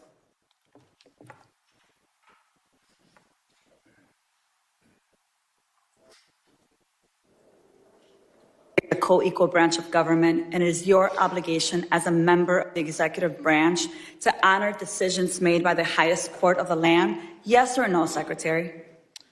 We are abiding by all federal judges' orders. Absolutely. The Justice Department said that when the administration was ordered back in March to stop sending detained migrants to a mega prison in El Salvador, you personally made the final call to continue the flights anyway. Is that correct? And the decisions that are made on deportations, where flights go and when they go, are my decision at the Department of Homeland Security. And we'll continue to do the right thing, continue to work and protect Americans, no matter what radical judge comes out and tries to stop us. We'll do. You lied on the record, and you lied to members of this committee. You violated court orders by not turning around deportation flights bound for El Salvador, where we know that hundreds of people under your leadership have reported that they were raped, they were beaten, and they nearly died. And your agents used chemical weapons in Chicago despite court orders from District Court Judge Ellis forbidding their use. Secretary Noem, you, Gregory Bovino, and your ICBP and DHS deputized agents have waged an unaccountable, unlawful, unconstitutional war against communities across the nation. Our residents have been surveilled, they've been threatened, they've been tear gassed, they've been hit with pepper balls, they've been shot, they've been subjected to warrantless arrest and precision immobilization maneuvers, they've been kidnapped and disappeared under your leadership. So we have a lot to talk about, but you and your department continue to reject congressional oversight. And you know how I know this? I know this because I've requested a meeting with ICE Field Office Director Russell Hutt. I requested a meeting with Field Office Director Samuel Olson. And when you came to Chicago on October 3rd, I publicly and formally requested a meeting with you. So I'm going to be including a letter I sent on October 3rd requesting a meeting with Secretary Noem. So, Secretary Noem, I want to ask you again, will you commit to meet with me, yes or no? Yes, absolutely. Thank you. Thank you. So we have a lot to talk about, and actually my scheduler has a couple dates that I'll get to you after this meeting. I appreciate that. So look, I want to be very clear. You have misused resources appropriated by Congress. You've engaged in unethical behavior. You have repeatedly made false and misleading statements to Congress and to the press, and you've undermined the separation of powers and disregarded the role of Congress and the courts. Bottom line, you lie with impunity, you reject checks and balances, and you ignore Congress and the courts. Your options are limited. Either you're going to resign, Trump's going to fire you, or you will be impeached. I've already called for your resignation. You may remember I hand-delivered my request to you back in May, and I urge you to reconsider resignation because I've taken the first step towards your impeachment, and I've called on the Judiciary Committee to open an investigation into your lawlessness. Mr. Chairman, I know that at the end we'll be entering a number of articles into consent, but since I have a few moments, I ask unanimous consent to enter into the record a letter calling the Judiciary Committee to investigate Secretary Noem's impeachable offenses. Whatever you choose, the American people will have justice, Secretary, and you will be held accountable. I'm going to make sure of that every single day. With that, Mr. Chair, I yield back. Gentlelady yields back. I now recognize the gentleman from Texas, Mr. Luttrell, for 5 minutes of questions. Thank you, Mr. Chairman. Madam Secretary, It's good to see you, and thank you again for coming to Texas after the Kerrville floods. Your team was amazing. Their interaction with the leadership in our state, up and down the chain of command, was outstanding. Not something I read about. I saw it. So I'm speaking from the truth. So let's talk about worldwide threats, if you don't mind. This may go back and forth to Mr. Glasheen and Mr. Kent. My questions, first and foremost, is the nefarious actors globally, they're kind of everywhere. And as we try to protect the motherland in a cyberspace, air, sea, and land, something's come to my attention in the committee hearing we had earlier, undersea cabling. And I don't know if you're a subject matter expert on this. I really wasn't until this hearing. But a large amount of our information flows under the water, something that most people aren't aware of, but I can assure you that the bad actors globally probably are.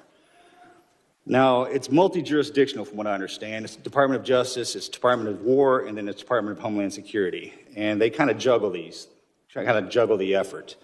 Can you give me some insight on the protection mechanism that Homeland Security has for our undersea cabling?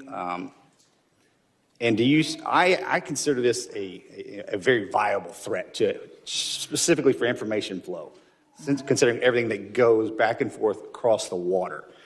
Can you give me a kind of a high-level briefing, considering the atmosphere of what we're looking at?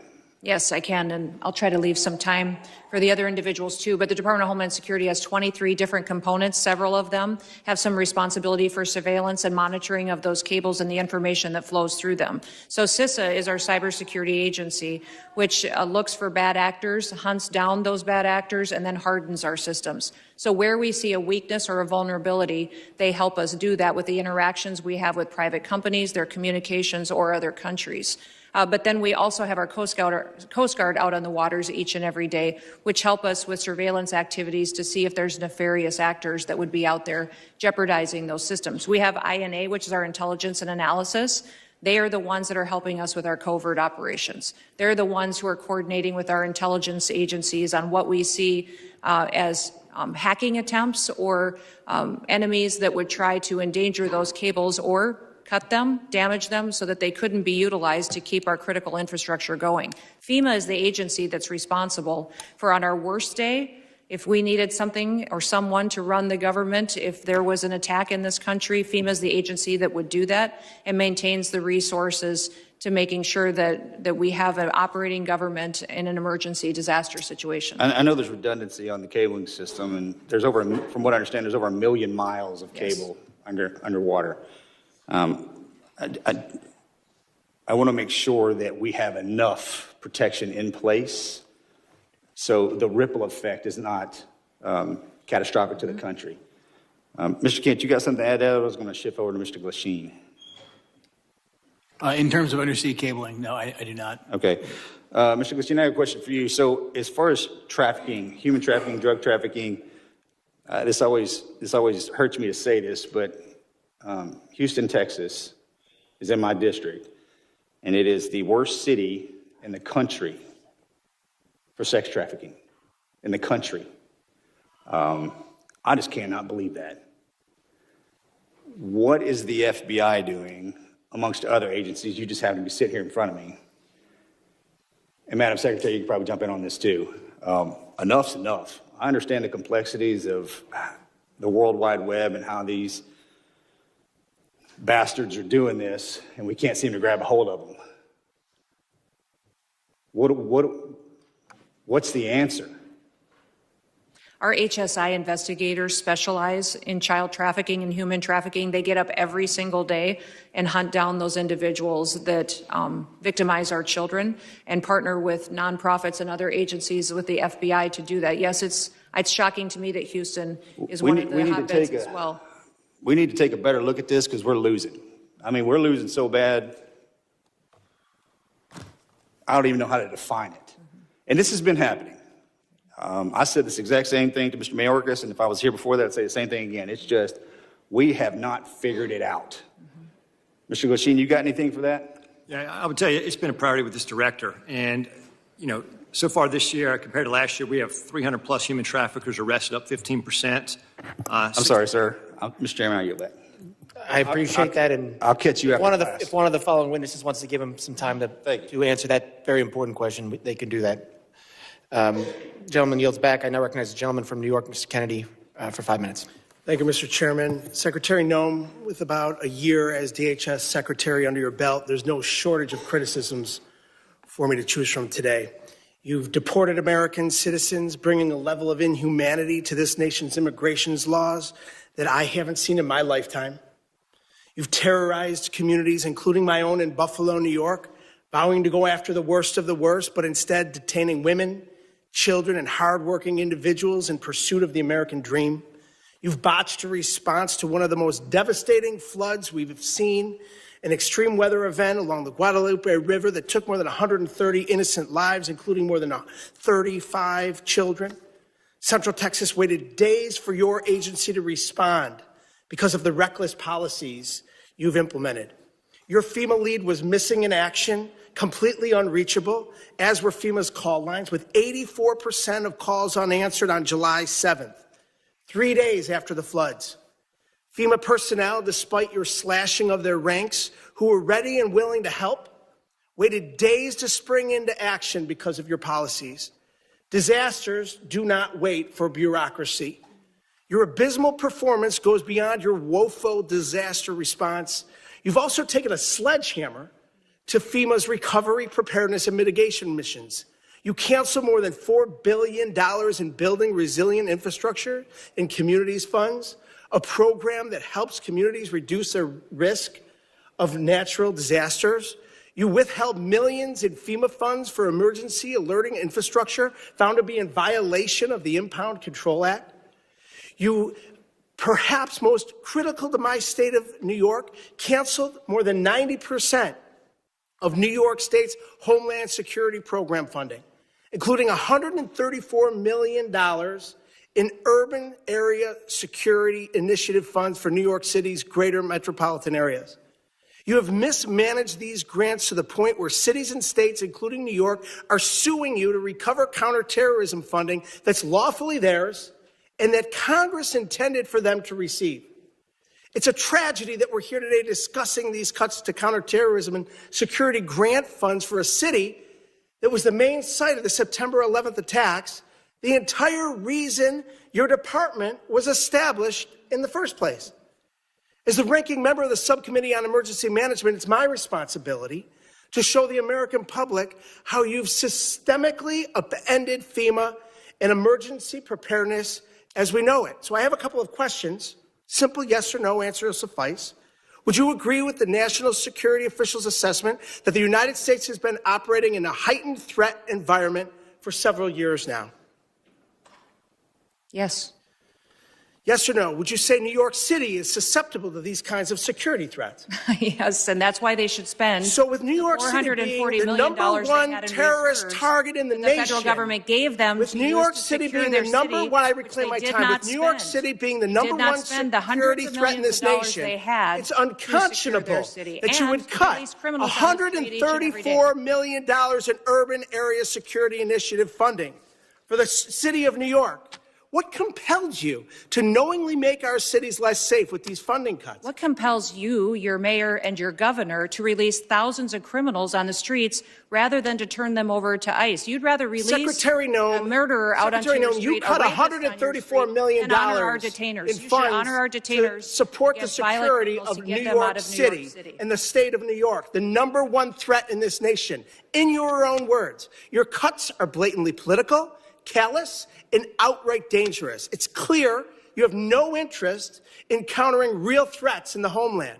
While high-risk cities and disaster zones wait for help, you've devoted the past 11 months of violent raids, anti-police policies, and nonstop photo ops. You've brought shame to a department that was created after 9/11 in a time of unity to protect our people.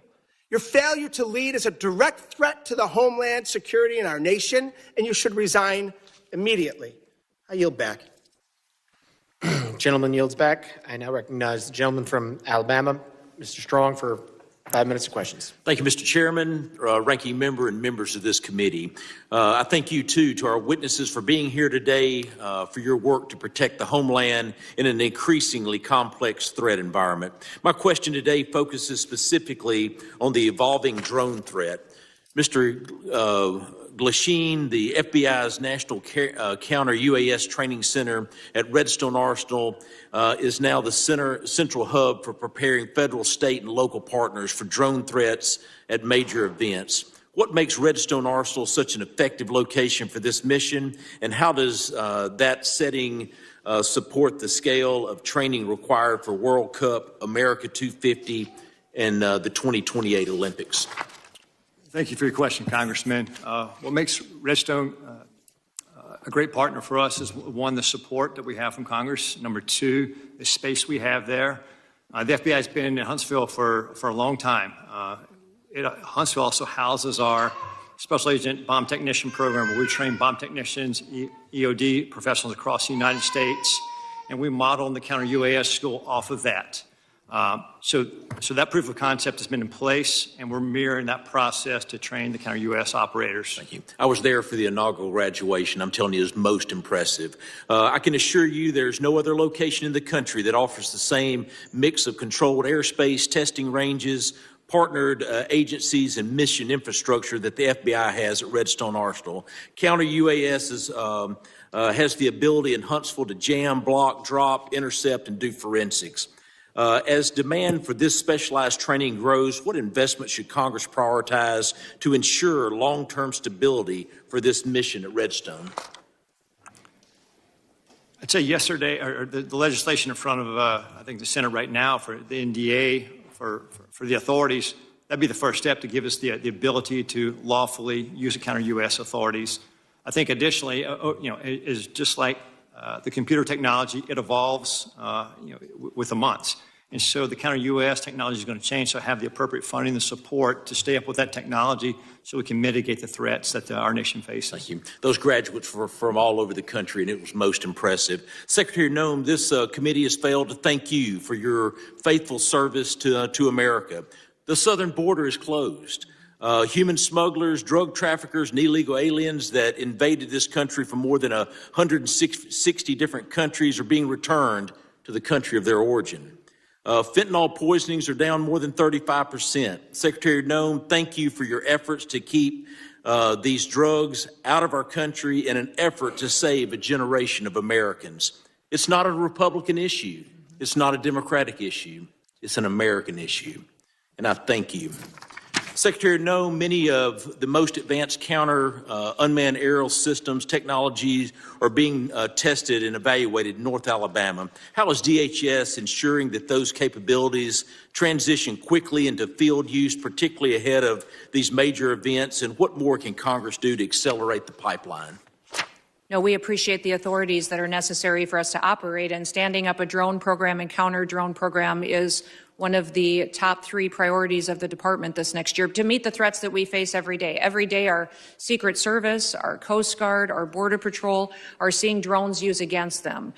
Criminals using them to surveil them, to find out law enforcement operations, and to leak them, and to put their lives in danger. So making sure that we have the ability to operate and to see far into the future and over our operations is important, but we also need the opportunity to take them down when necessary. We've seen the cartels using weaponized drones against each other. We know it's only a matter of time before we see that here on the homeland. My job is to make sure that we're prepared and that we're equipped, and to advocate to you for the authorities that we need to make that happen. Thank you. With the new counter-UAS authorities expected to be enacted as part of the National Defense Authorization Act, the next challenge is execution. What concrete steps is DHS planning to take in the coming months to ensure that these new authorities are fully operational before the FIFA World Cup, the Olympics and America 250, and I even want to take it even further. You start looking at college football, we've got to take it even further rather than they're all large gathering events. I actually had the Secretary of Security of the Southeastern Conference before Mr. Kennedy and my committee, and it was unbelievable. On any given weekend, 8 to 10 football stadiums with greater than 90,000 people there. We must defend the home front. And I'm sorry that my time has expired, but I thank you for being before this committee today. The gentleman yields. I now recognize the gentlelady from New Jersey, Ms. MacGyver, for 5 minutes of questions. Thank you, Mr. Chairman and Ranking Member, for holding this hearing today. The greatest threat to the homeland right now is a Department of Homeland Security that the American people no longer trust, a department actively undermined by its own secretary. This is on you, Secretary Noem. Today's hearing is supposed to be about worldwide threats, but Madam Secretary, under your watch, the threat is coming from inside the building. Because when DHS, the department charged with keeping Americans safe, is caught breaking the law, lying to the American public, systematically dismantling oversight, fueling bigotry, and targeting vulnerable communities, trust is broken. Let's start with the basics. How can we trust your department with you at the helm? The American people deserve an answer, even if you've spent the past year dodging accountability like it's your full-time job. We need to talk about oversight. Oversight is not optional. It is not a courtesy because you feel like it.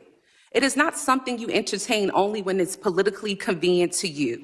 Yet, time and time again, Secretary Noem, you have treated congressional oversight as an inconvenience at best, and at worst, something to be invaded, ignored, or denied altogether. Republicans on this committee may be willing to hand over their constitutional duty in order to kiss this administration's butt cheeks, but I am not. I will never. My district is not, and the American people sure aren't. While Republicans turned this hearing into a praise fest for your failed tenure, communities across America, including mine in New Jersey, are made less safe because DHS under your leadership has become unproductive and malicious. All of the thank you that we keep hearing from across the aisle, there's no thank you from me. And we see the truth that you're trying to hide. The truth is you are deeply unqualified for the post you hold. This is on full display in the way you treat the people in this body, myself included, who have been elected to serve our communities and keep them safe.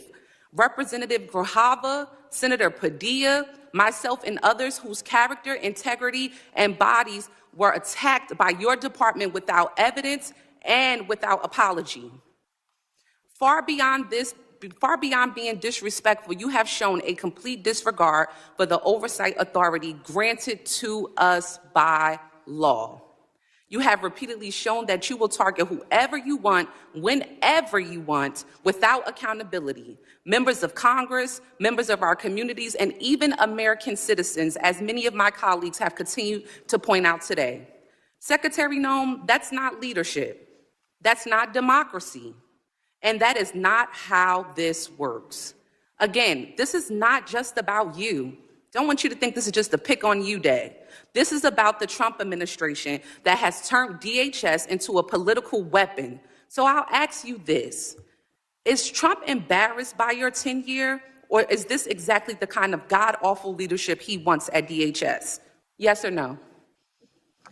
Ma'am, we've already conducted more oversight visits. No. It's a yes or no. Yes or no. Okay, Secretary Noem, this is my time to talk, not your time to talk. I reclaim my time. I reclaim my time. I reclaim my time. Chair, I reclaim my time.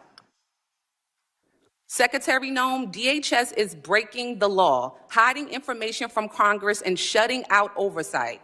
So let me ask you, how can the American people trust your department with you at the helm with this kind of behavior? The American people absolutely trust this department to keep them safe. And we are showing that every day by the support we get across the country, the amount of people that we're recruiting to all of our different agencies. Thank you, Secretary Noem. Do you agree that using DHS resources to target members of Congress is an abuse of power? Excuse me, would you say that You again? would have heard me if you stopped talking and listened to my questions. Crazy, Do you quit making agree stuff up. that using DHS resources to target members of Congress is an abuse of power? We are not doing that. We are out there enforcing the law, doing our work, and we are allowing oversight. Of course, we're not visits going to get any more than the answers. With entire that, Joe Mr. Biden Chairman, I administration yield did. back. Gentlelady yields back. I now recognize the gentleman from Oklahoma, Mr. McKean, for 5 minutes of questions. It's no wonder that chaos has become the commonplace when rudeness is so on display. Look, it's both sides. We've created a lack of civility in this country, but we're perpetuating in this society what your administration is trying to correct, and that is returning back to the rule of law. What separates us from falling into chaos as a nation where poverty envelops us is when we return to order and a display of respect towards law enforcement, a display of respect to officials.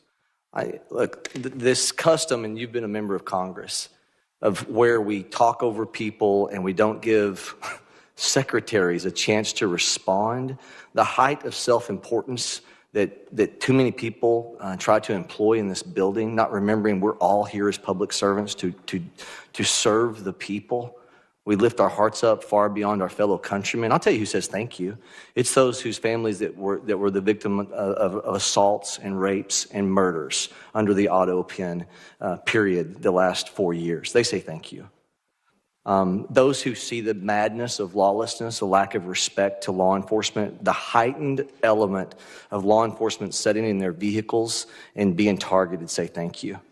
Those families of law enforcement whose addresses are being put out in public so they can intimidate not only the law enforcement officials, but their families to try to put them into a place of fear, say thank you for common sense returning back into this country. If we do not have a respect of authority, a respect of law enforcement, thank you for allowing arrests to happen when someone spits at law enforcement.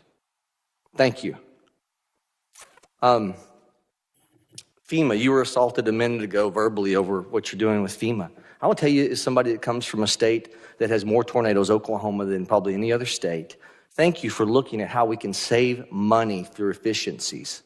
Our state would love the opportunity of what this administration is talking about, of returning power and decision-making back to states. As I've said to you before, of a person who sat on a bulldozer watching the madness of trying to comply with EPA regs that have built their way into FEMA and people's homes destroyed, and as a state lawmaker pushing timber around on a dozer trying to comply and get taking the time off from time of exercise as a lawmaker trying to help people. And I saw the craziness of federal regulations. Thank you for looking and not taking your foot off the gas of trying to put more money back into national security from the waste that has happened through endless regs.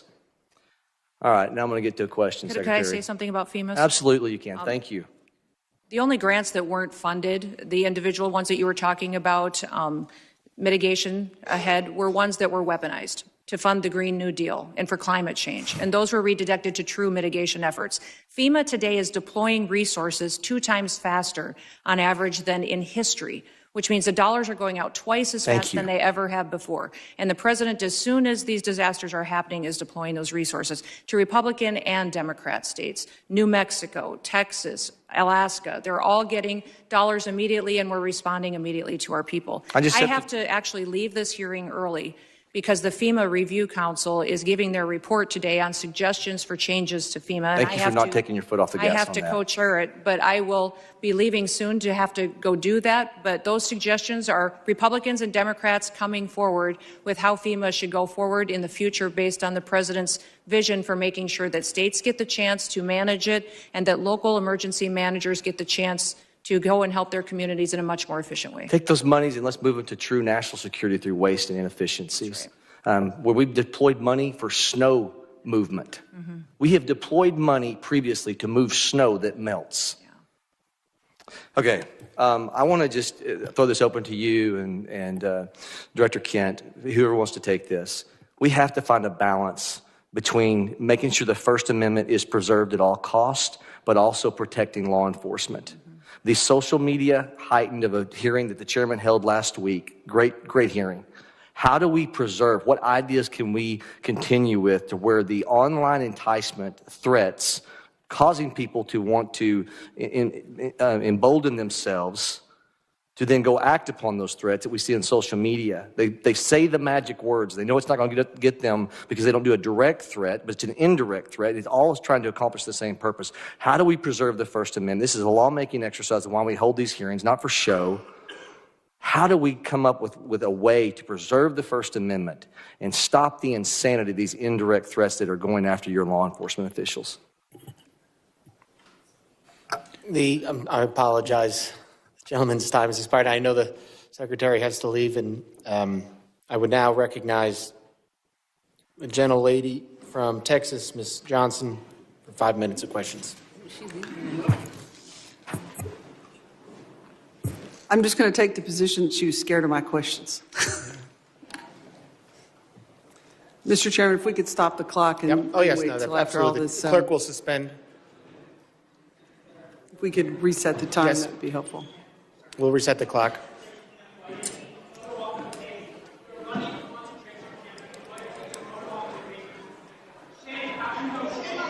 Gentlelady, prepared.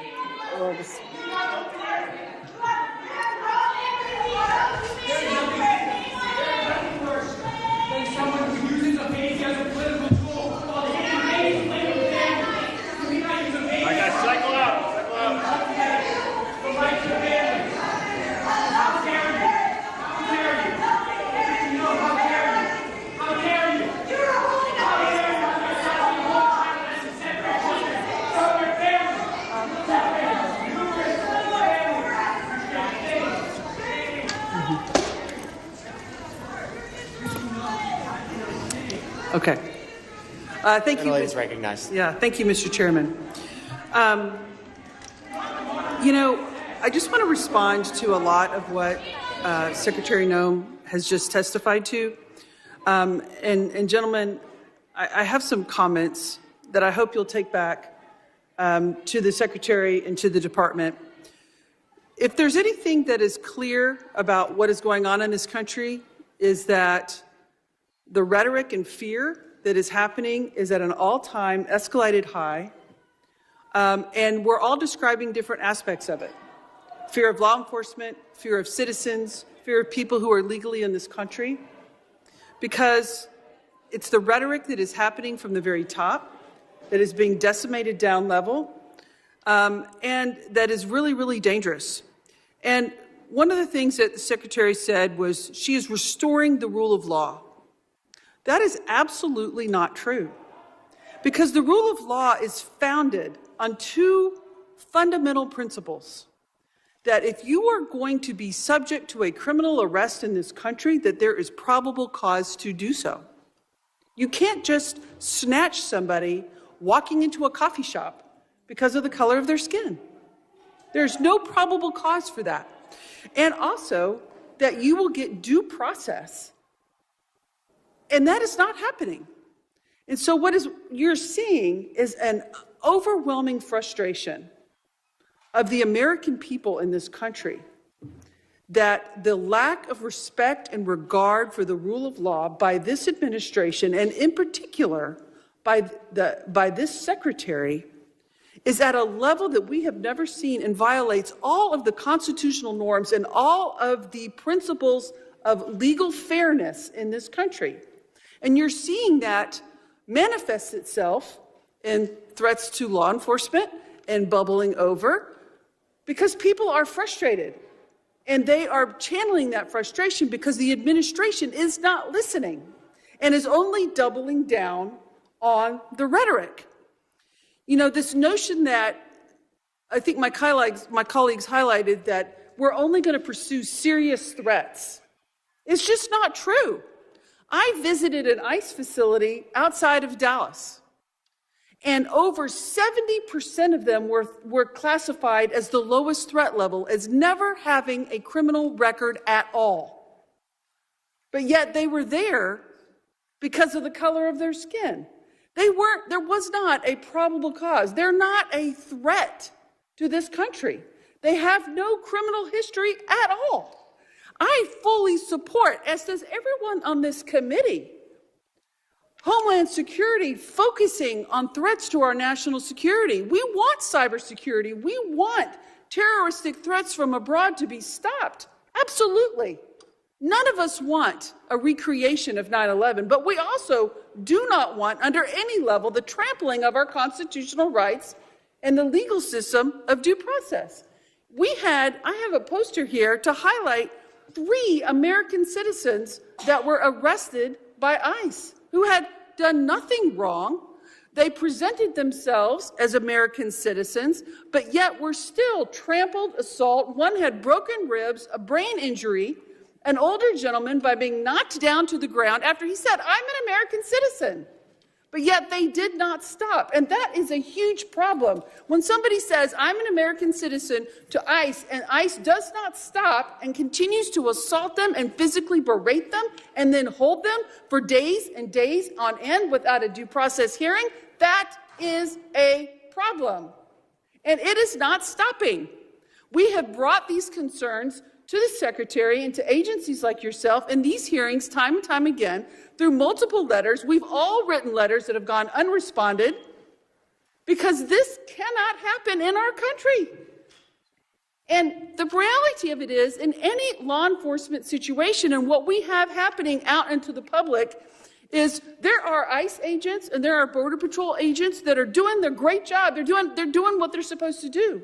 But there are also bad actors. There are people who are exceeding their authority. The power's gone to their head. The intimidation is outrageous. And there's no effort to rein them in by the FBI.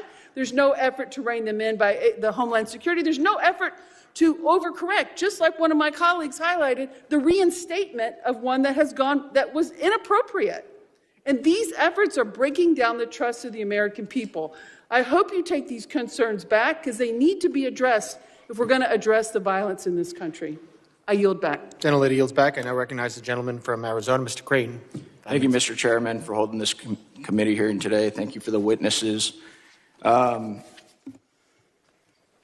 Director Kent, you talked about what keeps you up at night.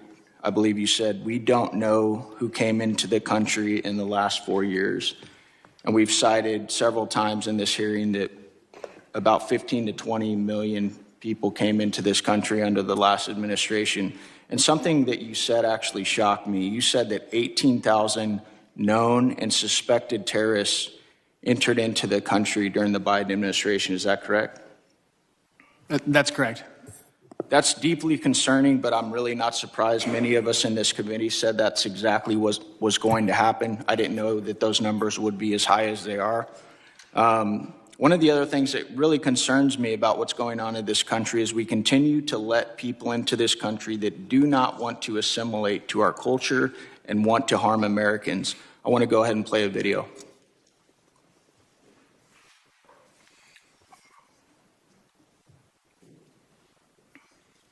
Law should be above the U.S. Constitution. Yes. Yes. Should Sharia law be over the U.S. Constitution?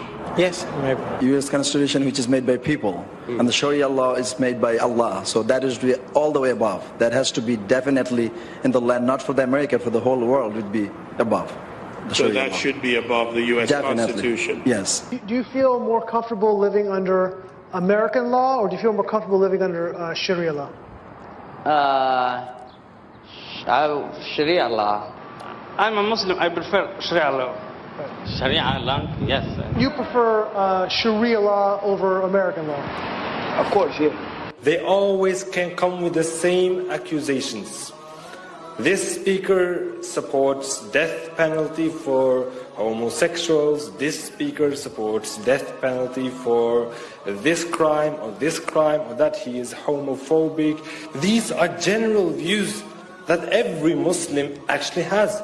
Every Muslim believes in these things. If the law of the land is Islamic, we will respect the law of the land. What if it's not Islamic? If it's not Islamic, then the law of the land and those who make it can go to hellfire, honestly, because Allah says in the Quran, in chapter 33, verse 1, He said, O Prophet, fear Allah and do not obey the disbelievers and the hypocrites. You know why they're worried about the border? Watch this clip here that Vinny just sent with Al-Qaeda.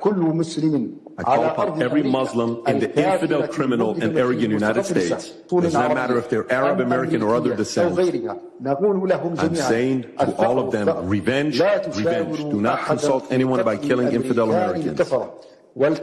You should have a lot of determination, and a list of your targets should be effective. Director Kent, what do you think when you see a video like that? I think we didn't have control of our borders, and we don't know who's come into our country. However, we have had around 2.7 million individuals from Muslim countries and Muslim regions who came in under the Biden administration, who went through minimal to no vetting whatsoever, who probably share values like the folks that you saw on the screen. Director Kent, are you aware that when we invite people into this country and they become citizens, they swear an oath to defend and support the Constitution and the laws of the United States of America and against all enemies, foreign and domestic? Yes. What do you believe the long-term consequences will be if the United States continues admitting individuals who either openly reject assimilation into American civic culture or who falsely swear an oath to uphold the Constitution despite having no intention of honoring it? We simply won't have a country anymore as we know it. I think we can look to Europe and to the UK to see exactly where this leads. I agree 100%. Director Kent, are you aware of some of the differences between U.S. Constitution and common law interpretations of the Sharia law? I am broadly, yeah. What are the differences in your opinion, and I know you're not a doctorate on this subject, but between the First Amendment, which guarantees freedom of speech and the press, including the right to criticize religions, religious texts, and public figures without government punishment? Yeah, the freedom of speech, I think, is huge because you don't have that under Sharia law, and you also don't have the assumption of innocence under Sharia law as we do. Many interpretations of Sharia, blasphemy, criticism of the Quran or the Prophet Muhammad can be a serious offense, sometimes punishable by death. And there are many others that I don't have time to get to, but I wanted to bring that up today so that Americans understand the differences and why we need to be very careful about who we let into this country. I thank you guys for the work you do. I thank you for those underneath you working so hard to keep the American citizens and people safe. Thank you, Mr. Chairman. I yield back. Gentleman yields back, and I remind if you don't get to questions that you want to ask, you can submit them for the record, so we can do that at the end. I now recognize the gentleman from Puerto Rico, Mr. Hernandez, for 5 minutes of questions. I have some matters of interest regarding immigration and FEMA, but before that, Mr. Kent, does the Bible say anything about freedom of speech? Not a biblical scholar. I don't think it does, and I'm concerned about singling out Muslims and specific religions to talk about how their religious dogma conflicts with our laws and constitutions. I lament that Ms. Noem has had to leave early today, but I wanted to talk about the atrocities that the DHS's immigration enforcement and the pain it is causing in places like my home district of Puerto Rico. Just a few weeks ago, we witnessed ICE shove a pregnant woman. I cannot imagine, as an expecting father myself, the anxiety that family must have gone through when they took that person to the hospital and treated her for her injuries. Also, a few weeks ago, CBP detained Aracelis Terrero from the streets of Cabo Rojo. They put her on a plane. They sent her to Texas. She was in a detention facility. She was removed from the detainee location service, and she was not allowed to contact her attorney. Ms. Terrero was a domestic violence victim who was in Puerto Rico with a legal work permit. And I wanted to ask Ms. Noem if DHS policies allow CBP agents to detain persons who are legally in the United States. I wanted to ask Ms. Noem the legal authority behind the detention of Aracelis Terrero. I wanted to ask Ms. Noem why she was removed from the detainee location system. I wanted to ask Ms. Noem why Aracelis Terrero was not allowed to contact her attorney. Unfortunately, I predict that she would not have given us adequate answers based on the answers that she has provided to my colleagues here today. Now, I also wanted to raise a concern with Ms. Noem regarding TSA agents. In Puerto Rico, I witnessed how many TSA agents worked arduously without pay during the government shutdown. and how her announcement that they would get $10,000 as a bonus for working without pay during the pandemic actually created the opposite effect of boosting morale, because it was so selective that it excluded, apparently, most workers. And finally, I wanted to raise the concerns of red and blue mayors from Puerto Rico. I emphasize red and blue mayors, Republican and Democratic mayors, regarding her recent secret policy regarding transactions or grants for FEMA money that exceed $100,000.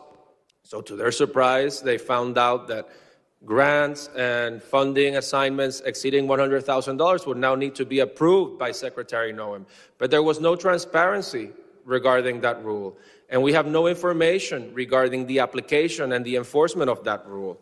And I sent her a letter with 15 other members asking those questions, and I got a letter in response that has no answers to these questions. And I wanted to urge her to reconsider this policy that is delaying aid and reconstruction funds for the people of Puerto Rico, which are still suffering 9 years after Hurricane Maria, and that this is affecting Republicans and Democrats, that reconstruction should not have a party ID, and that instead of fighting the bureaucracy, this has made the bureaucracy worse. But unfortunately, Secretary Noem left early, and we are left expecting these answers. Thank you, and with that, I yield back. The gentleman yields back. I now recognize the gentleman from Tennessee, Mr. Ogles, for 5 minutes of questions. Thank you, Mr. Chairman, and thank you to the witnesses.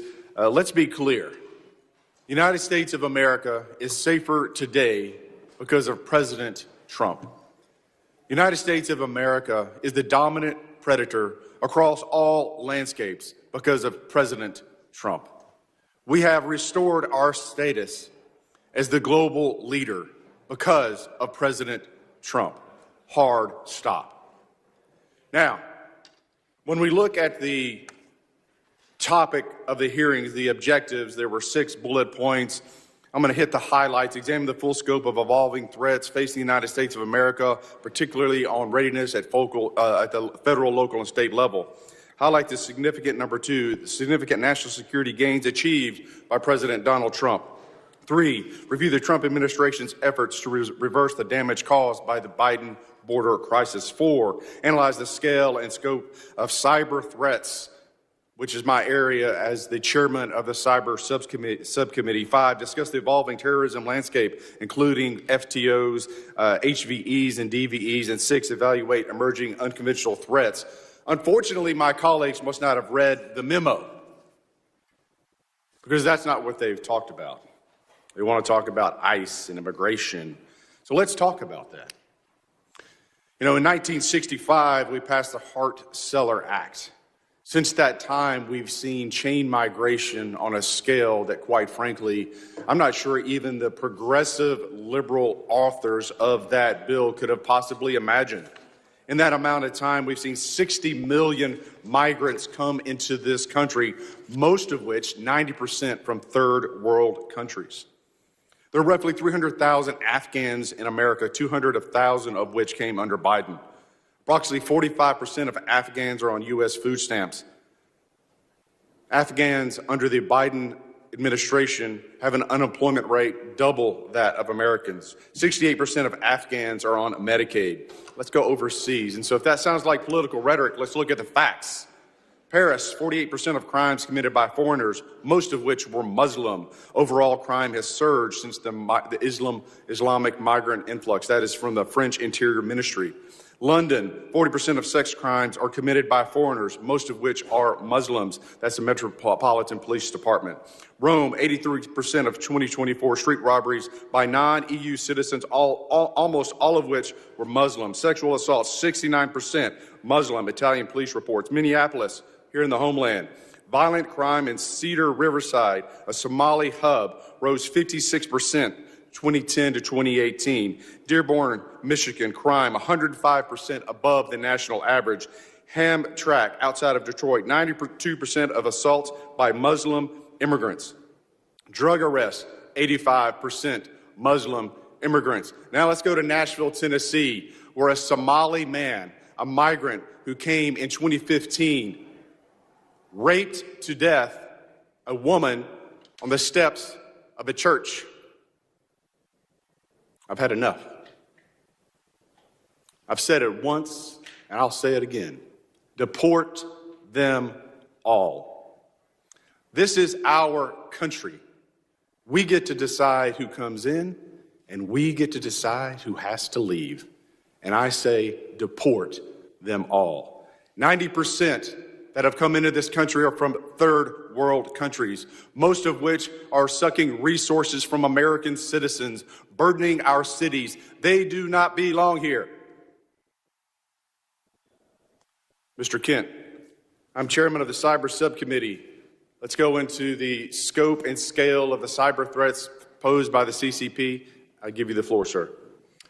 CCP is probably one of the more aggressive actors in the cyberspace right now. NCTC is mostly focused on the terrorism realm and how terrorist actors are using the proliferation of encrypted devices and just the internet to spread propaganda. That's probably our biggest purview in terms of cyber. Mr. Glasheen. Chairman, I would say that the Chinese government, the CCP, is our greatest cyber threat. It is a full-time job. And the resources they throw at this is unbelievable. It's a major concern. You know, I want to thank the witnesses for being here. And I want to thank President Trump. You know, as I sit in the skiff and I'm reading the briefings from the CIA and the FBI on the daily attacks to our country and to our infrastructure, I appreciate the president and I appreciate you gentlemen and your service to this country in keeping Americans safe. They have no idea what you do every single day. God bless you and God bless America. Mr. Chairman, I yield back. Gentleman yields back. I now recognize the gentlelady from New Jersey, Ms. Poe, for 5 minutes of questions. Thank you, Mr. Chairman, and to our ranking member. Yes, indeed, we've spoken a great deal and learned many things here today, some of which are still going unanswered, many questions that all of us still have. And there are a vast number of threats that endanger our homeland. From increasingly sophisticated state-sponsored terrorist networks to evolving technologies, our law enforcement agencies are engaging criminals on multiple fronts and facing significant demands every single day. Next year, there will be an increasingly heightened threat environment in my district in northern New Jersey as we host the World Cup. Federal counterterrorism grant funding is absolutely critical in keeping our communities safe against the evolving threat environment. This is why I have been so deeply disturbed by the decision of Secretary Noem to freeze, delay, and cut billions of dollars in federal counterterrorism grant funds. In February, her department, DHS, froze billions of dollars in counterterrorism grants that had already been awarded to states and cities. This decision left state and local public safety organizations unable to access critical funding. DHS then ignored legal deadlines for releasing this year's installment of the $1.5 billion for these counterterrorism programs. And when DHS finally released this funding, she abruptly and illegally slashed funding to states with Democratic governors like New Jersey. States and localities have sued in federal court for funding owed by the federal government that was appropriated for them by Congress. In October, I sent a letter to Secretary Noem, and if she was here, I would be saying this directly to her, signed by all of my Democratic colleagues in New Jersey's delegation, demanding that she stop playing politics with federal counterterrorism funding and immediately restore New Jersey's allocation. Specifically, I'm referring to the 50% cut to New Jersey's allocation of the Homeland Security Grant Program, which includes the Urban Area Security Initiative and the State Homeland Security Program.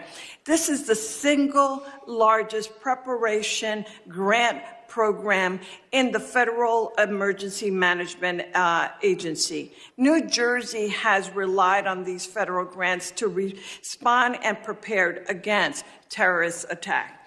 When she published the notice of funding opportunities for the Homeland Security Grant Program, she stated that her intent to allocate this funding was going to be based on statutory risk assessment and an analysis of relative risk to terrorism faced by the 100 most populous areas in the country. Under this process, New Jersey was preliminarily allocated around $19 million, but DHS final award notification, our state received just $9 million. The final award notification failed to explain why such drastic cuts were made.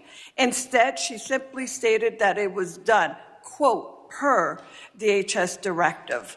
To this day, we have still not received, I have not received a response to my letter. And I absolutely cannot understand and am so incredibly disappointed by the fact that this administration continues to try and attempt to walk all over this body. Congress is Article 1 branch, and we demand that we've received the respect that is due and that she respond to the questions, and that is her responsibility and her job. Mr. Chairman, I yield back. Thank you. Gentlelady yields back. I now recognize the gentlelady from South Carolina, Ms. Biggs, for 5 minutes of questions. Thank you, Mr. Chairman, and thank you to the witnesses for being here today. I know you have a really difficult job. I want to take a moment just to highlight the fantastic work of the Homeland Security Advisory Council. I think when I say this, I speak on behalf of our entire South Carolina delegation when I say that I'm pleased to see South Carolina's own Governor Henry McMaster appointed to chair the HSAC. Since its inception in 2002, the Council's mission has been to offer the Department real-time advice across the whole spectrum of security issues, and I think this is especially critical for a state like mine in South Carolina, where we face everything from severe weather events such as Hurricane Helene to major port security and cyber security concerns. But I'll move on, and I would like to direct this statement to Director Kent. China is and has been for quite some time the primary great power competitor to the U.S. I think some of my colleagues have already established that today. And I think we've identified the pacing challenge for our national security strategies. Chinese companies have made land acquisitions near sensitive military sites in the U.S., and Chinese researchers have engaged in espionage and intellectual property theft.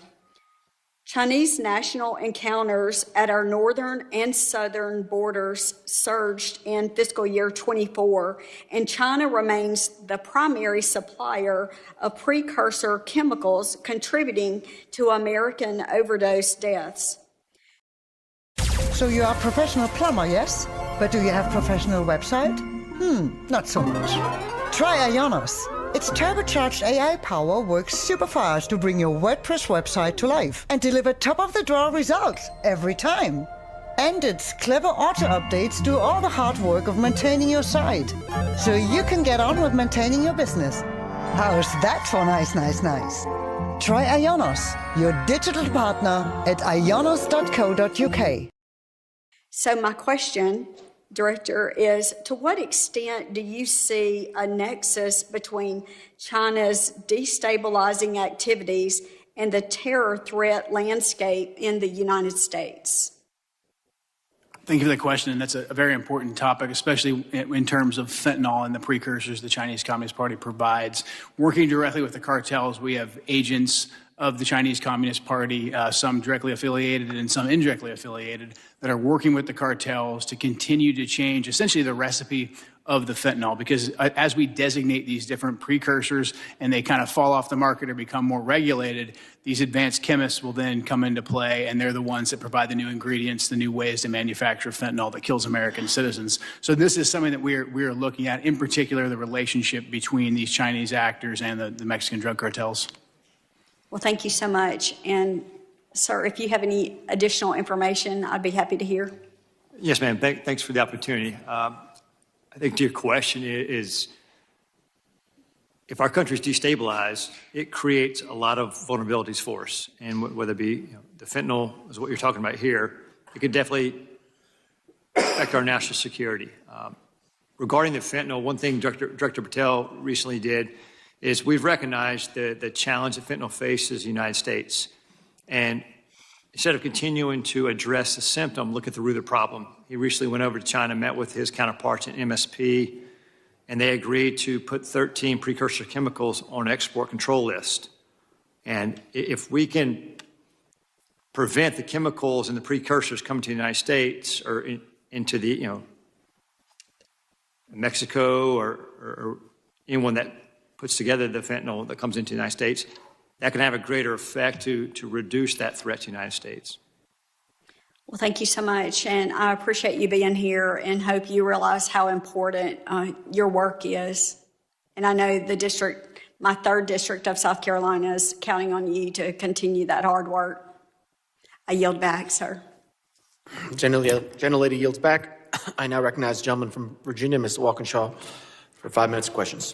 Thank you, Mr. Chairman. I regret that Secretary Noem tapped out after 2 hours, but nonetheless, I want to focus on an issue that I think is really important: the misuse of taxpayer funds and the steering of DHS funds to politically connected firms tied to the Secretary's office, while hiding that activity from the American people.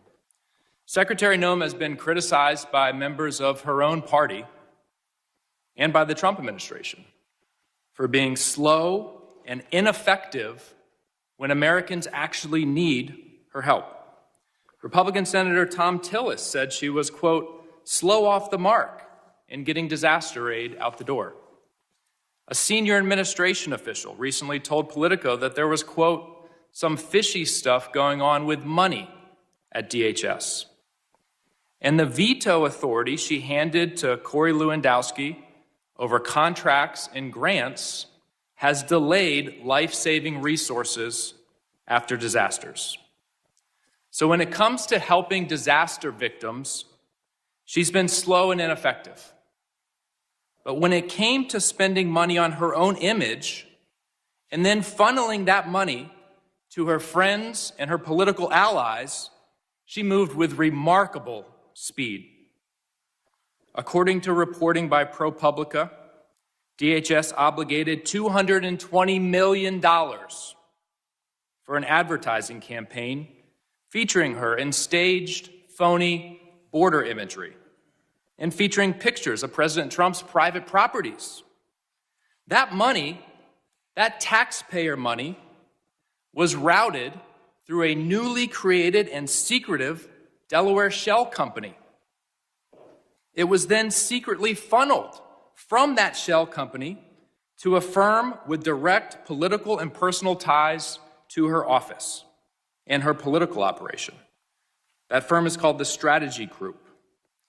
This situation has all of the elements of political corruption. First, she invoked emergency authority to bypass competitive bidding. Second, she concealed the true destination of the money by routing it through a shell company, a red flag in any corruption investigation. Third, the firm that actually did the work, that filmed her attempting to herd cattle, has documented political and personal ties to the secretary and her senior leadership. Fourth, her directive requiring personal approval of all contracts over $100,000 concentrated power in the hands of the very people tied to the firm that secretly received the work, her and Mr. Lewandowski. At the exact time this contract was executed, DHS was diverting investigators and resources away from child exploitation, away from child trafficking, away from illegal gun smuggling. Yet somehow, she found nearly $250 million to promote herself, and the money flowed to her political allies. A federal contracting law expert, quoted in ProPublica, summarized it plainly. It's corrupt is the word. That's what I would have liked to ask the Secretary about today. I would have asked if she personally approved the money that flowed to her political and personal allies. I would have asked if whether when she was governor of South Dakota in 2023 and the same firm got $8.5 million of taxpayer money, whether she steered the money to them. Because an official in her administration said she did. That's what I would have asked her. But she had to leave early. Mr. Glasheen, are you familiar with the Proud Boys? I'm familiar with the name, yeah, Proud Boys. Okay. Does the FBI still designate the Proud Boys as an extremist organization? They did in 2018 in President Trump's first term. We are in the process right now of changing our categories for domestic terrorism. So they're no longer designated as an extremist organization. The FBI designated them an extremist organization in 2018. Has that changed? I'm not aware that they did that. It's all over the media, sir. It's widely reported. Can you get back to me on that? Sure will. All right, thank you. Gentleman yields back. I now recognize gentleman from North Carolina who's not for 5 minutes of questions. Thank you, Mr. Chairman. Before I go into my line of questioning, it's worth notice that the previous administration labeled Catholic churches and charities as domestic terrorists, and there was no outrage about that from the other side of the aisle. But regards to today's hearing, threats that currently face the country, we have millions of people in this country right now who will harm the country either with specific intent or by natural effect. There's a refusal to assimilate. There's a disdain for Western values. There's even a disdain for this country. We've seen it recently in the unfortunate but staggering case that we've become aware of in Minnesota. Somalian groups who have come here to defraud the United States to the tune of billions of dollars, submitting fake invoices, at least motivated in part for personal enrichment, and then to fund terrorist groups back home, our adversaries. And one of the points that I find most disgraceful from the other side of the aisle, they would rather talk about Secretary Noem rather than these threats that we are trying to combat. And they also say that this is strictly a race issue.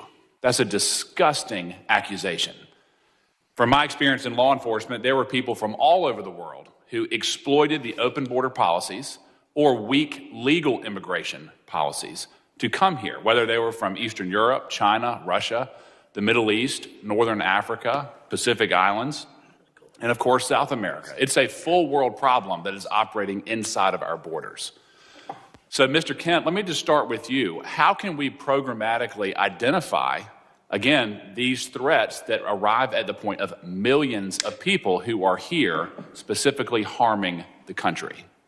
So right now we're in the triage phase. We've already identified 18,000 individuals who have ties to known suspected terrorists and terrorist organizations. So we're starting with them, working with DHS and the FBI to locate and deport them. But as you pointed out, it is a much bigger problem. We've had 2 to 2.7 million folks from Muslim countries, Muslim regions that have come into the country under Biden with minimum to no vetting. Well, I asked you the question, how do you vet someone that doesn't come from a functioning country? Exactly. You simply can't. That's why prior to the Biden administration, these individuals, even ones who wanted to claim asylum, they had to go to the first safe third country. And it would take 18 months to 2 years to properly vet them. Biden threw all of that out the window. We were assured by Secretary Noem's predecessor that every Afghani refugee who came in under the asylum program was thoroughly vetted. Was that true?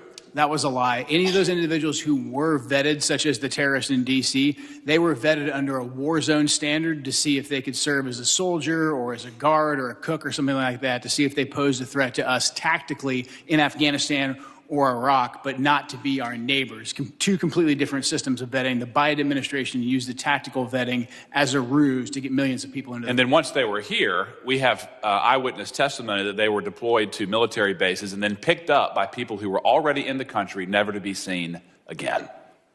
Is that consistent with what you've seen in your current position? Absolutely. We're having a hard time running down where a lot of these individuals are. That's why we haven't been able to locate and deport all of them rapidly. What tools can we assist you with in identifying these self-radicalizing circles who are inside the country currently? One thing that I want to be sure that the people who are watching this know is that the shooter who committed the act of terrorism against the 2 National Guard members, he was radicalized here. How are we going to identify, again, the people who are inside of our own borders, empowering our enemies to commit harm inside this country? Right now, the Trump administration has essentially gone back to letting us enforce laws, letting us enforce immigration standards, and letting us vet people. What I would like to emphasize to this committee and to the American people is that we simply cannot go back and retroactively vet these millions of folks that came in under Joe Biden. We have to locate them, and we have to deport them as soon as we possibly can. Those who want to reapply, they can have the opportunity to reapply. So in terms of what we need, we just need the longitude to do our jobs. We're getting that from the Trump administration, and we appreciate the support of this committee. Yep. Mr. Glasheen, I want to give you a time to answer. In terms of the types of domestic terror that we currently face inside of our own borders, can you briefly describe that with the remaining minute that I have? Yeah, and thanks for the opportunity. I want to make very clear, I know the question came up earlier about designating the Proud Boys. The FBI doesn't designate domestic terror groups. We don't do that. That wasn't a serious line of questions. We investigate people. Yes. And the common component there is violence. So I want to make that very clear. And so in terms of regarding the domestic terrorism threat, we have over 1,700 domestic terrorism investigations in the U.S. And with respect to Antifa, which was asked earlier, we have approximately 70 Antifa investigations. Our arrests with Antifa-related subjects are up 171% this year. Gentleman's time has expired. Thank you. I now recognize gentleman from Louisiana, Mr. Carter. 5 minutes of questions. Thank you, Mr. Chairman. Thank you, witnesses, for being here. I represent the New Orleans region where we welcome partnership. We do not welcome occupation. What we're seeing unfold in our community is not public safety. It's a political stunt wrapped in badges, armored vehicles, and military uniforms. ICE and Border Patrol agents have descended into our community with no transparency and no meaningful coordination with local officials. They're militarized forces who are not trained in our local laws, not trained in community-based de-escalation, and do not know our neighborhoods or our people. This is a recipe for disaster, confusion, and dangerous mistakes. Our communities are not a stage for political theater. If this administration wants to partner, then act like it. Share the plan, respect local law, and work with us, not around us. Unfortunately, Kristi Noem, our secretary, had to leave in the middle of a very important conversation to go and talk about dismantling FEMA, a discussion we'll have at another time that for the life of me, I simply can't understand why we would want to decentralize the Federal Emergency Management Agency, an agency that is needed more now than it was needed when it was first created, as natural disasters continue to happen more often than ever before in places it's never happened before. But nonetheless, if she were here, but she's not, I'll ask her chair. Secretary Noem, I recently stood with local elected leaders from the city of New Orleans and our mayor-elect, Helena Moreno, as they urged DHS agents to commit to transparency, due process protections, identifiable federal agents, safeguards against discriminatory enforcement, and humanitarian protections. I would ask her if she were here, but she isn't. Ma'am, will you commit your department to uphold these values during the current operation in Louisiana? Apparently they aren't doing that, but because I know both of you are capable of answering this question and are in fact civil servants that have demonstrated in your career that you do understand transparency. that you do understand the Constitution. So I'll ask you the question, do you think this request from our mayor-elect in New Orleans is a reasonable one? Is it reasonable to ask that agents commit to transparency, due process protections, identifiable agents, and safeguards against discriminatory enforcements? Yes or no? Do you think that's a reasonable ask? Yes or no? Is that reasonable? Sounds reasonable, yeah. Thank you. Do you think it's reasonable, sir? Sounds reasonable. Thank you. Secretary Noem, the masked officers you sent into the streets of New Orleans are attempting to arrest and abduct and detain anyone that looks like a migrant. I got to ask the question, what does a migrant look like? Do you know what a migrant looks like, sir? Yes? Can you define what a migrant looks like to you? I cannot. Thank you. Can you tell me what you think a migrant looks like? These are targeted raids. Can you tell me what they look like? Yeah, you have to stop them. You have to check their identification. Okay, but can you tell me if you were describing to me as a new $50,000 bonused ICE agent, what does a migrant look like? You would stop and you would ask them for ID, and you'd be on an intelligence-driven operation, which is what these ICE raids are. They're intelligence. But if you were to say a guy's wearing a red shirt, you would say the guy's wearing a red shirt and a purple baseball hat. You would be able to give that description. But can you give a description of what a migrant looks like? Can you give a description of what a migrant looks like? We need to deploy ICE officers to stop people and ask them, and they go on intelligence. I reclaim my time. You clearly don't want to answer my question, and that's unfortunate because the American people want to know these answers. We want to know. I've got a quick video I want to show before my time runs. Please.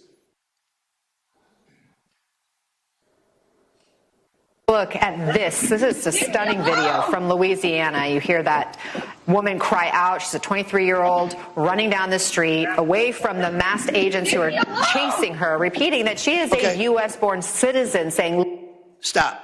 This is a United States citizen who's running away from ICE agents who, when she gets to her house and her husband comes out, they stop the chase. They clearly weren't chasing her for that. They appear to have been doing something nefarious. You know why? We can't tell the difference because they wear masks and they don't identify themselves as agents. That's a problem. Gentleman's time's expired. I recognize the gentleman from Tennessee, Mr. Van Epps, for 5 minutes of questions. Thank you, Mr. Chairman. Thank you to the Secretary and gentlemen. Thank you for being here today at this critical hearing. I'm honored to be here at my very first hearing as the newest member of Congress. And I've had the privilege to serve this country for over 20 years in uniform, first as an active duty U.S. Army helicopter pilot with service with the 160th Special Operations Aviation Regiment, and currently serving in the Tennessee Army National Guard. And I'm honored to continue the mission from a new post with this distinguished committee. To our witnesses today, allow me to begin by expressing my appreciation for the work you all do, for the work your teams do, the work that President Trump and this administration does to ensure the safety and security of our great nation.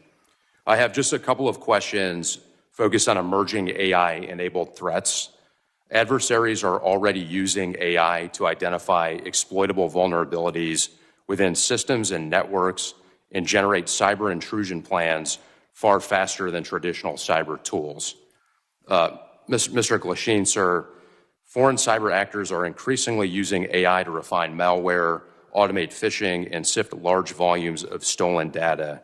What additional cooperation or coordination between the FBI, DHS, and companies within the private sector would most improve early detection of AI-enabled intrusions?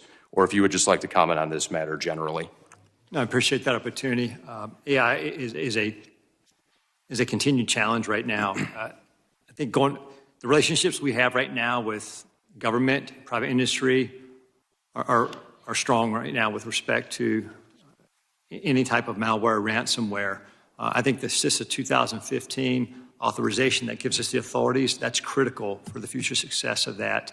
And I think for the ongoing partnerships, I mean, the key piece here is that relationship with private sector, private industry. So we just continue to reinforce that. Thank you, sir. Director Kent, anything further you'd like to add on that from? No, AI is something we're closely monitoring. I mean, the ability for terrorists to breach language barriers and also to inspire people to conduct attacks and then give them AI-specific instructions, something we're monitoring carefully and very concerned about. Thank you, sir. Thank you both. I know you both spent your entire careers defending this country, and greatly appreciate that, your service and sacrifice. Mr. Chairman, I yield back. Will the gentleman yield? Mr. Van Epps, can I have your time? Yes, sir. Mr. Kent, I want to talk to you a little bit about what we just had with Mr. Carter. I want to let you finish the answer about what an immigrant looks like, going back to my question, that there really is a wide variety of illegal immigration that has attacked this country. Just the gentleman yield to the gentleman? Yes, sir. Okay, so this is the correct time that the gentleman had left? Yes. Okay, the gentleman's recognized for the remainder of Thank his you. time. If you want to finish your answer, I'd be happy to yield you the time. Thank you. He answered it. He said he didn't know. We've had 15 to 20 million illegals come into this country since Joe Biden took office. And so we have to stop individuals and we have to ask them for identification to determine if they are here legally. That's what you're seeing in those ICE raids. And in regards to the toll that illegal immigration has taken on this country, are you aware, sir, that in the last 25 years, more Americans have died because of drug overdoses than the entire country's military combat history? Yes. 250 years of military casualties is about 10% less than the overall deaths of the last 25 years of drug overdoses. Are you aware of that? I'm aware of that, and that's why I was glad to see President Trump designate the cartels that bring that poison into the country and kill hundreds of thousands of Americans, designate them as terrorists so we could stop them and aggressively target them. Does fentanyl discriminate on race? It does not. Or does it affect every single person, every single community, every single neighborhood that it enters? Every single person, yes, absolutely. I find it quite alarming that we do not have even a minuscule percentage of the outrage that we have seen from the other side of the aisle as it relates to the plight that Americans have undergone because of illegal immigration and its harms than we do today when you all are trying to enforce the law. From our side of the aisle, again, I thank you. I hope you'll come back. This is a worthwhile conversation. It's a needed conversation. And Mr. Chairman, I yield back. Gentleman yields back to Mr. Van Epps. Mr. Van Epps, do you yield? Mr. Chairman, I yield.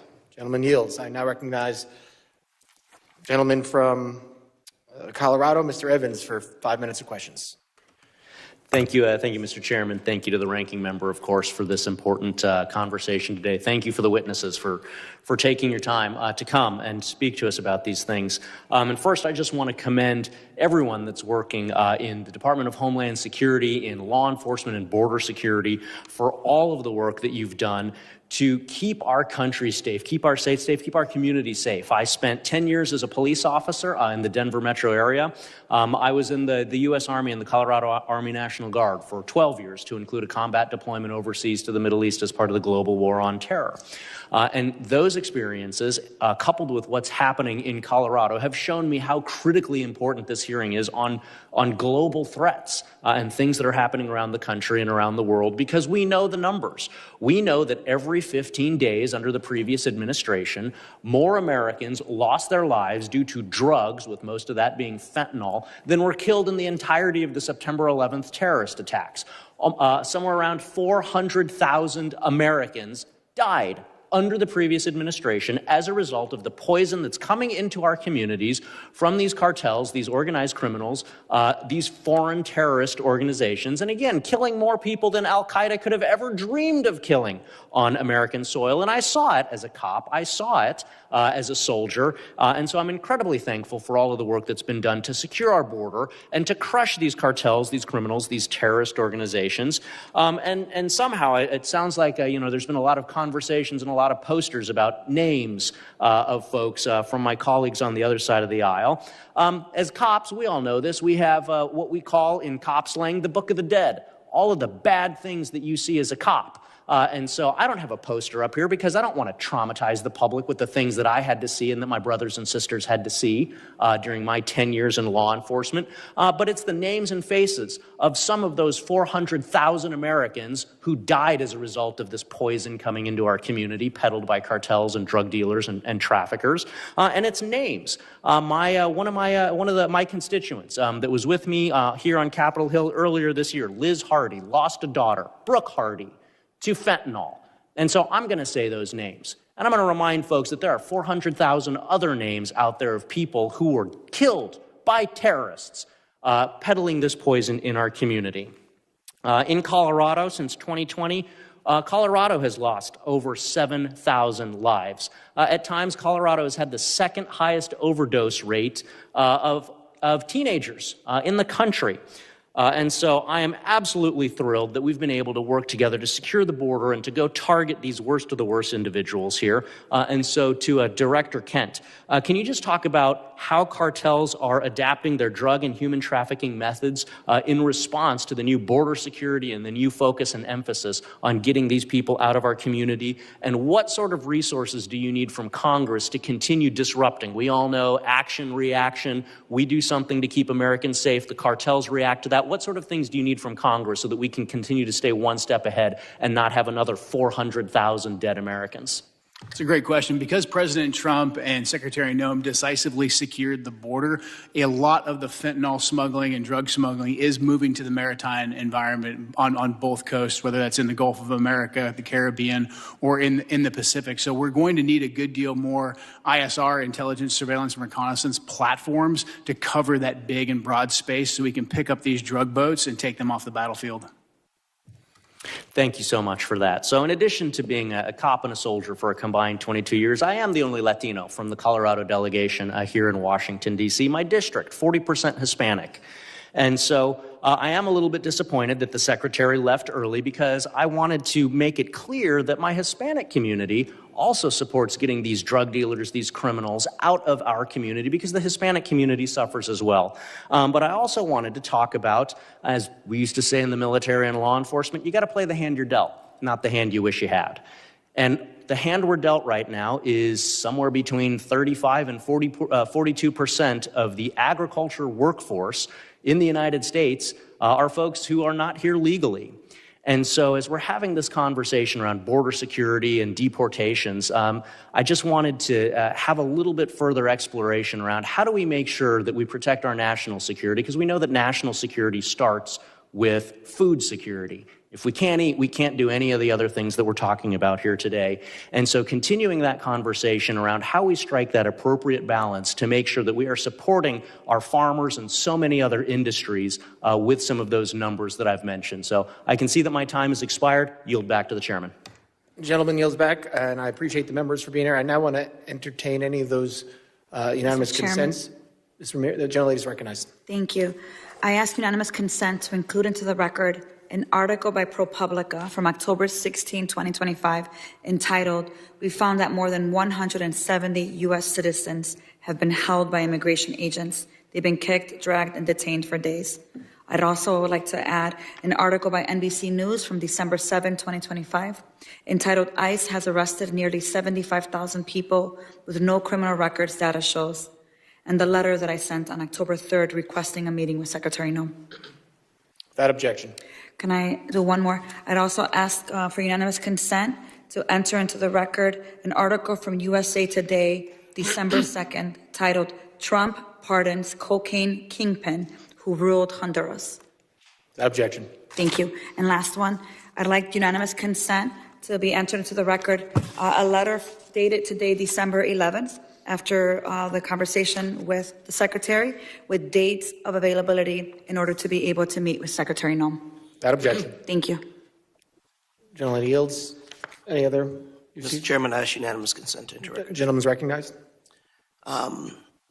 We've heard over and over again that Border Patrol would only target those people that were, in fact, dangerous criminals. We've seen since the time in New Orleans that less than 1/3 of those have been detained have been criminals. I'd like to submit in the record this article by the AP, which demonstrates the statistics that clearly show that these agents aren't, in fact, going after hardened criminals, but people who look a certain way. Mr. Chairman, I have one other item that I'd like to also show over and over again. DHS will be targeting dangerous criminals. And here's a second article that demonstrates, in fact, that the people that they're picking up, many of which are, in fact, U.S. citizens because they look a certain way. The central theme that I'm offering in these unanimous consent articles is you cannot singularly identify a place or a person of origin by the way they look. Our Constitution protects us from that.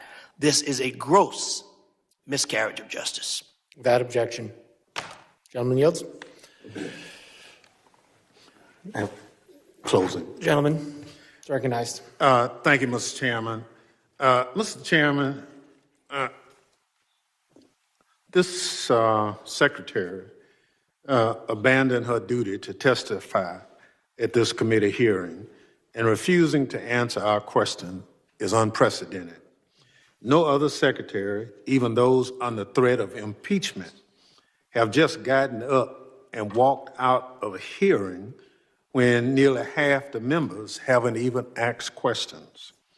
On one level, you can't be surprised because she's failed to answer our letters and other requests for information. Secretary Nome did not even want to appear at all today. To add insult to injury, I'm told that when she left, she did not leave the building. She went to the anteroom.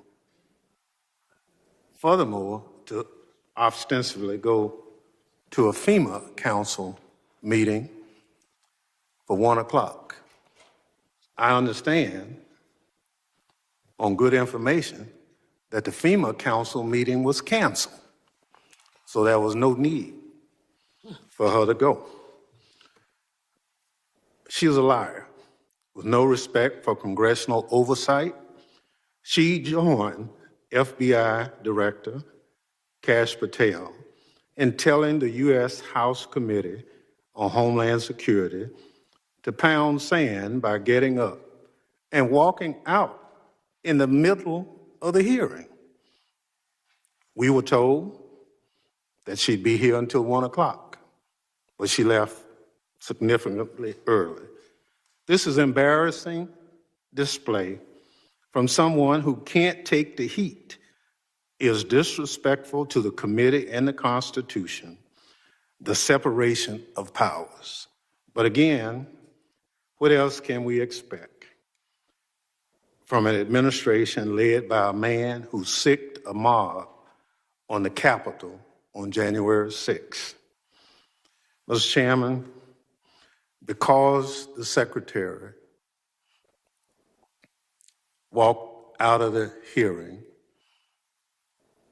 I move that this committee subpoena Secretary Nome back to continue her testimony. Thank the gentleman. I yield back. The gentleman yields back. Mr. Chairman, I move to table the motion. Gentleman moves to table motion. I thank the gentleman for that motion. Now, continue.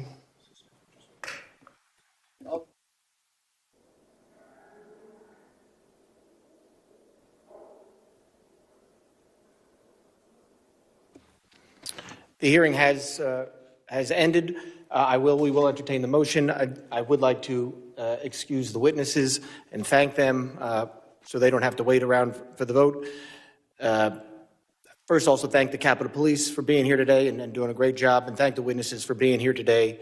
The hearing is on worldwide threats. I'm sorry we didn't get to focus a lot on that today. As someone who's from New York, and 25th anniversary 9/11 is coming up, I thank you all for the work you're doing to keep us safe and make sure another 9/11 does not happen. The members of the committee may have some additional. Okay, we'll do it at the end. All right. The witnesses are excused.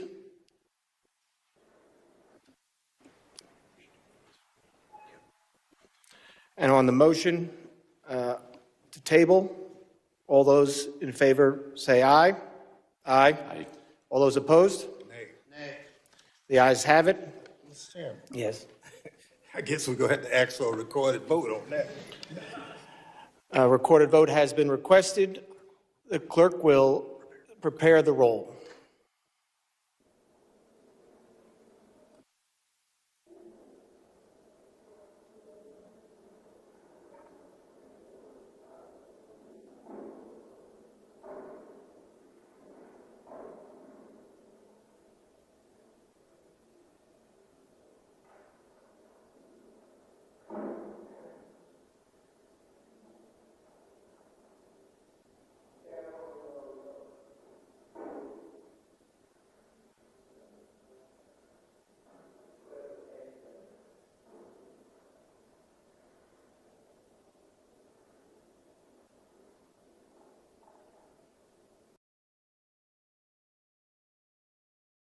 Failed to get an indictment of us from a grand jury.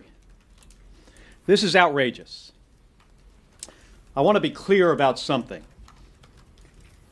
This is not a good news story. This is a story about how Donald Trump and his cronies are trying to break our system in order to silence anyone who lawfully speaks out against them, and to send a signal to every American that they better think twice before they speak out, or they might be next. I want to emphasize this because it's important. Federal prosecutors went to a grand jury to seek criminal charges against members of the United States Senate for something we said. They tried to have us charged and thrown into jail because we said something that they didn't like, because we repeated what the law actually is. This happened here. This is straight from the authoritarian playbook. This did not happen in Russia or China. In Russia and China, we see these things. This didn't happen decades ago. It happened less than a mile from this building in the United States of America yesterday. And it was carried out by a federal prosecutor who got unanimous Republican support in August. It was authorized by an attorney general who is serving as the president's personal attack dog. Folks, this is the master alarm flashing for our democracy.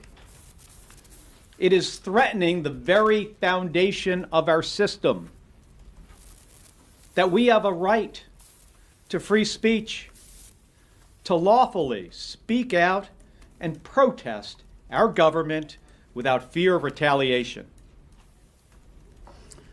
That we have a Congress whose responsibility and obligation is to oversee and criticize, when necessary, the executive branch. That we have a Department of Justice that is independent and loyal to the Constitution, not to one man. Donald Trump and his lackeys are putting all of that at risk for their own power. They don't care about everyday Americans. They don't care about the struggles that people are facing with rising costs and a crappy economy. They don't care about using the justice system to go after real criminals. They care about themselves, their own power and their own wealth. We know the law and the Constitution is on our side. We saw that yesterday when U.S. citizens, the members of a grand jury, they took a stand and said no. And I'm also waiting for an important decision by a federal judge in my case against Pete Hegseth, who this president and Republicans in the Senate chose to give tremendous power. Where are they? Where are the free speech absolutist Republicans now, who were so concerned about the weaponization of government? What happened to them? Where are they as Donald Trump tries to throw senators and representatives in jail for what they say? The best moment for them to stand up would have been in November, when Donald Trump said we should be hanged for this video. But the next best moment, well, that is right now. Because our democracy has been around for 250 years, but it is not guaranteed. From the very beginning of our nation, it has depended on the willingness of patriotic Americans to fight for it. Senator Slotkin and I, we did not ask for this. We're just the first through the breach. But you'll be damn sure that we are not going to back down. We've been in war zones for this country. We fought our country's enemies. This doesn't intimidate us. And we know that this is much bigger than the two of us. The most patriotic thing that any American can do right now is to continue exercising our rights, continue speaking truth to power, and not backing down. Thank you.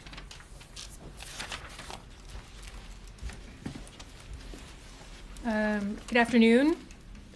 Well, as you heard last night, at the direction of President Trump, U.S. Attorney Janine Pirro attempted to persuade a grand jury to indict us on criminal charges.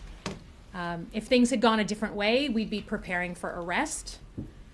Fortunately, her attempt failed, and a group of anonymous Americans upheld the rule of law and determined that this case should not proceed. Just to review the bidding, this started with a 90-second video in November that a group of us organized, all of us with military and service backgrounds, simply restating the law in the Uniform Code of Military Justice. That military members had a duty to refuse illegal orders.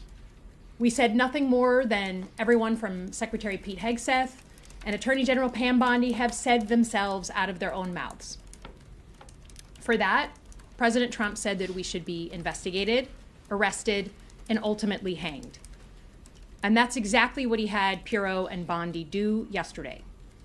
They had opened an inquiry in December, they carried it forward in January, and when we refused to sit for a voluntary interview, in 7 days' time, they went in front of a grand jury.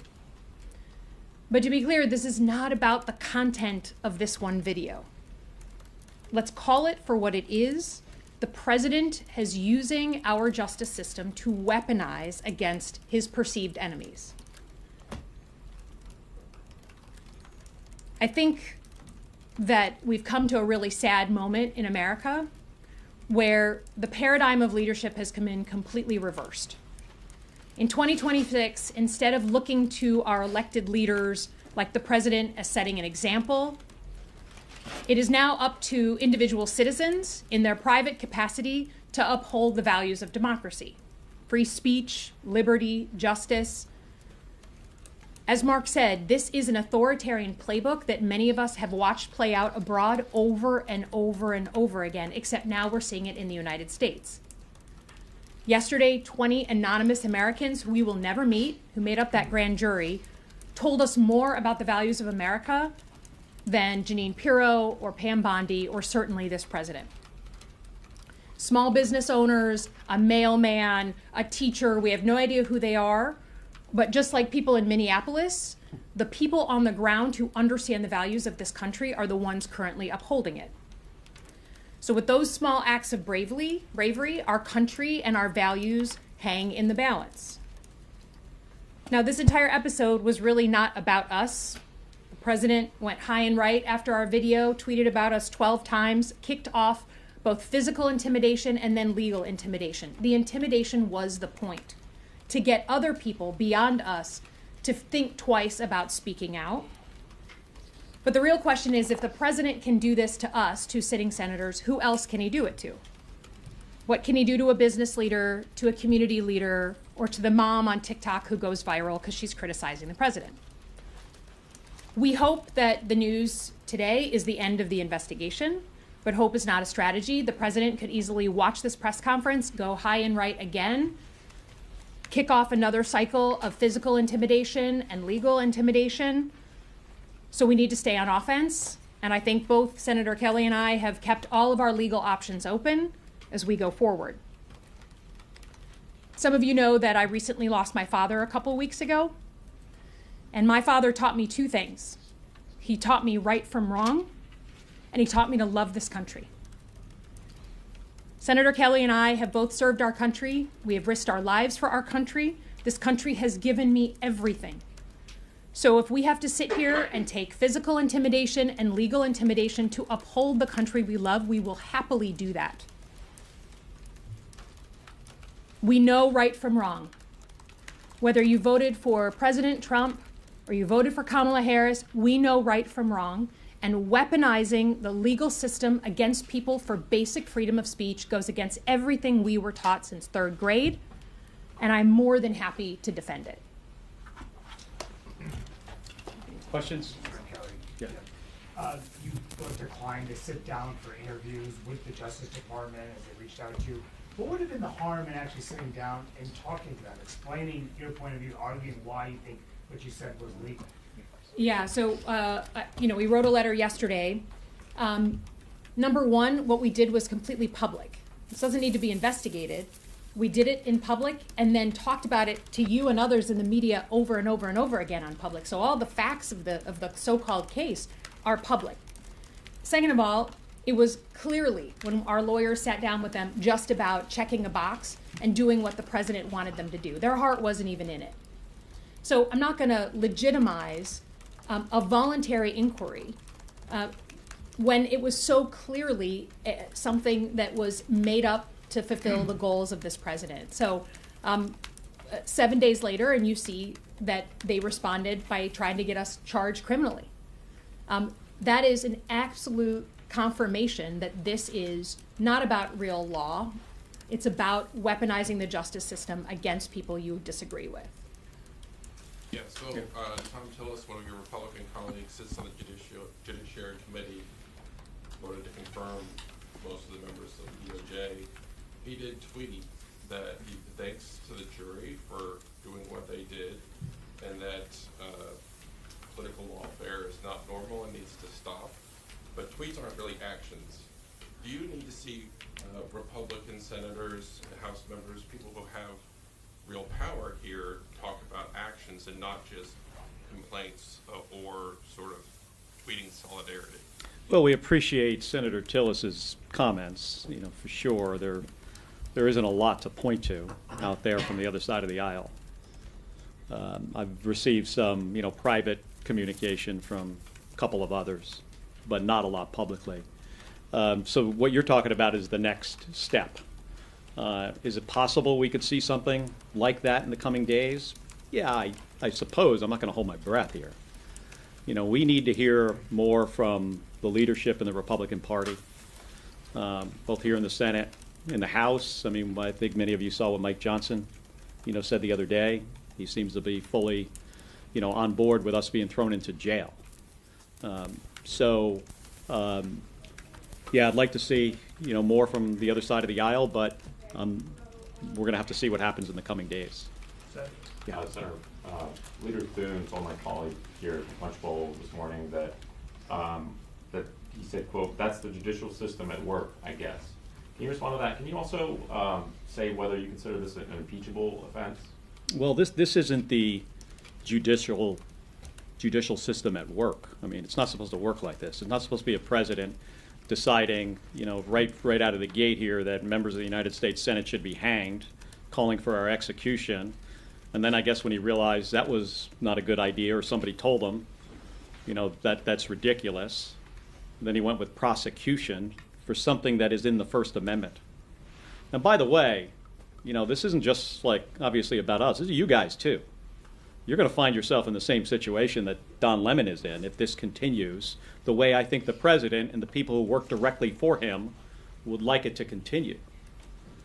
So, I mean, I hope to hear more from Leader Thune about this. I guess this is the way the system is supposed to work. Well, if you go back historically and look at how often or how infrequent somebody does not get indicted when they go in front of a grand jury, it is very rare that this happens. In 2013, there were 165,000 indictments. There were 5 that were not successful. Just 5. This process has a 99.997 success rate. Yes, I did the math for 2013. I don't know what it is this year. It's hard to find the data.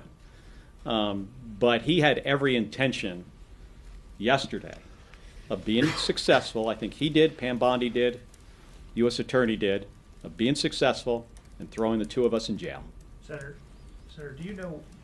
Excuse me. Do you know precisely what charges federal prosecutors sought indictment on, and do you know what statute was violated and what was the legal defense presented? No, we literally are finding out from the media, and everything. We have not been formally told what they were trying to charge us with and what law they were using. It's just what we're hearing through the media, which is, again, part and parcel. And I would just say to the last point about our colleague saying something, I appreciate Senator Tillis saying something. Certainly he's gone further than anybody else. But it's just a sad moment when anonymous grand jurors, just citizens called at random in Washington, D.C., have more bravery to uphold basic rule of law and stand for that than some of our colleagues here in the Senate. And by the way, in a grand jury, you do not get to present a legal defense. It's only the prosecutor and the jurors, and it's secret.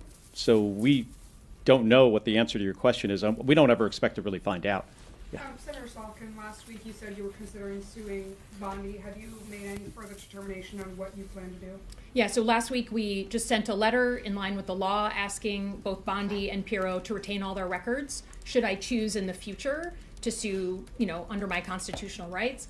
And then earlier today, we sent a letter back to them saying, okay, after the failure in court yesterday, can we please confirm with you that this is over, that you're not going to try yet another attempt at investigation, arrest, prosecution, et cetera, et cetera. So I'm keeping all my options open. Obviously, Senator Kelly has already moved in these ways.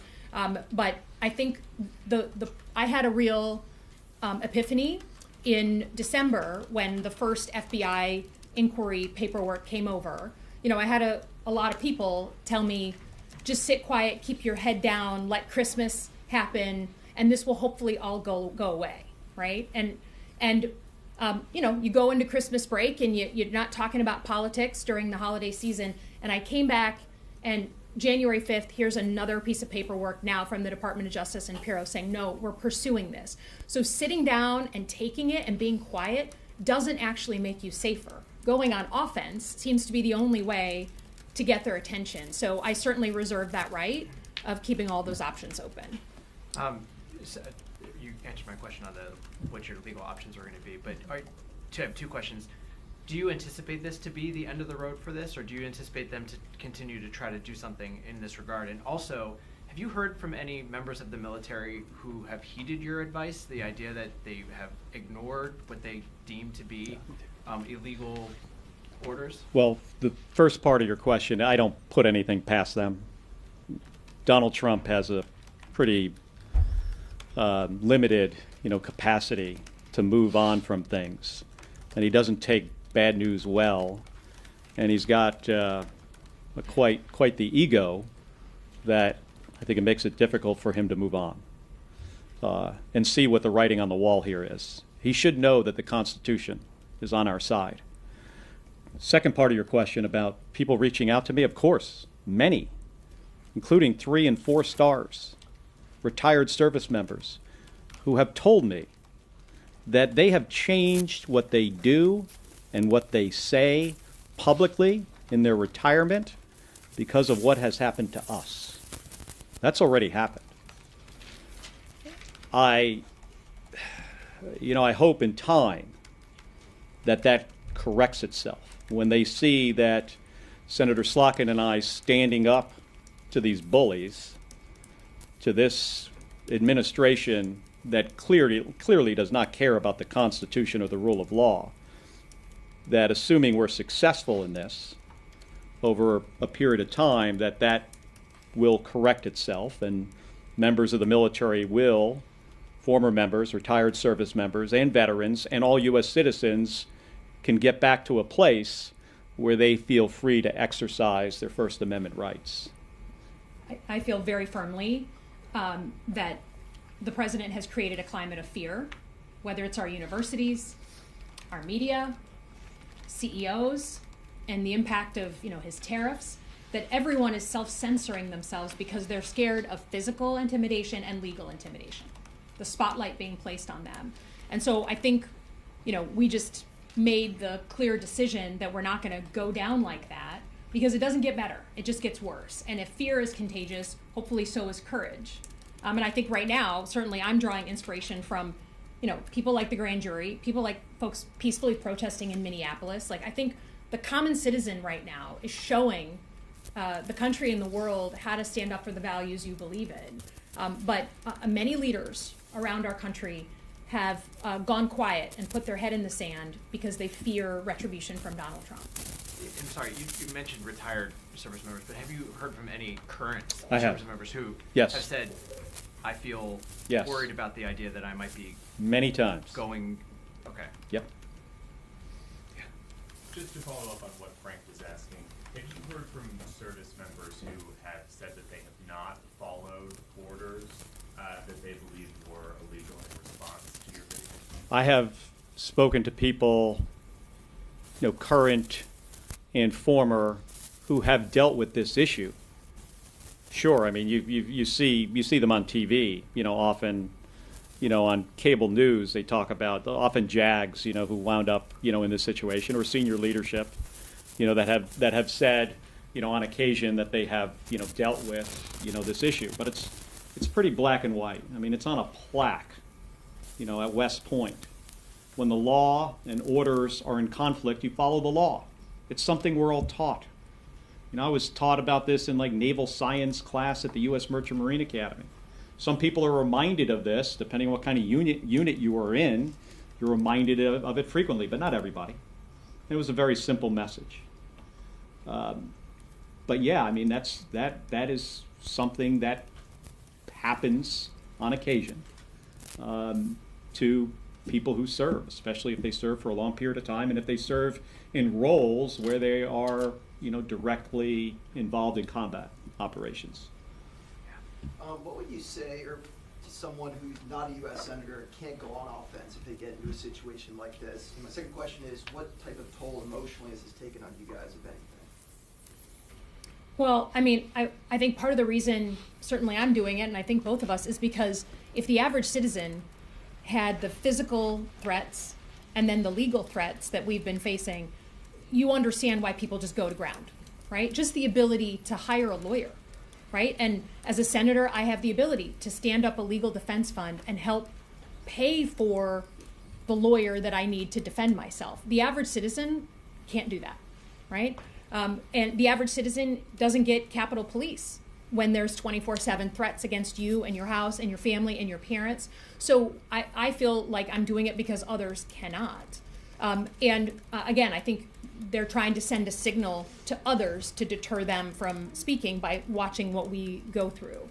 And then, I would just say both of us have served in dangerous situations. Both of us have put our lives at risk. Neither of us enjoy this. I certainly have worked alongside the FBI and the Department of Justice as a CIA officer my entire life. I have great respect for what the career professionals do. They keep us safe every single day. So I don't enjoy waking up and having those same organizations targeted and pointed against me for freedom of speech. I don't. But he's counting on us to feel weak in the knees and to bow out. And I think that's why we went the opposite direction, was to say that point directly to the president. Yeah, I mean, this has not taken any kind of emotional toll on me. and I'm pretty sure with Senator Slotkin too. I mean, we've been through, both of us, harder things than this, and we're not going to let the president do that to us. And I really think he picked the wrong two people to go after. We have time for one more question. Can I press you further on Mike Johnson's comments yesterday? Yeah. After they failed to secure the indictment, he said you should be charged because if you're obstructing law enforcement and getting in the way of sensitive operations. We're obstructing law enforcement. Is that what he said? I think Mike needs to go back to his office and seriously think about what he says publicly. Maybe he was caught off guard. I'll give him maybe a little bit of the benefit of the doubt, but he should really clarify this. He's the Speaker of the House of Representatives. He's one of the most powerful people in this country. And if he's going to side at every moment with this administration when they are clearly not on the side of the Constitution, I think he's got to really evaluate why he is there and who he is really serving. Yeah, I would just say, again, in 2026, I think the paradigm of leadership is on its head. If the Speaker of the House is just going to do whatever the president says in a separate branch of government, no matter whether it's right or wrong or whether it upholds our democratic values or not, then he has some lessons to take from grand jury members, from peaceful protesters, from people who understand the values of the country. And the way that some of our colleagues have ceded their leadership as a separate branch of government, try being a teacher and trying to explain today's America to third graders, right?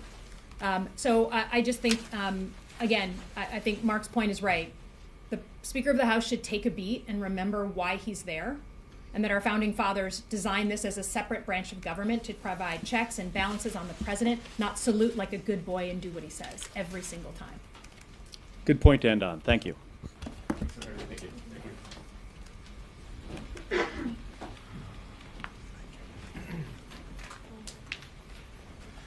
Thank you. Some serious clockwork. Really good press all of the time zones. Well, it's like if I'm gonna, it's easier to watch it from a TV perspective, from like the internal system, but I like to be in the room.